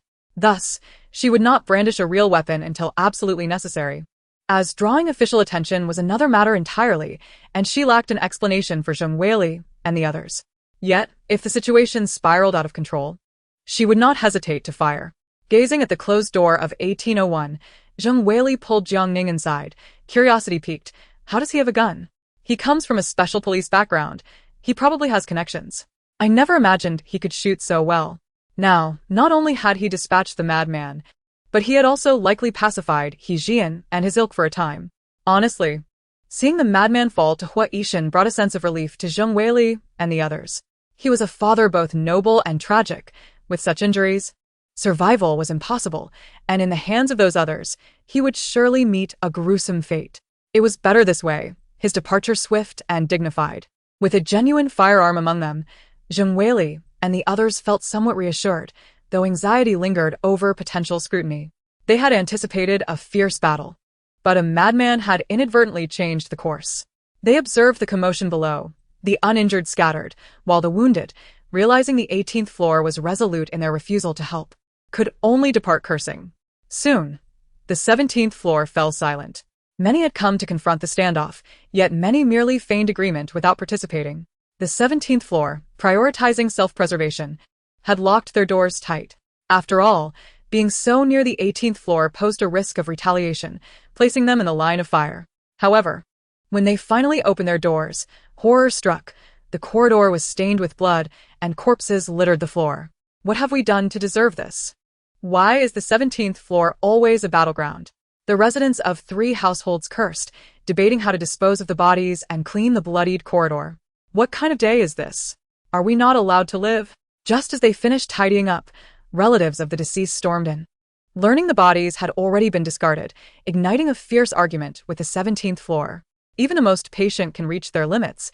The pent-up frustrations of the 17th floor erupted as they charged into their rooms, brandishing kitchen knives. What did we do to you? Why do you always come here? We didn't kill anyone, so why blame us for not opening the door? Knowing they were committing crimes, why didn't you stop them? Now that someone has died, you come to us for retribution? If you wanted the body, you should have come earlier. It could have been retrieved from the water. The once innocent residents, now fierce, waved their knives threateningly, causing the deceased's relatives to hesitate. With no choice but to grumble, they retreated. Before ascending, they had calculated their potential gains, only to find no resources, and their men slain by the madman. How would these widows and orphans survive?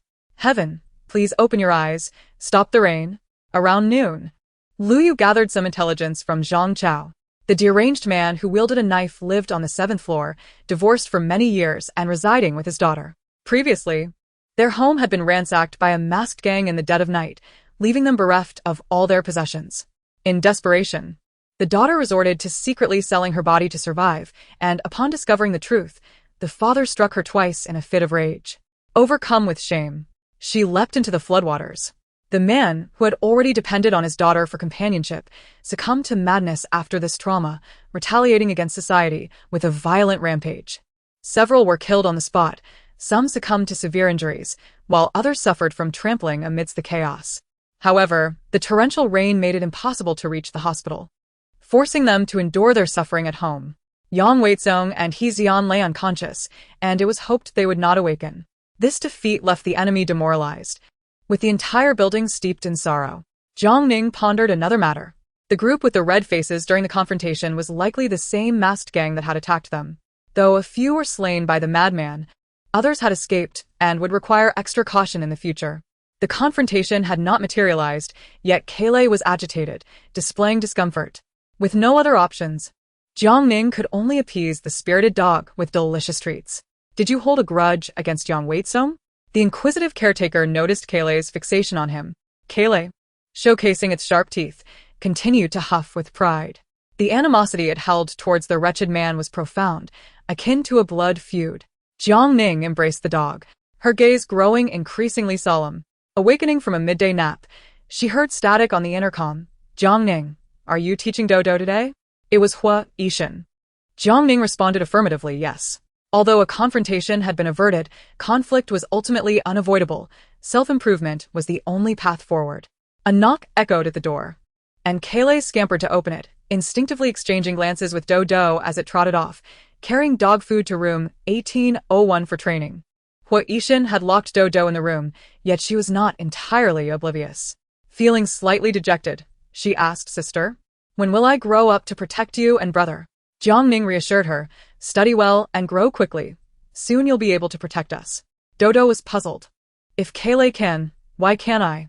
You are different from Kaylee. It is a dog and grows quickly, while we humans take our time, Jiang Ning encouraged the disheartened girl. Hearing her brother's words, Dodo's spirits lifted, and she revealed her abdominal muscles, saying, "Sister, I think I can do it. Brother helps me train every day."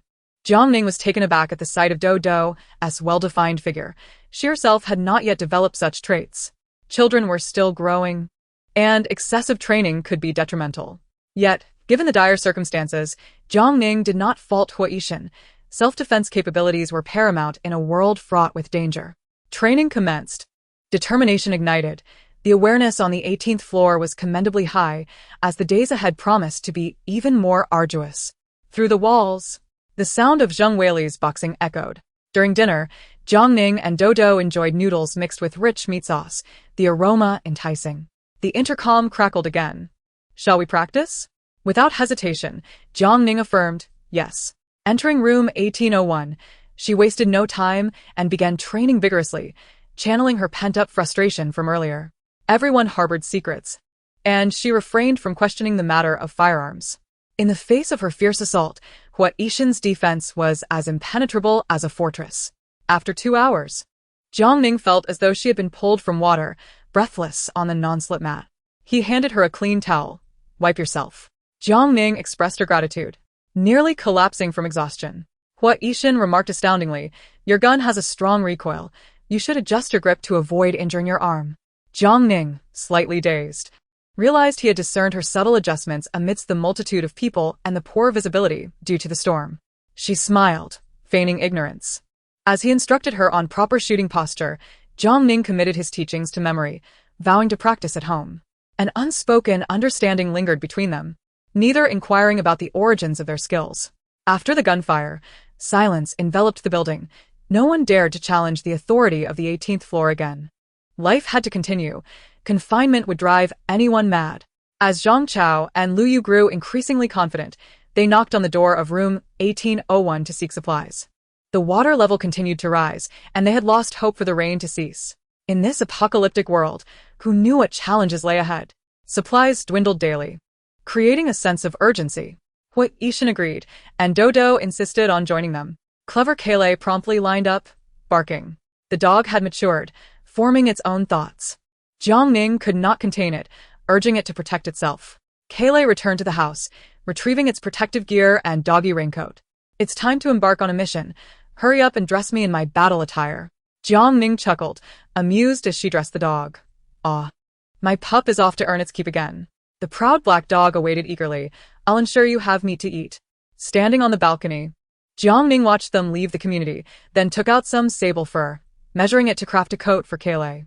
The rain persisted, but the temperature had noticeably dropped. Jiang Ning sensed the impending chill. Compared to the floods, the extreme cold could be more lethal. The Ma dog could adapt swiftly to adverse conditions. Yet Jiang Ning was still concerned.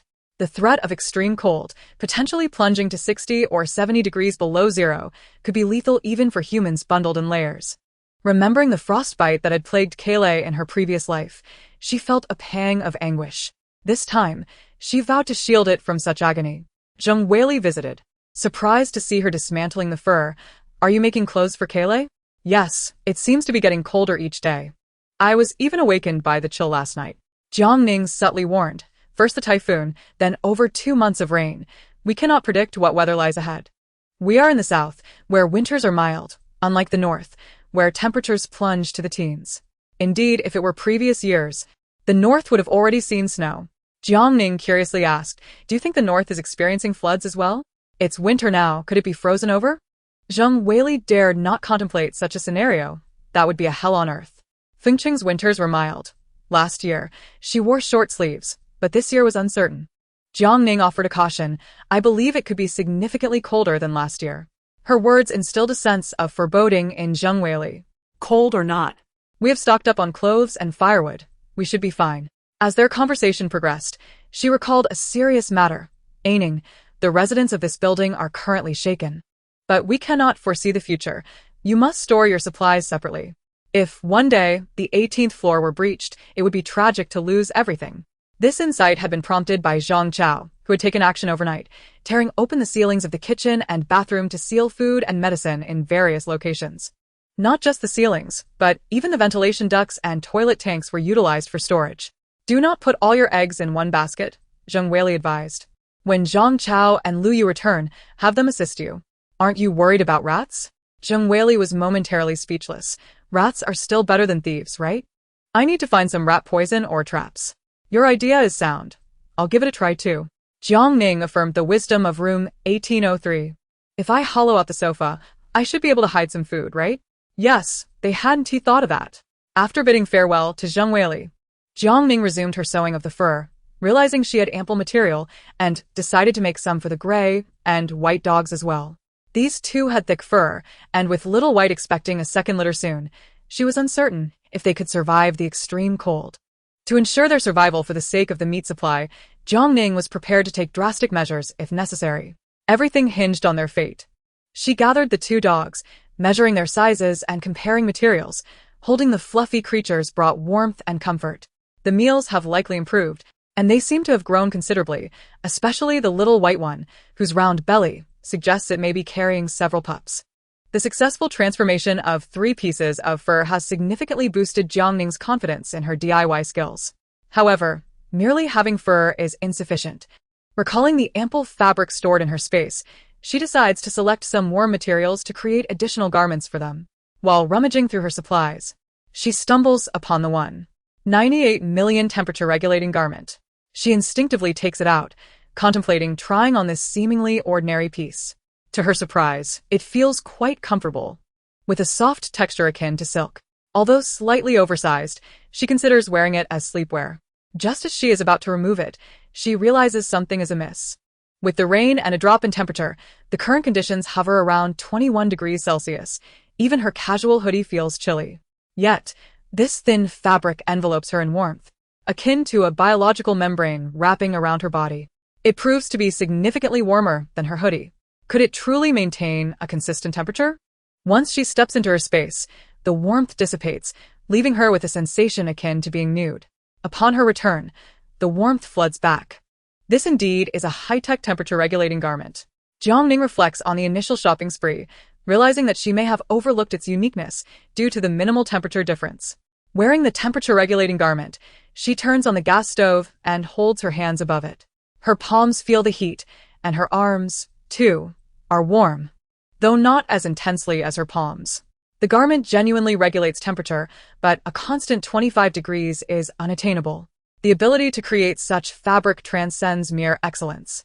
Had it not been for the natural disaster, this fabric would have sparked a technological revolution upon entering the market. The price of 1.98 million is indeed justified. The fabric, enough for 10 pieces, equating to 333 meters, is limited in quantity, yet if used sparingly, it could last her a lifetime, even through recurring extreme weather. She promptly decides to craft 2 sets for herself, 2 for Kayleigh, and uses scraps for the little gray and white ones. This endeavor extends beyond clothing, encompassing gloves, socks, and scarves, consuming quite a bit of fabric. The invaluable temperature-regulating garment is too precious to waste. Thus, she searches through her downloaded life skill materials and successfully locates a tutorial on clothing design and cutting. After acquiring a basic understanding, she practices with other fabrics.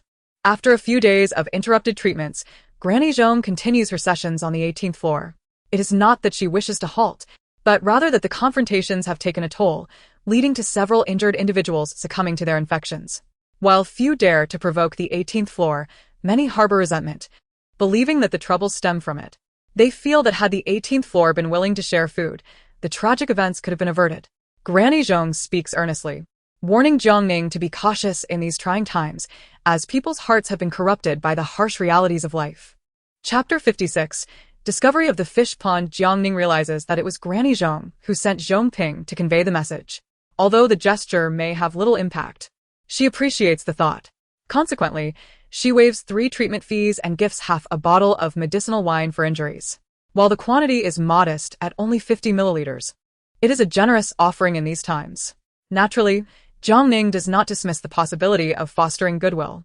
After all, many eyes are on the 18th floor, and it is unwise to presume that everyone has noble intentions. If the Zhong family is willing to share some information, it could alleviate many issues. Granny Zhong. The temperature has dropped significantly these past few days. You must protect your waist from the cold and moisture. Use the medicinal wine for massages at night, and then keep warm under a thick blanket. This will expedite your healing. In her previous life, Granny Zhong had perished from the cold, leaving only Zhong Ping to survive, albeit not for long. Jiang Ning's warning may serve as a lifeline if she heeds it. Thank you, little Jiang. I will certainly try that tonight. After expressing her gratitude, Granny Zhong introduces a patient to Jiang Ning. The family above me has a son covered in eczema, scratching until he bleeds. They ventured to the hospital, but found no medicine. They wish to bring the child here for treatment. They are not familiar with you and are hesitant to approach directly. So, I came to inquire about your thoughts. Rest assured, this family is decent. They do not associate with He Jian and his group. And there has been no coercion from them recently.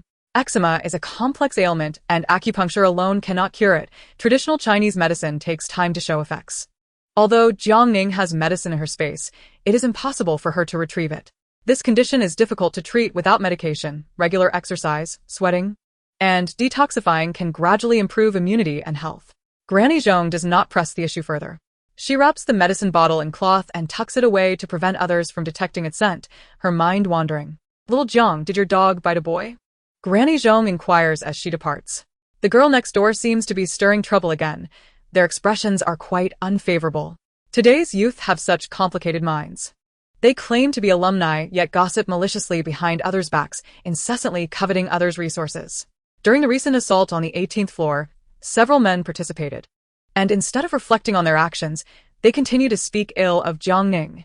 If she were in Jiang Ning's position, even if she possessed resources, she would rather feed them to her dog than share with such ingrates. After Granny Zhong leaves, Jiang Ning closes the door and enters her space, pulling up the freshly grown vegetables from the black earth garden. She retrieves the planting pots from her space, placing them on the balcony, and pulls out potatoes. The soil in her space is excellent, and the pots are filled with plump, round yellow potatoes. With dozens of planting pots, she harvests over 100 pounds of potatoes. An indescribable sense of satisfaction washing over her. The rabbits do not eat potato sprouts, leaving her with no choice but to toss them into her space as fertilizer. After replanting the potatoes, just as she is about to return to the black earth garden, there is a knock at the door. Her dog, adorned in its battle gear, triumphantly stands at the entrance, proudly holding 2 black plastic bags in its mouth. The others carry firewood, and aside from the stoic Huaishan, the faces of the rest are adorned with smiles. Kaylee raises its paw, its bright eyes sparkling. Hey you. What are you dawdling for? Come on over and take my bags. My teeth are sore from biting.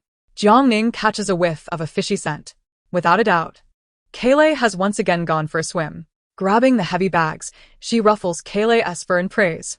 Well done, Kaylee. You're truly remarkable. The bags contain 5 fish, weighing nearly 20 pounds together, while the other bag holds 2 wild rabbits, also procured by Kaylee from the mountains. After changing out of her raincoat and into dry clothes, all gather in 1803. The urban landscape has yielded little in terms of resources, prompting the group to venture to the previously explored villa area. There is little of worth in the villas. They are headed for the mountains. Hoping to encounter wild boars once more, they are surprised to discover a reservoir deep in the mountains. The reservoir is home to fish, many of which have drifted downstream, swimming through the valleys and ravines. Despite the murky waters obscuring visibility, Kaylee's keen senses allow it to detect and catch them. It is uncertain how many fish have been swept away, but it is certain that plenty remain in the reservoir. If they can devise a method to catch the fish, they could barter with the sharp-beaked monkeys for grain, ensuring years of food security. However, they must act swiftly, as the urban area has depleted its resources, and it is plausible that others may venture into the mountains as well. Should the reservoir be discovered, their chances of success would be jeopardized. With water everywhere, the treacherous terrain poses a risk, making it unrealistic for Kaylee to catch the fish one by one. Zhang Chao muses, if only we had a fishing machine. The fish are right there, yet we cannot reach them. It's infuriating. Rain, could you create one? Chao, that's simply not feasible. A reservoir full of fish?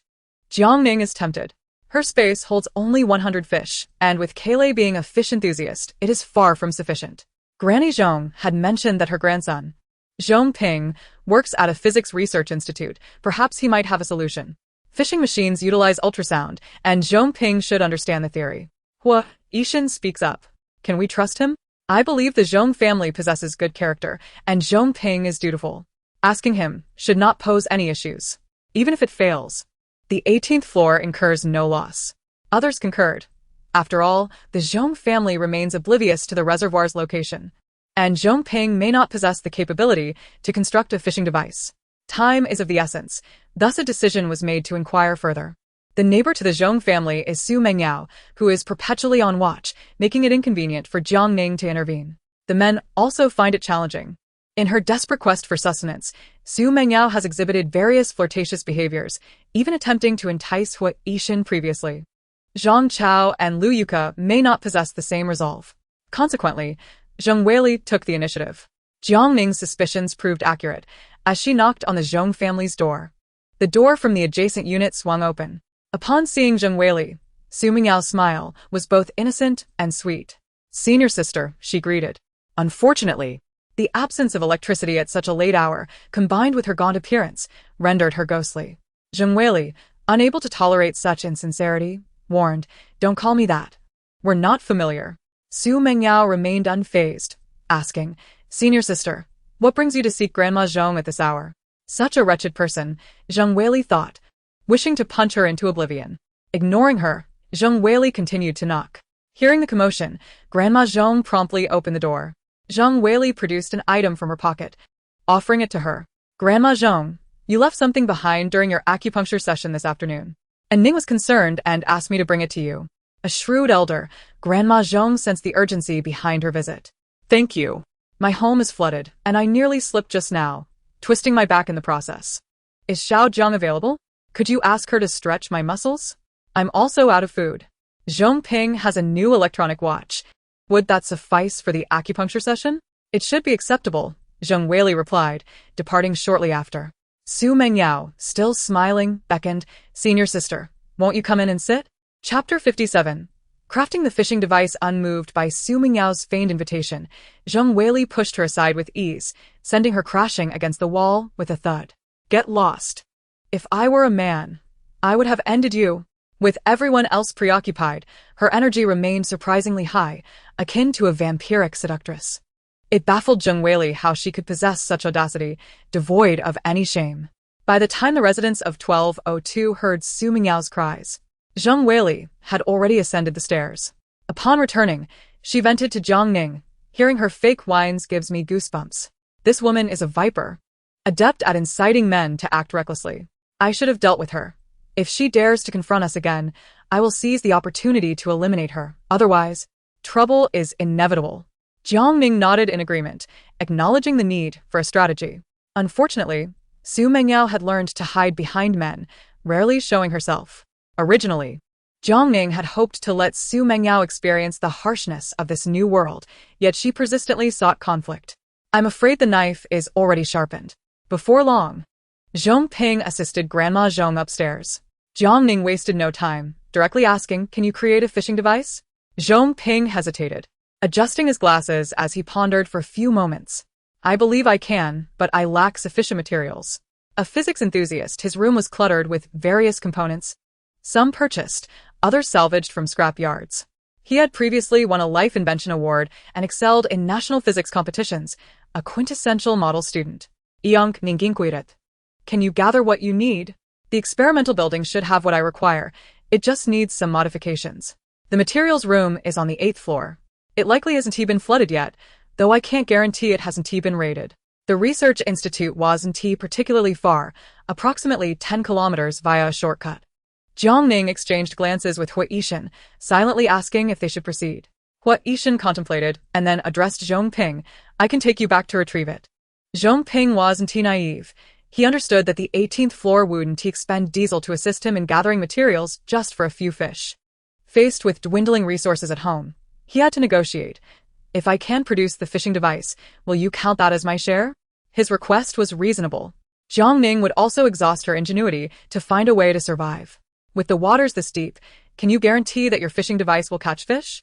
"As long as there are fish, I can catch them. It's merely a matter of adjusting the ultrasonic frequency, which is quite simple." For the sake of culinary freedom, Jiang Ning acquiesced. "All right, but this must remain confidential." Given the circumstances, the Zhong family had to be cautious about what was disclosed. How long will it take to complete? For Zhongping, the construction of the fishing device was not overly complex. He had tackled similar projects in high school. Provided he had the materials, he could finish it that very night. Seizing the moment, Hua Yixin returned to his room to fetch the inflatable boat. The Zhong family did not belong to the 18th floor, and Jiang Ning wished to keep their activities discreet, preventing unnecessary complications. She instructed Grandma Zhong and Zhongping to head down first. Jiang Ning insisted on accompanying them, to which Hua Yixin had no objections. She assigned tasks to the residents of 1803, directing them to prepare fish by cutting and salting it, anticipating her return to coat it in flour for frying, which would preserve it for several days. They would also clean and prepare the rabbit, storing it in the vehicle's refrigerator for gradual consumption. Moving cautiously downstairs, Zhongping awaited them on the 6th floor, burdened by the cumbersome inflatable boat. The occupants of 1202 were too preoccupied with comforting the distressed Su Mengyao to notice the commotion next door. The inflatable boat quietly glided out of the community, its engine humming as it ventured into the darkness toward the research institute. After approximately 40 minutes, the trio arrived at the physics research facility, only to find it ransacked and in disarray. Zhongping's expression darkened as he rushed toward the materials room on the 8th floor. The door had been pried open, and various items lay scattered across the floor. With a flashlight in hand, Zhongping hurriedly began collecting what he could. Unlike everyday items, these research materials held immense value to the staff, but were useless to ordinary survivors, as they could neither be consumed nor imbibed. Amidst the chaos, there was little of substance to salvage. Zhongping sifted through the debris, gathering a heap of components on the table. I still need a few more items. I'll head to the laboratory to dismantle some equipment. There were several laboratories, and he proceeded to extract parts from various instruments and devices, many of which were expensive but had been damaged by the flood. Although Zhongping was typically reserved, his sorrow was palpable as he spoke. Indeed. The flood had not only claimed lives, but had also devoured the treasures of human civilization. Jiang Ning, lacking knowledge of physics, could only observe from the sidelines, wandering about in search of anything that might be useful. In the pitch darkness, Hua Yixin intended to accompany her, but Zhongping called out for assistance, requesting help with a variable frequency device. Jiang Ning ascended the stairs, discovering desks that could be used for firewood, door frames, and packages strewn about. She collected several plastic planting pots without hesitation, tossing them into her space. Research computers and laboratory instruments were invaluable resources. While Jiang Ning may not require them, they might be needed by someone in the future, and they hardly occupied space. After exploring several floors, she had amassed a considerable collection of discarded items and some of the more imaginative exhibits from the exhibition room. The research products felt distant from daily life, leaving Jiang Ning unfamiliar with them. Upon returning to the 8th floor, Zhongping had assembled several components. He had somehow procured an outer shell resembling a frequency transformer. After rummaging through his backpack for the components he had brought from home and toiling for another 2 hours, he finally achieved success. The machine emitted a crackling sound, which made Jiang Ning uncomfortable enough to cover her ears and step back. The waters are too deep. I'll need to increase the frequency. When operational, the frequency range can reach 30 meters, and while it's harmless to humans, the fish will be incapacitated, floating belly up. The only drawback is its excessive power consumption. It will only operate for 3 or 4 hours before depleting the battery. With the fishing device complete, Zhongping inquired, "Where shall we go to fish?" "You'll find out tomorrow." "Are there many fish?" Zhongping asked anxiously, adding, "If you need extra hands, my parents can assist." Even though resources were scarce everywhere, he recognized the capabilities of the 18th floor and was eager to contribute. The exact number of fish remains uncertain, yet tomorrow the household must have someone stay behind. In such a vast reservoir, many fish will inevitably be swept away, and there will certainly be insufficient manpower.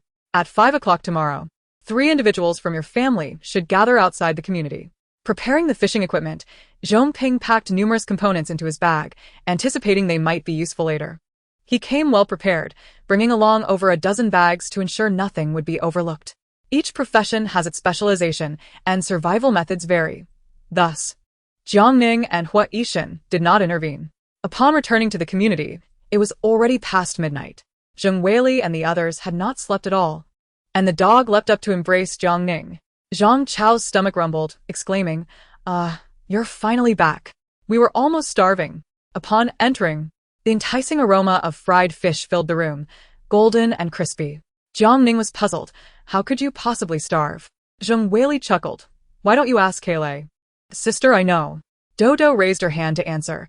The fish was caught by Kailei, and Kailei won't let the older siblings eat. Jiang Ning was taken aback. Is that so? The dog is so adorable. How could it be so possessive? Kailei tugged at her sleeve, pulling her to the dining table. A large bowl of fragrant fried fish sat there, making mouths water. The dog stood on its hind legs, pushing the bowl forward with its paws. Human, eat. Confused, Jiang Ning looked at Zheng Weili and the others. They too had faced challenges, having marinated the fish without waiting for Jiang Ning to return. They realized they could not rely solely on her. Thus, the three of them had spent considerable time preparing the fried fish. Unexpectedly, Kailei glared fiercely, guarding the fish and allowing no one to touch it. It was drooling, yet it would not allow anyone near. Life on the 18th floor was relatively democratic. After all, it was Kailei who caught the fish. Moreover, it was now a fully skilled survival dog, and no one dared to offend it. Even in their craving, they had to endure. Zhang Chao, overcome with hunger, urged, hurry up and eat. We're about to starve. Jiang Ning couldn't help but laugh. Our Kailei is truly remarkable. It even takes care of its owner. Kailei, excited, barked, its eyes sparkling as if to say, Human, I take care of you. Jiang Ning took a piece of fried fish and began to eat. It was crispy, fresh, and aromatic. Finally, Unit 1803 was ready for action. Observing the intelligent dog, Jiang Ning mischievously asked, Kailei, I've eaten. Who's next? Kailei wagged its tail vigorously, drool dripping. Understanding, Jiang Ning placed a piece in Kailei's bowl. What now? The dog then tugged at Dodo's pant leg. They took turns, Zheng Weili, Zhang Chao, Lu Yu, and finally Hua Yishan. Kailei was satisfied with its arrangement and began to eat. Hua Yishan, being last, understood that he couldn't compare to Jiang Ning and recognized Kailei's fondness for children. However, as its trainer, he had maintained strict discipline in class, rewarding them for completing tasks. He never expected to end up being the one Kailei disliked the most. Hua Yishan felt perplexed and began to question his life choices. Laughter erupted among the others, and Zheng Weili served the cooked porridge, signaling it was time to eat. After discussing the tasks for tomorrow, they all returned home, yawning. Enjoying Kailei's exclusive affection, Jiang Ning felt exceptionally joyful. She retrieved 2 smart bathtubs filled with warm water from her space, sprinkled some dried rose petals, played soothing music, and closed her eyes to relish a blissful bath. Kailei, surrounded by bubbles, lay back in the bathtub, tilting its head to gaze at its owner, its bright, starry eyes reflecting contentment. After the bath, wrapped in a blanket, she slept soundly. In her drowsy state, she heard the crackling sound of the intercom. Jiang Ning, are you awake? Her eyelids felt heavy, and the deep voice was intermittent. Since Kailei arrived, her sleep quality had notably improved. The alarm rang, jolting her awake at 4:30 in the morning. Groggy, she got out of bed and changed her clothes. The intercom crackling again, it was likely Hua Yishan reminding her it was time to depart. She searched frantically, but could not find the intercom. Strange. Where could it be? Seeing Kailei lounging in its dog bed, she complained, Kailei, don't just stand there. Help me find it. The dog remained unperturbed, lazily sprawled out. This is ridiculous. It was clearly on the bedside table. How could it be missing? She rummaged around the bed, under the bed, and next to the dog bed. Move aside. Kailei remained unmoved, continuing its relaxed position. Jiang Ning squinted in thought. Bending down, she picked Kailei up. To her surprise, the intercom was trapped beneath its backside. The caught dog blinked its innocent big eyes. Huh? How did the intercom grow legs? Jiang Ning hesitated, pondering whether to keep the intercom that Kailei had touched. It had a smell, but did she still want it? Waiting anxiously, she quickly disinfected it with alcohol spray, wiped it clean with a tissue, and packed it away, ready to leave. Faced with Kailei's morning antics, Jiang Ning couldn't help but laugh. Are you guarding the house or going out? Kailei dashed to the living room, dragging over its battle attire. Jiang Ning swiftly dressed it. In a hurry, they stepped outside, where Hua Yishan and Zhang Chao were already waiting.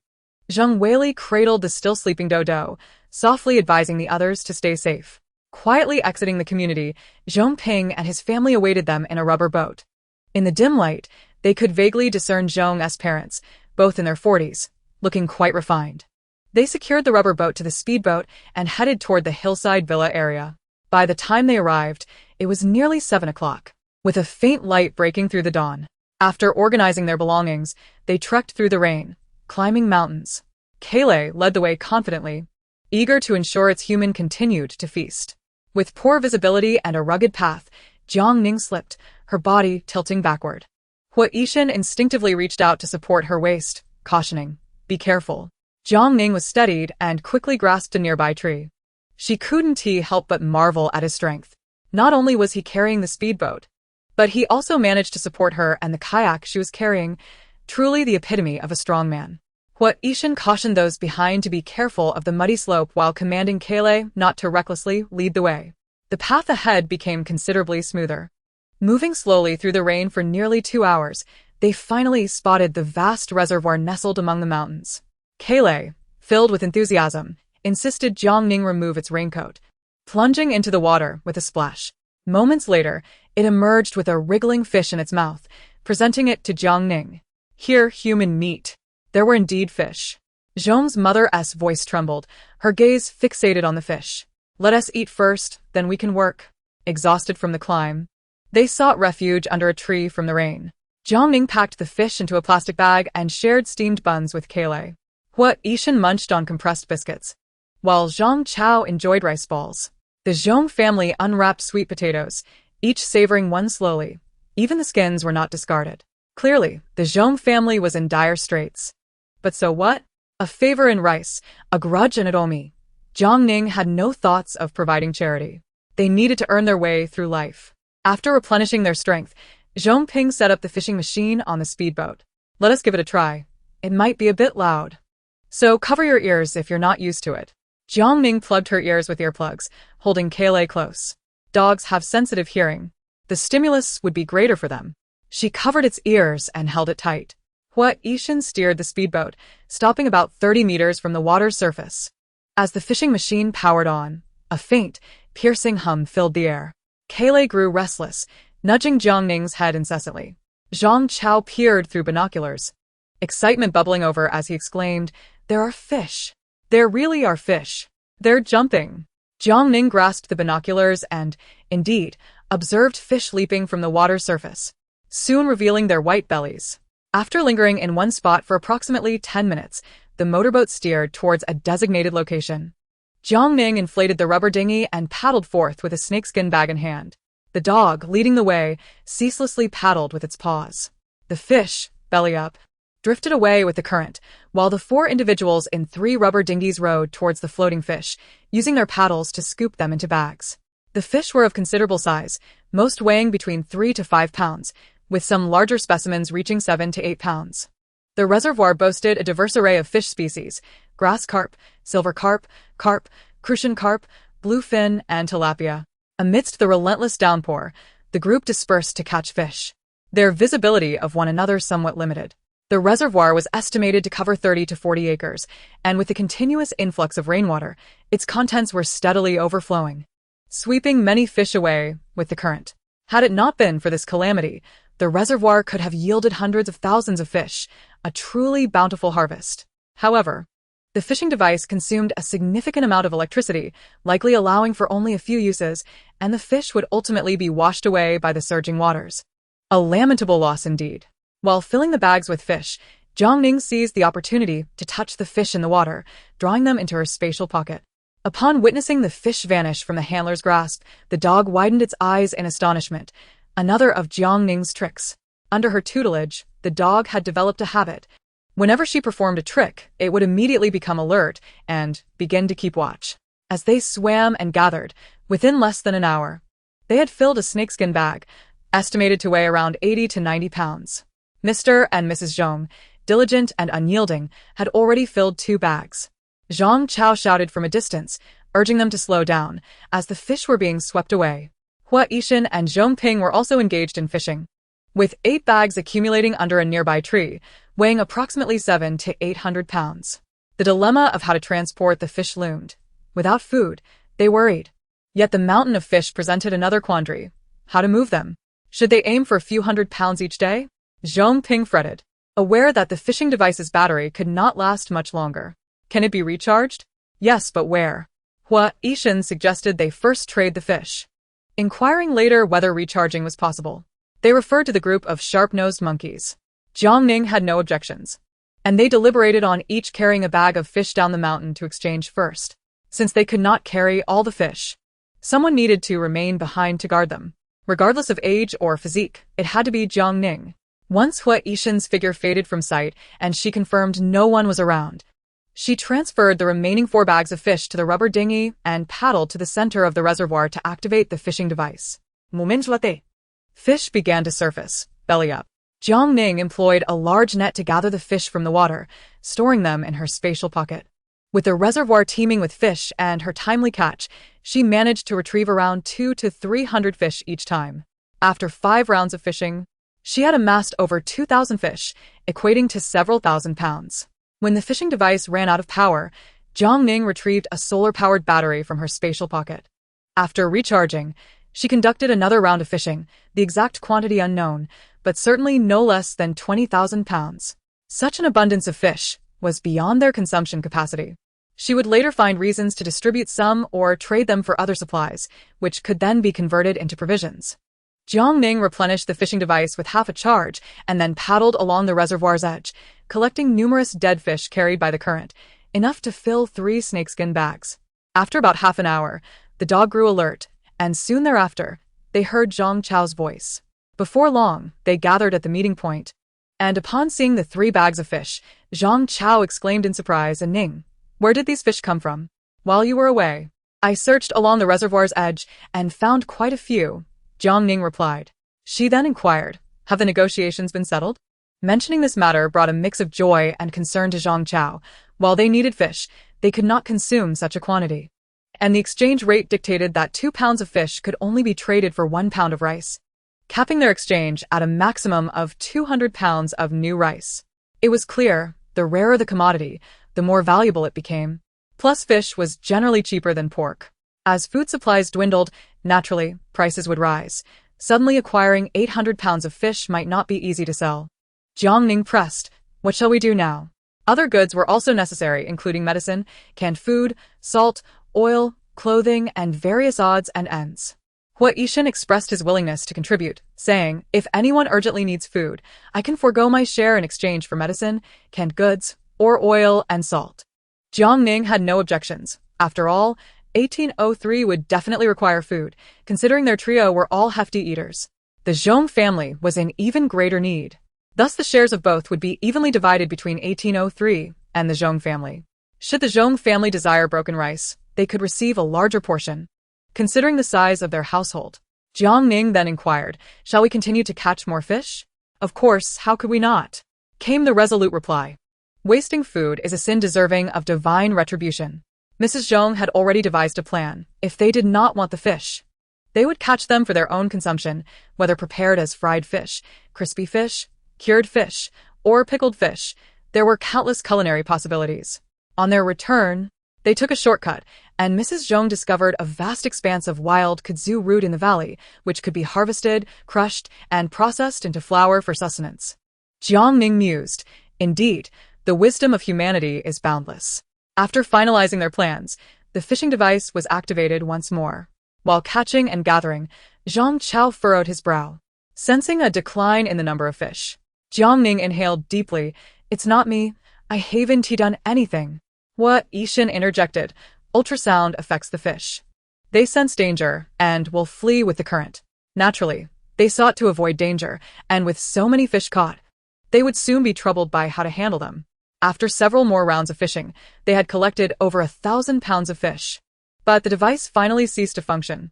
Zhang Chao, reeking of fish odor, felt nauseous and suggested they finish dealing with the fish before pondering how to recharge the device. The group unanimously agreed, and after satisfying their hunger, they carried the fish down the mountain. They found a more accessible route this time. After several trips, all the fish were transported to the villa, leaving over 1,000 pounds after accounting for those exchanged. Bringing them back to the community was out of the question. The Zhong family would surely be the first to attract unwanted attention. Jiang Ning and Zhang Chao exchanged glances and then proposed processing the fish at the villa. The Zhong family welcomed the idea enthusiastically. Thus, Jiang Ning and Mrs. Zhong stayed behind to prepare the fish, while the four men took the fish to trade. After providing Mrs. Zhong with a butcher's knife, Jiang Ning crouched down to scale, gut, and cut the fish into pieces. The dog, delighted, seized a plump fish and settled nearby to enjoy its feast. The leftover gas from their previous meat sauce preparation was still hidden in the villa, although not much remained. It would suffice for frying the fish. Using the pretext of searching for supplies, Jiang Ning retrieved a gas stove, oil, and salt from the chimney pipe on the second floor. Mrs. Zhong was astonished and exclaimed, "You young people are truly resourceful in finding things." There was little oil, but it would be enough to fry several batches before they returned. Mrs. Zhong was skilled in frying, and Jiang Ning continued with the fish preparation. The aroma of the frying fish was overwhelming. All the pieces in the pot were overcooked, yet Mrs. Zhong showed no signs of stopping. Jiang Ning market. If they are fried too dry, they won't be palatable. We need to ensure the moisture remains. In this weather, they could easily become damp and spoil quickly. Although frying was not the healthiest option, surviving by filling their stomachs was paramount. Indeed, preservation was a significant issue. Jiang Ning had choices, and naturally, she would not consume overcooked fish, while the dog relished fish, so she decided to fry hers normally. Mrs. Zhong expressed her surprise, pondering how they could possibly consume so much fish. Chapter 60. Trading fish for dog food. Jiang Ning remained aloof and distant, while Mrs. Zhong refrained from overly ingratiating herself to avoid annoyance. "Fine. I'll fry your portion first to prevent overcooking." To her credit, Mrs. Zhong was a master at frying. The fish turned out crispy on the outside and tender within, making it exceptionally delicious. The enticing aroma drew the dog over, wagging its tail in delight.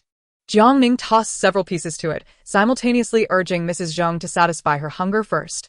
There was an abundance of fish, and Mrs. Zhong nearly consumed the equivalent of 2 fish before quelling her appetite. How long had it been since she had eaten her fill?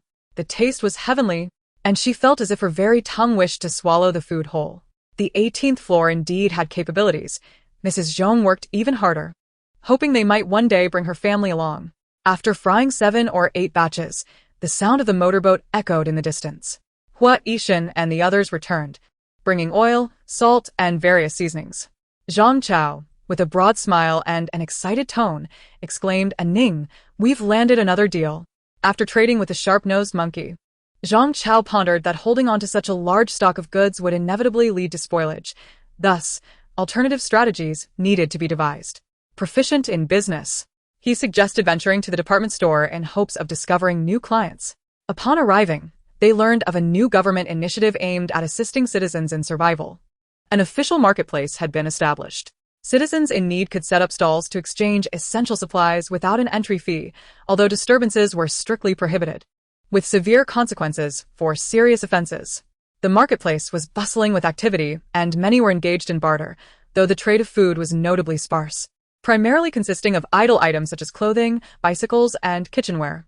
Everyone, without exception, sought to exchange for grain. Amidst the throng, a few dared not display their fish, opting instead to search discreetly for potential buyers. Unfortunately, aside from Zhang Chao's keen eyesight, the others were rather inept in this regard. The Zhong family focused on their technical skills, and Hua Yishan, a former special police officer, found it challenging to identify prospective customers, wary of the risk of attracting unwanted attention. As such, the trio waited in a corner while Zhang Chao ventured forth to scout for potential clients. After half an hour, he returned with 2 ragged individuals. To Zhong's astonishment, they turned out to be his former colleagues. "Lao Gao, you're alive. Lao Zhong, you too?" The reunion, albeit under dire circumstances, stirred emotions. However, despite their familiarity, caution prevailed. The disaster-stricken world demanded vigilance. Zhang Chao excitedly reported the good news. Their dog, Kale, would not go hungry. Lao Gao's community was a government housing project, albeit shabby, yet filled with long-standing neighbors, predominantly middle-aged and elderly, along with a fair number of younger children. United in their quest for supplies, they had lucked out, managing to procure over 10,000 pounds of dog food. For the past few months, they had survived on this sustenance. While nutritious and filling, consuming too much dog food could induce nausea, prompting them to seek fortune at the marketplace. The middle-aged community was wise, discerning in their trading, and would not act hastily. Remarkably, in this game of mutual testing, they did not expect to encounter old colleagues, which settled their anxieties. After negotiations, 3 pounds of fish were exchanged for 1 pound of dog food. Zhong, feeling betrayed, lamented, Lao Gao, you weren't like this before. Have you lost your conscience? Lao Gao, Struggling with his emotions, replied, alas, this disaster has forced our hands. While the exchange may have sounded unfavorable, it was not so dire. Dog food was sustaining and stored well, while fish would spoil without immediate processing. Zhang Chao produced half a bag of dog food, which they had sampled and found palatable. Jiang Ning, however, refused to taste it herself, instead feeding it to Kale. Despite Kale's initial disdain, he relished it, especially since it was offered by his caretaker. The dog food packaging was remarkably airtight, suggesting an abundance of preservatives, with a shelf life extending to 3 years. Zhong's wife was equally thrilled at the prospect of dog food, knowing it could sustain their family for quite some time. Everyone was eager, including Jiang Ning, particularly upon learning of freeze-dried canned food for cats and dogs. She believed her dog deserved the finest. Thus, they all agreed to exchange fresh fish for dog food. The old colleagues, engaging in a subtle form of negotiation, ultimately settled on 500 pounds of fresh fish for 500 pounds of dog food. After this transaction, their remaining fish supply dwindled, but the reservoir still held plenty, easy pickings. They promptly hid their gas stove and other essentials. Enjoying some crispy fried fish, they divided the remainder. Jiang Ning called Zhang Chao and Hua Yishan aside, pondering how to split the bounty fairly, recognizing that Zhong's family had contributed significantly. Although Zhong's parents were mere laborers, it was Zhong Peng's ingenuity that had enabled them to catch so many fish. Zhang Chao proposed a division of 5 portions, 1 for Zhong Peng, half for his parents, and the rest for them. While the offer was modest, it felt equitable. Jiang Ning had no objections, thus the decision was made. In the shadows, they prepared for the next phase, with a speedboat towing a rubber dinghy through the floodwaters, convening for a clandestine trade on the outskirts of town. Despite their familiarity, vigilance remained essential. Jiang Ning urged everyone to don life jackets and conceal their weapons. As they approached the trading site, Kale barked a warning. Jiang Ning brandished a flashlight, revealing a speedboat and rubber dinghies nearby. The terms were clear: no more than 6 individuals from Lao Gao's side, with penalties for exceeding this number. Upon confirming their count, they observed 2 middle-aged men and 4 young men, all armed with iron rods and displaying a cautious demeanor. Scanning the waters with the flashlight revealed no suspicious activity. The 500 pounds of fish were conspicuous, while the dog food, being only 500 pounds and somewhat heavy, was less noticeable. The Zhong family maneuvered their dinghy closer and, upon verifying the contents were indeed dog food, signaled for Hua Yishan and the others to approach. They weighed the goods and exchanged materials. The fresh fish weighed over 600 pounds, but Lao Gao only took 500 pounds of dog food, complemented by 20 freeze-dried pet food cans for trial. Zhong preferred the dog food, cursing Lao Gao for his cunning. Jiang Ning was pleased with this trade, knowing her dog enjoyed such delicacies. Consequently, 100 pounds of fish were exchanged for 20 freeze-dried cans. Lao Gao, too, was satisfied with the fish. Despite the substantial quantity, the community's needs were considerable and remaining supplies were scarce. Zhong, wary, inquired how much they desired. How about trading every 3 days for 2,000 pounds? However, that plan was thwarted by the imminent risk of losing the fish to the overflowing reservoir. They agreed to continue trading, meeting again the following night in the same location, believing nighttime would provide the safest cover. After concluding their exchange, they retreated cautiously, ensuring no one followed them back to the community. With 500 pounds of dog food and other supplies from the sharp-nosed monkey, their day's haul was substantial. Yet, upon reflection, a significant issue arose. In their focus on trading, they had neglected to recharge their fishing gear. Alarmed, Zhong lamented, "What do we do now? We promised Lao Gao. They couldn't abandon the dog food within reach." Zhang Chao suggested, "Perhaps we could ask the sharp-nosed monkey for a recharge?" However, that crew was unscrupulous, demanding 200 pounds of fish for a single charge. While giving fish was manageable, revealing their fishing equipment posed a risk of theft and might divulge the reservoir's location. Though they had yet to act against them, the unpredictable nature of desperation in a post-apocalyptic world made trust a fragile commodity. Jiang Ning had ample means to recharge, but found herself unable to produce them. Hua Yishan spoke astonishingly, declaring that he would find a way to charge the equipment, and that others need not concern themselves with it. His commanding presence silenced any inquiries regarding the charging process. Not even the Zhong family, nor the members of the 1803 group, dared to ask. Even if they did, Hui Yishan would remain reticent. Such is the nature of humanity. They maintain a reverence for the mysterious. Hui Yishan undoubtedly embodied enigma, and they were acutely aware that curiosity could lead to peril. Once the silence was broken, the harmonious relations might shatter, and who knows what consequences might follow. Despite the light-hearted demeanor of the 1803 group, they were well aware of their standing. They received no preferential treatment from Hui Yishan as they did from Jiang Ning. Thus, they not only refrained from inquiries but also aided in concealing the matter. Consequently, the honorable yet arduous task fell solely to Hui Yishan. Though it was already late at night, vigilance remained unwavering as they quietly transported supplies upstairs, barefoot. The Zhong family emerged as the most fortunate, having acquired over 100 pounds of dog food, along with several dozen pounds of rice and crispy fried fish. If the family were to ration their provisions, they could sustain themselves for several months. Grandma Zhong, tormented by anxiety, pressed her ear to the door, listening for any sounds from outside, and quietly opened the door for her son and daughter-in-law. Upon learning of their substantial haul, she whispered, "The people on the 18th floor are truly commendable. We must not forget this kindness." "Rest assured, we are mindful of it," the family replied. They did not rest, but instead busied themselves packing the items into several portions, stashing them in the wardrobe's secret compartments, the ceiling, and even the exhaust hood. Human nature is fierce. These supplies were vital for survival, leaving no room for negligence. Meanwhile, Jiang Ning had the easiest task, simply tossing items into her space. Zheng Weili assured her, "And Ning, the three of us still have food. Whenever Kaylei's dog food runs low, feel free to come and take some." Jiang Ning, aware of the bonds between them, replied without hesitation, "All right, I'll trade you for supplies when the time comes." After closing the door, she and her dog entered the space for a hot bath, unable to bear the stench of fish any longer. The dog, having entered several times, was now notably composed. Upon locating the area where the fish were stored, its eyes gleamed with delight at the sight of ample provisions. While it could not count, it sensed the bounty was vast enough to sustain them indefinitely. Jiang Ning felt an immense satisfaction as well. She would address the fish at a later time.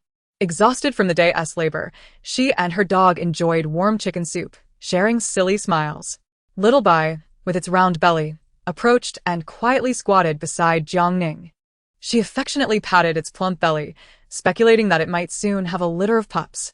The dog, feeling threatened by the competition for affection, silently bared its teeth, warning that once the pups arrived, they would all be on its menu. Fatigued, they left the next morning later than usual. Luyu took over for Zhang Chao, while Zheng Weili remained home to care for the child, feeling a sense of urgency and guilt for not contributing. It was unclear how Hui Yishan had managed to charge the fishing device, but curiosity lingered among the group, though no one dared to voice it. To survive in this post-apocalyptic world, it was imperative to keep one's mouth shut. Lao Gao had announced they would gather as much as possible today, urging everyone to roll up their sleeves for hard work. Concerned that Hui Yishan might not be able to carry the load, Jiang Ning resolutely took on her own inflatable boat. The boat had an engine, and Zhong Fu, worried about the young girl's ability to carry it, offered to help her climb the mountain. Jiang Ning accepted his assistance gladly, and thus the Zhong father and son took turns helping her as they traversed the rugged terrain. Upon reaching the reservoir, they noticed the water level had risen since the previous day. Engaging in arduous labor, the group did not skimp on food, ensuring they were well fed before starting their tasks. The Zhong family, having had a hearty meal, felt invigorated. They divided the labor. Hui Yishan and Zhong Ping operated the fishing device, while Jiang Ning and the others spread out around the area to catch fish. Zhong Ping had crafted 2 nets overnight, significantly increasing their efficiency. The dog, ominously watching Zhong Ping, seemed to think, "Damn, the opportunity to snatch fish has vanished." Its intimidating gaze unnerved Zhong Ping, who bewilderedly asked Hui Yishan, "Why does it keep staring at me?" Hui Yishan, accustomed to it, replied, "If you don't watch it, how will you know it is watching you?" Left speechless, Zhong Ping decided to focus on fishing. Having learned from the previous day's experience, they worked swiftly and efficiently, gathering nearly 2,000 pounds of fish in about 2 hours. Just as they were about to continue, Kaylai suddenly barked ferociously, alerting them to an approaching threat. Jiang Ning took out her binoculars, and her heart sank. It appeared that several people were approaching. There were around 20 to 30 individuals. who had also discovered the reservoir and were intent on fishing. What do we do? Zhong Mu asked nervously, sensing that they had been spotted. Jiang Ning remained calm, stating, "Let them fish. We'll fish as well." With 2,000 pounds of fish, fleeing was not an option. Soon, the group made their way toward the reservoir, equipped with inflatable boats and 2 speedboats. Upon closer inspection, it appeared they were at least 30 strong, likely a team out searching for supplies. One speedboat led the charge, carrying several armed men, some adorned with tattoos, making their way threateningly toward the center of the reservoir. Hua Yishan furrowed his brow and tied the speedboat to an inflatable boat, ensuring they could escape if necessary. He retrieved a crossbow from his backpack and tossed it to Jiang Ning, who deftly caught it just in time to prevent it from falling into the water. Chapter 62. The Consequence of Words. The newcomers were clearly hostile, and the atmosphere grew tense, especially for the Zhong family, who had never faced such a confrontation. However, the post-apocalyptic world left little room for civility, forcing them to draw knives from their bags. The speedboat raced forward, and the tattooed men shouted aggressively, "Leave the fish, the boat, and the dog, and we'll spare your lives." Among the 6 people, only the tall man posed any threat. The rest seemed insignificant. Jiang Ning retorted, "We're leaving with everything. How do we do that? That's not our concern. If you're capable, you can swim away. If you don't drown, consider yourself lucky." One of the men leered, "Little sister, you're quite lovely. If you please us, you can stay."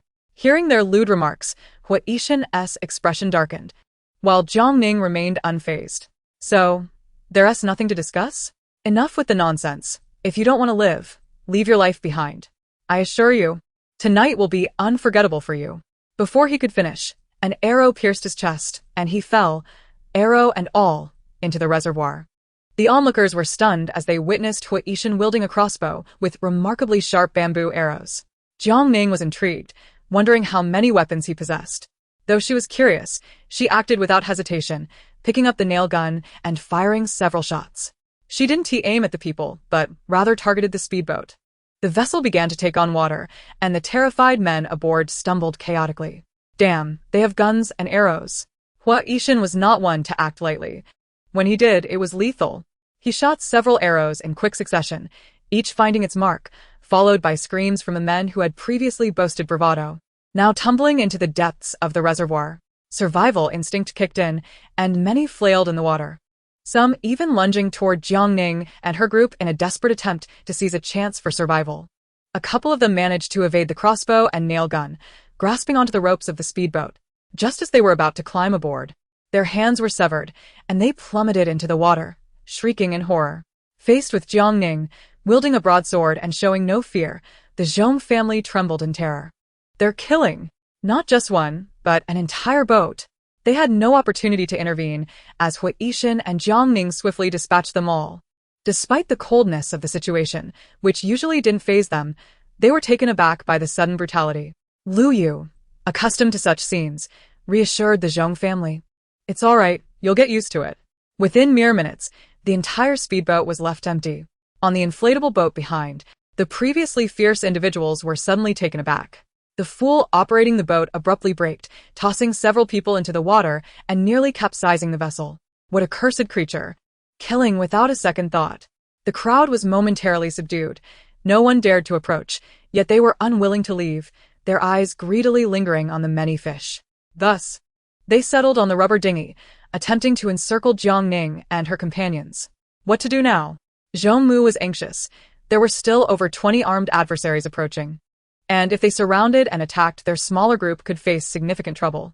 Jiang Ning, surveying with binoculars, deduced that the people on the assault boat belonged to a criminal gang, while those on the rubber dinghy appeared gaunt and hollow-eyed, driven by a desperate hunger that forced them to align with the gang for survival.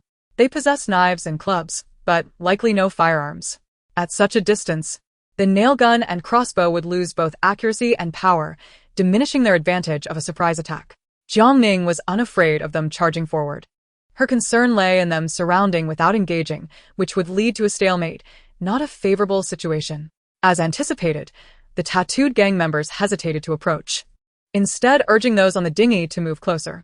The people on the dinghy were equally fearful, yet tormented by hunger, slowly paddling over. Hua Yishan spoke up, advising that as long as they maintained distance, They needn't concern themselves with them and should continue fishing. Lu Yu and the others snapped back to reality, diligently scooping fish from the water. The reservoir had been discovered, and today represented their last opportunity to catch fish. They needed to seize the moment. As for the troublemakers, they could be dealt with later, and there was no need to waste time in a standoff. The earlier commotion had sent many fish drifting away with the current, and those on the dinghy began to gather the fish from a distance. I caught one, I caught one. We have fish to eat. Excited smiles broke out among many as they began to gut the fish, using knives to carve into the flesh. The unprocessed fish was foul-smelling, but it was sustenance. Far better than gnawing on leaves. A number of individuals could not resist and started eating on the spot, as if indulging in a feast, even with fish scales or blood smearing their mouths. Jiang Ning stood on the assault boat, maintaining a serious demeanor as she observed them. Fishing continued, and the others focused on their task while Jiang Ning stood guard with the nail gun. Modified to reach up to 30 meters, its effectiveness lessened beyond 15 meters. Greed drove the gang members to test the waters repeatedly. Unsatisfied with merely picking up stray fish, they sought to close in further. Jiang Ning remained silent. As the first rubber dinghy entered the optimal shooting range, she raised her hand and fired without hesitation. While she missed the heart, the shot struck the shoulder. A second shot was aimed at the dinghy. Startled, they hastily retreated, no longer daring to advance. Please, sister, we haven't eaten in days. Let us catch a few. Our children at home are starving. Back off. Jiang Ning's voice was cold, impervious to their pleas. Reluctantly, they withdrew, but there were still fish to catch. The current was strong, and the mountainous wind stirred, scattering the fish that had been driven to the surface by ultrasonic waves. The rubber dinghies gradually dispersed, no longer drawing close to Jiang Ning and her group, merely seeking to gather what they could from the periphery. Their slow but steady harvest proved not insignificant. Some quick-handed individuals had already caught over 20 fish. Whenever they ventured too close, they promptly retreated to safety. The crew on the assault boat grew frustrated with the disobedient individuals, but ultimately, they had no choice but to continue fishing. They contemplated waiting until the others finished before seizing the opportunity to rob them. One lackey quietly inquired, "Boss, shall we call for help?" The boss glared back, "How? We only have one assault boat. By the time we go and return, it will be dark. Besides, those disobedient lambs have already caught plenty. They'll likely flee. Once they reach the shore, we'll devise a plan to take them." Coincidentally, Jiang Ning, too, contemplated going ashore to deal with them. Chapter 63. The reservoir breach. As the fishing drew to a close, fewer fish surfaced, while Hoard and the others had caught nearly 3,000 pounds. Just then, the fishing device ran out of power. The wind intensified, pushing the rubber dinghies away, and Jiang Ning's assault boat was laden with fish. Barely holding its ground against being swept away, yet the people aboard struggled to maintain their balance. The lighter rubber dinghies, battling against the wind, found their efforts futile. Drifting further with the current, Jiang Ning frowned, sensing something was amiss with the water flow. There seemed to be a pulling force directing towards the reservoir's sluice gate. Hoard also sensed the anomaly and instinctively glanced at Jiang Ning. Their eyes met, and within the depths of each other's pupils, they recognized the impending danger. Run, run. They shouted in unison, grasping the pull cord of the assault boat's engine. Lu Yu, hold on tight. Jiang Ning quickly started the boat, steering in the opposite direction of the sluice. On the rubber dinghy, Lu Yu and Zhong Mu nearly got toppled over but clung desperately to the tether. Hoard, too, held tightly to the bag of fish as the two boats sped across the reservoir like racing cars. "Boss, they're escaping. We must pursue. Quick. Don't let them get away." Just as those words left his mouth, a colossal crash echoed from afar. It felt as though the sky had been torn open, unleashing a torrent of water that gushed forth. Jiang Ning didn't look back. She raced against the flood, propelling the boat towards the furthest point.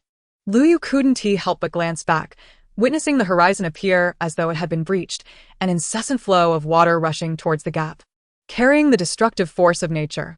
The water level continued to plummet as the assault boat surged forward, cutting through the waves. Finally, they reached a safe distance. Keeping the motor running, they fought against the suction of the flood. Seizing the moment, Lu Yu jumped off, scrambling ashore, wrapping the boat's rope around a tree. Zhong Mu and his son did the same, securing their boat tightly, and together they dragged both the assault boat and the dinghy onto the shore. Jiang Ning ascended the bank and used her binoculars to observe the distance. The reservoir had breached, and the accumulated floodwaters were flowing out in a relentless cascade, resembling invisible tentacles drawing those on the dinghies toward the breach. The tattooed gang members, slow to react, fumbled to start their engines. Yet they were no match for the overwhelming force of the flood, akin to fish desperately thrashing on a chopping board. It was not just them. All trapped in the floodwaters seemed minuscule against the might of nature, their struggles rendered futile as they were mercilessly engulfed in an instant. Zhong Mu's face turned pale, his body trembling as he gasped, watching the receding water level. On the water surface, the struggling figures grew smaller and more distant, ultimately vanishing into mere blackness. Over 20 lives had been lost without warning. Had it not been for the quick reactions of the two young people, they too would have faced a grim fate. A chill of dread washed over him. Would there ever be an end to such calamity? Why was survival so arduous? Jiang Ning remained silent, sitting down on the grass nearby, pulling out chocolate to replenish her energy. The dog approached, eyes wide with longing. Come on, give it a bit. It's toxic. You can't eat it, Jiang Ning warned, placing the chocolate near its nose for a whiff. Smell it, but never eat it. This was no jest. Chocolate could truly harm a dog. Feeling neglected, the dog turned away in disappointment. Jiang Ning rummaged through her bag and offered a steamed bun, stuffing it into the dog's mouth. Lu Yu was startled but felt a surge of joy after narrowly escaping disaster. Not forgetting to pull out his phone to take pictures and record videos, eager to share them with his girlfriend later. Hua Yixin appeared contemplative, gazing at the descending water level. 2 hours later, the water surface finally settled, having receded by several meters. Lu Yu climbed a tree to observe the distance and exclaimed, "The reservoir is connected to the outside." Hua Yixin climbed to the mountain's peak, surveying the surrounding terrain. The area near the reservoir's collapse is low-lying, with water flowing along the contours of the mountains before ultimately reaching the road outside. Jiang Ning pondered whether they could follow the water's course to avoid the exhausting trek over mountains to transport the fish. Theoretically, this was indeed feasible. Carrying over 3,000 pounds of fish across rugged terrain would surely be a Herculean task. The group decided to give it a try. The slope of the mountain was gentle, and several individuals worked together to push the speedboat into the water, gradually moving with the current. After about 10 minutes, they spotted a gaping hole in the reservoir, approximately 50 meters wide. The sky was heavily overcast, and visibility began to diminish. Jiang Ning observed her surroundings, but saw no sign of the previous group. Perhaps they had been completely engulfed by the flood. Or maybe they had managed to survive and departed. Regardless of the outcome, she had not witnessed it. Upon reaching the delivery point, they found they had time to spare before the scheduled exchange, so they anchored the speedboat to a tree in the calmer waters. Turning off the lights, they took a moment to rest. About an hour later, faint lights appeared in the distance, prompting Kola to become alert. Jiang Ning covered the dog's mouth and retrieved her night vision binoculars. Though visibility was poor in the dark, she was able to identify Lao Gao. Noting that the number of people was the same as the previous night, with the items on the speedboat covered by waterproof tarps. After waiting for about 15 minutes without detecting any followers, Jiang Ning switched on the spotlight, making 5 clockwise circles to signal them to come over for the transaction. Lao Gao had thought they weren't coming, surprised by their vigilance. If they were to be ambushed, it could spell trouble. Recalling the delectable meals of braised fish, boiled fish, grilled fish, and sour fish they had enjoyed the previous night, their mouths watered at the thought, having subsisted on dog food for months. The exchange was indeed advantageous. 1 pound of dog food for 3 pounds of fish. They had managed to gather over 30,000 pounds of dog food and several hundred boxes of canned cat and dog food. Many residents expressed a desire for more fish, hoping to find ways to store it and alternate it with their dog food. Upon seeing the bags on their boat, Lao Gao's anxiety was finally alleviated. The transaction went smoothly, with 3,000 pounds of fish exchanged for 1,000 pounds of dog food, leaving over 200 pounds for their own use. As fish would be scarce in the future, Lao Zhong mentioned he would not need anything for the next day or two, and would reach out again later. Each family received a substantial portion of fish, enough to last several days, reminding them to avoid overindulgence. Their lives had nearly been forfeit for this fish, and Lao Gao would surely want more, but they had no means to procure it. After Lao Gao departed, Jiang Ning and the others began dividing the spoils. The Zhong family received a share, as did the dog food and fresh fish. Jiang Ning ended up with nearly 200 pounds of dog food and 8 fish. Sighing, she realized it was no easy task to stockpile food for Kola, After 2 attempts, they had only managed to gather less than 300 pounds. But it should suffice for a while. Returning to the 18th floor in the dark, Jiang Ning scrubbed herself with shower gel for quite some time to rid herself of the fishy odor. Kola, sensing the bath was his domain, lay back in the tub and nudged the shower gel towards Jiang Ning, demanding her assistance in his bath. Jiang Ning smirked, wondering if she had rescued a dog or adopted a grandparent. Nevertheless, she set to work, reminding herself that dignity was a luxury for those who cleaned up after dogs. Chapter 64. The bamboo shoots waking naturally. Jiang Ning had yet to eat breakfast when Zheng Weili knocked at her door. Ning, what do you plan to do with your fish? She inquired. Jiang Ning noncommittally replied that she intended to pickle the fish and would consult Grandma Zheng. Having received 2 portions from 1803, they could not possibly consume such a bounty. So she contemplated taking half of the fish to the market at the department store to trade for useful supplies. Jiang Ning, however, preferred to take Kola back to the villa in the hills, hoping it might catch another rabbit. The reservoir's collapse was too perilous. And after exhausting Zhang Chao and Lu Yu over the past few days, they were not inclined to return. Thus, she proceeded to knock on the door of 1801, where Hui Yishan agreed to accompany her to the market, intending to take Dodo along for some real-world exposure. Unfortunately, Zheng Weili was left behind to guard the home. Just as they were about to leave, Grandma Zheng arrived, quietly inquiring if anyone from the 18th floor planned to dig for wild kudzu root. Seizing the opportunity, the Zheng family had acquired a fair amount of supplies, but who would ever complain about having too much? This time, fortune favored them. But there was no guarantee of future chances. The wild kudzu roots were as thick as tree roots, and it would take 10 pounds of roots to yield a single pound of flour. Not only was the digging laborious, but the subsequent crushing and washing into flour was equally daunting. Though kudzu flour is renowned for its beauty-enhancing properties, its texture was akin to paste, hardly filling. With ample provisions on the 18th floor, no one was eager to partake in this unattractive endeavor, leaving the Zheng family to fend for themselves. After breakfast, Jiang Ning set out with her dog. They returned to the reservoir via speedboat and, upon landing, trekked towards another mountain peak. On the other side lay a dense grove of mozo bamboo, which Jiang Ning had fortuitously observed through her binoculars 2 days prior.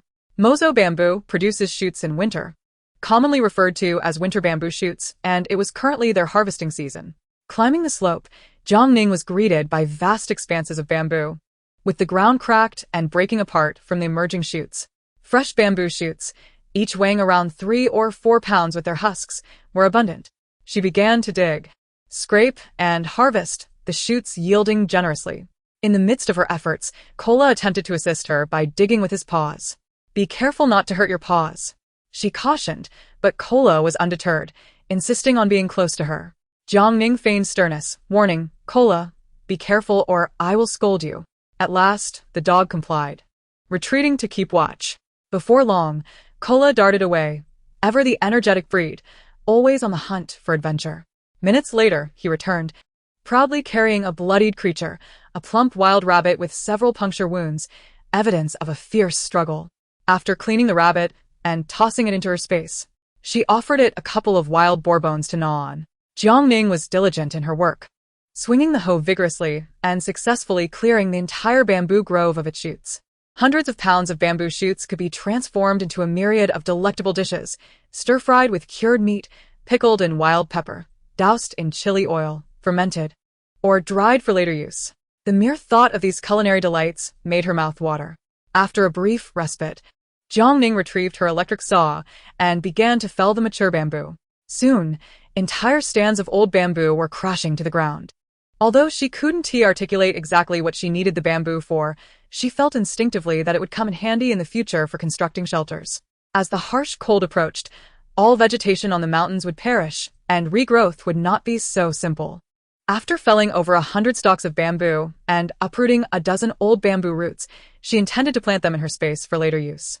In addition to the bamboo, she also collected wild grasses, seedlings, and medicinal herbs.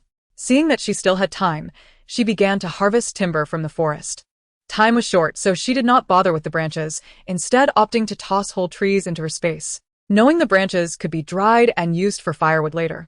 After cutting down dozens of trees, she would have continued had darkness not begun to fall. Exhausted yet fulfilled by the contents of her space, she gathered a half bundle of firewood and returned with cola in the speedboat. Upon arriving back at the 18th floor, Dodo rushed to greet her, beaming with pride. Sister, I sold fish today. Jiang Ning opened the door, asking, Did you manage to sell any? Yes. I sold 3 fish. Dodo exclaimed. Wow, our Dodo is truly remarkable. Jiang Ning praised her. Dodo, excited, bounced up and down, proudly stating that even her brother had commended her.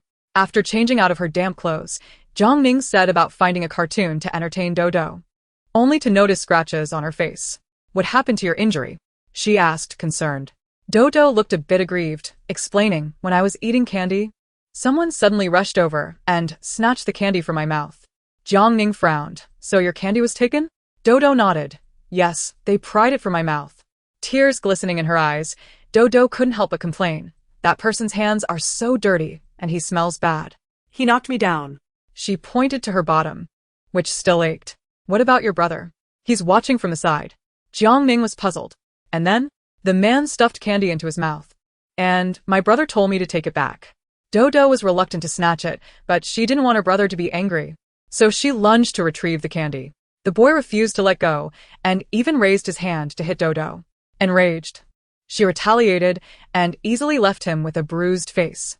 It was Dodo's first time hitting someone. Ultimately, she pried the saliva-soaked candy from his mouth and handed it to her brother. Hua Yishin didn't take it. Instead, he gently stroked her head. Dodo, you did great. You must learn to protect your belongings and not let anyone bully you. Though she understood little, fear welled up inside her. Yet she was unexpectedly pleased by her brother's praise. Remember, your brother can't protect you forever. If you don't stand up for yourself, not only will candy be taken away, but all your tasty treats will be snatched, leaving you like them, starving and dirty, begging on the streets. Although those children didn't want that fate, the harshness of a world in ruin was merciless. Hua Yishin guided Dodo to look into the boy's eyes. The beaten child had red eyes, seemingly filled with self-loathing. Dodo couldn't comprehend why he was so fierce when he had wronged her by stealing her candy. When a person is starving to the brink of death, there is no right or wrong. They think if they can overpower you, they can take what is yours. Hua Yishin, holding his sister, patiently explained, Do you know why he was so aggressive towards you? Dodo shook her head. Because you wear new clothes, enjoy good food, and don't suffer hunger. While he has nothing. That's why he envies you and wants to take your things. Brother, are they all like that? Upon entering the market, Dodo felt the weight of many such eyes upon her, which made her inexplicably anxious. Most of them are. But you can use the skills your brother taught you to protect yourself, and soon no one will dare to bully you. Chapter 65. Is honesty really unconditional? This was Dodo's first fight, leaving a profound impact on her spirit. She clung to Hua Yishin's neck, saying, Brother, when I grow up, I will protect you too. Good. And I will protect my sister and Kaylee. All right. Next, they ventured to sell fish, and Hua Yishin demonstrated the process to the naive Dodo. Jiang Ning observed in silence for a long time. Hua Yishin's method of teaching children was indeed blunt, but in a world where order had collapsed, adhering to traditional values might inadvertently harm Dodo. Well, your brother's teachings aren't wrong. Jiang Ning, curious, asked, Dodo, have you ever gone hungry or been bullied? Dodo lowered her head, nervously clutching her clothes. It's all right if you don't want to talk about it. When my brother isn't home, I feel so hungry. And the older brother at uncle's house bullies me. Auntie scolds me. Do you want to experience that again? No. Dodo shook her head vigorously, her voice tinged with tears. Dodo doesn't want that. Then remember that feeling. If anyone dares to treat you that way again, fight back. Don't be afraid. They can't overpower you. But Auntie said the police would take me away. As long as you don't start trouble, the police won't take you. Jiang Ning reassured the little one. Today, after the fight, the police didn't come to arrest you, did they? Upon hearing that the police wouldn't arrest her, Dodo felt relieved. I will listen to my brother and sister, and I won't let others bully me anymore. Kaylee, nearby, bared his teeth, barking, Don't be timid. Just do it. Jiang Ning tugged at his ear, forbidding him from encouraging Dodo to fight. However, Dodo was already influenced. Her little fists clenched as she declared fiercely, Sister, fighting is so easy. From now on, whoever dares to bully me, I will hit them. Previously, she always thought of herself as weak, struggling daily in practice, unable to defend against even a single hand of her brother. Little did she know that today, during a fight, she discovered it wasn't her weakness, but rather her brother's exceptional strength. The boy who snatched the candy couldn't even withstand her single hand. Humph. For Jiang Ning, this pair was quite a headache, so she shifted the topic. Dodo, what did you trade for the fish today? Dodo replied eagerly, I got tools, learning books, and a dress along with a hairband. The pink fluffy hairband shaped like a rabbit was perched on Dodo's head, making her look especially adorable. However, she felt a bit guilty. Sister, did we lose out on the fish?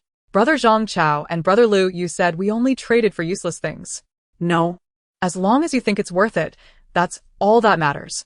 Everyone has different needs. Besides, Hoard doesn't lack resources. The items traded on 1803 were far more practical. 2 bags of salt, dried vegetables, sanitary pads, and a lighter. Zheng Weili even handed her a pack of sanitary pads, commenting how it was troublesome to still need them in a world gone awry. With ample supplies, Jiang Ning declined. Having stocked up during the e-commerce festival and found more supplies later, you keep them for yourself. This was genuinely needed, and Zheng Weili didn't mind, while Lu Yu and Zhang Chao were somewhat addicted, contemplating returning tomorrow. Do you want to join? No, I'll stay home for a few days. You can go out and have fun without the kids. Zheng Weili, feeling pent up, laughed heartily. Then I'll be rude and take advantage of that. Indulging in leisure was delightful for a moment, but it was even better to enjoy it continuously.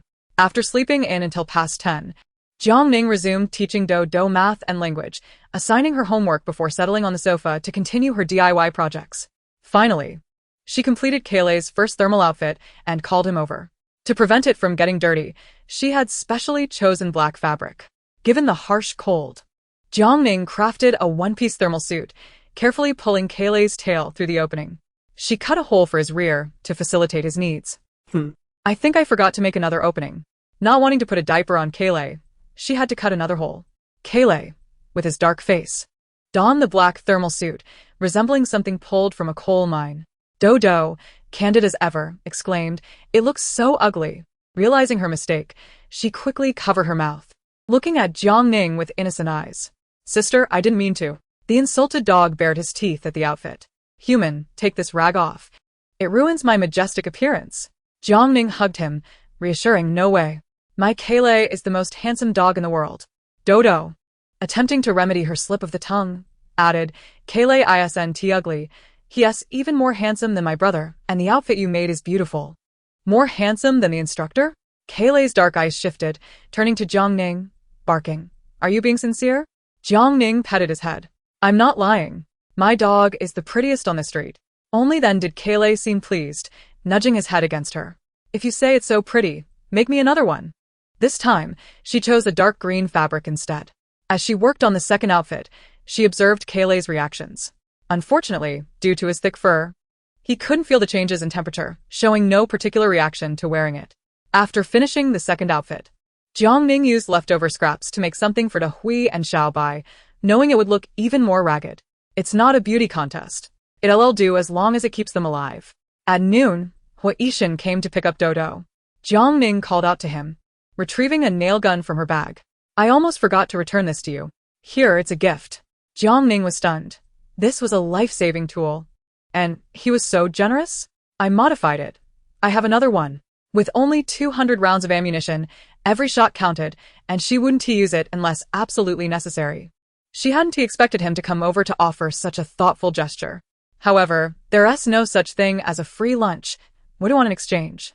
Anything I have is yours. Food, wine, meat, cigarettes, medicine, feel free to choose. You've taught Dodo very well. She can recognize quite a few characters now. The exchange of teaching was only fair, especially since Kayleigh had made significant progress. His quickly growing, muscular frame gave her an overwhelming sense of security. Jiang Ning urged him to reconsider, for once the opportunity was gone, it would not return.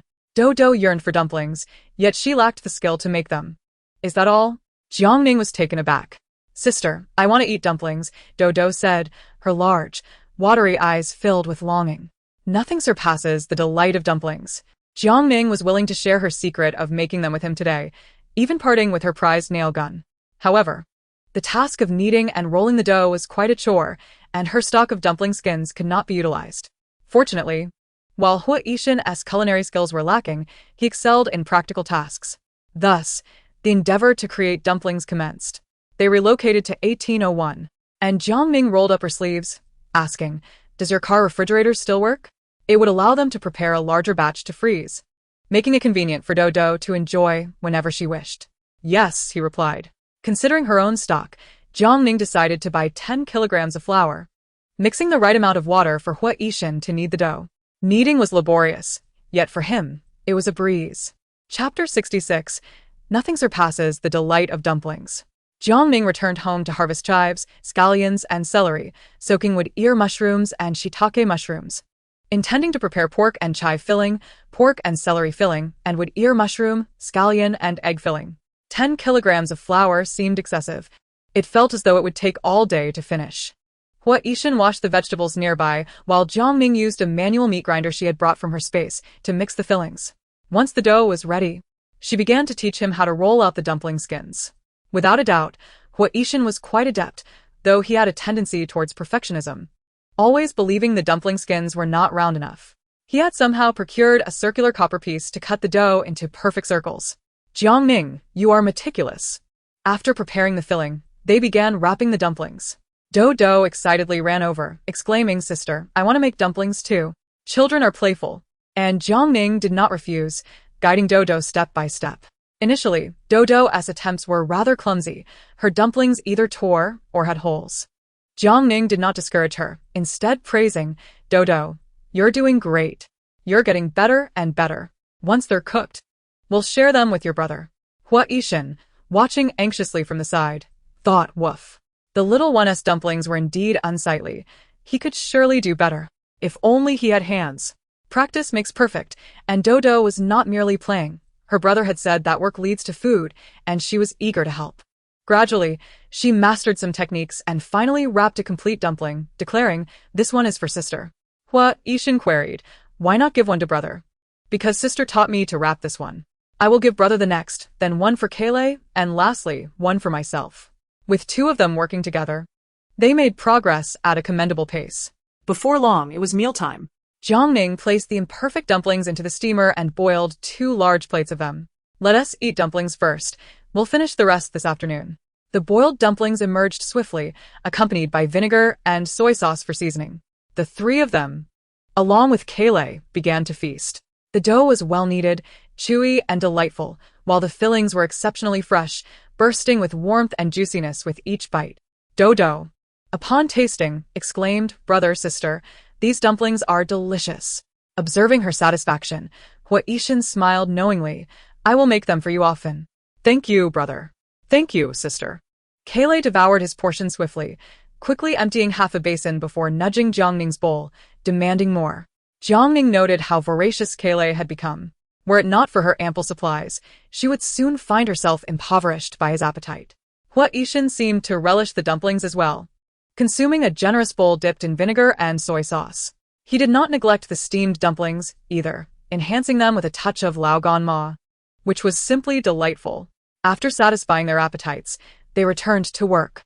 The dumpling skins were quickly rolled out, and Hua Yishan assisted with the wrapping. Your skills are even worse than Dodo's." Given the circumstances, Jiang Ning exhibited remarkable patience. "No, try to be a bit more dexterous with your fingers like this." "Is this how it should be?" Hua Yishan, unable to bend his fingers, attempted to follow her instructions. Jiang Ning felt exasperated as he struggled, wishing she could transfer her knowledge directly into his mind. A sharpshooter he may be, yet he could not manage to wrap a single dumpling properly. His clumsy attempts drew even Dodo's disdain, who exclaimed, "Brother, your dumplings are so ugly." Fearing to hurt his feelings, she quickly added, "Sister, I'll teach brother." Hua Yishan squatted down, allowing Dodo to instruct him. "Brother isn't clumsy, right? You're the best." Remarkably, under the guidance of the little one, Hua Yishan began to improve. Jiang Ning felt her confidence wane, realizing she was not qualified to be his teacher. However, finding his rhythm, Hua Yishan's skills progressed rapidly, and the number of dumpling skins diminished at a visible rate. Just then, a commotion was heard in the corridor as Zheng Weili and others returned. Not finding Jiang Ning in 1802, they knocked on the door of 1801. Upon seeing the two of them making dumplings, their interest piqued, and they washed their hands to help. Dodo happily retreated to play with Kaylee in the living room. 1 kilogram of flour yields 1.5 kilograms of dumpling skins, with each kilogram producing 70 dumplings. With the assistance of 1803, they finally finished 1,000 dumplings. Jiang Ning planned to keep 300 in exchange for an equal amount of flour and meat for Huishan. 1803 also wished to make dumplings, but Jiang Ning, utterly exhausted, did not assist. Instead, she lent her manual meat grinder to Zheng Weili and cut a large piece of frozen pork they had stored at her home. After catching up on an hour of sleep, the intercom crackled to life. Jiang Ning, do you want to practice today? Yes. If you wish to practice archery, you can come over early. A rare opportunity was not to be missed, and Jiang Ning quickly donned her shoes. While her culinary skills were questionable, he was truly exceptional in other areas, particularly archery. Jiang Ning had participated in the school's archery club, so she possessed a modicum of skill. To prevent Kale from causing mischief, she isolated him in 1803, while Dodo chased after him, calling, "Kale, wait for me." Upon re-entering 1801, Jiang Ning noticed a wooden, circular target had been mounted on the living room wall. Huishan retrieved the crossbow. Its unusual design belied its lethal capability. "Did you make this yourself?" Jiang Ning inquired. Intrigued. "This is a dangerous weapon. Ordinary people cannot purchase it," Huishan replied succinctly, having modified it. Not wishing to pry further, Jiang Ning refrained from digging deeper. Huishan fetched bamboo arrows, explaining the structure, aiming, and firing of the crossbow. Jiang Ning, with her foundational knowledge, quickly grasped the concepts. The living room lacked sufficient space, so Huishan led her to the corridor outside his door. After adjusting the distance, he loaded a bamboo arrow, standing behind Jiang Ning, holding the bow and aiming. Due to their height difference, he leaned slightly forward, aligning his gaze with hers. This brought them remarkably close, and as he focused on the target, his warm breath brushed against her fair neck. She felt a sudden jolt, her body stiffening. Her heart raced as she caught a faint hint of soap fragrance emanating from him. Was this proximity too intimate? Jiang Ning felt uncomfortable, instinctively wanting to create distance. Huishan noticed her tension and concentrated intently. It was only then that Jiang Ning snapped back to reality, shaking off her chaotic thoughts to focus on the target. His warm hand gently adjusted her arm holding the crossbow, slightly raising it. She aimed and pulled the trigger. Whoosh. The bamboo arrow flew true, embedding itself firmly in the target. 7 points, though somewhat distant from the bullseye. Huishan encouraged her. "Hitting 7 on your first try is impressive. You're much better than Dodo." "Thank you." Huishan remained close, offering guidance, and seeing her progress from 7 points to 8.5. He allowed her to continue practicing to gain experience. He settled on the sofa, scrolling through his phone, his demeanor austere and serious, lost in whatever it was he was viewing. Glancing over, Jiang Ning noted his profile was nearly flawless. Regaining her focus, she continued her practice with composure. After shooting 20 or so arrows, one struck the bullseye. While there was no reason to boast, as the distance was still short, she knew that as they increased the distance, her accuracy would diminish. She was determined to catch up to his level, just as he had on that day when he stood on the speedboat, hitting the target straight in the heart. Half an hour later, Huishan reminded, "Do not exert yourself too much. An hour each day is sufficient. Just come on time." With the words of the esteemed figure, Jiang Ning ceased her efforts. The confines of her home were not as spacious as room 1801, hence she refrained from being overly formal. The next session involved sparring, focusing on close combat techniques. Jiang Ning assisted in laying down anti-slip mats and, inadvertently bumping into him while turning, she apologized. "No problem," Huishan replied, continuing his movements. Without the indulgence of leniency, facing a formidable opponent in combat, Jiang Ning found herself somewhat at a disadvantage, being pinned down several times. As her competitive spirit surged, she instinctively feigned a move to distract him. Huishan, estimating the psychological impact was considerable, momentarily halted, only to be unceremoniously flipped onto the ground by Jiang Ning. She secured his long leg beneath her and twisted his arm firmly. The two bodies entwined like a pretzel, yet it was evident that Jiang Ning held the advantage. Huishan, both amused and exasperated, noted that it was rare for him not to unleash a fatal counterattack. "Not bad. You could indeed overwhelm a seasoned master with those flailing punches." Embarrassed, Jiang Ning stood up, apologizing for startling him. In her moment of excitement, she had employed a sly tactic, feeling somewhat ashamed. They resumed their practice, and after 2 hours, both were drenched in sweat. Jiang Ning, flushed and panting, experienced an indescribable exhilaration from the exertion. Just then, her hungry little brother Dodo returned with a stuffed toy, declaring, "Brother and sister, I'm hungry. What are we having for dinner?" Hua Yixin glanced at Jiang Ning, contemplating whether she would be obliged to cook again. Reluctantly, Jiang Ning felt unable to refuse Hua Yixin's generous offers, but she was truly not keen on cooking. "How about dumplings?" she suggested, wishing to avoid her brother's culinary attempts. Dodo clapped his hands in delight, exclaiming, "Yes, yes. Sister's dumplings are the best." Dumplings could be prepared in numerous ways, having boiled them for lunch. They decided to fry them for dinner. Fried dumplings, especially those filled with chives, were most delectable. Jiang Ning changed her clothes and returned to teach Hua Yixin how to prepare fried dumplings. The aroma was simply irresistible, the golden, crispy exterior encased succulent, juicy filling. Fortunately, it was on the 18th floor, and with the rain pouring outside, otherwise, things might have been disastrous. Dodo, with grease glistening on his lips, proudly proclaimed, "Sister, look. I have a baby." Hua Yixin, visibly amused, observed the innocent remarks of the child, while Jiang Ning found herself both laughing and crying at the absurdity. It seemed he would soon have to provide Dodo with a lesson in education. After dinner, Hua Yixin took the bowl from Jiang Ning's hands, saying, "Let me handle that." After checking Dodo's homework, Jiang Ning bid farewell and left. Just as she opened the door, she encountered Lu Yu emerging. "And Ning, come over for dumplings." "No, I just ate," she replied, having accidentally overeaten herself after witnessing the siblings enjoying their meal. Lu Yu's gaze fell upon room 1801, and he inexplicably broke into a smile. "Well then, if you want more, do come back." His peculiar look left Jiang Ning puzzled, feeling somewhat guilty, as if they had indulged while excluding him.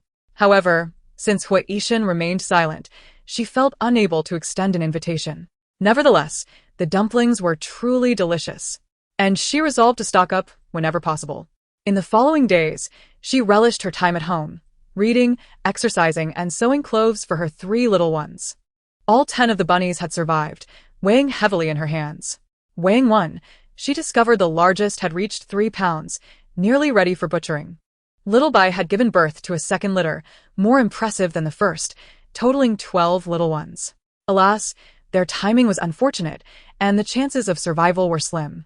After a brief hiatus from Grandma Zhong's treatments, acupuncture resumed, and with better nutrition, she felt considerably revitalized. She produced a bag containing approximately 3 pounds of white powder. Lowering her voice with excitement, "Xiao Jiang, this is wild kudzu powder. I specifically brought it for you to try." This was a precious resource for survival, but Jiang Ning was hesitant to accept. "Child, please accept it. This is our family's heartfelt gratitude. If it weren't for your assistance to Zhong Ping, our family would have starved." Grandma Zhong held tightly onto her hand, imploring her.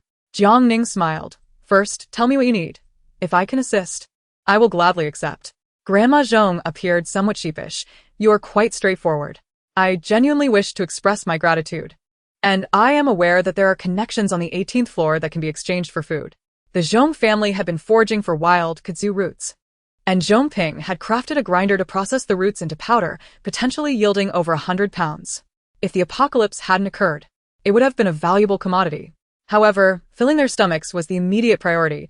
Kudzu, while nutritious and beneficial for beauty, was not filling enough. The Zhong family hoped to trade it for food, and Jiang Ning pondered their plan. "How do you intend to exchange it?" 1 pound for 1 pound. What do you think?" Jiang Ning did not provide a definitive answer. "I'll inquire for you."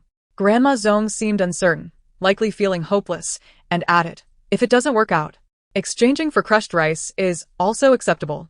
It appeared the Zhong family was well aware of the situation. Would they be willing to trade fresh rice for kudzu powder? In the current environment, only those affluent enough not to worry about food would consider such a trade. After administering acupuncture to Grandma Zhong, Jiang Ning returned to her room to prepare the kudzu powder. The flavor was mildly sweet with a hint of bitterness and a touch of earthy taste. While the taste was average, it offered benefits such as detoxification, replenishing fluids, nourishing the kidneys, strengthening the spleen, aiding digestion, calming the mind, improving eyesight, and promoting bowel movements, making it a rare find in the apocalypse. Jiang Ning, not wishing to be selfish, divided the 3 pounds of kudzu powder equally between rooms 1801 and 1803. Informing them of the Zhong family's request for food in return. Both families showed little interest. Zhang Chao lamented over the fish that had escaped from the reservoir. What a pity. The sharp-nosed monkey later approached us, expressing a desire for another batch of fish, ordering 2,000 pounds all at once. Lu Yu too expressed regret. They must have channels to sell to wealthy individuals. Otherwise, who would dare to request such a large quantity at once? Hearing that there were no more fish left, they looked pained and repeatedly urged that they be contacted should any fish become available in the future. The next day, Jiang Ning informed Grandma Zhong that the other party had agreed to exchange crushed rice for the kudzu powder, but the quality had to be guaranteed. She accepted the shipment. As with the progression of the apocalypse, people's health was deteriorating, making it a valuable supplement. Grandma Zhong was overjoyed. A few days later, the Zhong family prepared 100 pounds of wild kudzu powder, and additionally, they gifted Jiang Ning 5 pounds as a token of appreciation for her assistance. The Zhong father and son waited in a secluded corner outside the community. Jiang Ning, aboard a rubber boat, transported the kudzu powder, taking Kaylee for a stroll. Once they reached an unoccupied area, she stored the kudzu powder in her space and exchanged it for an equal weight of crushed rice, returning after walking the dog adequately. The Zhong father and son were overjoyed upon seeing the exchanged rice. After a nap, Jiang Ning noticed the rain had significantly lessened. Instead of feeling relieved, she frowned, sensing that extreme cold was imminent. By evening, the rain had turned sporadic, and the sky appeared to brighten slightly. Over the course of 3 months, how many lives had been lost to this despairing flood? Now it finally seemed poised to clear. Gazing at the sky, some cheered with excitement, while others wept in anguish. Without exception, everyone longed for this dreadful natural disaster to conclude swiftly. How I wish this were merely a dream, and upon waking, we would find ourselves in a flourishing world, surrounded by loved ones. Room 1803, too, was jubilant, yet compared to others, there was an added weight of gravity. And Ning, do you think it has truly come to an end? When the typhoon ceased, they had been exuberant, only for the flood to follow immediately. Now that the rain had stopped, what awaited them? Who could say? Jiang Ning, her expression forlorn, touched her arm. Why do I feel like it's gotten colder? It's already winter. It won't turn the south into the northeast, will it? Fear. You are such a harbinger of doom, Zhang Chao teased, eliciting a smile from Jiang Ning without further argument. If she were indeed a harbinger, she would fervently wish for the extreme cold to never arrive. Observing discreetly, she noted that Hui Yishan remained as stoic as ever, his expression neither sorrowful nor joyful. Kaylee, slightly restless after 4 hours of training, could not seem to settle, occasionally emitting whimpering sounds. Uncertain of when the bitter cold would arrive, the foreboding Jiang Ning wisely prepared an electric blanket, down comforter, and cotton quilt ahead of time. At night, she donned thermal clothing, for the grueling daytime training had severely drained her energy. Although she intended to stay awake, she soon succumbed to deep slumber.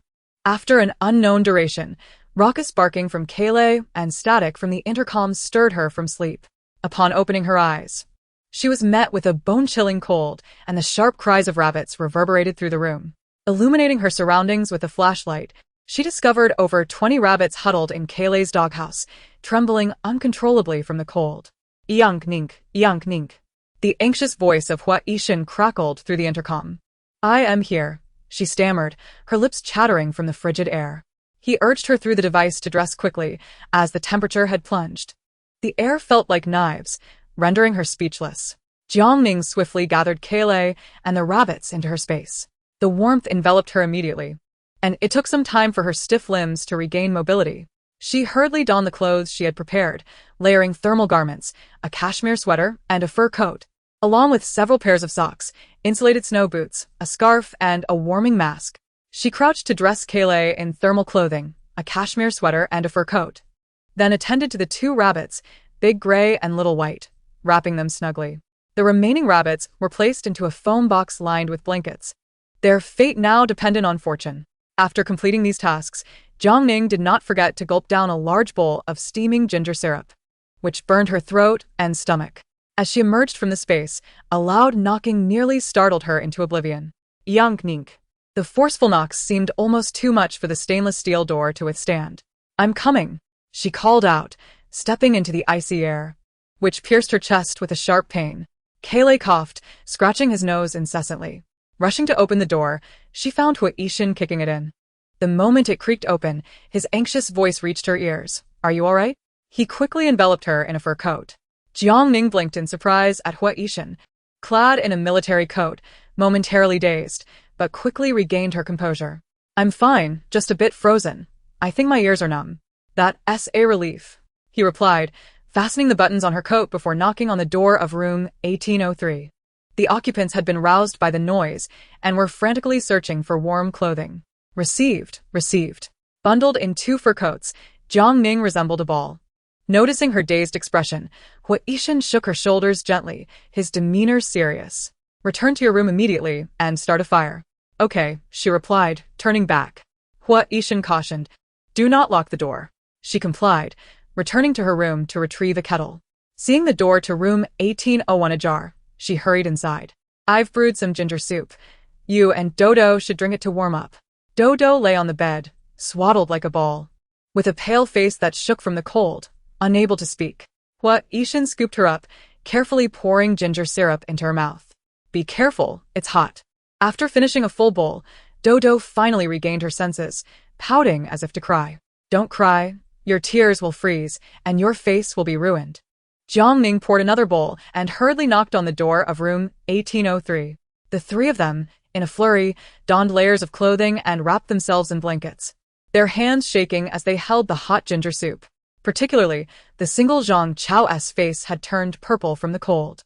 Fur coats and blankets were piled on as they shivered, the southerners feeling their hearts race uncomfortably, needing several bowls of hot ginger soup to recover. Ah, Ning, you truly have a knack for predicting disasters, Zhang Chao quipped from the sofa, his teeth chattering. If it weren't for you winning 100,000, we would all have perished tonight. The heavy clothing and blankets, initially thought to be a luxury, unexpectedly became a matter of survival. Zheng Weili and Lu Yu clung to each other tightly, her body warming quickly as she trembled while tending to the fire. Once she confirmed the others were safe, Jiang Ning felt a wave of relief wash over her. Noticing the door to room 1801 still ajar, she entered once more. How is Dodo? Hua Yishan was tending to the charcoal stove, having warmed up with the ginger soup. Dodo nestled in the blankets, only her bright eyes visible. Sister, I'm fine. How's Kale? Wang. The neglected dog finally seized the opportunity to demonstrate his robust physique, though he was so bundled up that his muscles were concealed. Upon seeing Kale dressed in fur, Dodo's spirits lifted, and she reached out to stroke the black dog's face. With the charcoal burning, the room grew significantly warmer. Jiang Ning stood to leave, reminding them, the doors and windows shouldn't be sealed too tightly, leave a crack for ventilation. In her previous life, she had experienced a terrifying cold, where some had accidentally suffocated in sealed spaces, meeting their end prematurely. Hua Yishan fashioned 2 charcoal stoves, handing one to Jiang Ning. Be careful. She hesitated, suddenly recalling she was still wearing his fur coat, and promptly removed it. Keep it. I'm not as susceptible to the cold. No, she insisted, feeling warm except for her hands, feet, and face. Likely due to the thermal clothing, she felt comfortably warm. Observing the dog, she concluded it too had recovered. Hence, she insisted on returning the coat to him. Don't risk your health. Dodo needs your care. Hua Yishan no longer protested, but he remained adamant about giving her the stove. Unable to refuse his kindness, Jiang Ning accepted it. With everyone on the 18th floor safe, she exhaled a sigh of relief, finally able to focus on the commotion below, which sounded quite significant. Closing the 2 sets of doors, Jiang Ning hurried back to her room to check the thermometer. Good heavens, it's a chilling -19 degrees outside. In this coastal city, where winter temperatures rarely exceeded 15 degrees and the historical low was consistently around 0, the sudden drop from 20 degrees to -19, a nearly 40-degree plunge, constituted a catastrophe. More terrifying than the cold was the risk of hypothermia. Rapid loss of body heat could lead to a drop in core temperature, causing shivering, heart failure, and even death. Indeed, it was not the cold that claimed lives, but rather extreme hypothermia. Many did not even have the chance to open their eyes, succumbing in their dreams, perhaps envisioning a time when the rain would cease and civilization would be restored. Wang. Jiang Ning snapped back to reality, retrieving a power bank, heater, and electric blanket from her space. Chapter 69. The Frozen City. Not only did Jiang Ning possess an electric blanket, but Kale also had one. She selected a small one for him to lie on the lazy sofa, plugging in the power bank while turning on 2 electric heaters, which quickly raised the room's temperature. Big Gray and Little White, sensing the warmth, crawled out of the foam box and raced to the lazy sofa to jostle for position. At this critical moment, Kayleigh exhibited his dominant nature, allowing them to snuggle against him as they huddled together for warmth. Jiang Ning inspected the foam box and discovered that 2 of the larger rabbits had perished, likely from fright. The others appeared somewhat lethargic, while the newborn bunnies, still oblivious, seemed unaware of the peril. Big Gray and Little White, having been roughly handled by Kayleigh, had grown bolder, and, protected by their fur coats, showed no signs of distress, despite neglecting their offspring. Jiang Ning retrieved the little ones and tucked them against Kayleigh's belly, then admonished the 2 adult rabbits. You gave birth to them. You must take responsibility for their care. Kayleigh bared his teeth. Did you hear that? Take good care of them. Tossing them away is unacceptable. Grumbling aside, he did not push away the dozen or so little ones, dutifully nurturing them.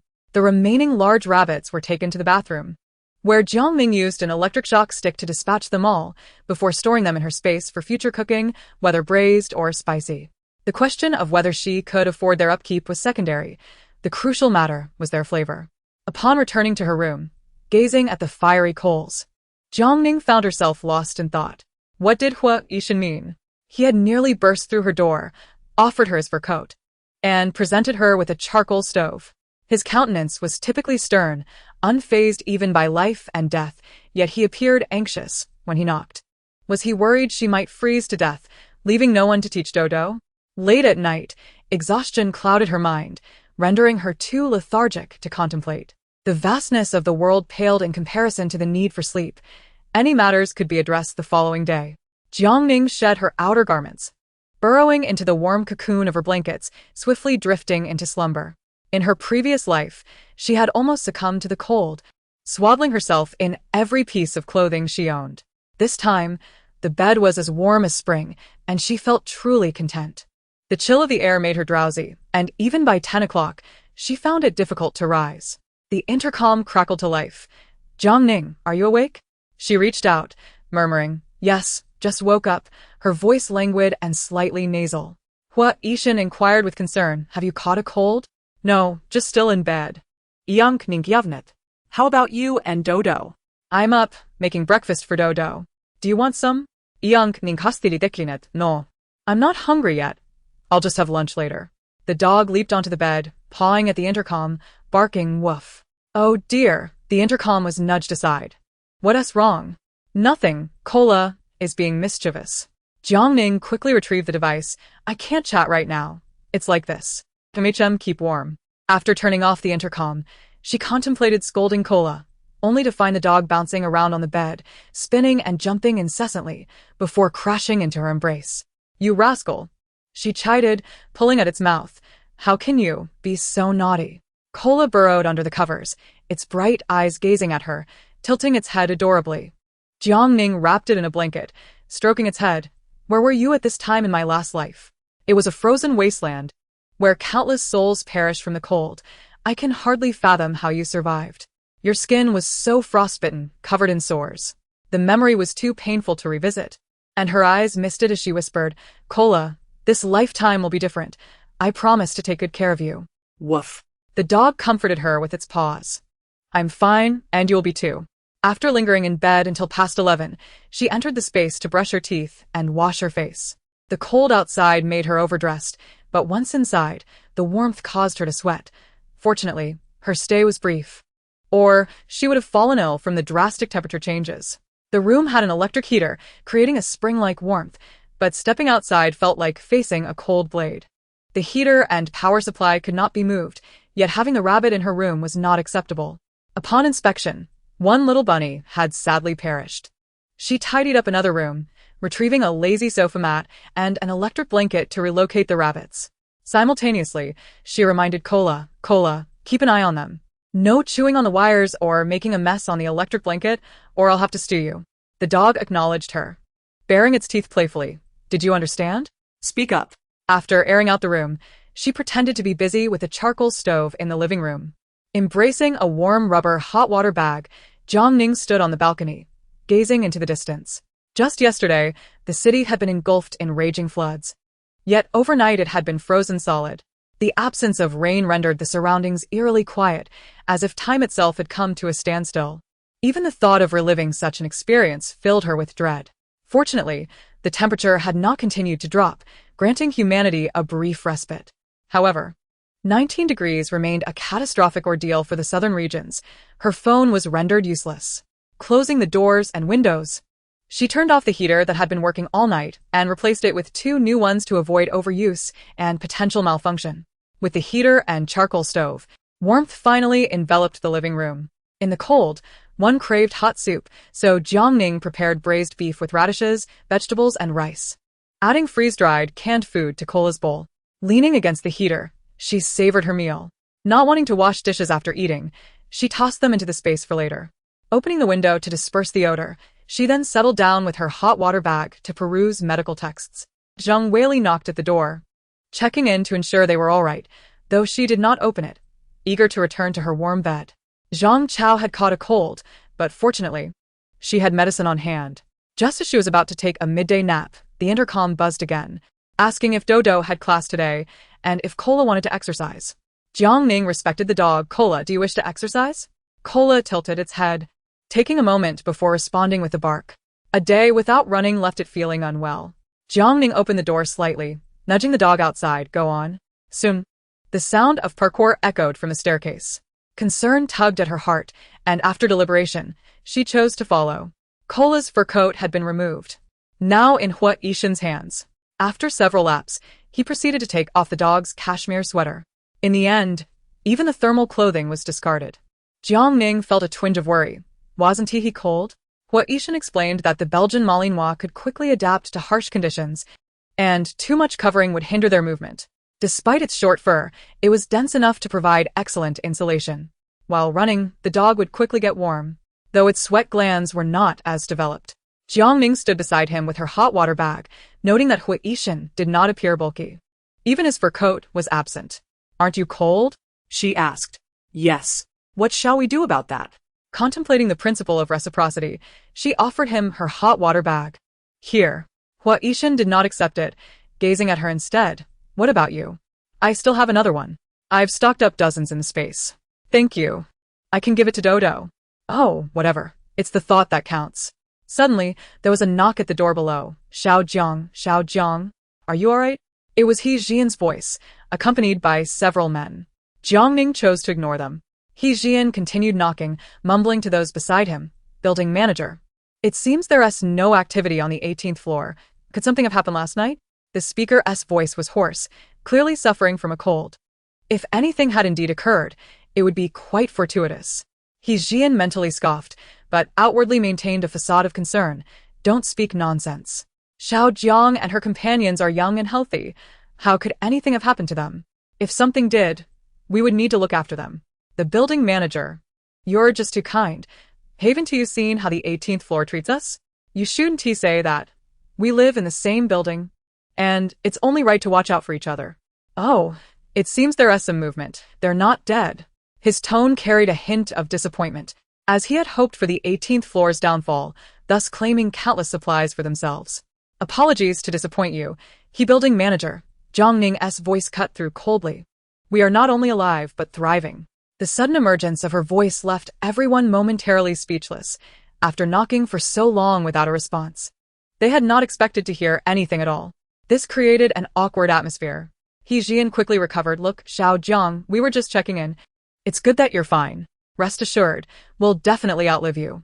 With no further conversation possible for the day, He Jian simmered with anger internally while maintaining a smiling demeanor. It's good that everything is all right. If you encounter any difficulties, remember to reach out to me.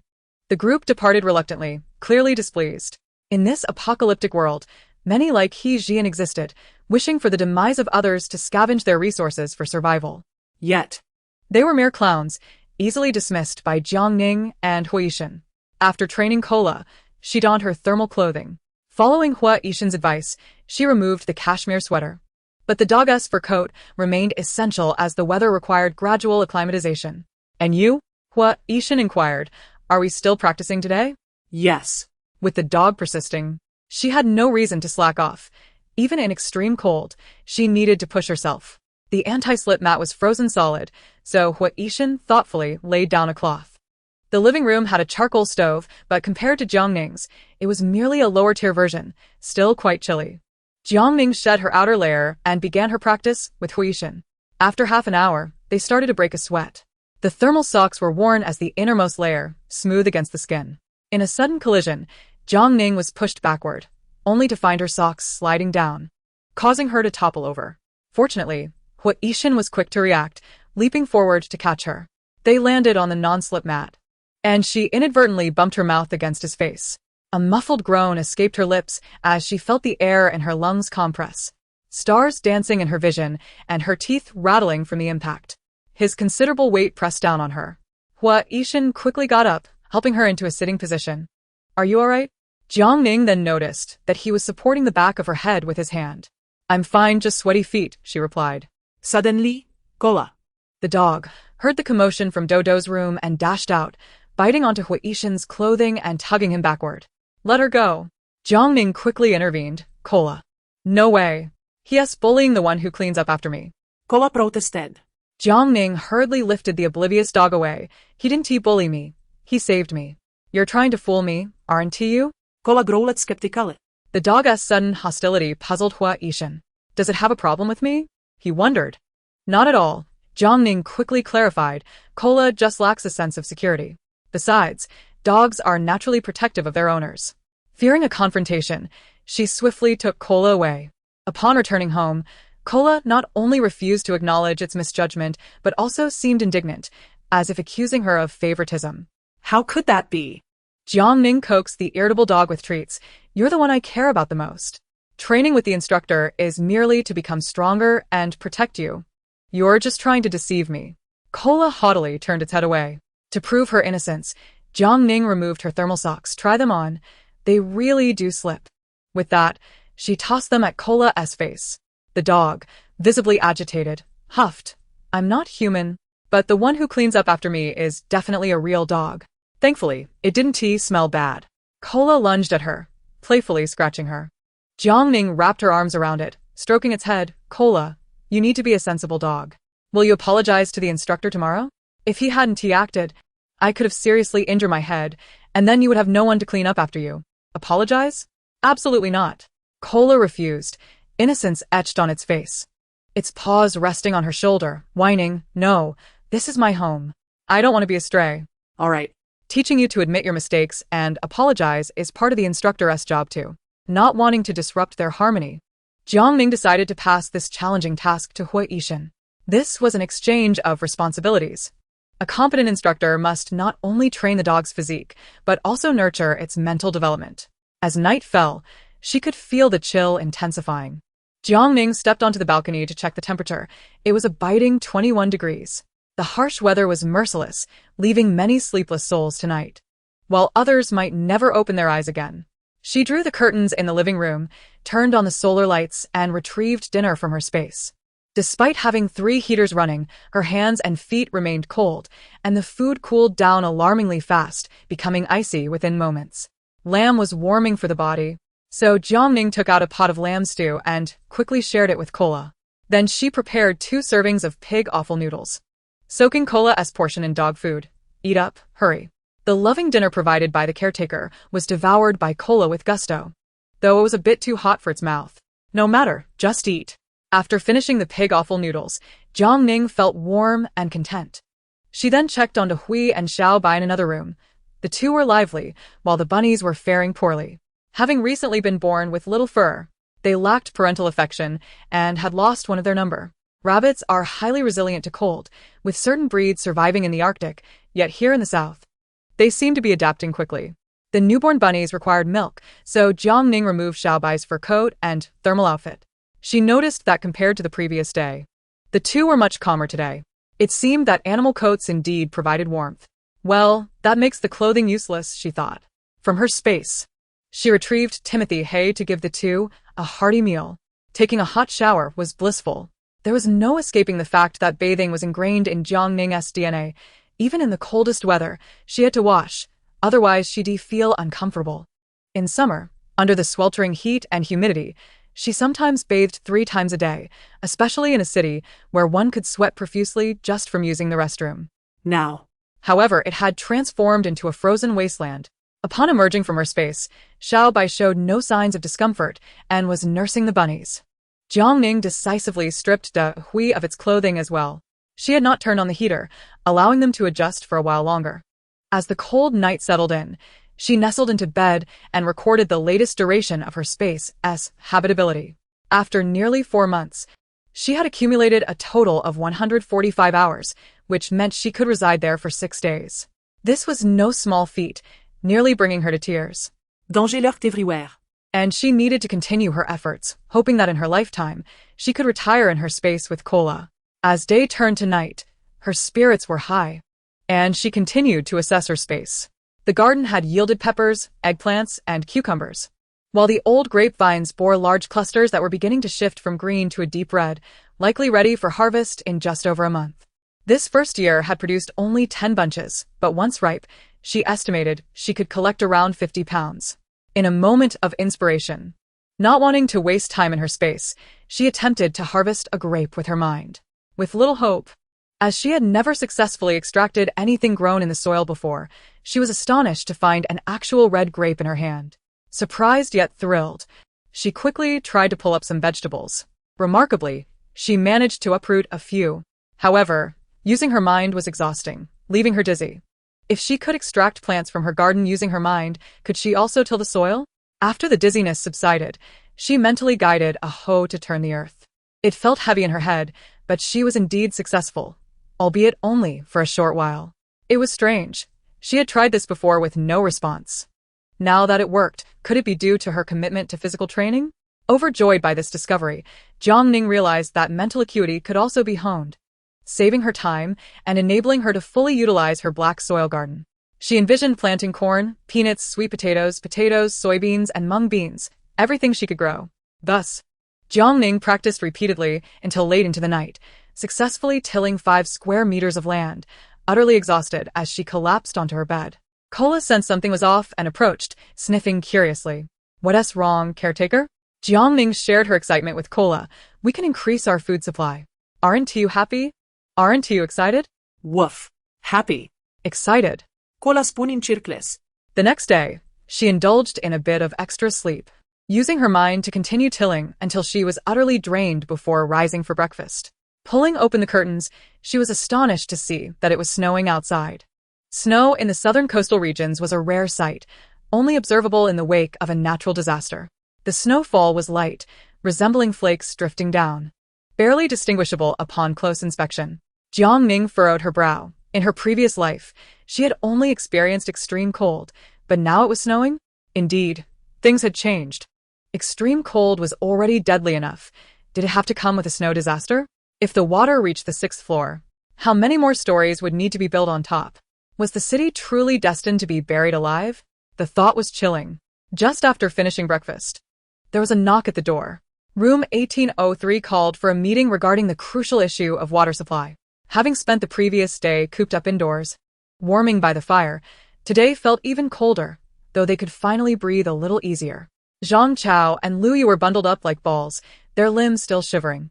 "The water tower has frozen. What are we going to do for water?"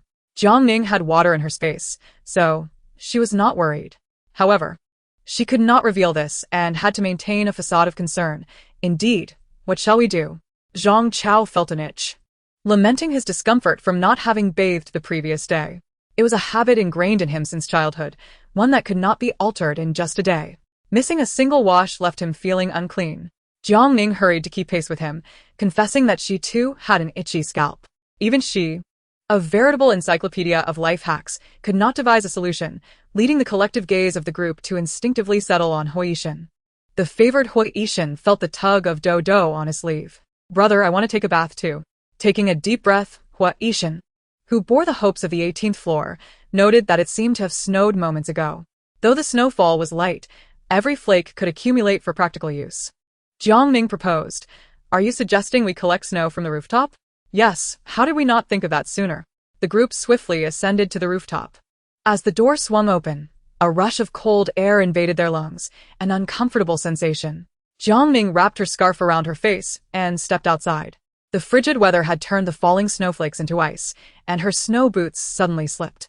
Seeing the impending fall, Kaylay dashed forward, attempting to catch her with his body as a cushion. However, someone was quicker. A long arm extended and firmly caught her waist. Kaylay, startled, bristled and glared fiercely. What does it have to do with you? A mere slip should have been manageable for Jiang Ning, yet unexpectedly, Kaylay dashed over, colliding with Lu Yu. Taken by surprise, Lu Yu slipped and fell hard. Even though he was bundled up like a bear, he felt aggrieved, muttering to his wife, "Someone is bullying me." What could Zheng Weili do? Kaylay was a survival expert, and Hua Yixin was a powerhouse. Could she hold either accountable? What of a big man taking a tumble? Just bear it. Not only was Lu Yu innocent, but so too was Zhang Chao. He had stepped half a pace ahead of Hua Yixin, only to be abruptly shoved aside, colliding with the doorframe. Well, as long as a Ning is alright. As Jiang Ning fell, each person felt a mix of emotions. Even the typically proud Zheng Weili felt a pang of sadness. Just look at a Ning's man, and then at her own. Aside from his captivating face, the rest left much to be desired. Hua Yixin, ever the gentleman, steadied Jiang Ning before retracting his hand. Be careful. Jiang Ning offered a simple thank you. Kaylay, feeling neglected, protested anxiously, scratching at the snow with his paw. Kaylay, go back. Jiang Ning, concerned for him, wished she had a mask for the dog to filter the icy air. The dog, feeling reprimanded, raced around the rooftop in protest. Stop running, Kaylay. We need to collect this snow for water.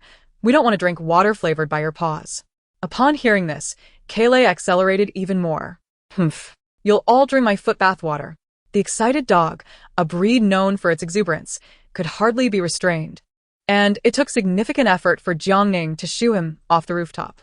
The rooftop was expansive, and the thin layer of snow from the previous night had frozen solid, but with some effort, they could collect it.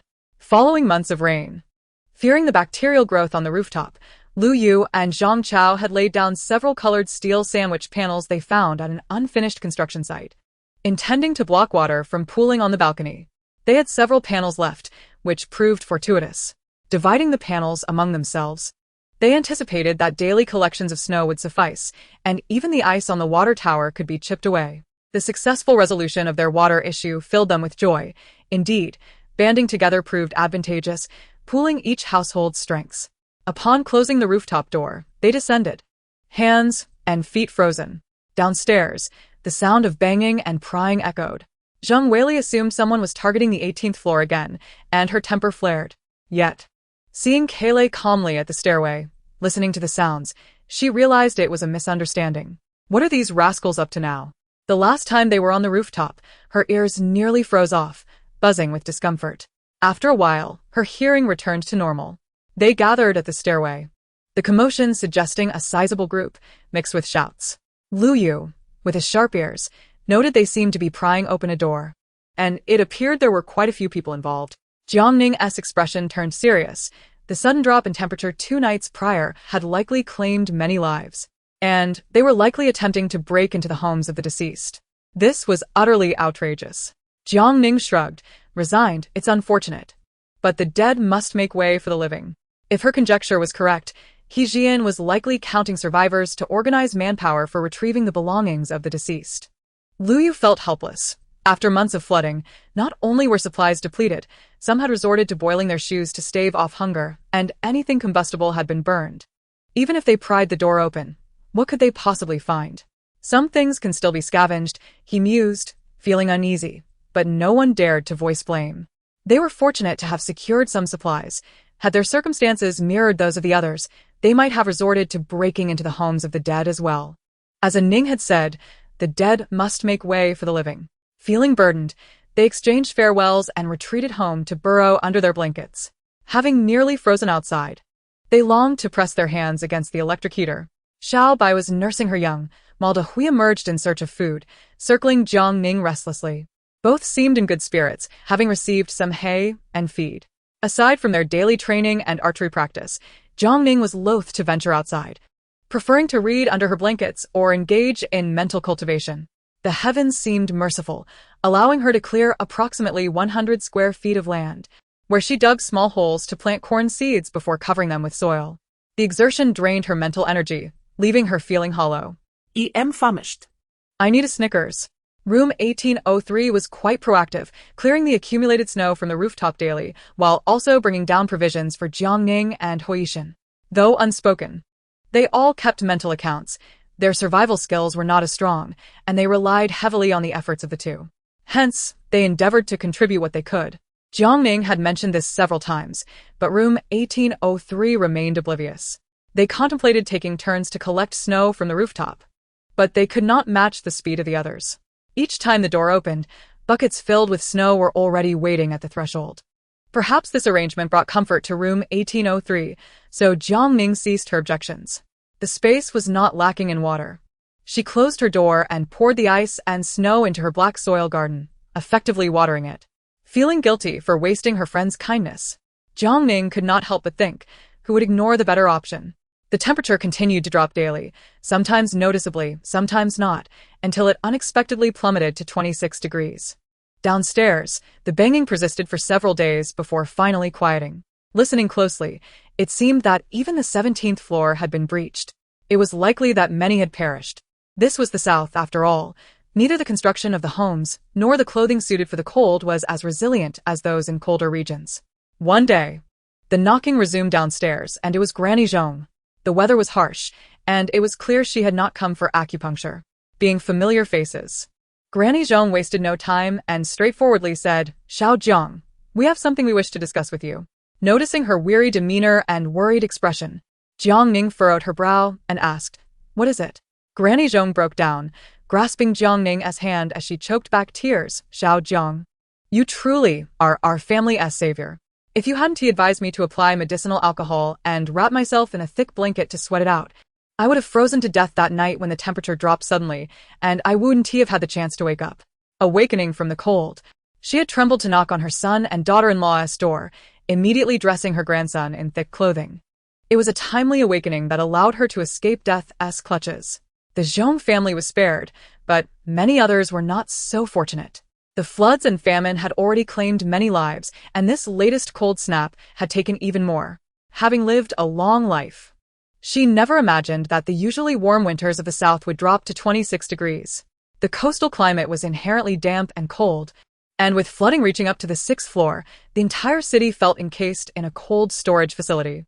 The community, being old, housed not only university students renting but also many elderly and children. The entire apartment building, compared to before the typhoon's arrival, is estimated to be left with only about 30 to 40%. Typhoons, floods, extreme cold. What has become of this world? Jiang Ning does not seek credit. I merely offered suggestions regarding the illness, and it was you who wisely heeded the doctor's advice. However, Grandma Zhong holds a different opinion and has specially brought a jar of fermented fish as a token of gratitude. This is a delicacy prepared by my daughter-in-law, a specialty from our hometown. Do have a taste. The jar weighs about 3 to 4 pounds, which is indeed quite generous. Jiang Ning has collected quite a few jars of fermented fish in her space, but Grandma Zhong was adamant about giving it, almost insisting to the point of embarrassment. And Jiang Ning reluctantly accepted. Seeing her acceptance, Grandma Zhong continued to chat. "Our family has been fortunate. Not only have we awakened, but we also haven't fallen ill. It seems the neighbors next door have suffered greatly. Some have perished from the cold, while others have frostbite and sickness. That girl surnamed Sue even had the audacity to knock on our door asking for medicine. Where do you think we would get medicine?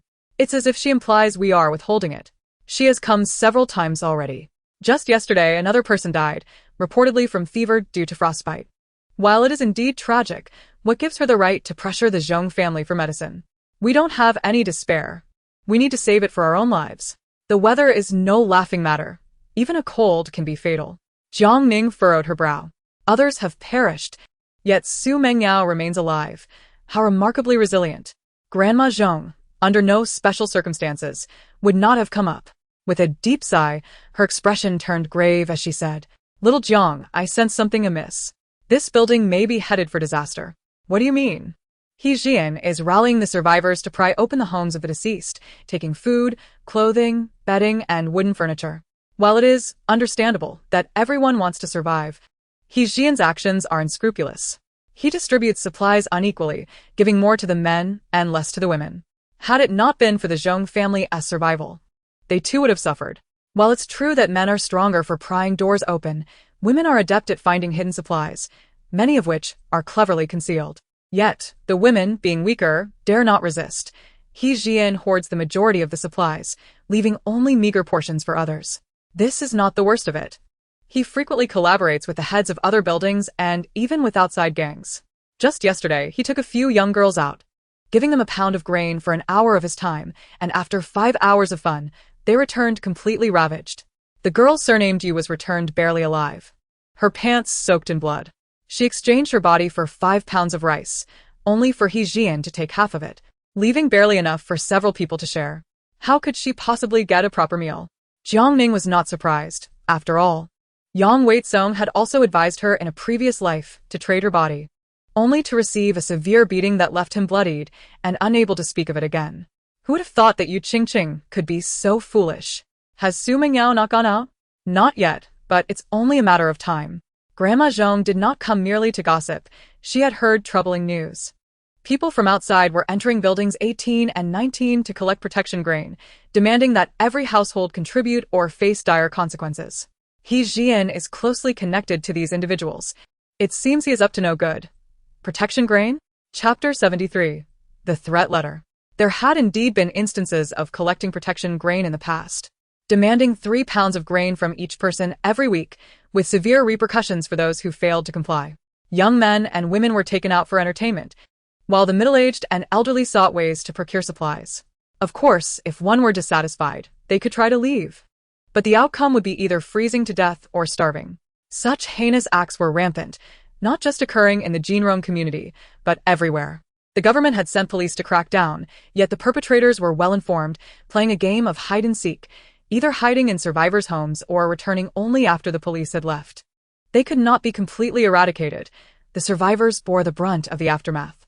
2 households on the 17th floor did not survive, and we are considering moving to apartment 1701, while another family wishes to relocate to 1702. So, I came up to inquire. Jiang Ning discerned the underlying motive. The Zhong family wished to be closer for mutual support. The apartment was not hers, and whether they moved or not was of no concern to her. But she felt compelled to speak. You can choose wherever you wish to live, but you must think it through before moving. It's not just the people in this building. Residents from other buildings are eyeing us too. If they decide to invade, those on the 17th floor will be the first to suffer. These times are hard for everyone. I can only look after myself, and cannot tend to others. The Zhong family indeed sought refuge, believing that residing near the 18th floor would afford them greater safety. Given the chaos outside, Jiang Ning spoke plainly, and Grandma Zhong chuckled awkwardly. Life and death are in fate's hands.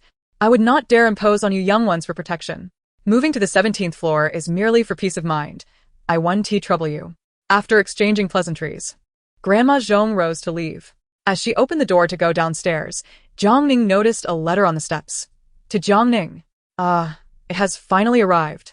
Jiang Ning maintained a composed demeanor as she picked up the letter and tucked it into her pocket without even glancing at it. She made her way to apartment 1803 to gather everyone and shared Grandma Zhong's concerns.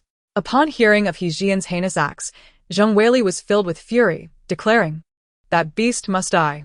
In this brutal world, however, one could eliminate a single He Jian, yet countless others would remain. Moreover, he did not forcibly take advantage of those with appealing appearances.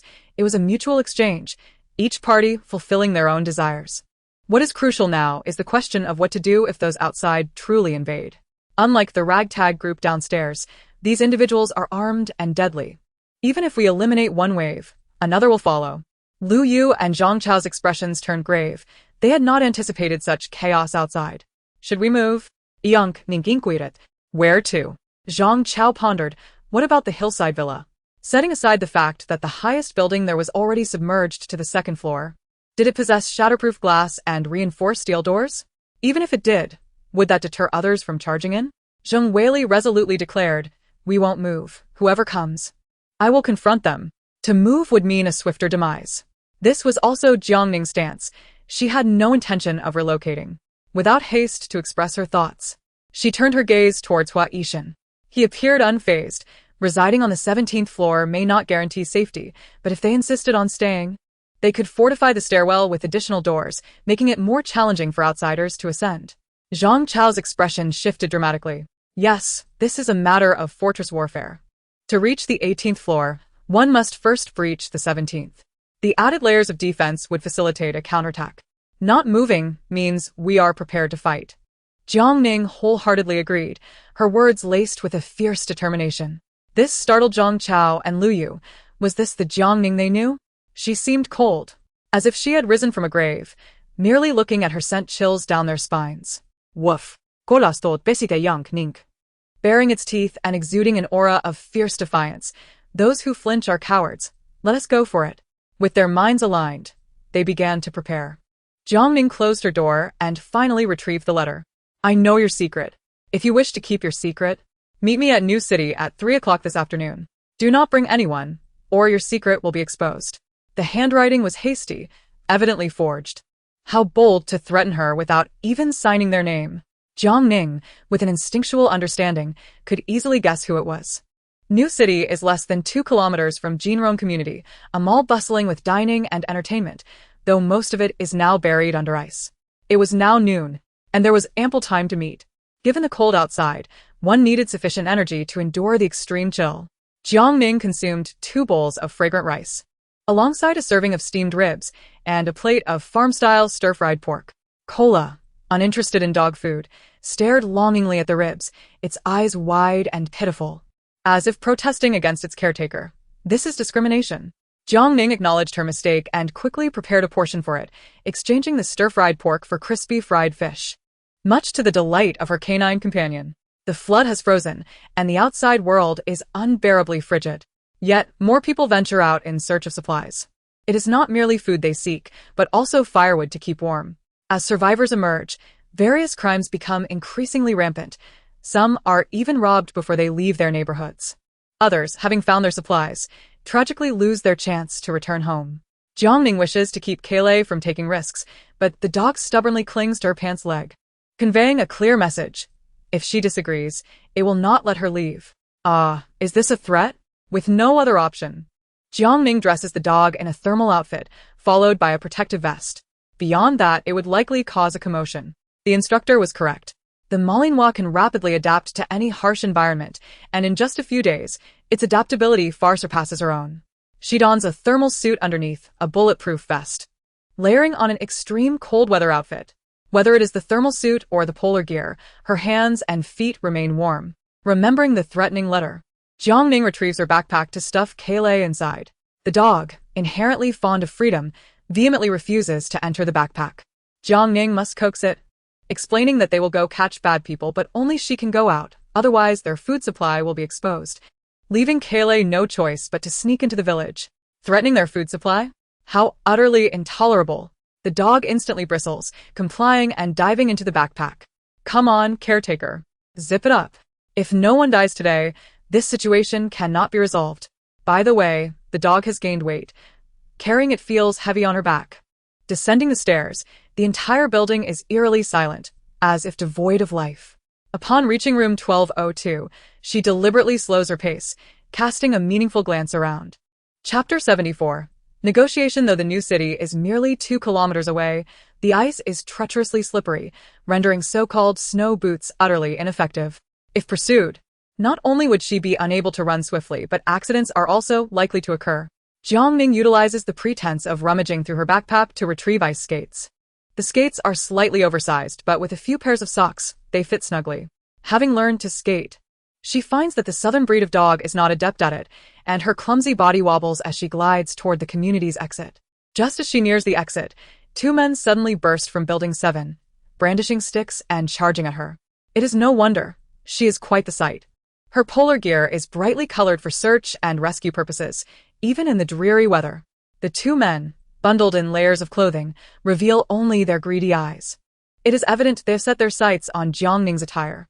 Unfortunately, they slip on the ice and fall hard before they can reach her, scrambling to their feet in a comical display. Once outside the community, she gradually regains her skating prowess, gliding swiftly toward the new city. Along the way, she encounters several groups of survivors, who gaze at her with envy as she whizzes past in the ice and snow. Impressive. This is the South. How can anyone be so well equipped? They observe her thriving while reflecting on their own disheveled appearances. The more she skates, the smoother it becomes. And soon she arrives at the new city. Jiang Ning exchanges her ice skates for snow boots, releasing Kaylee from the backpack as they ascend to the top of the commercial building. In just a few months, the once bustling marketplace is now eerily silent and strewn with debris, with splatters of blood adorning the walls. In this unfamiliar environment, Kaylee remains exceptionally vigilant, leading the way to ensure their safety before allowing Jiang Ning to follow. Only 2 floors of the new city remain above water, and Jiang Ning finds a spot on the rooftop that is both concealed and offers a panoramic view. The roads and surrounding shops lie submerged, with distant commercial buildings barely visible above the waterline. Scanning with binoculars, she finds no apparent threats. The cold outside is biting, especially when sitting still, making each breath feel as though her heart is momentarily numb. This dreadful weather must be below -30 degrees. Jiang Ning retrieves a heat pack to warm her feet, clutching a hot water bottle for additional warmth while instructing Kaylee to keep watch. She intends to enter a state of focused meditation. It is still early, and she has come out into the cold breeze to ascertain whether those who threaten her have brought accomplices to surveil or lay in ambush. Nestled in her sheltered spot, Jiang Ning uses her consciousness to dig into her space, planning to plant peanuts. Kaylee, ever serious, diligently surveys the surroundings, intent on finding and eliminating those who dare to threaten their food supply. When her mind grows weary, Jiang Ning closes her eyes to rest or observes the area through her binoculars. By 3 o'clock, there are no suspicious figures, not even a ghostly shadow. Jiang Ning possesses an abundance of patience, and as the clock nears 4, Kaylee emits a low growl. Peering through the binoculars, she notices a shadow slowly moving across the icy surface. Covered from head to toe, the figure is indistinguishable, but Jiang Ning deduces its identity based on its approach. Glancing at her mechanical watch, she and Kaylee take cover. Even while hiding, they remain vigilant, with Kaylee guarding the perimeter. The shadow ascends to the rooftop, scanning the area with wary eyes, and upon realizing its emptiness, appears utterly bewildered. Concealed in the shadows, Jiang Ning smirks, as if to say, "Who doesn't know how to stand someone up? Let them wait patiently." She is curious to see who will be the more anxious one. In this icy expanse, the chill penetrates to the very soul. No amount of layering can fend it off, as the sharp air pierces the body like invisible needles. Su Mengyao is on the verge of fainting from the cold, yet she is unwilling to surrender so easily. It is impossible. Jiang Ning would not venture out so early unless she feared exposure of her space. Reflecting on Jiang Ning's carefree existence, while she herself must barter her body for sustenance, fills Su Mengyao with rage. Had she secured the jade pendant, she would not be in such a dire predicament today. Life has become unbearable. Yang Weizong is a spineless man, relying on women for sustenance. Despite having her as a girlfriend, he still sleeps with Yu Qingqing for food. After using her, he shamelessly trades her for provisions with other men.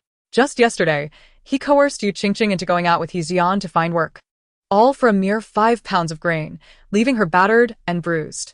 Meanwhile, Yang Weizong consumes the food Yu Qingqing procured with her body, feeling no guilt, and even begins to manipulate her mind. Next time they go out, it will surely be her turn. If she refuses, he will resort to drugging Yu Qingqing to deal with her. There is no escape. Su Mengyao seethes with hatred. Yet she knows deep down that without Yang Weizong and his crew, her fate would be even more tragic. This existence is unbearable, and she no longer wishes to play this game. She longs to return home, to savor delicious food, and to indulge in countless new dresses. How she wishes this were all a dream, to awaken in her former world. Alas, it is a dream from which she will never awaken. Su Mengyao feels tears welling up but fears they may freeze her face. With no choice left, she stubbornly remains in place, waiting anxiously for Jiang Ning to appear. Jiang Ning steps out with a thermos, sipping hot water, and upon seeing her nearly frozen, she takes her time to approach. Su Mengyao's eyes light up. Jiang Ning. She knew she would fear exposure of her space. Observing Jiang Ning's pristine attire and confident stride, she cannot help but compare it to her own mismatched clothing. Scavenged from the deceased, the thought alone makes her nauseous, and she dreams of the frozen victims haunting her. In this moment, jealousy overwhelms her. If only she possessed the space, Jiang Ning's life would rightfully belong to her. Deliberately distancing herself from Yang Weizong and the others, she resolves to succeed this time. No matter what. Listening to Jiang Ning's familiar tone, as if greeting a close friend, she marvels at her audacity. Is there something you need? In the absence of outsiders, Su Mengyao decides to drop the pretense and directly threatens, I know you have a space. Jiang Ning, intrigued, replies, how do you know I have a space? You need not concern yourself with that. I simply know. With the conversation now out in the open, Jiang Ning does not feign ignorance. I do have a space. But what of it? If others were to discover you possess a space filled with bountiful supplies, enough to sustain them in this apocalyptic world, can you imagine their reaction? So? Jiang Ning, I harbor no malice towards you. I genuinely wish to be your friend. If you allow me to reside on the 18th floor, I shall keep your secret. Just living on the 18th floor? Su Mengyao brimmed with confidence.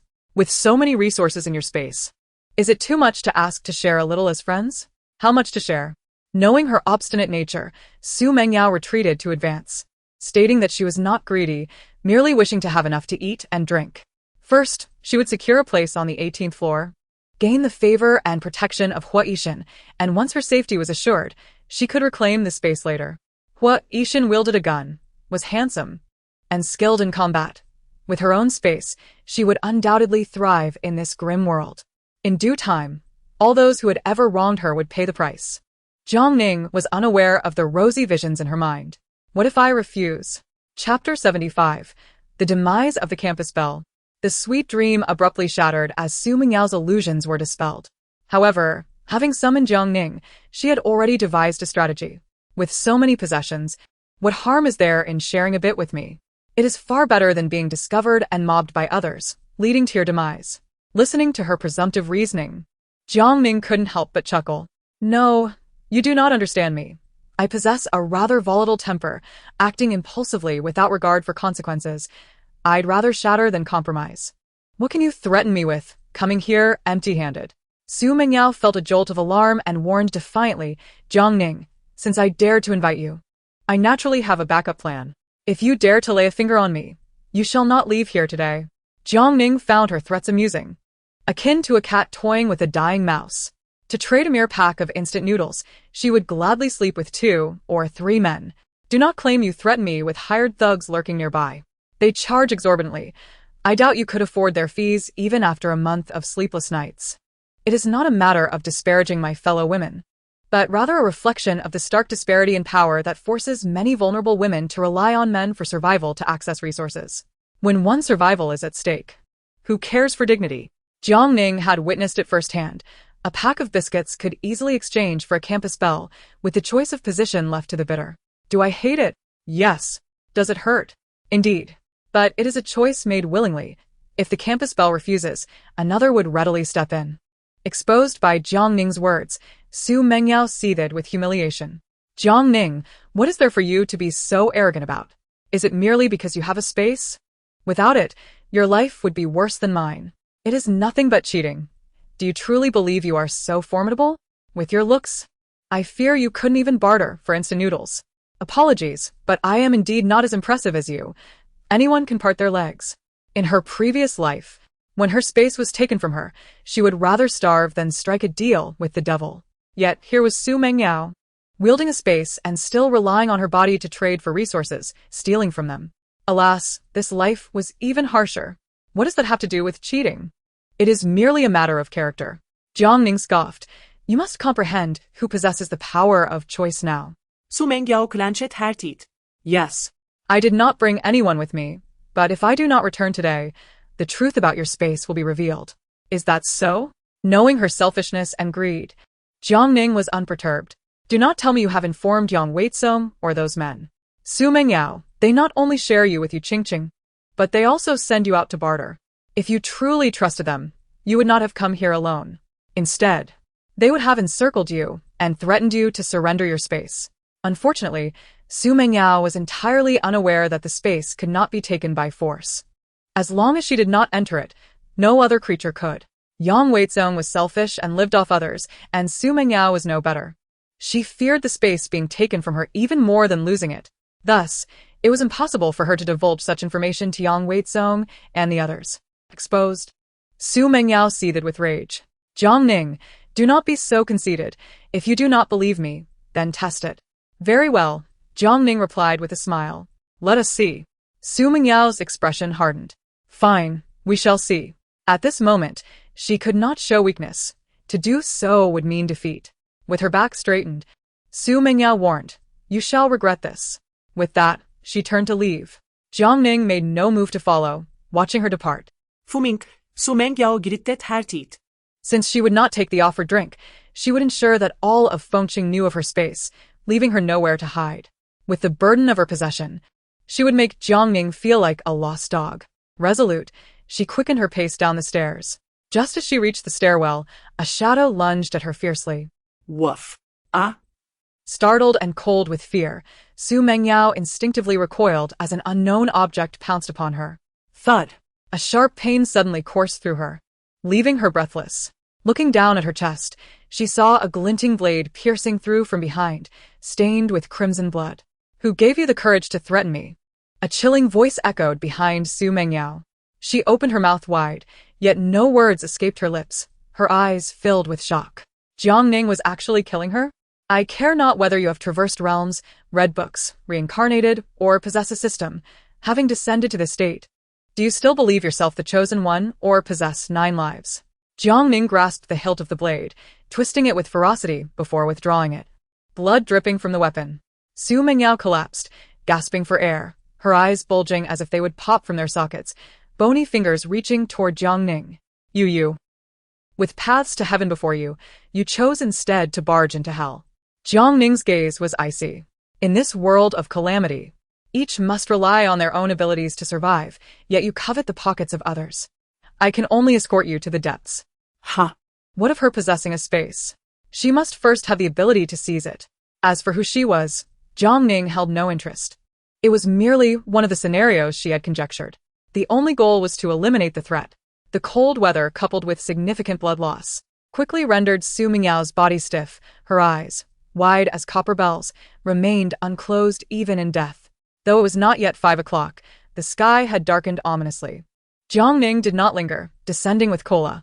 The dog, unwilling to yield, cast a fierce gaze back before hastening to catch up. Once donned in ice skates, Jiang Ning glided toward home. Kola sprinted enthusiastically alongside her. A 2-wheel drive could not match a 4-wheel, and Kola dashed forward, quickly leaving the others behind. Truly, this was a dog trained by Hua Yishan, running with lightning speed and a poised elegance, the most striking creature on the street. Jiang Ning could not help but call. "Kola!" The dog skidded to a halt, turning back to look at her before racing back without hesitation, barking joyfully. It circled her a few times and then darted forward with incredible speed. As night approached, it was the most perilous time of day. Many groups lurked on the icy surface, eyeing both the dog and Jiang Ning with greed and ill intentions.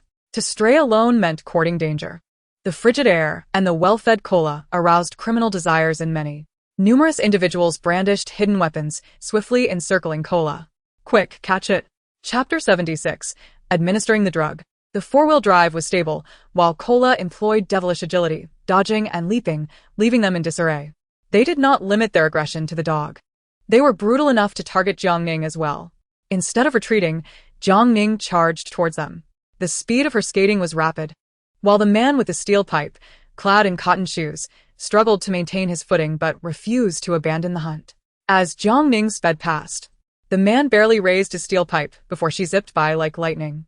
With a thud, the man was sent flying, and even with his thick hat, his head was shattered by the golf club. He collapsed to the ground, eyes wide, blood gushing from his mouth, and soon, he ceased to breathe. Jiang Ning did not hesitate, whether it was directed at her or at the Kola. A golf club soared through the air. It was all about robbing and plundering, living merely to intimidate others. After striking a few heads, by the time the others, who were encircling and hunting, realized something was amiss, the girl in the crimson extreme cold suit had long vanished from sight. They thought their fall was due to slipping, only to discover that their lives had been taken, their skulls shattered. How astonishing it was that such a young girl could strike with such ferocity. The shock quickly faded, and the survivors immediately began to strip the deceased of their clothing, donning the warm garments without a second thought, even indifferent to the lingering warmth of the dead. Starved as they were, their gazes toward the lifeless bodies were complex as they swallowed hard, ultimately resisting the last vestige of temptation and trudging away. How long they could endure, even they did not know. The dog grew increasingly exuberant, its long tongue lolling out. Gazing at its relentless owner, it suddenly slammed on the brakes. Come on, come chase me. Just as Jiang Ning was about to catch up, it dashed wildly once more. The girl and the dog chased each other, swiftly returning to the Jinrong community. Having taken a stroll, the dog was full of vitality, its form sleek and muscles well-defined, radiating an aura of brilliance. Jiang Ning rewarded it with a piece of jerky before gathering her belongings and heading upstairs. Upon reaching the 12th floor, a staggering figure suddenly rushed out. She nearly struck with a blade, only to realize it was Yu Qingqing. Her face was ashen, devoid of any color, resembling one coated in lime powder. Jiang Ning could instantly tell she would not last long, her vitality utterly depleted. Whether it was Yang Weizong's persuasive skills or the allure of easy food, she had exhausted her body for a mere 5 pounds of grain, only to have half taken by He Jian, leaving her to support Yang Weizong and others. Jiang Ning could not comprehend this. Perhaps it was merely a symptom of a severe infatuation. Even with a second chance at life, she felt fortunate to have awakened in her past life and time. Otherwise, she feared her fate would be even worse than Yu Qingqing's. Jiang Ning, save me, I beg you. Yu Qingqing's voice was hoarse, her body swaying precariously, her gray eyes barely holding a flicker of light. Jiang Ning asked, how can I save you? I'm bleeding profusely and have a fever. Could you spare me some medicine? I don't want to die yet. Yu Qingqing struggled to maintain her balance, leaning against the staircase. Why come to me? Jiang Ning's expression remained impassive. The grain you earned, I haven't eaten a single grain of it. Whoever consumed what you earned, go seek help from them. Don't say I lack medicine. Even if I had any, I wouldn't give it to you. Why should I? Out of pity for your plight? For your stubbornness? I am neither your parent, nor have I ever taken anything from you. Whoever harmed you, go find them. Your appeal for sympathy won't work on me. With that, she turned to ascend the stairs. Wait. Yu Qingqing's lips trembled, gasping for breath to call out to Jiang Ning. I'm not willing to accept this. I truly regret it. Had I known it would come to this, I wouldn't have given up my grain. Jiang Ning, please help me.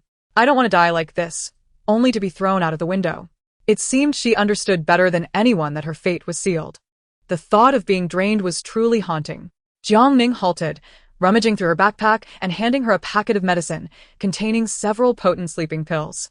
You'll have to figure it out yourself. Yu Qingqing clutched the medication tightly, enduring the pain in her body as she staggered back to room 1202. How ironic it was. This was her rented space, yet now they awaited her demise. If given another chance, she would never have carelessly responded in the group chat, summoning a pack of wolves.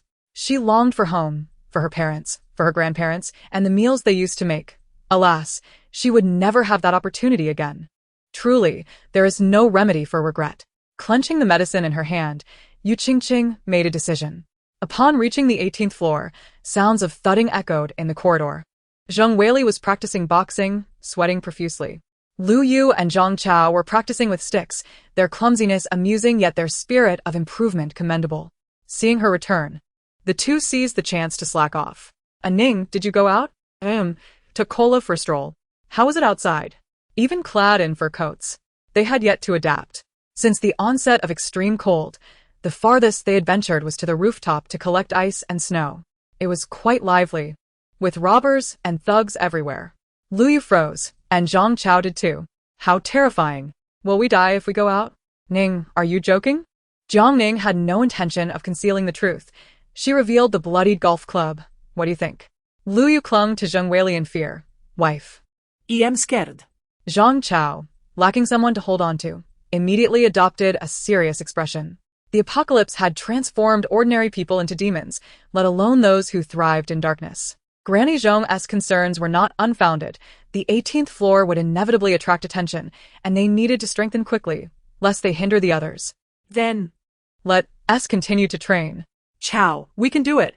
Upon returning home to change clothes, just as Jiang Ning removed her bulletproof vest, the intercom crackled to life. Jiang Ning, shall we practice today? Yes, I'll be there shortly. Having spent the day outside, Kola's training had been delayed. But that posed no challenge for Huishan. He dressed Dodo in thick clothing and shoes, adorning him with a windproof and warm hat. Dodo, wait by the stairs and watch Kola run laps. Okay, brother. After lounging in bed for a day, Dodo was overjoyed at the prospect of playing with Cola. After 2 hours of intense training, Jiang Ning was drenched in sweat, panting heavily. This exhaustion was accompanied by a sense of exhilarating fulfillment. Furthermore, Jiang Ning discovered that with the enhancement of her physical abilities, the time required for controlling her consciousness had also increased. Although she still moved at a snail's pace, progress was evident, and the future seemed bright. Chapter 77.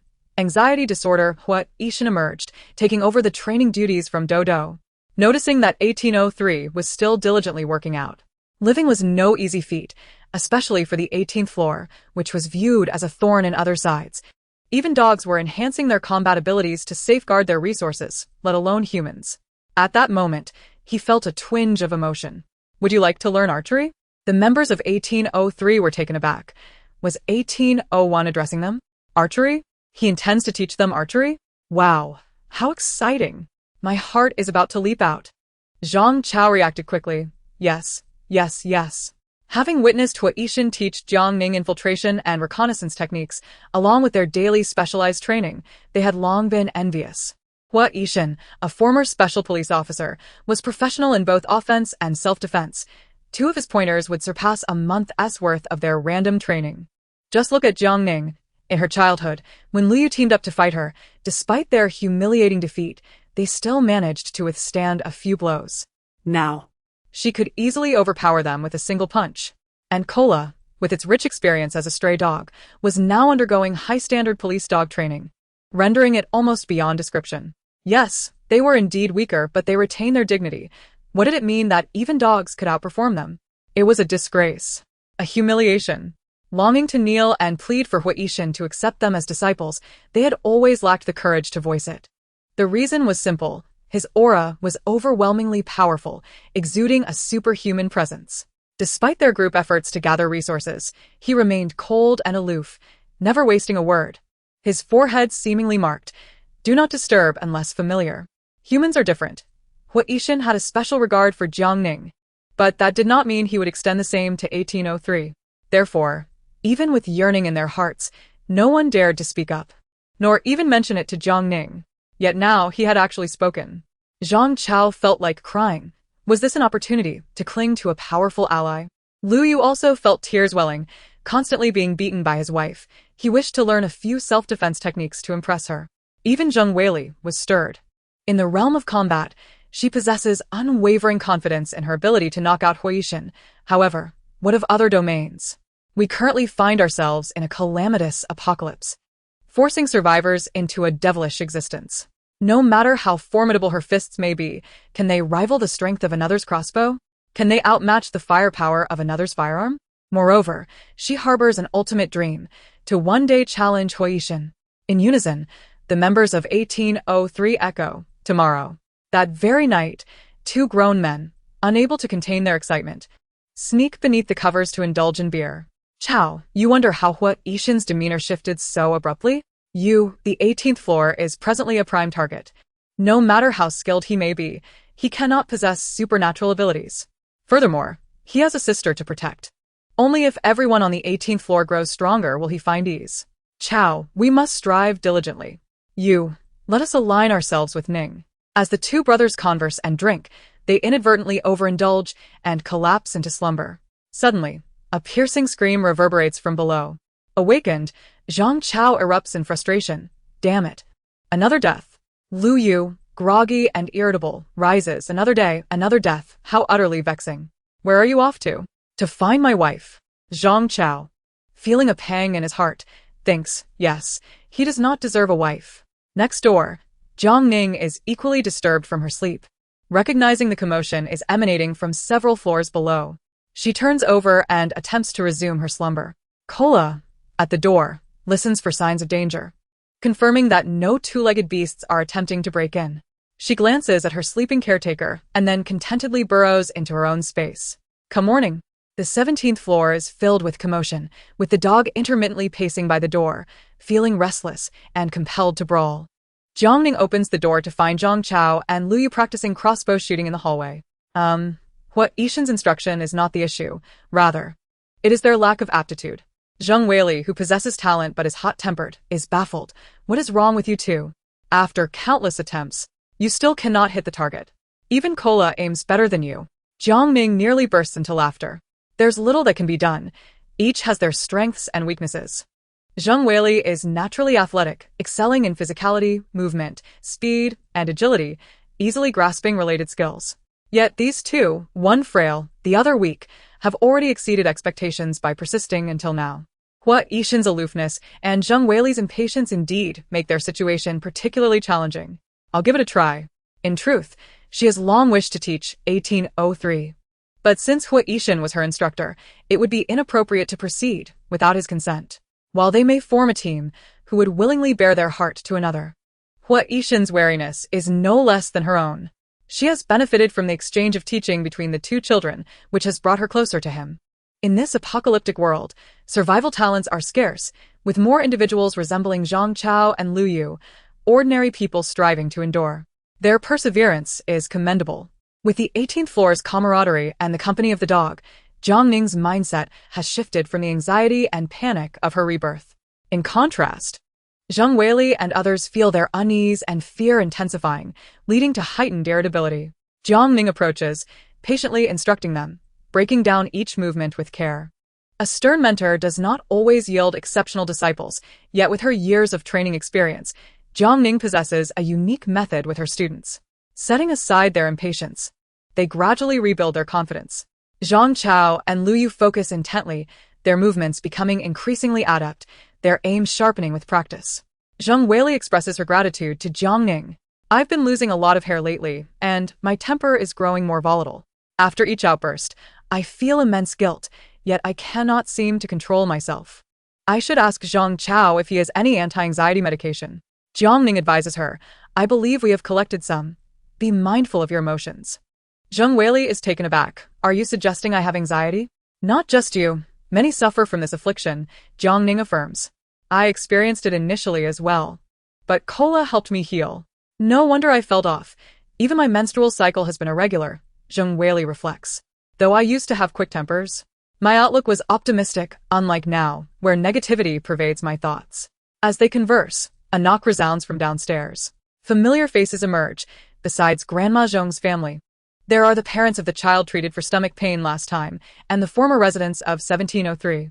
Upon hearing Jiang Ning's words, Grandma Zhong had hesitated about moving. But the bloodshed next door last night terrified her. Upon waking, her family decisively vacated. Such a polite and charming young girl, yet tragically naive. Inviting danger into her home at the cost of her life. The most terrifying aspect of a weak, honest person losing their mind is that food earned through bloodshed becomes meaningless. In a fit of madness, she dissolved sleeping pills in water and brutally murdered 2 individuals. Ultimately, she too met a gruesome fate, her lifeless body discarded from the window. The room was awash in blood, and the man wielding the knife appeared deranged. His eyes filled with a chilling malevolence. It is likely he has succumbed to madness as well. Grandma Zhong recognizes him as the boy from the 8th floor, sunny, handsome, and always greeting others with a smile, yet ultimately a man of ill intent who thrived off women. Now one has ventured out and never returned, while the other he killed with his own hands. Who will he rely on for sustenance in the future? Chapter 78. Shattering glass. Grandma Zhong, aged and fragile, could not withstand such a shock, especially knowing that madness has not only claimed him. Hence, she swiftly relocated to the 17th floor. While there have been killings on the 18th floor, they were acts of self-defense, reflecting a mindset far healthier than others. Both families not only moved their belongings, but also dismantled their stainless steel door, aspiring to fortify their safety like the 18th floor, planning to install 3 additional doors along the staircase. Lacking tools, they knocked on the door to borrow from the 18th floor. Jiang Ning refrained from speaking hastily, instead glancing at Hua Yixin and Zhang Chao. The 18th floor possessed the tools, yet they could not be freely lent. Hua Yixin had a handheld impact drill, while 1803 had a bit of welding acetylene. However, human nature often leans towards malevolence, especially as they sought refuge on the 17th floor. Extending a free olive branch could foster a sense of dependency. The 18th floor is not a savior. It struggles to protect itself, let alone shelter others. Nevertheless, Reinforcing the staircase with 3 additional doors would benefit the 18th floor, providing precious time should an attack occur. However, a balance must be struck in their dealings with the 17th floor. The members of the 18th floor exchanged glances, quickly reaching a consensus. The impact drill was running low on battery, and the acetylene was nearly depleted. Lending them was acceptable, but when would they return it? Upon hearing Jiang Ning's words, the other 2 families found themselves at a loss for words.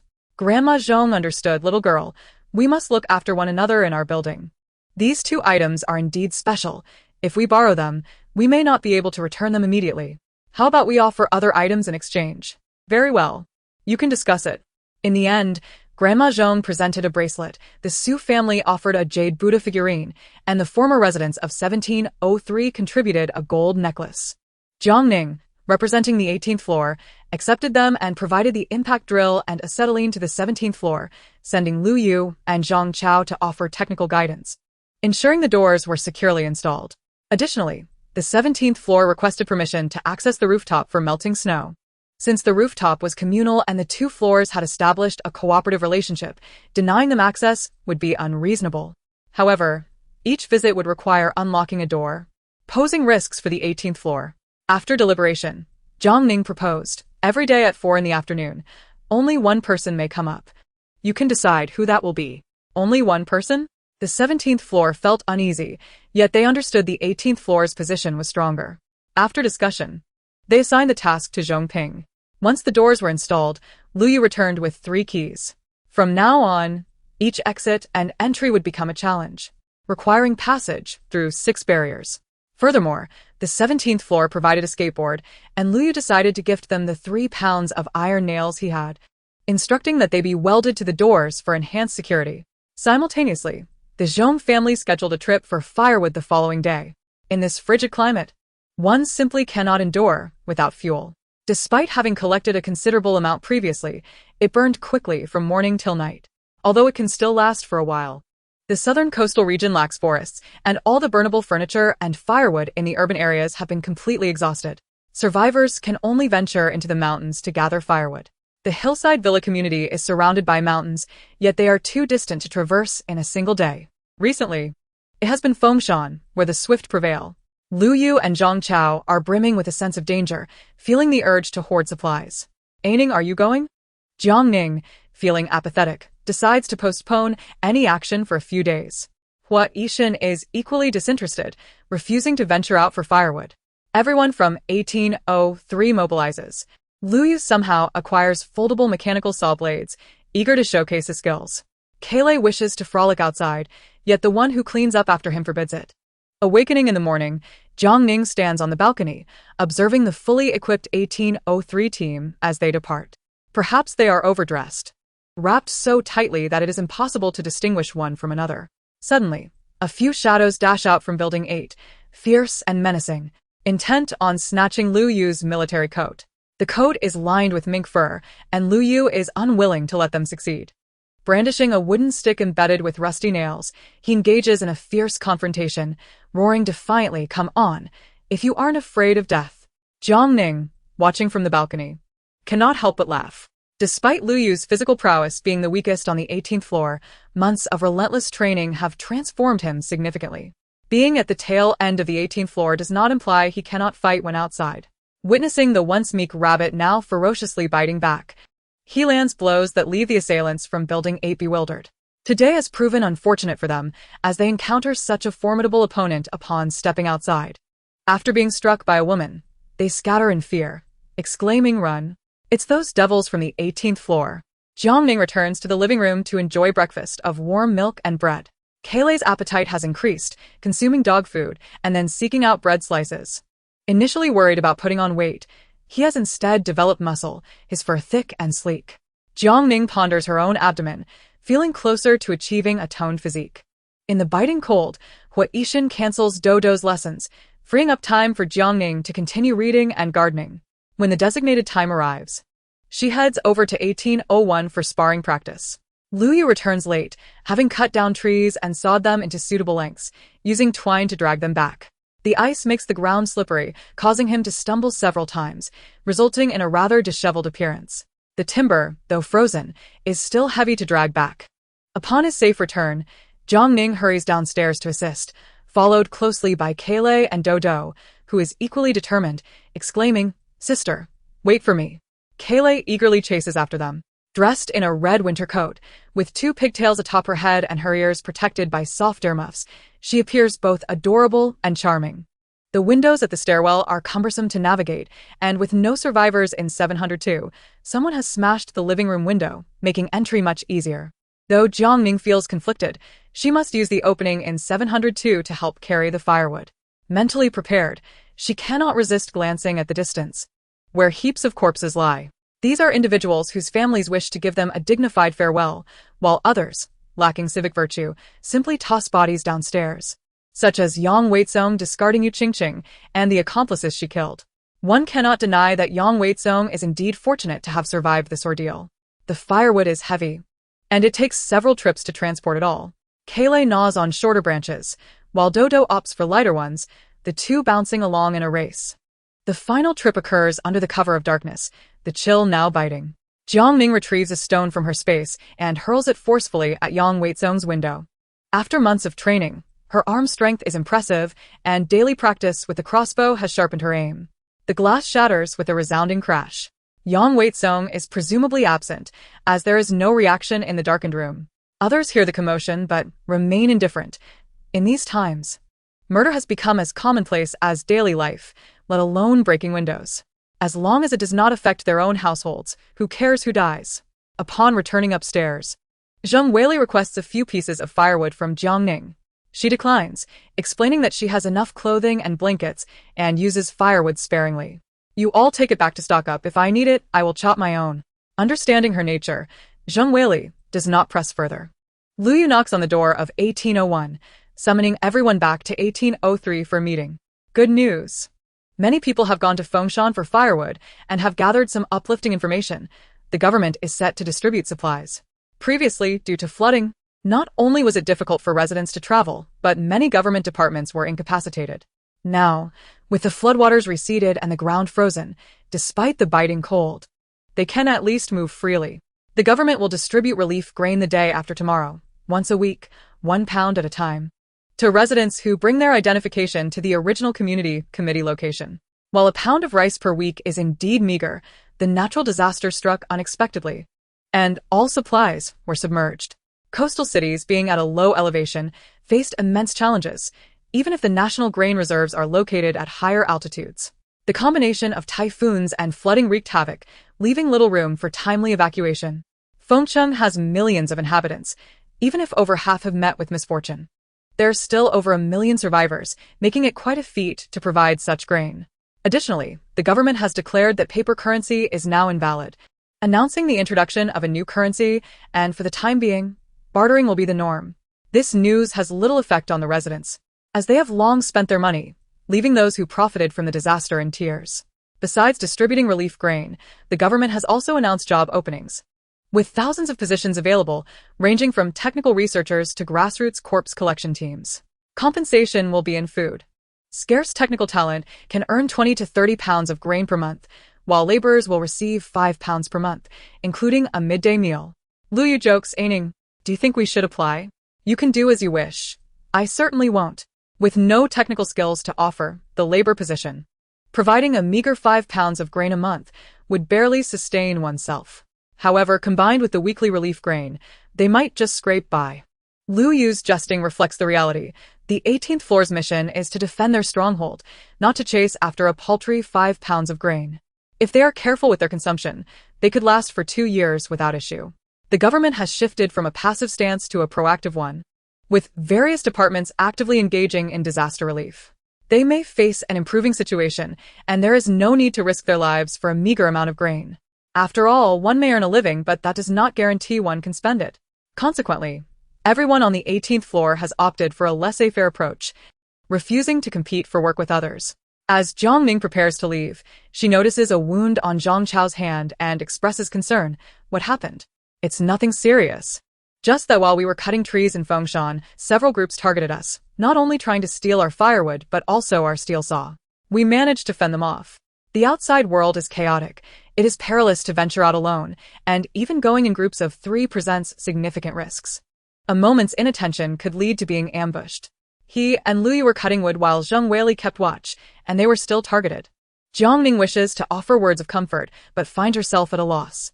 After all, this is not only the norm but is bound to grow increasingly brutal. On the day of receiving the relief grain, Zhang Chao arrives early to knock on the door.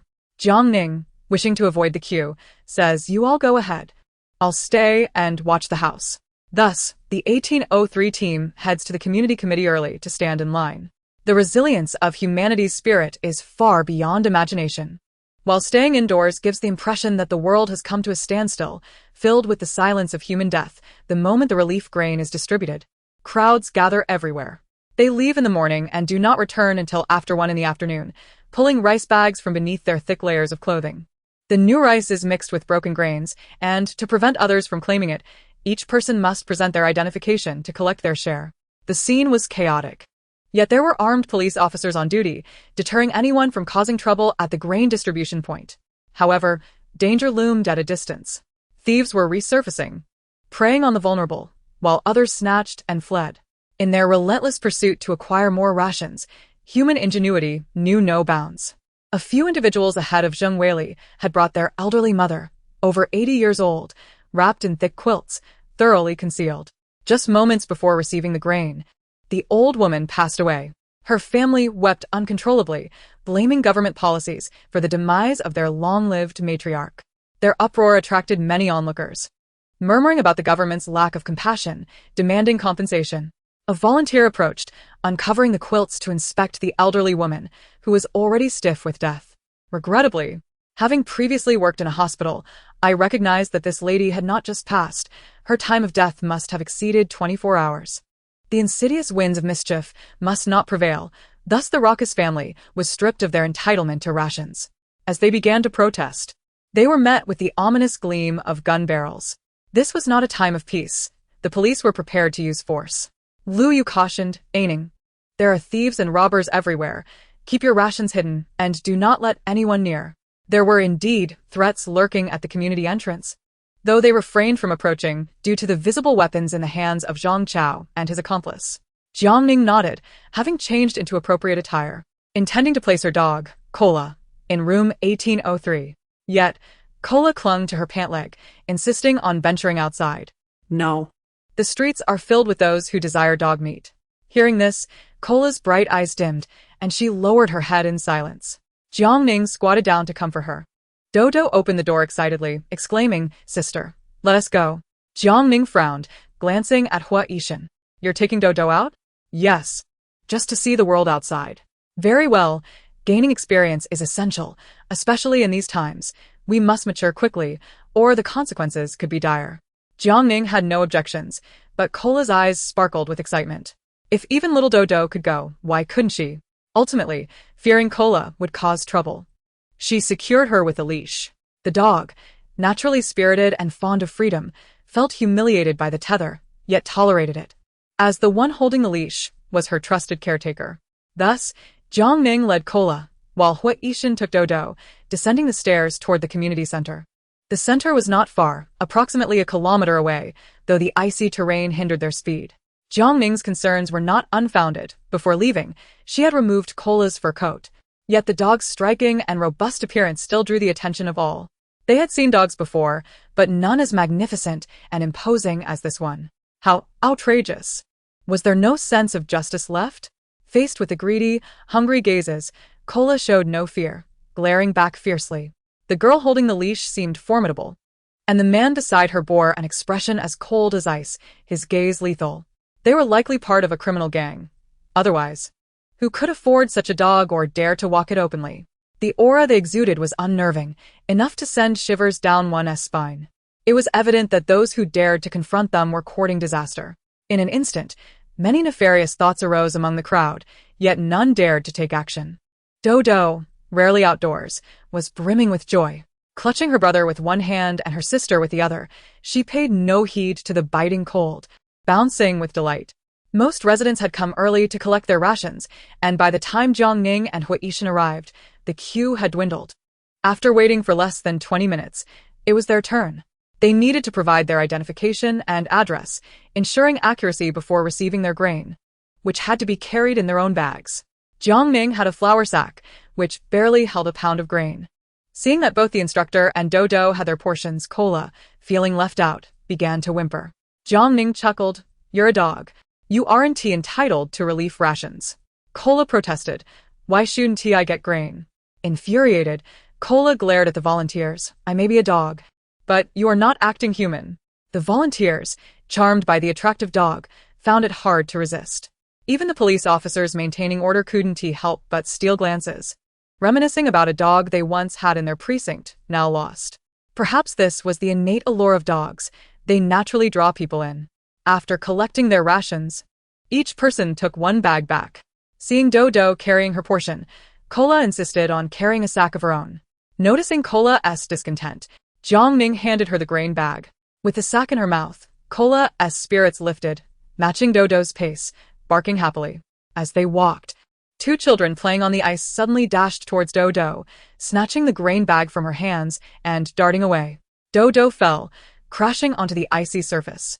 Kola reacted swiftly, leaping towards the child with the bag. The child tumbled over, dropping the grain bag. Dodo, undeterred by her fall, scrambled up to confront the thief, landing punches on the child's face. "How dare you steal from me?" With each hit, the child cried out in pain. Kola seized the pant leg of another child, determined to ensure that they were both reprimanded. Remembering her brother's words, Dodo's fury intensified, and she showed no mercy. With Kola's assistance, Dodo not only reclaimed her bag, but also reddened her face with rage, declaring, "If you dare take my things again, I will make you pay." Hua Yishin observed the scene, without intervening. Jiang Ning couldn't help but chuckle. It seemed Dodo's outing was indeed a trap meant to catch the thieves. "What are you doing?" A woman in a cotton coat rushed over, shouting indignantly, "They're just children. How can you bully them like this? Is there no sense of justice left?" Hua Yishin remained silent, his cold gaze fixed on her. Unfortunately, the woman was oblivious, continuing to scold them, even attempting to grab Dodo, only to be deterred by Kola's fierce growl. "Look, even the dog is intimidating.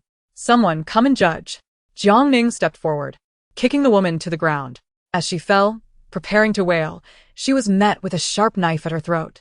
"You're not so innocent, are you?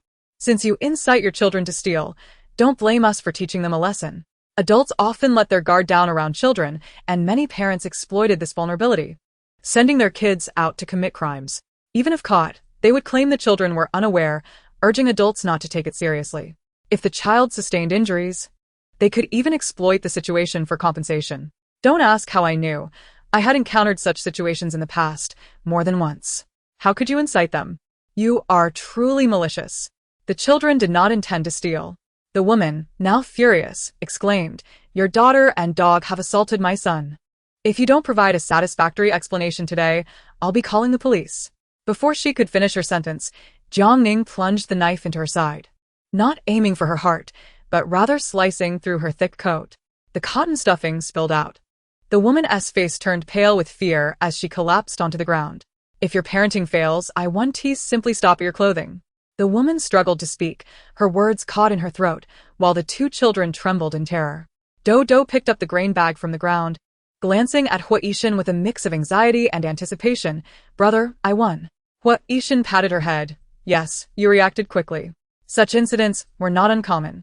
Seeing the mother and her children subdued, Jiang Ning chose not to linger, leading their group back towards the community.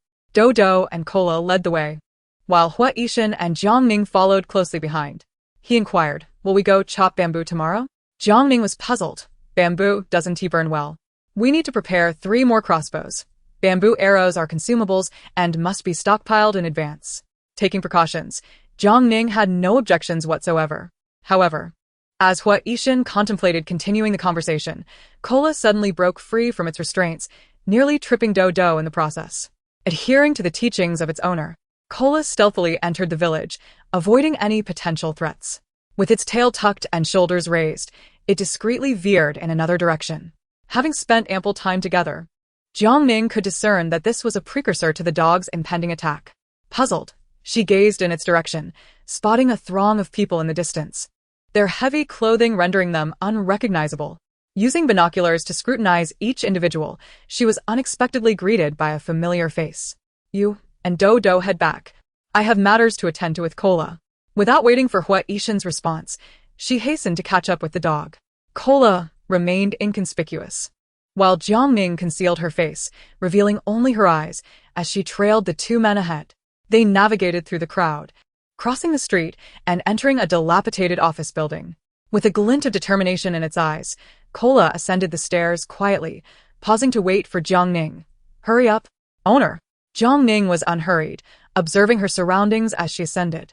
Upon reaching the top floor, she needn't concern herself, for the astute dog led the way with its keen sense of smell. Inside the office, muffled, unsavory sounds echoed. Jiang Ning silently positioned herself by the window, witnessing one individual pinned to the table. Kola's eyes widened in anticipation, ready to pounce. Jiang Ning hastily covered its ears and eyes. Don't look, it's too vile. Approximately 2 minutes later, just as the excited individual was about to engage in a final confrontation, a sharp blade pierced through his chest, eliciting a pained cry. Unbeknownst to Yang Weizong, he clutched his own hand tightly, overwhelmed with regret. Had he known this was the end of the world, he would never have confessed to Su Mingyao, ensuring Jiang Ning would not abandon him. He could have resided on the 18th floor, becoming one of them, indulging in luxury without worrying about resources, and certainly wouldn't have sold himself for a mere kilogram of grain, becoming a tool for others' amusement. Within just a few months, all who attended his birthday celebration perished. Su Mingyao was dead, as were Yu Qingqing and Ah Jian. Yet he did not wish to die. How could he make Jiang Ning fall in love with him once more? In Chapter 81, The School Prince's Demise, if it were the past, Yang Weizong would have been utterly confident, knowing how to handle someone like Jiang Ning, who emerged from an orphanage. She was adept at surviving and earning money, devoid of security and affection, yet exceedingly sensitive. All he needed was to strike the right chord, leveraging his good looks to entice her.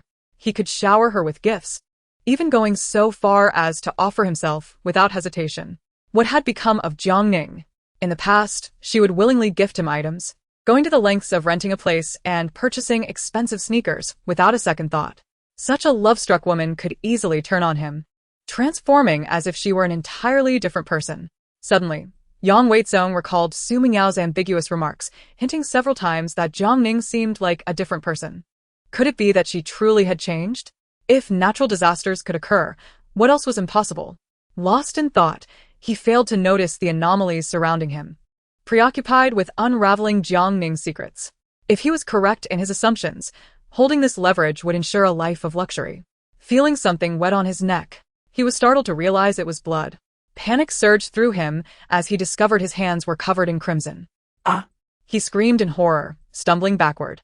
The corpse fell, revealing a woman clad in a red, frigid outfit, with only her cold eyes visible. Yet, Yang Weizong recognized Jiang Ning. That bloody tang knife was unmistakably hers. Jiang Ning, have you lost your mind? Anger was soon succeeded by shame as his face flushed, wishing he could disappear into the ground. Jiang Ning chuckled coldly. You seem rather unfazed. Before he could collect his thoughts, Kola, driven by hunger, lunged at him, viciously biting his face. You wretched creature. You encouraged your owner to sell me to a dog meat restaurant, didn't you? Yang Weizong, bloodied and screaming, pleaded. Jiang Ning, get this beast away from me. Beast? Look at your pitiful self. It has more humanity than you and never relies on others. Jiang Ning remained silent as Kola continued its assault. True to her word, with each encounter, she had Kola bite him again. Yang Weizong struggled, exclaiming, It was you. You killed Su Mingyao. I did, but what of it? Jiang Ning commanded Kola to stop.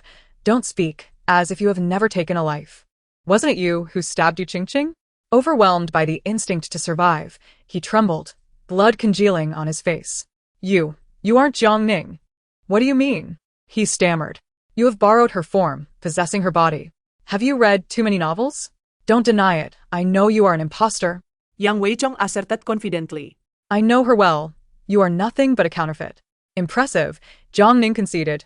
You are correct. The real Jiang Ning has long perished. I am not her.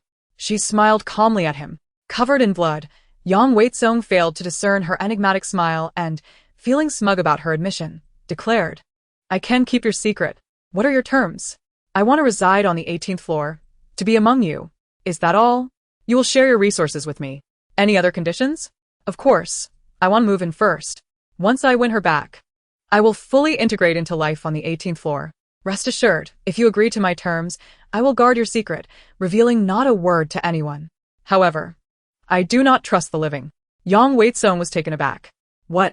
Before he could react, an excruciating pain pierced his chest. His pupils dilated in shock. Never anticipating her sudden betrayal. Only the dead can keep secrets forever. What a school prince he was. Apart from his looks, he was utterly worthless. Once the illusion of love shattered, he realized he was less than a nuisance, regretting the value he had squandered in his previous life. With a swift motion, blood sprayed forth. Had it not been for his desire to test whether he was aware of the space, he wouldn't have uttered a single word. Incredibly, Su Mengyao had indeed kept her lips sealed, revealing nothing to him. Those people were finally dead. As long as vigilance was maintained, the secret of the space would remain undiscovered. Despite his demise, Kola was still unsatisfied, raising its paw to urinate on his face. Jiang Ning, more vengeful than her. One must never offend a dog. Not content with merely urinating, Kola continued to rummage through the other man's belongings. The scene was undeniably distressing, prompting Jiang Ning to avert her gaze. Kola persisted, dragging out a bag of food and a gleaming gold bar from the man's attire. The food weighed approximately 5 pounds, consisting of fresh rice, while the gold bar was estimated to weigh half a pound, a valuable asset in the pre-apocalyptic world.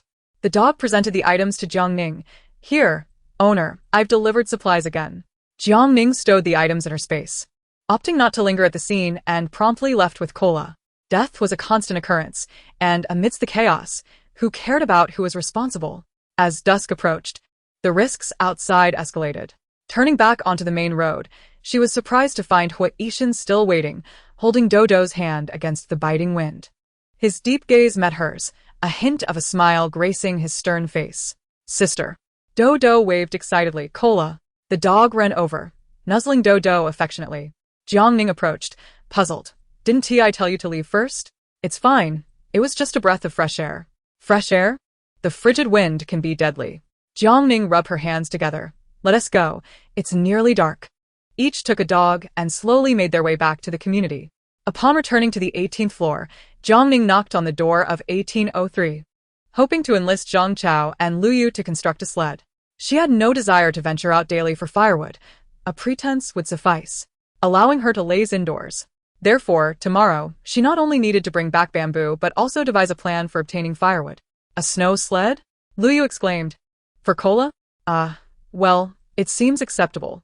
After all, the dog food should not be consumed without effort. As long as one is able to breathe, they must contribute. In this post-apocalyptic world, one must ensure that the dog does not claim discrimination in treatment. Democracy dictates that humans and dogs are equals. There is no shame in that. Chapter 82. The sled. Upon learning that they were to craft a sled for the esteemed canine, Zhang Chao and Lu Yu were instantly intrigued. Although they had never encountered a sled before, they had seen images and believed that with a bit of tinkering, they could create one. Akele, you have truly outdone yourself. Even a sled can be drawn by you. The bewildered dog questioned. What is a sled? No matter. As long as the one who cleans up after it believes it can, then surely it can. Noticing a plethora of pre-cut color steel plates piled on the table, Jiang Ning inquired, what are you planning to do with these? Lu Yu, eager to show off, replied, Ning, guess. I shan't guess. Jiang Ning raised a fist, confess. With a smile, Zhang Chao explained, isn't there a notorious gang outside that collects protection fees from our community? They wield weapons and we, mere flesh and blood, Cannot withstand them. Thus, I conferred with you to craft a few bulletproof vests. This revelation opened Jiang Ning's eyes. She had not realized their sense of crisis was so acute, though she noted that color steel plates would hardly stop a bullet. Even if they cannot withstand, they can cushion the blow. If one were to be hit by a bullet, perhaps it could save a life. Ugh, let us not speak of such ominous matters. Observing their earnest efforts to survive, Jiang Ning felt a sense of comfort. Her heart was much steadier. Upon learning that she would be venturing out to chop bamboo with Hui Yishan the following day, Zhang Chao and Lu Yu offered to assist. However, the current situation was more perilous than before. The 18th floor required guardians, and merely having Zheng Weili was likely insufficient. Rest assured, should anyone come seeking to steal our supplies, they shall have to tread over our corpses first. Jiang Ning wanted to temper the drama. Yet if the 18th floor were truly breached, Even if they wished to survive, those intruders would not leave any survivors. Jiang Weili reminded Ning. Remember to knock on our door before you head out tomorrow. After exchanging a few words, Jiang Ning returned to her home. With both Yang Weizong and Su Mengyao deceased, she prepared a modest meal to celebrate and opened a can of pineapple beer. If only they had not clung to her. It would have been better for those two to sharpen their skills in this apocalypse. Setting an alarm for 7, Jiang Ning slept soundly until dawn, recalling Jiang Weili's words. She knocked on the door of 1803. Remarkably, within a single night, the sled had indeed been constructed. To reduce friction, it was welded together using aluminum pipes, with curved ends resembling a small boat. Additionally, Jiang Weili had brought over a couple of autumn shirts, sandwiching color steel plates in between, and sewn them together. Surprisingly, they felt quite substantial when held. Especially since several extra plates had been added to the chest area, the impact resistance had significantly increased. Ning. The outside is far too dangerous. Wear this when you go out. If you encounter peril, it may provide some protection. She had intended to make one for Kailei, but time was of the essence. No need to rush. Everyone on the 18th floor will have one, though I am unsure of Hua Ishin's size. Perhaps you should inquire? Why should I ask? Jiang Ning retorted, puslet. You could simply bring it up. Jiang Weili insisted. Surely, anyone can see it. What is there to hide? The door to 1801 chimed, and Dodo emerged, rubbing her eyes. Sister, we're leaving. Jiang Ning, pressed for time, refrained from asking further. Returning to her room to change clothes and gathering a few belts and ropes. Kailei, fearful of being abandoned, not only followed closely but also carried a rope in its mouth. Come on, cleaner, help me tie this. As Hua Ishin walked Dodo.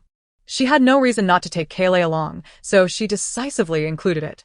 Upon reaching the 17th floor, they coincidentally encountered the Zhong father and son, who were wielding a machete. They too were headed to Fengshan to gather firewood, thus they departed together. Jiang Ning did not want to waste Kailei's talents. Once downstairs, she busied herself with loading the sled. Perhaps I cannot manage this. Zhong Ping volunteered, allow me to try. Though he was unfamiliar with the sled, his understanding of physics enabled him to discern how to optimize their efforts and reduce friction. After some contemplation, he fashioned a harness with the belts for Kailei, suggesting minor adjustments to the sled that would allow it to haul more firewood with less effort. He explained the modifications to Jiang Ning. Witnessing the dog pulling the sled piqued Zhong's father's interest. When you return, you should devise one for yourself. It will be far less laborious than carrying everything on your shoulders. Though they had no dogs at home, they could certainly make use of people instead, which was preferable to shouldering the load. Indeed, his son had also constructed a pulley, but it had suddenly frozen and become stuck. The dog's prowess, however, was undeniable. The Malinois, with its exceptional stamina and explosive strength, dashed forward as soon as the harness was secured. Dodo was startled and quickly took off after it. Kailei, wait for me. Unaccustomed to the sled, Kailei's gait appeared awkward as it felt the tugging sensation behind it, instinctively turning to snap at what it perceived as an intrusion. Yet this contraption was created by its caretaker, intended for gathering wood. Resist the urge to bite. Its speed was remarkable, zigzagging left and right as it endeavored to adapt to the encumbrance. With a high intelligence, the Malinois, having undergone training, was far more astute than an ordinary dog. It quickly learned the ropes. Before long, it had adjusted to the harness and turned back towards Jiang Ning, barking, as if to say, "Cleaner, hop on. I shall pull you." Fearing it might tire, Jiang Ning hesitated to let it draw her. The dog, however, was resolute, insisting on giving her a ride. Ultimately, Jiang Ning had no choice but to place Dodo on the sled. You can pull Dodo for fun. Underestimating its capabilities, Kailei pulled the sled forward, with Jiang Ning and the others following closely behind. Numerous eyes from the community observed, yet none dared to provoke those from the 18th floor. They were a ruthless bunch, capable of murder without a flicker of hesitation. Previously, a resident from Building 8 had been grievously injured by the 18th floor's iron rods and succumbed to tetanus infection. It was said that the man was the weakest among them, while the woman wielding a knife was even more formidable. And there was another man skilled in delivering fatal blows. They were truly not to be trifled with. After a smooth stretch of pulling, Kailei halted and turned to Dodo. Get off. Assuming the dog was fatigued, Dodo quickly dismounted from the sled. To her surprise, Kailei dashed to Jiang Ning. Come on, cleaner, it's your turn. Unable to resist the dog's enthusiasm, Jiang Ning decided to test its strength and stood upon the sled. Calamity burst forth with all its might. Were it not for Jiang Ning holding onto the harness, she would have been flung into the air. Thus, Hua Yishan and the others watched in astonishment as Calamity galloped away, pulling Jiang Ning along and disappearing from sight. Abandoned, Dodo widened its eyes. Anxious, brother? Let us chase after them. Chapter 83. The venomous demon, the Malinois, possessed remarkable endurance, sprinting with wild abandon. Indeed. Its robust physique and graceful posture allowed it to glide effortlessly across the icy terrain, adeptly avoiding frozen corpses along the way.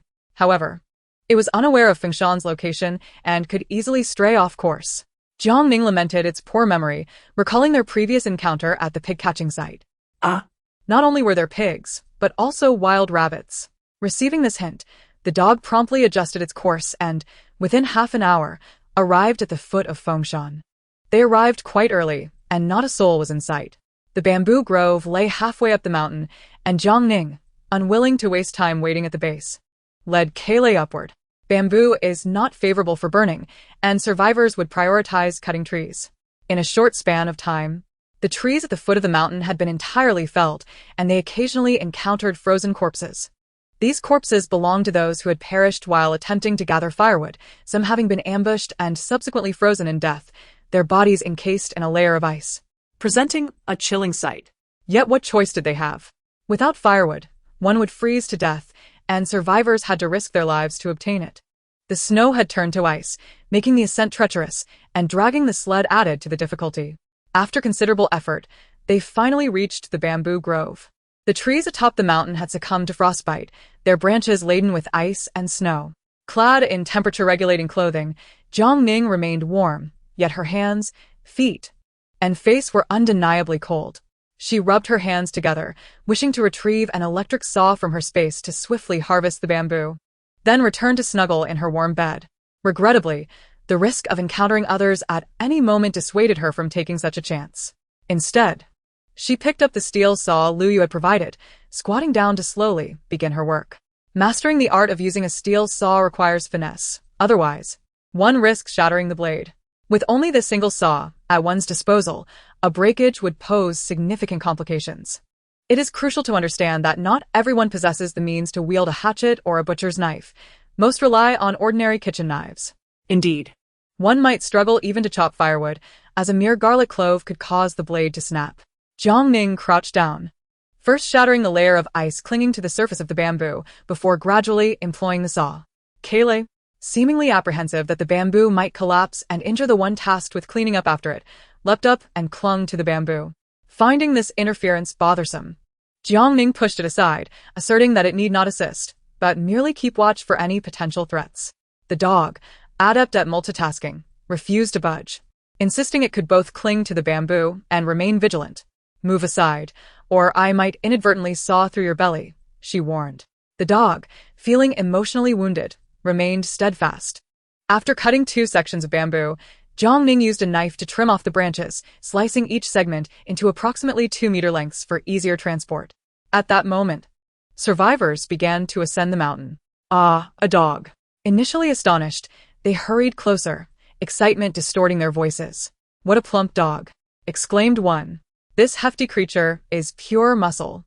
Upon noticing that the bamboo grove contained only a single young woman wielding a steel saw, their excitement intensified. If they could acquire that saw, their firewood troubles would be alleviated. And that fat dog, appearing to weigh at least 60 or 70 pounds, was nothing but succulent meat. As they approached, Jiang Ning, unperturbed, drew her tang knife and greeted them with a gentle smile. Can you guess why I alone can afford to keep such a splendid dog? This remark left the group momentarily speechless. Indeed, many were starving. How could she maintain such a robust animal?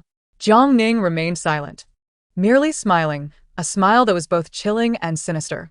Her cold gaze appraised their physiques, as if contemplating which part might be the most delectable. The piercing look in her eyes, akin to that of a predator surveying its prey, sent shivers down their spines. Was she a serpent-hearted demon? My dog is quite particular. It only consumes legs, and they must be fresh. The dog assumed an aggressive stance, its muscular chest swelling, baring its teeth with an air of menace. Indeed. I only feast on legs, freshly bled ones. Dare to challenge me? The crowd was taken aback. This fearsome creature had been raised on legs. Some, trembling with fear, could not control their shaking.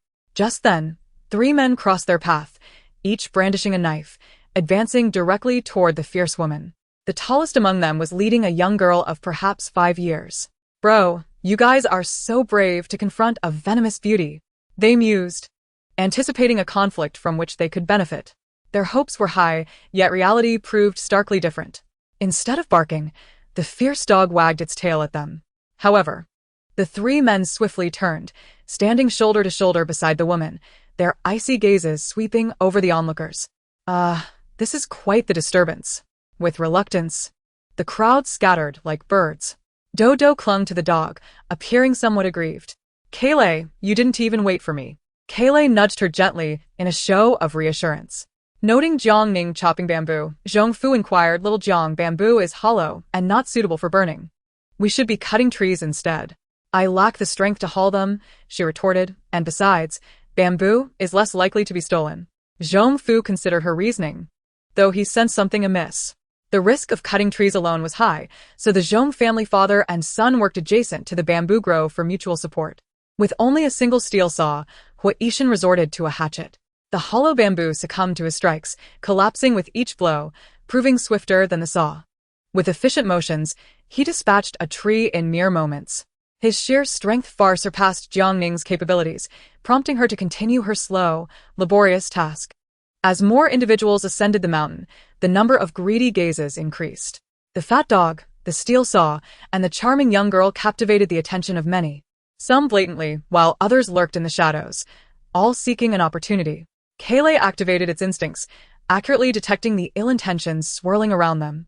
Baring its teeth and puffing its chest, it prepared for confrontation. Dodo, not one to remain idle, mimicked Kayleigh's stance, determined to appear fierce. "I must be the most formidable, so no one dares to bully me," she resolved, and without hesitation, she followed suit with a snarl. Her attempts to imitate were amusing yet futile, as the dog scoffed at her lack of resemblance. Straightening her posture, she growled ferociously, "Am I fearsome enough? Do you understand what it means to be fearsome?" However, her cuteness only seemed to invite danger, as if she would be easily devoured. Kayleigh's teachings proved ineffective, and Dodo soon abandoned her efforts. She opened her backpack and withdrew a watermelon knife. Indeed, the very blade that had carved its path from Saigon Street to Sifong Street. With the knife in hand, she instantly transformed into a formidable figure, casting a cold glare at those lingering near the bamboo grove. With a swift motion, Dodo severed a sapling in half. Those with nefarious intentions were taken aback. Each encounter seemed more formidable than the last. Even children were now terrifying. They deemed it unwise to provoke her further. Truly, they could not afford to engage. A pity it was, for the succulent dog meat would have been a delightful prize. Chapter 84. A stealthy assault. Despite Jiang Ning's diligent work, she was aware that Kayleigh was a trustworthy companion, yet she did not fully relinquish her guard. Frequently, she turned to remain vigilant against any potential threats. To her surprise, she caught sight of Dodo brandishing the watermelon knife. This little glutinous rice dumpling has learned to wield a knife," she exclaimed instinctively, glancing at Hua Yishan. "Did you teach her?" Hua Yishan did not deny it. "Is that wrong?" "No, not at all. It's quite commendable." The harshness of their world compelled children to grow swiftly, from typhoons to floods to biting cold. Many innocent souls had indeed learned the art of wielding a blade. Dodo could not afford to lag behind. Losing meant inviting the Grim Reaper to their doorstep. While her methods were simple and direct, they proved effective. She quickly chopped the bamboo, binding equal lengths with rope. Dodo volunteered to haul the bamboo back, and Hua Yishan indeed helped her tie several sections together, ensuring she would not tire midway. "Brother, I can drag it home," she insisted. The mountain was bustling with people. Some children were dressed in tattered clothes, yet they wielded knives with determination to gather firewood. Dodo resolved to work even harder, knowing she could not hinder her brother's progress. Once the bamboo was prepared, Hua Yishan asked Jiang Ning, "Do you need firewood?" While the space was ample, the path was treacherous, making retrieval difficult. "Do you require some?" Thus, they joined forces to fell a pine tree, intending to split the haul. Beyond that, they could not manage. The Zhong father and son also cut down a pine tree, but even dragging it back was a daunting task. as they were merely scholars accustomed to office work, ill-suited for labor. Ascending the mountain was challenging, descending was even trickier. The snowflakes had formed icy clumps, and a slip could send both person and timber tumbling down, potentially costing them their lives. Cautiously, they assisted one another, painstakingly making their way down the slope. Dodo led the way with her watermelon knife, while Kayleigh trailed behind to guard against ambushes, exemplifying teamwork in their efforts.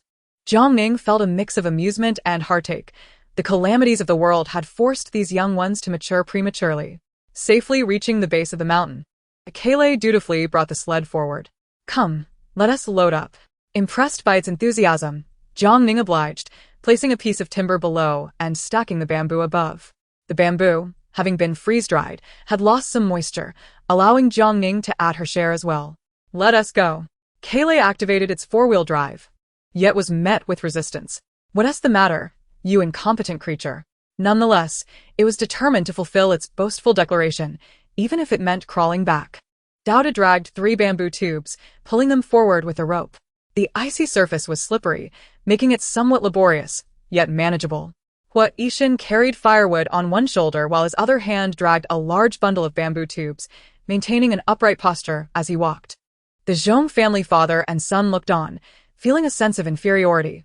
This young man was truly remarkable, excelling at everything he undertook. The dog, once again, sprang into action effortlessly. A glance back revealed the one responsible for cleaning up was pushing from behind with great effort. In a moment, adrenaline surged, and they pulled forward with renewed vigor. One pulled, and the other pushed, drawing various envious glances from onlookers. What a wonderful dog! It was far less troublesome than raising a child. Looking down at their own wasteful pet, they realized it paled in comparison. Fengshan was several kilometers away from the community. They took breaks to conserve energy, even stopping midway to eat something to stave off hunger. After resting for about 10 minutes, they resumed their work. Dodo, momentarily inattentive, slipped and fell. Hua Yishan set down his load and rushed to help his sister, while Jiang Ning in front pushed the sled with all her might. Suddenly, 3 men dragging firewood rushed forward, 2 wielding knives and 1 brandishing a brick. The knife wielders charged directly at Hua Yishan, while the one with the brick advanced towards Jiang Ning. Realizing the danger, Hua Yishan didn't even turn his head. He delivered a swift kick, sending one man flying. He quickly pivoted, cleanly snapping the neck of another. Jiang Ning sensed the sudden gust from behind. Instinctively, she drew her knife and retaliated. The blade plunged into the assailant's body with a sickening sound. Simultaneously, the brick came crashing down towards her head. Jiang Ning swiftly dodged to the side, successfully evading the blow, but the sound of the brick shattering rang out. It did not strike her head, as Hua Yishan had blocked it with his shoulder. His action widened her eyes in astonishment. The Zhong father and son, hearing the commotion, hurried over with their knives, asking if everything was all right. Hua Yishan grunted in response, assuring them he was fine. Jiang Ning snapped back to reality, questioning whether he truly was unscathed. Dressed warmly, he should be fine without fractures. 2 men had instantaneously perished. The one kicked away by Hua Yishan turned pale with fear and scrambled to flee. Not just him, another woman not far away also fled. Clearly part of the same group, Jiang Ning pursued them, utilizing the motion of reaching into her bag to retrieve a boning knife, which she hurled with force. Clothed heavily, the knife struck the man, sending him crashing to the ground. Jiang Ning closed the distance, her cold gaze locked onto him. The man, filled with panic, pleaded, "It was a misunderstanding. We didn't mean to." They had merely intended to rob, never expecting their adversaries to be so formidable, mercilessly taking lives without a second thought. "If it was unintentional, then it was deliberate," she retorted. "Beautiful lady, I was wrong. Please spare me. I have a wife and children at home." Jiang Ning had no patience for his empty words. With one swift motion, she sent him to meet the king of hell. Ha! Who doesn't he have children to raise? If I die today, what will happen to my cola? The woman, witnessing the man being stabbed, rushed over and clung to him, unleashing a torrent of curses at Jiang Ning. "You beast! You kill without blinking. Is there no law left? Husband, wake up. Don't die on me," she cried inconsolably, holding tightly to the lifeless body. Law? Jiang Ning found it amusing. "You should understand the law. How dare you ambush us? You haven't even lost a single hair. Yet you resort to such brutality? Oh, we weren't killed by you, so it's our fault? What nonsense logic was this? The woman attempted to continue her tirade, but Jiang Ning silenced her. Since you are a couple, you should remain together. The woman stared in shock, eyes wide, seemingly unable to believe Jiang Ning actually dared to kill. Her mouth opened, but the cold air silenced her. She quickly stiffened. The sudden turn of events startled others on the road, witnessing Jiang Ning's mercilessness. One elderly woman, feeling bold, remarked, "Little girl, while they were wrong to ambush you, you also suffered no serious harm. Killing those who attacked you is too harsh. She didn't even wield a knife against you, and they have elderly and children as well." Others remained silent, but their agreement was palpable. Did she not realize these four were a gang intent on murder and theft? Jiang Ning found the situation laughable. If I don't kill her today, will I wait for her to return for revenge? You can't be too ruthless. Don't wipe them all out. You wouldn't know the pain unless the knife had struck you. Jiang Ning shot back coldly at the elderly woman. I see you have elderly and children to care for as well, so fond of meddling in others' affairs. Do you wish to die too? I can accommodate that. Chapter 85. Take off your shirt. I need to examine you. Upon hearing Jiang Ning's words, the elderly woman turned pale with fright, no longer daring to utter another word. Fearing Jiang Ning had not yet satisfied her thirst for blood, she hurriedly turned to leave. The others, drenched in cold sweat, resembled frightened animals, unwilling to utter another word. They were puzzled as to why they had involved themselves in someone else's affairs. Terrified of attracting the attention of the murderous demon, they hurriedly departed. Kola broke free from its leash and rushed over to Jiang Ning, pawing at her with urgency and anger. What's wrong? Jiang Ning stroked its head, soothingly replying, It's nothing. Douda followed closely, concern etched on her face. Sister, are you all right? The concern from both creatures warmed Jiang Ning's heart amidst the chaos of this apocalyptic world. It was a rare comfort to have someone care for her. The Zhong father and son sighed in relief upon hearing she was fine. Jiang Ning worried about Hua Yishan, fearing his bones might be injured. Are you sure you're okay? Hua Yishan moved his shoulder, a flicker of pain crossing his eyes. I should be fine. He didn't seem very agile. Even if his bones weren't injured, soft tissue bruising was certain. Mr. Zhong suggested, let us hurry back. If things worsen, we should go to the hospital. We might not get any medicine, but doctors who survived are still following government orders, so they can treat you. But you'll have to find medicine on your own. It would be best to consult an experienced orthopedic doctor for peace of mind.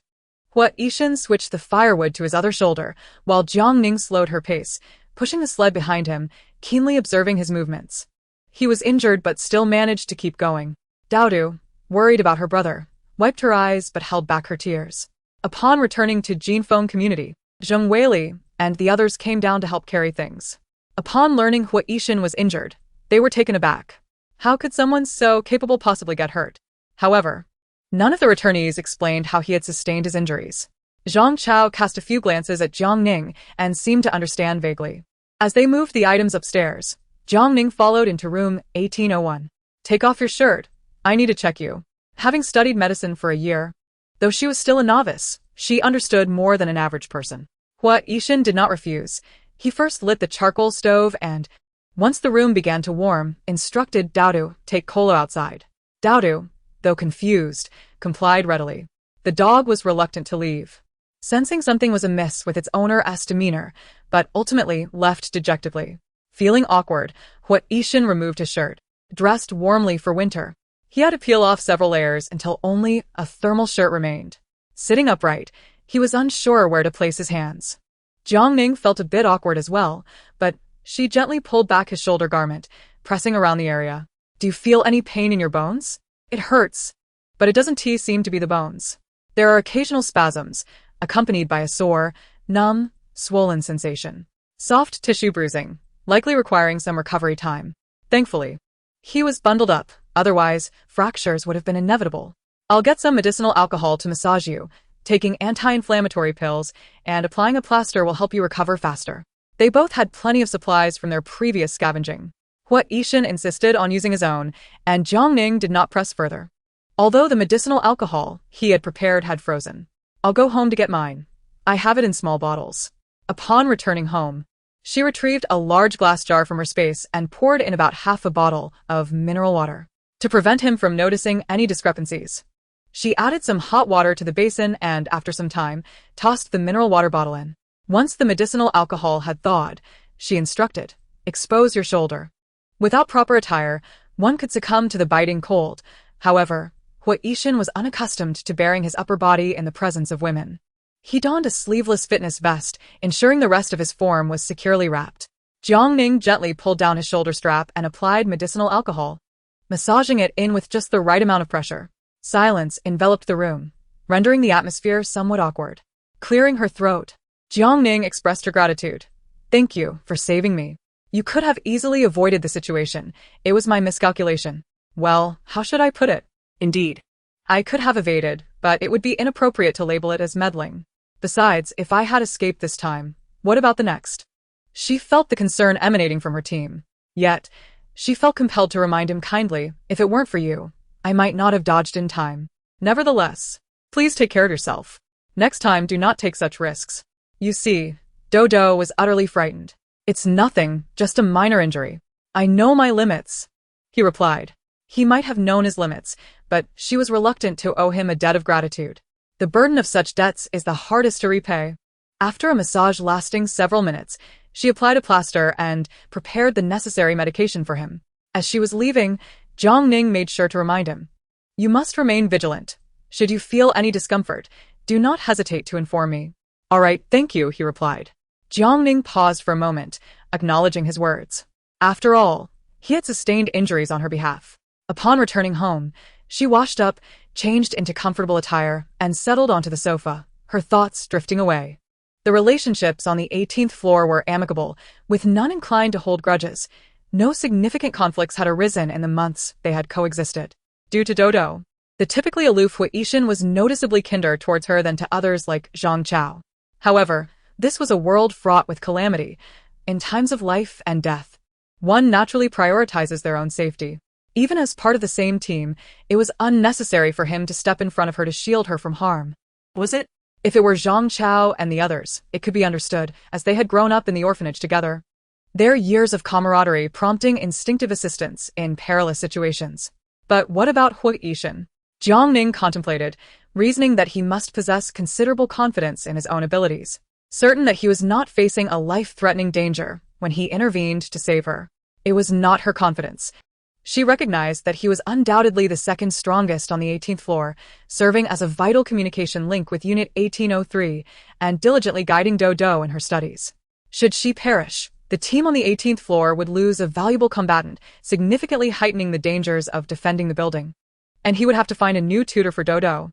His cold and taciturn nature would mean that interactions with Unit 1803 would never be the same as before, and should new neighbors arrive, significant conflicts were bound to arise. Yes, it was certainly like that. Having reached this understanding, Jiang Ning couldn't help but exhale in relief. Yet an unsettling feeling lingered, as if the playful dog, Cola, were pawing at her, urging her to come and play. Cola leaped and bounded, successfully interrupting her train of thought. Today had been exhausting for the dog. And dinner was particularly sumptuous, featuring not only chicken breast but also pork rib and corn soup, accompanied by the essential green vegetables. The meal was undeniably delightful. As night fell, she turned on the intercom. Shin, how does your injury feel? Calling him by such a name felt peculiar. Yet using his full name felt even stranger. The response came swiftly, it's fine. Unsure of what else to say, Jiang Ning scratched her ear. Well, if you experience any discomfort, please let me know immediately. After hanging up the intercom, she turned off the lights and drifted into sleep. The room was warm. Yet she was awoken at 10 by Cola's antics. Upon opening the door, she was nearly overwhelmed by the frigid air, which felt much colder than the previous day, sending shivers across her skin. She stepped onto the balcony to check the temperature, which had plummeted to 35 degrees. Quickly retreating to her room, she brushed her teeth, washed up, and savored a bowl of fragrant wonton noodles. After finishing, she activated the intercom. How does your injury feel today? It's numb and somewhat stiff, he replied. Upon hearing his description, Jiang Ning felt it was not severe. Habitually, she inquired, have you eaten? Not yet. Dodo is preparing something. Dodo is making breakfast? She wondered, considering that the little one could hardly reach the stove. She has to learn eventually.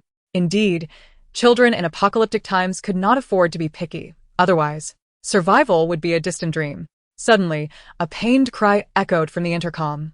Jiang Ning inquired, what happened? You didn't tea-burn yourself like Hua Yishan, did you? Silence followed from the other end.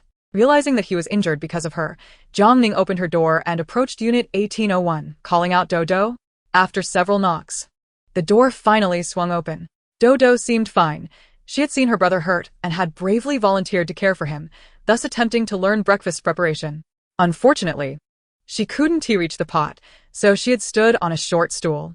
In a moment of unbalance, she had fallen, but fortunately, her agile reflexes, honed through rigorous training with Hua Yishan, allowed her to adjust her landing and escape injury.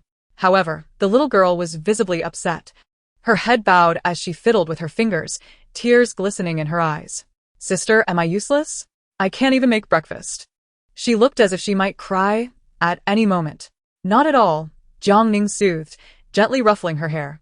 At just 5 years old, learning to make breakfast is already impressive. Your brother only learned a short while ago.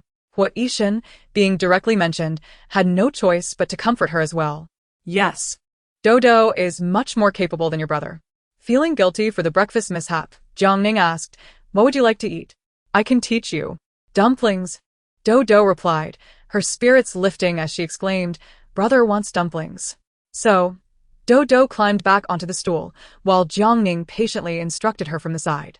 Cola, standing on its hind legs, supported itself against the counter, eager to learn as well. Such was the nature of the apocalypse. Otherwise, Jiang Ning would have promptly enrolled the dog in college, where it might even earn a diploma. To her surprise, Dodo proved quite adept, managing the tasks of boiling water, washing dishes, and wiping the counter with ease.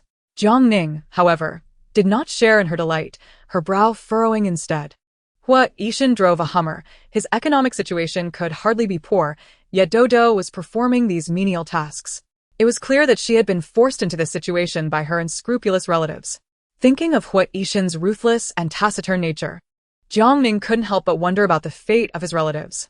Yet, she knew better than to pry into his personal affairs.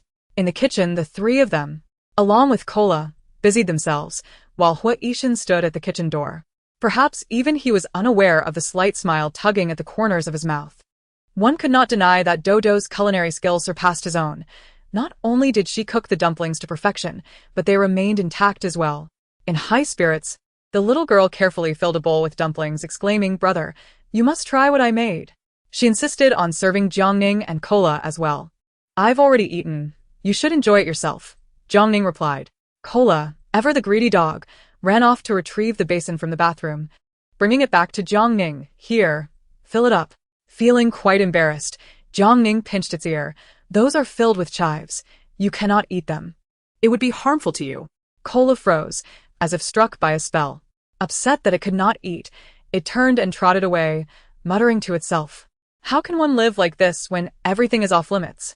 Hua Yishan sat at the dining table, taking a moment to praise Dodo for her efforts before turning to Jiang Ning. Aren't you going to eat something? Jiang Ning declined. I truly have eaten. It was not merely about being full. Even if she had not eaten, she would not readily consume someone else's food. In a world ravaged by disaster, eating another's rations equated to extinguishing their existence, even if Hua Yishan was wealthy. Once he finished his meal, Jiang Ning spoke up. Your injury still requires the medicinal alcohol. While her technique was quite proficient, Hua Yishan felt somewhat uneasy. Let Dodo help me with that. Dodo eagerly chimed in. I'll help my brother. Grateful for his gentlemanly demeanor, Jiang Ning felt a sense of relief. Just as they finished eating, a knock sounded at the door. Zhang Chao and Luyu had come to learn how to make bamboo arrows. Upon seeing Jiang Ning present, the two exchanged knowing glances rather than expressing surprise. Although Hua Yishan's shoulder was injured, he was not incapacitated. Thus, he commenced teaching in the living room. He began by cutting the bamboo to appropriate lengths, demonstrating how to shave the edges and roast them over the fire to enhance their flexibility. With their exceptional learning abilities, the trio found the process effortless, their hands and feet working diligently. Zhang Chao, filled with confusion, remarked, Ah Shen, the crossbow's shooting capability is commendable, yet in winter, with such heavy clothing, even if one were to shoot, it would be difficult to penetrate and cause harm. Thus, I implore you to enhance your shooting skills, aiming for their eyes. Zhang Chao was astonished. How can that be possible? The eyes are so small and constantly moving. I cannot achieve that. What else could he do but practice relentlessly? It was better than waiting for death. Jiang Ning reassured the two, suggesting that aiming for the face could suffice, as the scarf is comparatively thinner. With her words, they finally felt a sense of relief. "Ah Ning, you are truly kind. Well, do not compare yourselves to me. I aim for the eyes." Zhang Chao, feeling stifled, thought it would be better to perish. Despite the cold, the three engaged in light banter, creating a pleasant atmosphere in the living room. Hua Yishan occasionally chimed in, while Dodo played with the dog nearby. Lu Yushuan inquired, "Ah Shin, do you have any thermal clothing that you do not wear? Please lend us 2 pieces. In return, we shall craft you a custom-made bulletproof vest." After a moment of contemplation, Hua Yishan agreed. With many hands, they swiftly produced a large bundle of bamboo arrows. However, these would deplete rapidly, necessitating a greater stock in the coming days. After injuring his shoulder, the practice was reluctantly halted, and Jiang Ning returned home to perform squats while holding the dog. As she held the dog, an unsettling feeling arose, prompting her to find Hua Yishan, exclaiming, "I think Kale has become larger." With daily exercise, the dog's muscles would indeed develop. No, it has not only gained weight, but its physique has also increased. Seeing that she was not joking, Hua Yishan had the dog lie down for an examination. Kale was an adult dog, its bones having ceased growth. As a trainer, he had conducted an evaluation prior to taking charge. As he examined, Hua Yishan's brow furrowed increasingly. Compared to a few months ago, there was indeed a change. Not only in its bones, but its fur was also denser, and with enlarged paws, the pads were thickening. This situation was inexplicable even to him. In the face of extreme weather, humans employ intelligence and means to protect themselves, adding layers against the cold, seeking medicine when ill. Yet animals must confront nature's wrath directly, forcing their bodies to adapt rapidly to survive harsh conditions. Mutation? This thought reminded Jiang Ning of the vicious southern cockroaches, sharp-toothed rats, and the overly proliferative snakes from her past life. No wonder Kale's appetite had grown, and it often exhibited aggression. Would this evolution lead it to lose its essence? In the struggle for existence, most would become ferocious, yet those with higher intelligence could be guided appropriately. Chapter 87. Not letting her take advantage, noticing Jiang Ning's troubled expression. Hua Yishan reassured her, "You need not worry. Kale possesses high intelligence and is humanity's most loyal companion. I believe it will not change." Uncertain, Jiang Ning reflected on the prolonged extreme cold lasting a year, whereas Kale had only protected her during 3 months of harshness. At that time, it had solely aimed to shield her, refusing to relent even when faced with lethal force. The scene was too gruesome for Jiang Ning to recall, and she clutched Kale tightly. This time, she would protect it. Sensing her unusual emotions, the dog leaped into her embrace. "What's wrong, master? Do not worry. I will train it well." Train it well? But hasn't Kale graduated? Hua Yishan affectionately ruffled its fur. "Training is a lifelong endeavor. We must continue to learn as long as we live." The dog tilted its head in confusion. Upon returning home, Jiang Ning measured its height and weight, meticulously recording all data for Kale and even for the other dogs, Dehui and Xiaobai. After several days, she had crafted over 2,000 bamboo arrows, while also improving their crossbow shooting skills. Finding the hallway too short, the group ventured to the rooftop to push their limits. In temperatures plummeting to -40 degrees, they bundled themselves like bears. Everyone wished to lie down, yet no one dared, fearing they might never rise again. However, the cold was unbearable, their hands trembling uncontrollably. Zhang Chao, witnessing Jiang Ning's steadiness, questioned his own existence. "Ning, how do you manage to stay so calm?" Despite wearing less than him, she seemed impervious to the cold. It defied logic. Jiang Ning glanced at him. "Chao, I am neither frail nor weak. I possess a heart ablaze with passion. The genuinely weak Lu Yu would surely perish. Even in the face of calamity, he remained composed. What had he done to deserve this? Who is weak? My wife insists I have been excelling lately." As the pressure became habitual, they completely surrendered to it. Moreover, with Hua Yishan as her personal trainer, Jiang Ning's abilities were undeniably becoming extraordinary. It felt as though she were ascending, not only in martial prowess, but also in physical fitness. What weather could not be sensed? The damp, frigid air penetrated to the bones, freezing her very soul. Yet looking at her, and then at Hua Yishan, he wore significantly less than the two of them, and she envied his extraordinary physical capabilities. Truly impressive. Unable to compete, She resolved to hone her crossbow skills first. After a few days of rest, Hua Yishan issued a challenge for practice. Jiang Ning, puzzled, remarked, "Your arm does not seem fully healed." "It's all right. I can manage with one hand, as long as you avoid my sensitive spots." Sensitive spots? Was he referring to his shoulder or something else? Reluctantly, Jiang Ning admitted that she might have been a bit off. She still harbored some martial ethics, genuinely avoiding targeting his vulnerable areas, even going so far as to actively steer clear of them. Hua Yishan, however, was truly skilled, even as a one-armed warrior. He did not allow Jiang Ning to gain the upper hand. Simultaneously, his independence was formidable. When Dodo dropped the dumplings, Jiang Ning expected him to seize the opportunity to solicit her help with cooking or to offer culinary advice. The situation arose from her, and had he asked, she would have been mentally prepared. Yet, Hua Yishan mentioned nothing and resolved everything himself. This eased Jiang Ning's tension. Having come this far, even with a harmonious atmosphere on the 18th floor, her guard remained unwavering. Should Hua Yishan request help, she would certainly assist, but she intended to maintain distance henceforth. To put it bluntly, his shoulder's soft tissue bruising did not render him completely incapacitated. He simply could not lift heavy objects or engage in vigorous activities. But daily living posed no significant issues. If he sought to leverage gratitude for ulterior motives, what could those motives be? Likely not for ordinary supplies. After struggling in the apocalypse for years, even a second chance could not reset her mindset. She viewed everyone with suspicion. Moreover, possessing the secret of her space, she could not afford to take risks. In conclusion, his various actions had left her with a newfound perspective. Grandma Zhong knocked once more, her emotions a mixture of joy and worry. Zhong Fu and Zhong Ping were research technicians who secured jobs without suspense after interviews, earning 15 pounds of rice or flour monthly as compensation. Zhong Mu, a teacher, did not meet the technical requirements, yet successfully secured a position with the lowest-tier corpse collection team. Despite the grim nature of corpse collection, the income was meager, yet applicants poured in. Each month, they received only 5 pounds of rice, but meals were provided, ensuring that while one might not be completely full, they could at least eat to a satisfactory level. Given the labor-intensive nature of the work, the attrition rate was exceedingly high, and the likelihood of Zhong Mu being hired was minimal. However, Grandma Zhong, possessing shrewdness, discreetly slipped 2 pounds of wild kudzu powder to the interviewer, securing her daughter-in-law's position. "Little Jiang, who among you wishes to go for an interview? I can ask Zhong Ping's mother to take you." She worried that the young ones were too stubborn to walk through the back door or offer gifts. Work was essential for survival and should not be approached with high aspirations or impulsive emotions. "Apologies, but the 18th floor wishes to remain stagnant. Yet we appreciate Grandma Zhong's goodwill." Indeed, Grandma Zhong ventured out in the severe cold, not for trivial matters. As expected, her expression turned grave.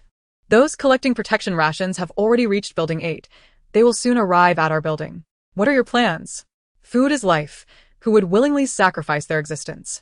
Having lived to such an age, Grandma Zhong feared not death, yet given a chance to live, who would choose to perish? Even if she does not consider her own well-being, she must contemplate the future of her family. Moreover, human greed knows no bounds. Each person is expected to contribute 3 pounds of grain. If this collection proceeds smoothly, the next demand will undoubtedly escalate to 5 pounds. Having endured the ravages of famine, she has witnessed the depths of human depravity. These soulless fiends will not cease until they have drained every last drop from their victims. Once the floodgates are opened, it will surely become a hellish nightmare. However, the Zhong family consists solely of genteel individuals, incapable of standing up to such threats. They would be powerless to protect even a single strand of hair from these beasts, even at the cost of their lives. Hence, she awkwardly approached the 18th floor for assistance. Jiang Ning was aware of her intentions but refrained from responding hastily. "Our community is substantial. If we unite and confront them collectively, can we not overcome this menace?" Grandma Zhong sighed, lamenting that these individuals employ various tactics, first placating the building leaders with incentives, thus turning them into accomplices. Jiang Ning was taken aback. Was there truly no one willing to resist? There were indeed a couple of upright leaders from buildings 15 and 16 who rallied the survivors to fight back, even reporting to the police, only to have their bodies discarded at the doorstep the following day. The leader of the 16th floor was a woman. Was the police force indifferent? Not indifferent, but utterly overwhelmed. Chapter 88. The collection of protection rations has arrived. The police are human too and are already stretched thin after natural disasters or rescue operations. The number of survivors dwindles even further. Yet, the forces of darkness proliferate at an alarming rate, with crime occurring everywhere. Many public officials have even fallen victim to these criminals. These nefarious individuals are like phantoms, concealed from head to toe, armed with firearms, and they secretly bribe residents to act as informants. Those who dare to report or resist face dire consequences. On the 18th floor, a silent exchange of glances occurred. Jiang Weili could no longer contain herself, declaring that she would never pay. She had always been one to confront others, never tolerating anyone's imposition upon her. Jiang Ning maintained a calm demeanor, stating, "Grandma Zhong, we shall not pay the protection fees." Understanding the implications, Grandma Zhong replied that Zhong Ping would not start work for a few days, and that they would face this challenge together. She, as an elder, would not want to complicate matters for them. Upon returning home, she discussed the situation with her son and others. Aligning her thoughts with those of the 18th floor, they must absolutely refuse to pay the protection fees. Having an elder in the house is akin to possessing a treasure. The Zhong family has a commendable family ethos. The elderly lady has always been the pillar of the family. Zhong Fu raised no objections, responding, "Mother, we will heed your guidance." "Very well, as long as you are all aware. However, we cannot face this alone." Grandma Zhong had a plan in mind, instructing them to remember that the more difficult the situation, the more united they must be. If those thugs truly raided them, the first to suffer would be their floor. And the neighboring households must also be prepared. Fear of death is futile. They were already at a disadvantage, and if they continued to hide, it would only embolden others. No one among them is foolish. If they evade once, they surely cannot evade a second time. Should the day come when she is no longer present, they must uphold their principles. Cowardice will only lead to a swifter demise. After discussing these matters with her younger kin, Grandma Zhong knocked on the door of the neighboring unit. The conversation went remarkably smoothly, with the other two households readily agreeing. Her anxious heart finally found solace. As a new day dawned, the 18th floor was bustling with activity, when suddenly, a commotion erupted from downstairs, followed by blood-curdling screams. An amalgamation of voices, nearly shaking the roof off. The residents exchanged glances, realizing that the collection of protection fees had commenced. Indeed, the atmosphere in the building was tense, with everyone fearing the worst. Perhaps due to He Jian's favorable reputation, the survivors from the building flocked to him. Thus, he organized an effort to collectively resist the demands. However, He Jian was the first to be dragged into a neighboring room, assaulted mercilessly, blood streaming from his mouth and nose. He was not alone. Other key figures suffered similarly, while a young woman with striking beauty nearly fell victim to public humiliation. The collective resistance of the residents only served to infuriate the thugs further. While other buildings paid £3 monthly, they were met with a demand of £6, an ultimatum for anyone unwilling to comply. He Jian gritted his teeth against the pain, pleading, "We truly cannot afford £6. This is a matter of our lives." The leader, unfazed, coldly stared him down. Struggling to his feet, He Jian wiped the blood from his face, admitting, "I have failed to protect you all, and I take full responsibility. You may beat or berate me, but nothing is more important than life." They have agreed to reduce the demand from £6 to £3. "If you have grain, please contribute. If not, I am helpless." As he spoke, he coughed up blood. The others were incensed. Why should they endure £6 when other buildings only paid £3? Yet, witnessing He Jian endure the beatings for their sake, they could not voice their outrage. Still, dissatisfaction simmered beneath the surface. Boldly, one shouted, "If you want us to pay, let the residents of the 18th floor pay first." The crowd was taken aback, but quickly caught on. "Yes, if the 18th floor pays, we will too. We will not be shortchanged." "And what of the 17th floor? They have ample grain in their homes. If you have the audacity, compel them to comply instead of bullying us soft targets." This bold declaration stirred a wave of anger among the residents. The leader frowned, realizing that if they did not subdue the 17th and 18th floors today, the situation could not be resolved. They had come specifically for the 18th floor. Once they dealt with them, no one would dare to resist again. Thus, led by He Jian, the thugs approached with arrogance, while the fearless survivors reveled in the chaos. Regardless of the outcome, they hoped for mutual destruction. The door at the 16th floor staircase was soon being pounded upon. Jiang Ning and her companions stood at the staircase, clearly hearing the tumult below, left speechless at the folly of those downstairs. They had come this far, and decided to confront them. Armed and ready, they descended, with the dog volunteering to take the lead. Meanwhile, the trapdoor had reached the 17th floor, where the Jiang family awaited at the staircase, wielding sticks. Though their expressions betrayed fear and anxiety, they did not waver. Jiang Ning frowned, inquiring, "What of them? The residents of 1702 and 1703, why have they not emerged?" Grandma Zhong, looking somewhat embarrassed, replied that she had knocked but received no answer, likely because they had gone out in search of supplies. Though she spoke thus, anyone with keen eyes could discern the truth. The 18th floor had not expected their assistance, and they continued their descent. The formation remained unchanged, with the only addition being the Zhong family at the rear. Doors swung open one by one, revealing long legs, expensive swords, cold gazes, and fair, beautiful faces. The gun-wielding leader momentarily faltered, as if a theme song were playing in his mind.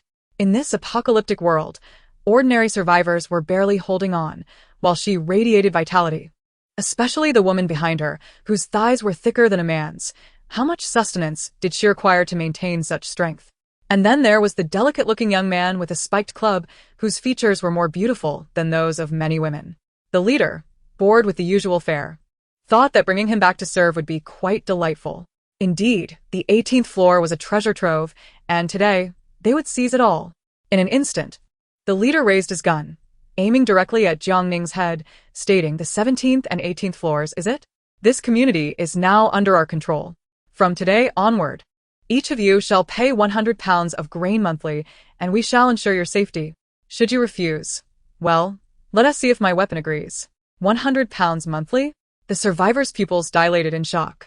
Sure, the inhabitants of the 18th floor, who had previously hoarded food for themselves, are now facing the consequences of their actions.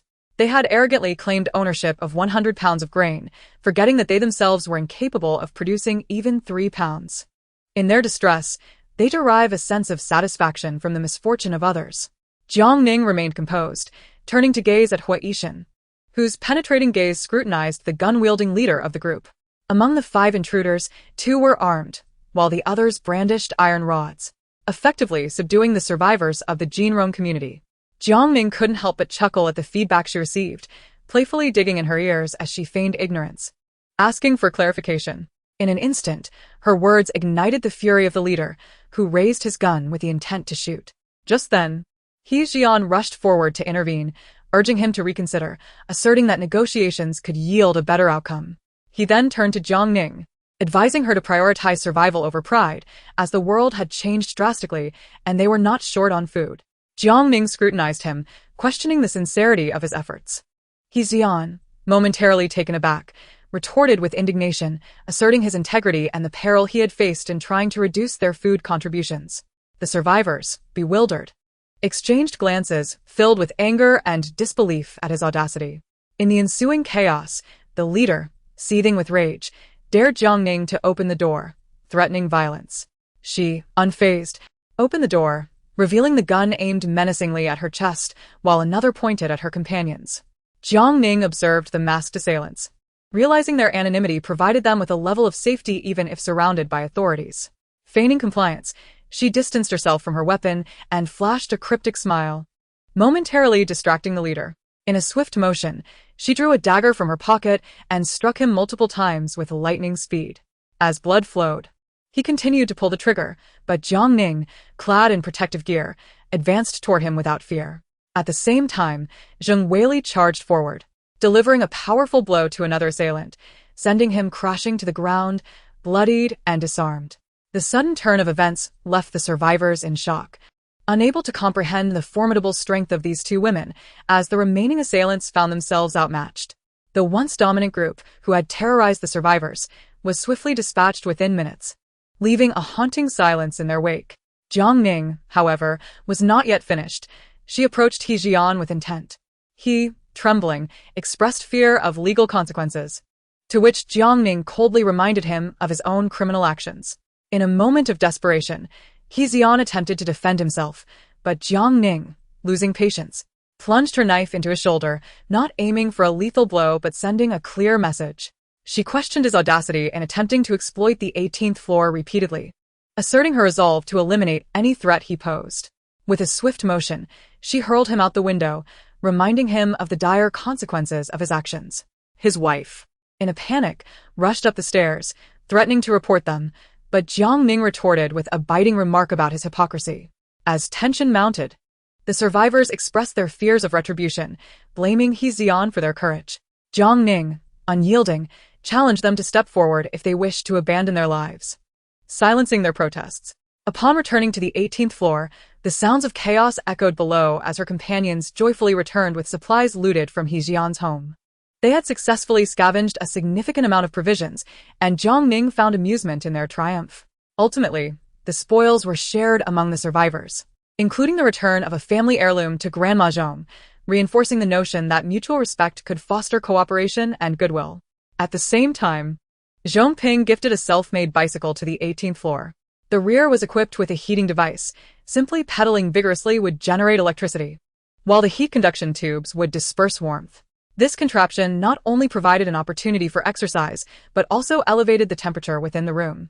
Adjusting his glasses with a genteel smile, Zhong Ping remarked that he was still sourcing parts to eventually convert it into a charging device. However, the residents of the 18th floor, drenched in sweat from daily exertion, declined the offer. All right, let's set the bicycle aside for now. Whenever it can be transformed into a charging device, we shall accept it. After bidding farewell to Jiang Ning, Grandma Zhong felt a pang of helplessness. She hadn't anticipated such selfishness from the neighboring households, who, though home, chose to hide away. It was likely that trouble would arise in the future, and she cautioned her family to tread carefully, limiting their interactions with those neighbors. The day's attempt to collect supplies had ended in disaster. They were undoubtedly not the sort to let such grievances go unpunished. The residents of the 18th floor possessed capability, yet they were not generous by nature. They had remained silent today, but what would happen next time? If provoked, they could easily wait until the 17th floor was ravaged before making their move. However, Grandma Zhong felt it inappropriate to confront them directly. After all, who is not afraid of death? They were fearful. But did that mean the 18th floor residents shared the same trepidation?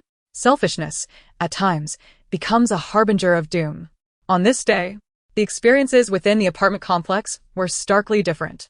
The He family had been completely looted, while the long-oppressed survivors seized their chance. Those who had secured supplies fled, while those who had not unleashed a torrent of violence upon the He family, stripping them of even their warm clothing. The residents of the 16th floor, who were always a step behind, had not even managed to salvage a single item and were now burdened with the grim task of collecting the deceased from the 2 floors above. Frustrated, they pondered why the battlefield had shifted to the 16th floor. They decided to install a door at the stairwell for added security. Upon returning to the 18th floor, Jiang Ning found Zheng Weili waiting in the corridor. Pulling her inside, Zheng Weili posed a curious question. "Ning, how did you discern that their guns were fake?" "I'm just an amateur, so how could I tell?" Jiang Ning, ever candid, responded that without the nod of an expert, she would not dare venture outside, even with tenfold courage. Indeed, Hua Yixin was an expert, capable of discerning the truth at a glance, while the weapons were merely a facade. However, Zheng Weili sensed something amiss. Hua Yixin had remained silent, not uttering a single word. How had they exchanged information? Jiang Ning, taken aback by the inquiry, pondered for a moment before asserting, "We reside on the same floor and have forged a bond through countless life and death experiences. Surely you can see that?" 3 pairs of eyes fixated on Jiang Ning, filled with unspoken implications. "You are impressive," Zheng Weili remarked candidly. "I share a room with Lu Yu, yet I still cannot decipher what he truly thinks." Lu Yu, suddenly loyal, declared, "Wife, you are the only one in my heart." Meanwhile, the single Zhang Chao felt unjustly targeted by the harsh criticism.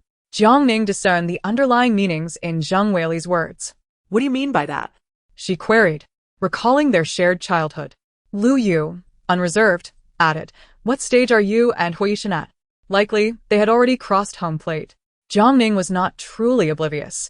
She had witnessed the brutality of the apocalypse, the depths of human selfishness and greed, and had never considered pursuing romance amidst such calamity.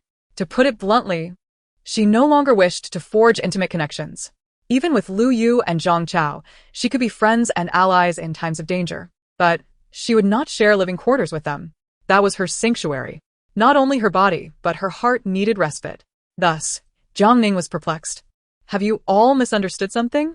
I do have space, but I lack any miraculous abilities and cannot even predict how long I will survive. Moreover, the most terrifying aspect of the apocalypse was not the natural disasters, but the unpredictable nature of humanity. Hadn't Yang Weizong's fate been a lesson enough? How could she still believe in love? Seeing her earnestness, Lu Yu was momentarily dumbfounded. Hua Yixin is so obvious. How could you not notice? Obvious in what way? Lu Yu replied, incredulous. If he had no interest in you, why would he help you train your dog? I even taught Dodo how to read, Jiang Ning retorted. Among all of us, why does he only teach you combat skills? Jiang Ning scrutinized both Lu Yu and Zhang Chao. Do you possess that talent? Lu Yu and Zhang Chao, lacking such skills, recalled how Hua Yixin had rushed to her aid when she slipped on the rooftop. Jiang Ning, on that frigid night, he nearly broke down your door to give you a mink coat and a charcoal stove. We have nothing, they exclaimed. Jiang Ning, when you went out to gather firewood, he took a brick for you, and then you tended to his wounds and made breakfast for him.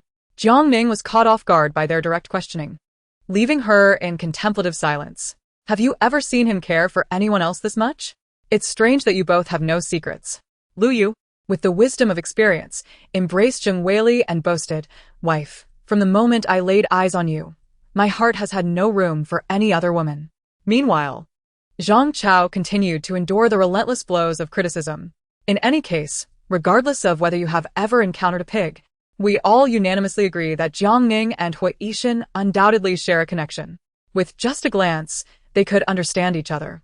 What else could it be if not love? Reflecting on her circumstances, Jiang Ning finally spoke.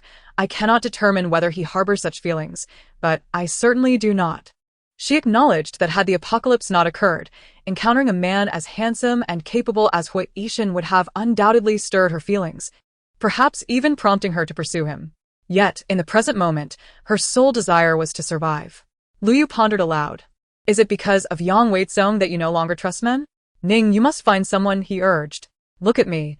Had I not met Weili, my life would have been in vain. Jiang Ning rebuffed his sentimental remarks. You are you, and I am me. Let us not conflate our paths. Each person has their own aspirations. Lu Yu was born for this kind of life, and even if he hadn't met Zheng Weili, he would have found another. Regardless, clarity was finally achieved.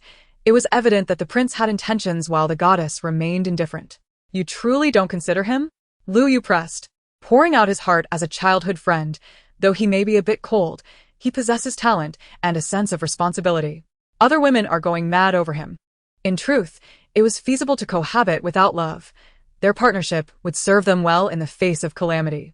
Yet, Lu Yu understood Jiang Ning's disposition and refrained from voicing his true thoughts. Jiang Ning was resolute that she felt no such inclination. Even if she did, the potential cost of exposing their secrets was too high to bear. Who could say if the apocalypse had an end? Countless strong-willed individuals had succumbed to despair amidst the relentless onslaught of disasters, allowing their hearts to become tainted. Until the day they closed their eyes. Who dared proclaim their heart would remain unchanged? Jiang Ning did not even trust herself. How could she possibly ascertain the feelings of others? Chapter 91. Do you like me? It was easier to be unaware than to feign ignorance, once aware. However, Jiang Ning harbored doubts about the trio's assertions. She was not slow-witted. Rather, it seemed that Hua Yixin might have some feelings for her, yet it also felt ambiguous. What was she to do now? He had not confessed, and she could not possibly be the first to reject him, lest she misinterpret his intentions. Living next door and seeing each other constantly, especially with future team-ups on the horizon, would make for an excruciatingly awkward situation. Upon hearing her, the trio also sensed the predicament. Lu Yu proclaimed, when you love someone, your eyes betray you. Should we help you test the waters? Jiang Ning felt exasperated. No need. I can figure it out myself. Returning home, she flopped onto her bed in a huff. Jiang Ning touched her own face. Indeed, she was beautiful, though not exceptionally so. Did Hua Yixin truly have feelings for her? It felt as though, had they not faced the apocalypse, they would have existed in entirely separate worlds. Before she could ponder further, the intercom crackled to life. Ning. Shall we practice today? Jiang Ning considered it for a moment. Yes, she decided. She needed to find an opportunity to discern his true feelings. After changing clothes, she reported to 1801. As they practiced, Jiang Ning covertly observed him, feigning a near stumble. Hua Yixin, quick to react, instinctively caught her by the waist, lifting her back upright. "Are you preoccupied with something?" he inquired. "No," she replied, a hint of uncertainty hanging in the air. Feeling somewhat distracted, Jiang Ning vowed to herself that she was indeed filled with righteous resolve, even as she held her waist without any inappropriate intentions or suggestive glances. A tinge of reluctance lingered in her heart, prompting her to stay under the pretense of teaching Dodo how to cook. Several times, she stole glances back, only to find Hui Yishan training the dog in the living room, utterly unperturbed. Lu Yu's words about love being uncontainable and the tendency to keep an eye on one's beloved felt utterly misguided. It was clear that the three of them had misinterpreted the situation. After this misunderstanding, Jiang Ning finally settled down, letting out a long sigh of relief.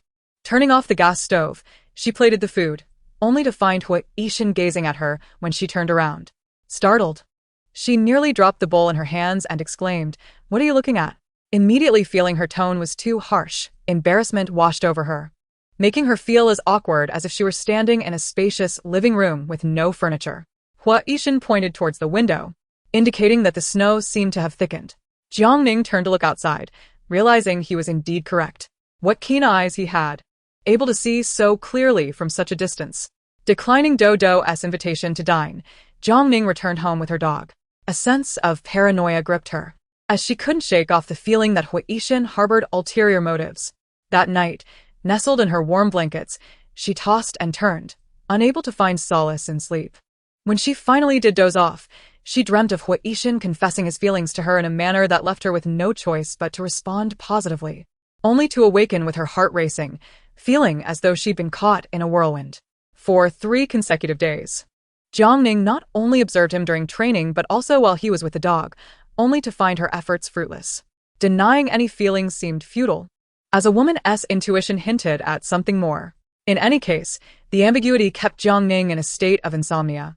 Hesitating was not in her nature, so she returned the dog to its room, closed the door, and took a deep breath, confronting Hui Yishan. "Do you like me?" Hui Yishan paused before responding, gazing at her thoughtfully before admitting a little. Jiang Ning's heart fluttered. "I'm actually someone who believes in not marrying. I've never thought about finding someone to settle down with. Being on my own is quite fulfilling." Hui Yishan reflected for a moment, then said, "Jiang Ning, I sincerely apologize for any confusion I've caused. Since you don't feel the same, I want to press the matter. I hope you have no reservations." To her surprise, his open-mindedness brought her relief. "You're a wonderful person, and will surely find someone you love." "Yes, you too. So, shall we continue working together?" "Of course. If you don't mind." "I certainly don't mind. You're the best partner on the 18th floor." With the air cleared, Jiang Ning felt a weight lift from her heart. Yet, a hint of regret lingered. Had calamity not struck, she undoubtedly would have pursued him further. Watching Jiang Ning return to her room, Hui Yishan turned to open the door, only to realize his palms were clammy with sweat. The disaster seemed endless. He had never intended to confess to Jiang Ning, especially with his sister in tow. The future was uncertain, and he hadn't anticipated her to speak first. His first stirrings of affection for a girl were thus extinguished. When he opened the door, Dodo rushed towards him, calling, "Brother." Hui Yishan looked down, his deep-set eyes filled with warmth as he gently ruffled her hair. "Did you study today?" "I did, but I didn't understand several words." "Can I ask, sister? What don't you understand?" "I can teach you."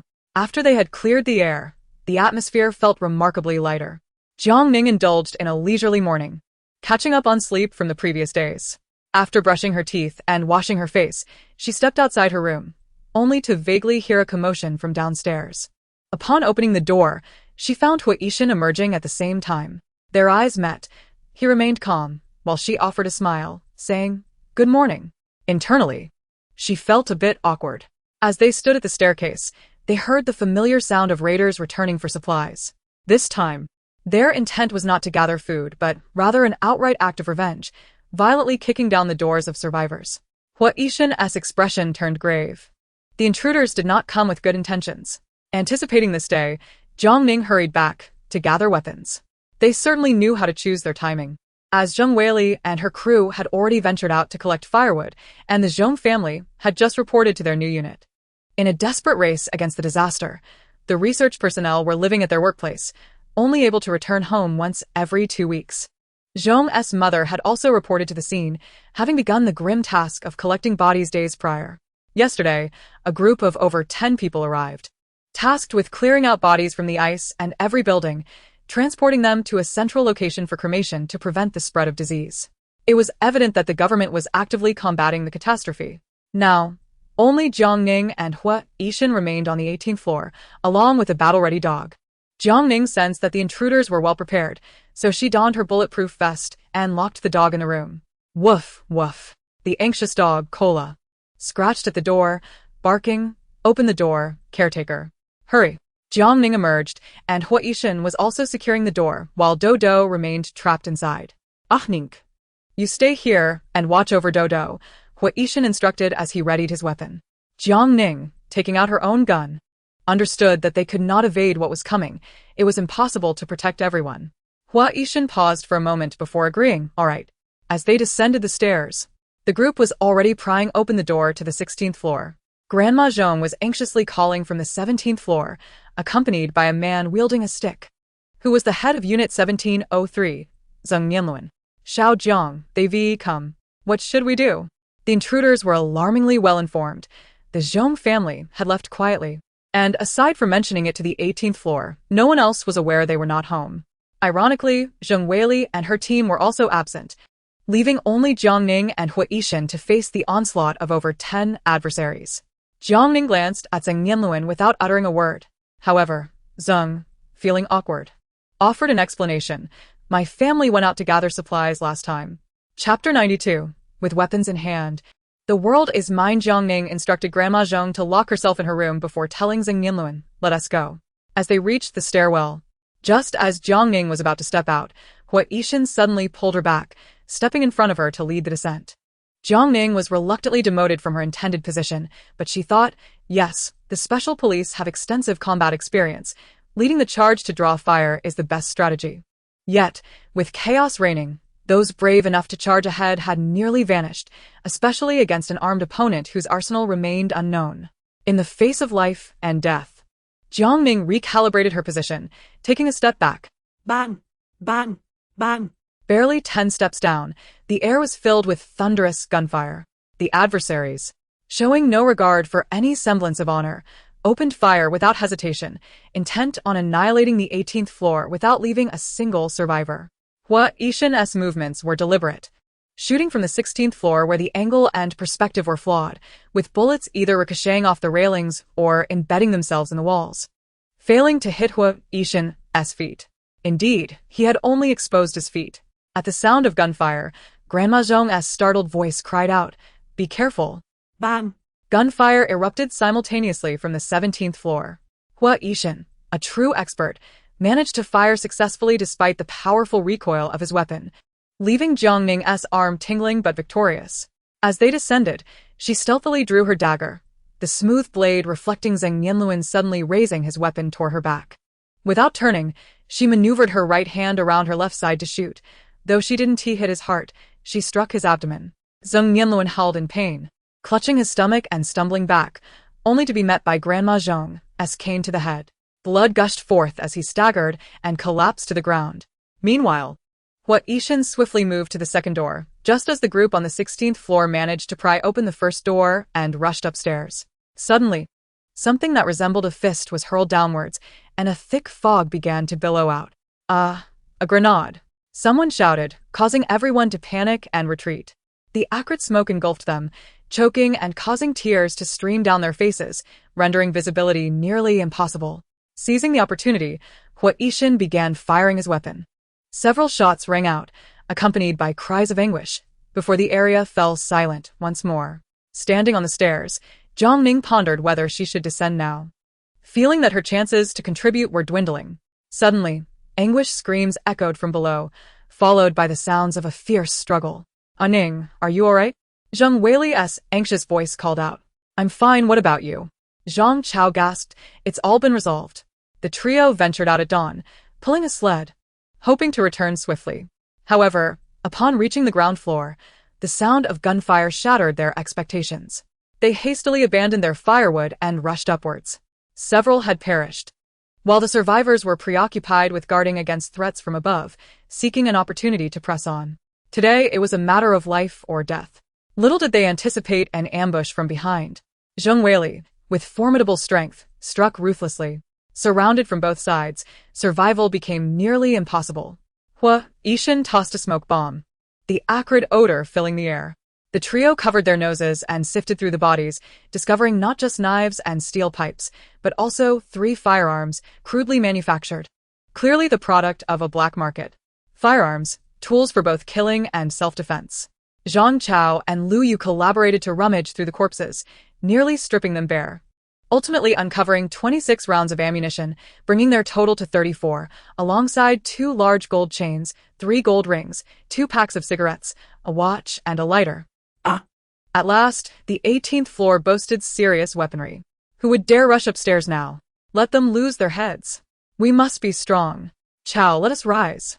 With weapons in hand, they felt invincible, their spirits soaring. From this day forth, they would slay gods and Buddhas alike. Alas, no one cared for their fervent bravado. Zheng Weili, pinching his nose, charged forward, encountering the bleeding Zheng Nianluan on the floor. In shock, he asked what happened. Jiang Ning drew her knife, having been betrayed by a supposedly loyal ally who had stabbed them in the back. Please don't kill me, Zheng Nianluan pleaded, his face pale with fear. I had no choice. They threatened my son. If I didn't comply, he wouldn't make it back. Jiang Ning had no intention of debating morality with him. He knew the consequences of his actions. He had sought protection from the 18th floor, yet in a moment of danger, he raised his weapon against them. Had Jiang Ning not sensed something amiss and stayed vigilant, he might have already taken her life. In room 1703, Zheng Weili banged on the door, shouting, "Listen up. If you don't come out, I will slaughter him." The frail Lu Yu stepped forward, pressing his foot onto Zheng Nianluan's bleeding wound. Did they truly believe the 18th floor was a sanctuary of compassion? What a naive thought. Zheng Nianluan cried out in agony. Zhang Chao, dissatisfied with the pressure, added another stomp. How could he think he could bully the 18th floor? With a thunderous kick, the door to 1703 finally swung open. A woman, red-eyed and filled with panic and anger, rushed into the corridor, cradling the injured Zheng Nianluan. My husband, what have they done to you? Zheng Nianluan, weak and frail, lamented. It's my fault for being powerless. I couldn't save Abeo. Abeo was their son, abducted by those demanding protection fees.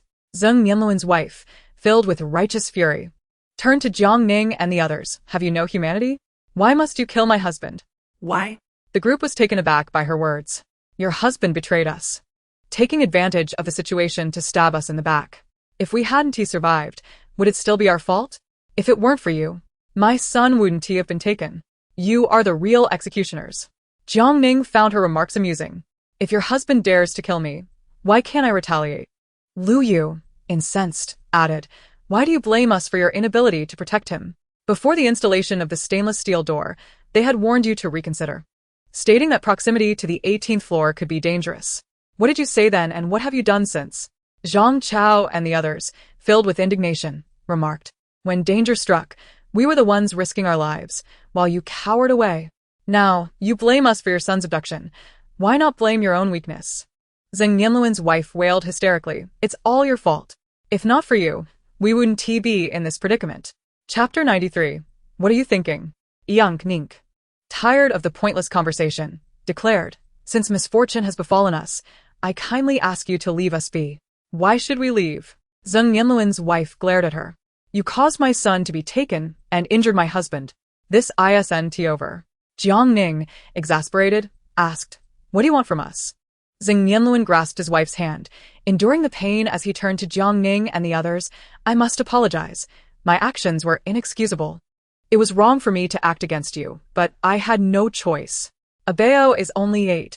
If I didn't comply, they would kill him. I take full responsibility for my actions, but can you help rescue my son? Jiang Ning was taken aback by his audacity. If he had united with the Zhong family to defend the building from the beginning, perhaps Jiang Ning wouldn't have risked her life to save his son. She understood the fate that awaited those men, and she would have relayed that the kidnapped child could return safely. However, self-preservation is human nature. He chose to hide when danger struck, yet continued to lead the 18th floor to death. Now, he expected them to sacrifice themselves for his son. Jiang Ning retorted coldly. What are you thinking? Ignoring him, she marched straight to room 1702, kicking the door. If you have any courage, stay inside forever. Zheng Weili, not satisfied with her strength, joined in. Listen up. If you don't come out, I will dismantle your door. Yet room 1702 remained steadfastly closed. Fine, you all can hide. If we come back, the 18th floor will be the loser. Jiang Ning sneered, turning away without another word and proceeding upstairs. Zheng Weili and the others followed suit. Who would willingly become a fool again? They would wait until the 17th floor crumbled before acting again. Zheng Nianluan's wife sought to confront Jiang Ning, but was held back by her husband. Ollie, listen to me. I'm running out of time. She sobbed. No, my husband, you mustn't die. It's my fault. I should have watched over our son. Coldness seeped into his bones, and pain enveloped him, as if his very organs were stiffening. Ollie, after I'm gone, don't seek trouble with the 18th floor. They won't spare you, nor will they compromise. You must live for me and wait for Abao's return. I can't live without you. If the 18th floor prevails, Abao may have a chance to return. You must leave immediately, find a place to hide, and forget everyone and everything. Zheng Nianluan, dragging his bleeding body, retrieved a kitchen knife and struggled down the stairs. I must go now, face those men. You must live. You cannot die. You must bring Abao back. His wife screamed, my husband, my husband. Zheng Nianluan, disregarding everything, stubbornly pressed on, step by step. Just outside the 7th floor, he stepped onto the solid ice, but after a few steps, his stiff body collapsed onto the ground, never to rise again. Jiang Ning opened the door just as Kailei leaped up, barking anxiously and scratching at her. Understanding its distress, Jiang Ning knelt to pat its head. It's all right. Fine. The frantic dog, unable to calm down, pawed at her shoulder. Jiang Ning, taken aback, along with Zheng Weili and the others, were astonished that the powerful dog dared to bark at its owner. What to do? Both were formidable beings, and choosing a side would show favoritism. Hence, the group exchanged knowing glances, pretending to be oblivious to the scene unfolding before them. Kailei jumped into Jiang Ning's arms, whimpering, while the caretakers dismissed it as an inconvenience, refusing to aid in the conflict. Oh dear, my Kola is quite formidable, yet they possess lethal weapons that can indeed prove deadly. Jiang Ning continually reassured it, promising that next time, it could certainly participate, right? Kola looked up at her, truly not deceiving the dog? Indeed. Jiang Ning took its paw and made a pact. Lu Yu and Zhang Chao, filled with envy, acknowledged that only a dog would dare challenge Jiang Ning. Anyone else would have met a far grimmer fate. After all, they lacked such audacity. The psychological trauma from being mercilessly beaten by her in their youth still lingered. Sigh. The disparity between being a human and a dog is simply immense. As Hua Yishan opened the door, Dodo rushed over, pouting in a pitiful manner, tears glistening in her eyes. He gently patted his sister's head, reassuring her that he was fine. Dodo clung to him tightly, exclaiming, Brother, I can handle it too. Why, whenever danger approaches, is she either tied to a tree or locked inside? Once the two calmed down, all members of the 18th floor gathered in room 1803. Zhang Chao and Lu Yu placed the items they had found on the table. How should they divide these? The rest seemed manageable, but the three formidable weapons were truly tantalizing. Holding such items would instill immense confidence. Jiang Ning was equally delighted. Finally, each person on the 18th floor would have one. Kola, ever clever, had seen the caretaker handle these items and recognized their potency. Without hesitation, it approached and picked one up, placing it in Jiang Ning's hand. Unsatisfied, it took another one, refusing to let go. With these weapons, the caretaker wouldn't confine it to a room. The group was taken aback as crows cawed overhead, stunned by the dog's audacious display. Jiang Ning should have received one, but how did it manage that? It could operate the weapon. How impressive! Jiang Ning, both amused and exasperated, snatched the two from its mouth and returned them to the table. Who would ever complain about having too many? However, the 18th floor was a collective. It was better to share than to hoard, so she refrained from speaking hastily. Seeing that no one else had spoken, Zheng Weili pondered aloud, what if each household receives one? Zhang Chao and Lu Yu had no objections, hoping that Jiang Ning and Hua Yishan would agree, as it would bolster their defense of the floor. Hua Yishan glanced at Jiang Ning and, after some contemplation, offered, I can forgo mine. Huh? Forgo it. That made sense. He was an expert marksman, so why would he settle for something so poorly made? It would tarnish his reputation. Jiang Ning desired one. But since she already had a weapon, she decided to allocate the remaining ones for the protection of the three. I don't want one either. Zheng Weili was taken aback, aining. Why don't you want it? Jiang Ning feigned inspecting the weapon, remarking on its rough craftsmanship. It shouldn't pose any issues, right? Hua Yishan took it out and swiftly disassembled it. Lu Yu and Zhang Chao were astonished, exclaiming at his incredible speed. He examined the components and noted that while it was homemade, the materials were acceptable. As long as it wasn't fired continuously, there was little risk of explosion. How many shots are considered continuous? No more than 10. That reassured them. There were only 34 bullets in total, hardly enough to fill a gap. Hua Yishan declined to share, but Zheng Weili insisted on giving one to Jiang Ning.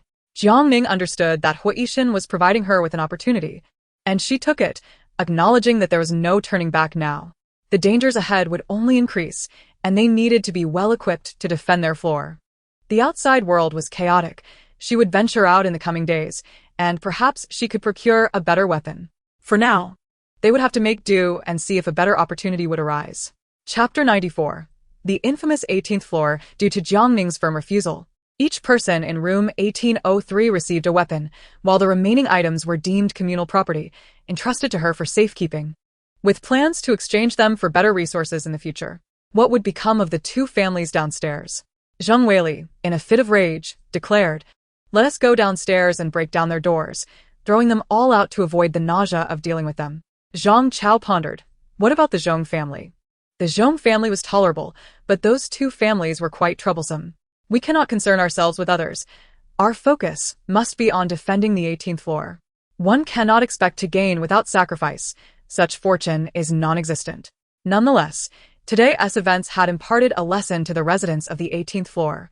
They must remain vigilant when venturing outside, to avoid being targeted.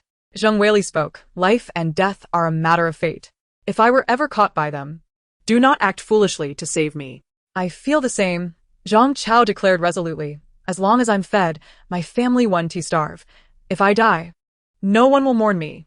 Just don't fall into traps for my worthless life. Lu Yu embraced Zheng Weili, stating, Wife, even if I must die, I want to die alongside you.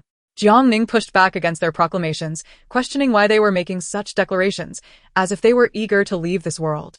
Indeed. It was illumined. They should strive to live long enough to witness the end of calamities and the restoration of civilization. Once Jiang Ning and Hua Yishan departed, Zheng Weili suddenly recalled an important matter. Where is our firewood? Rushing downstairs, she found no sign of it.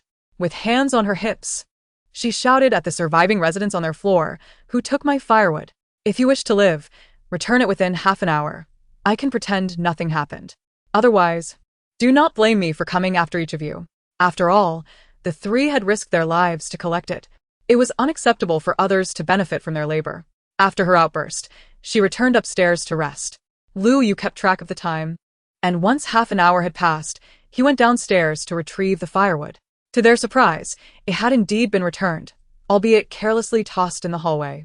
After several trips, none of the wood they had chopped was missing. Jiang Ning reflected deeply, realizing that the 18th floor had certainly earned a notorious reputation. While the firewood was a minor issue, the pressing question remained, how to deal with those troublesome individuals. Jiang Ning was aware that their stronghold lay at home. Either they would confront it, or it would ultimately lead to their demise. This group had a gang, known as the Dragon Slaying Society.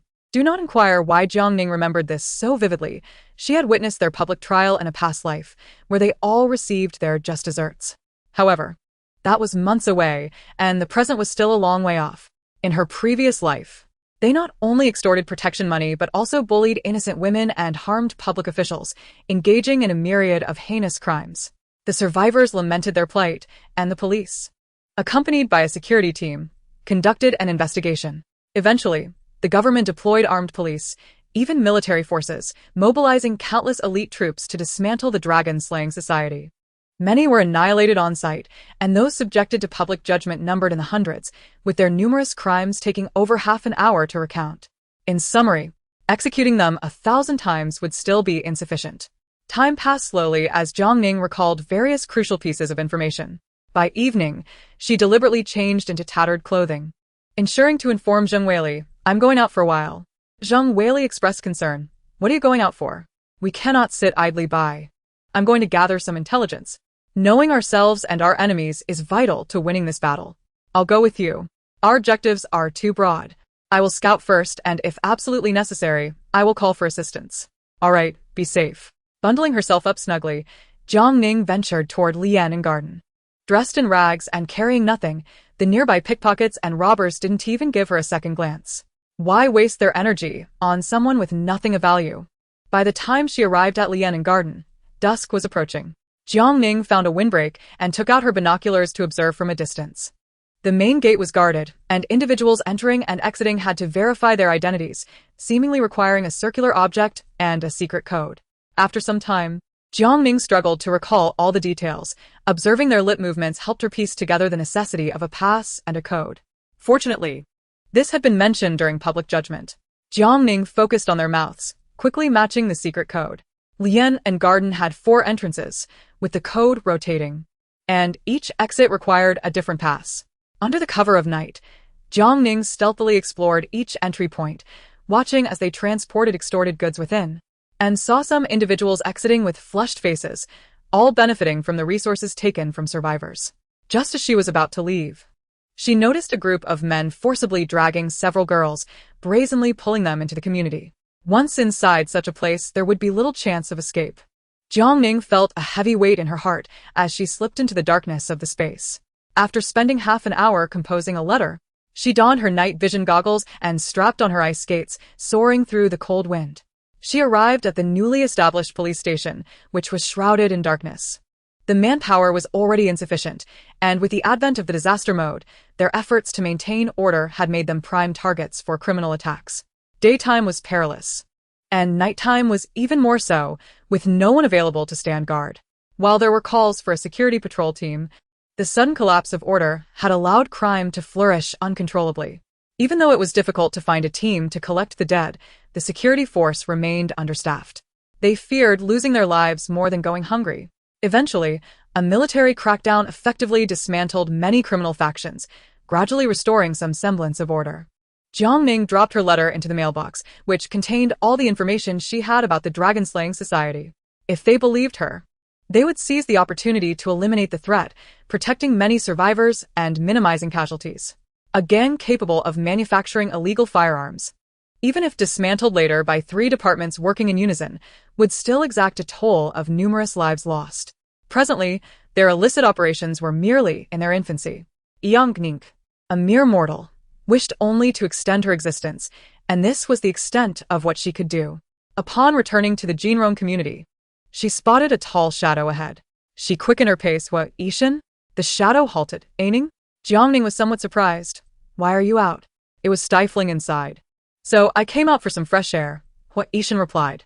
You too? Jiang Ning nodded. They exchanged knowing smiles and ascended the stairs in tacit understanding. The corpses on the 16th floor had lain there for some time, frozen solid, and yet no one had removed them. Residents grumbled about the lack of civic responsibility on the 18th floor while they collectively hurled the remains out of the window. Just as they turned around, they noticed Jiang Ning and Hua Yixin silently standing at the staircase. Ah! The residents on the 16th floor gasped, their faces pale as they explained. We weren't cursing at you. After finishing their words, they hurried back to their rooms, locking their doors in fright. Goodness! The 18th floor is as terrifying as wandering spirits.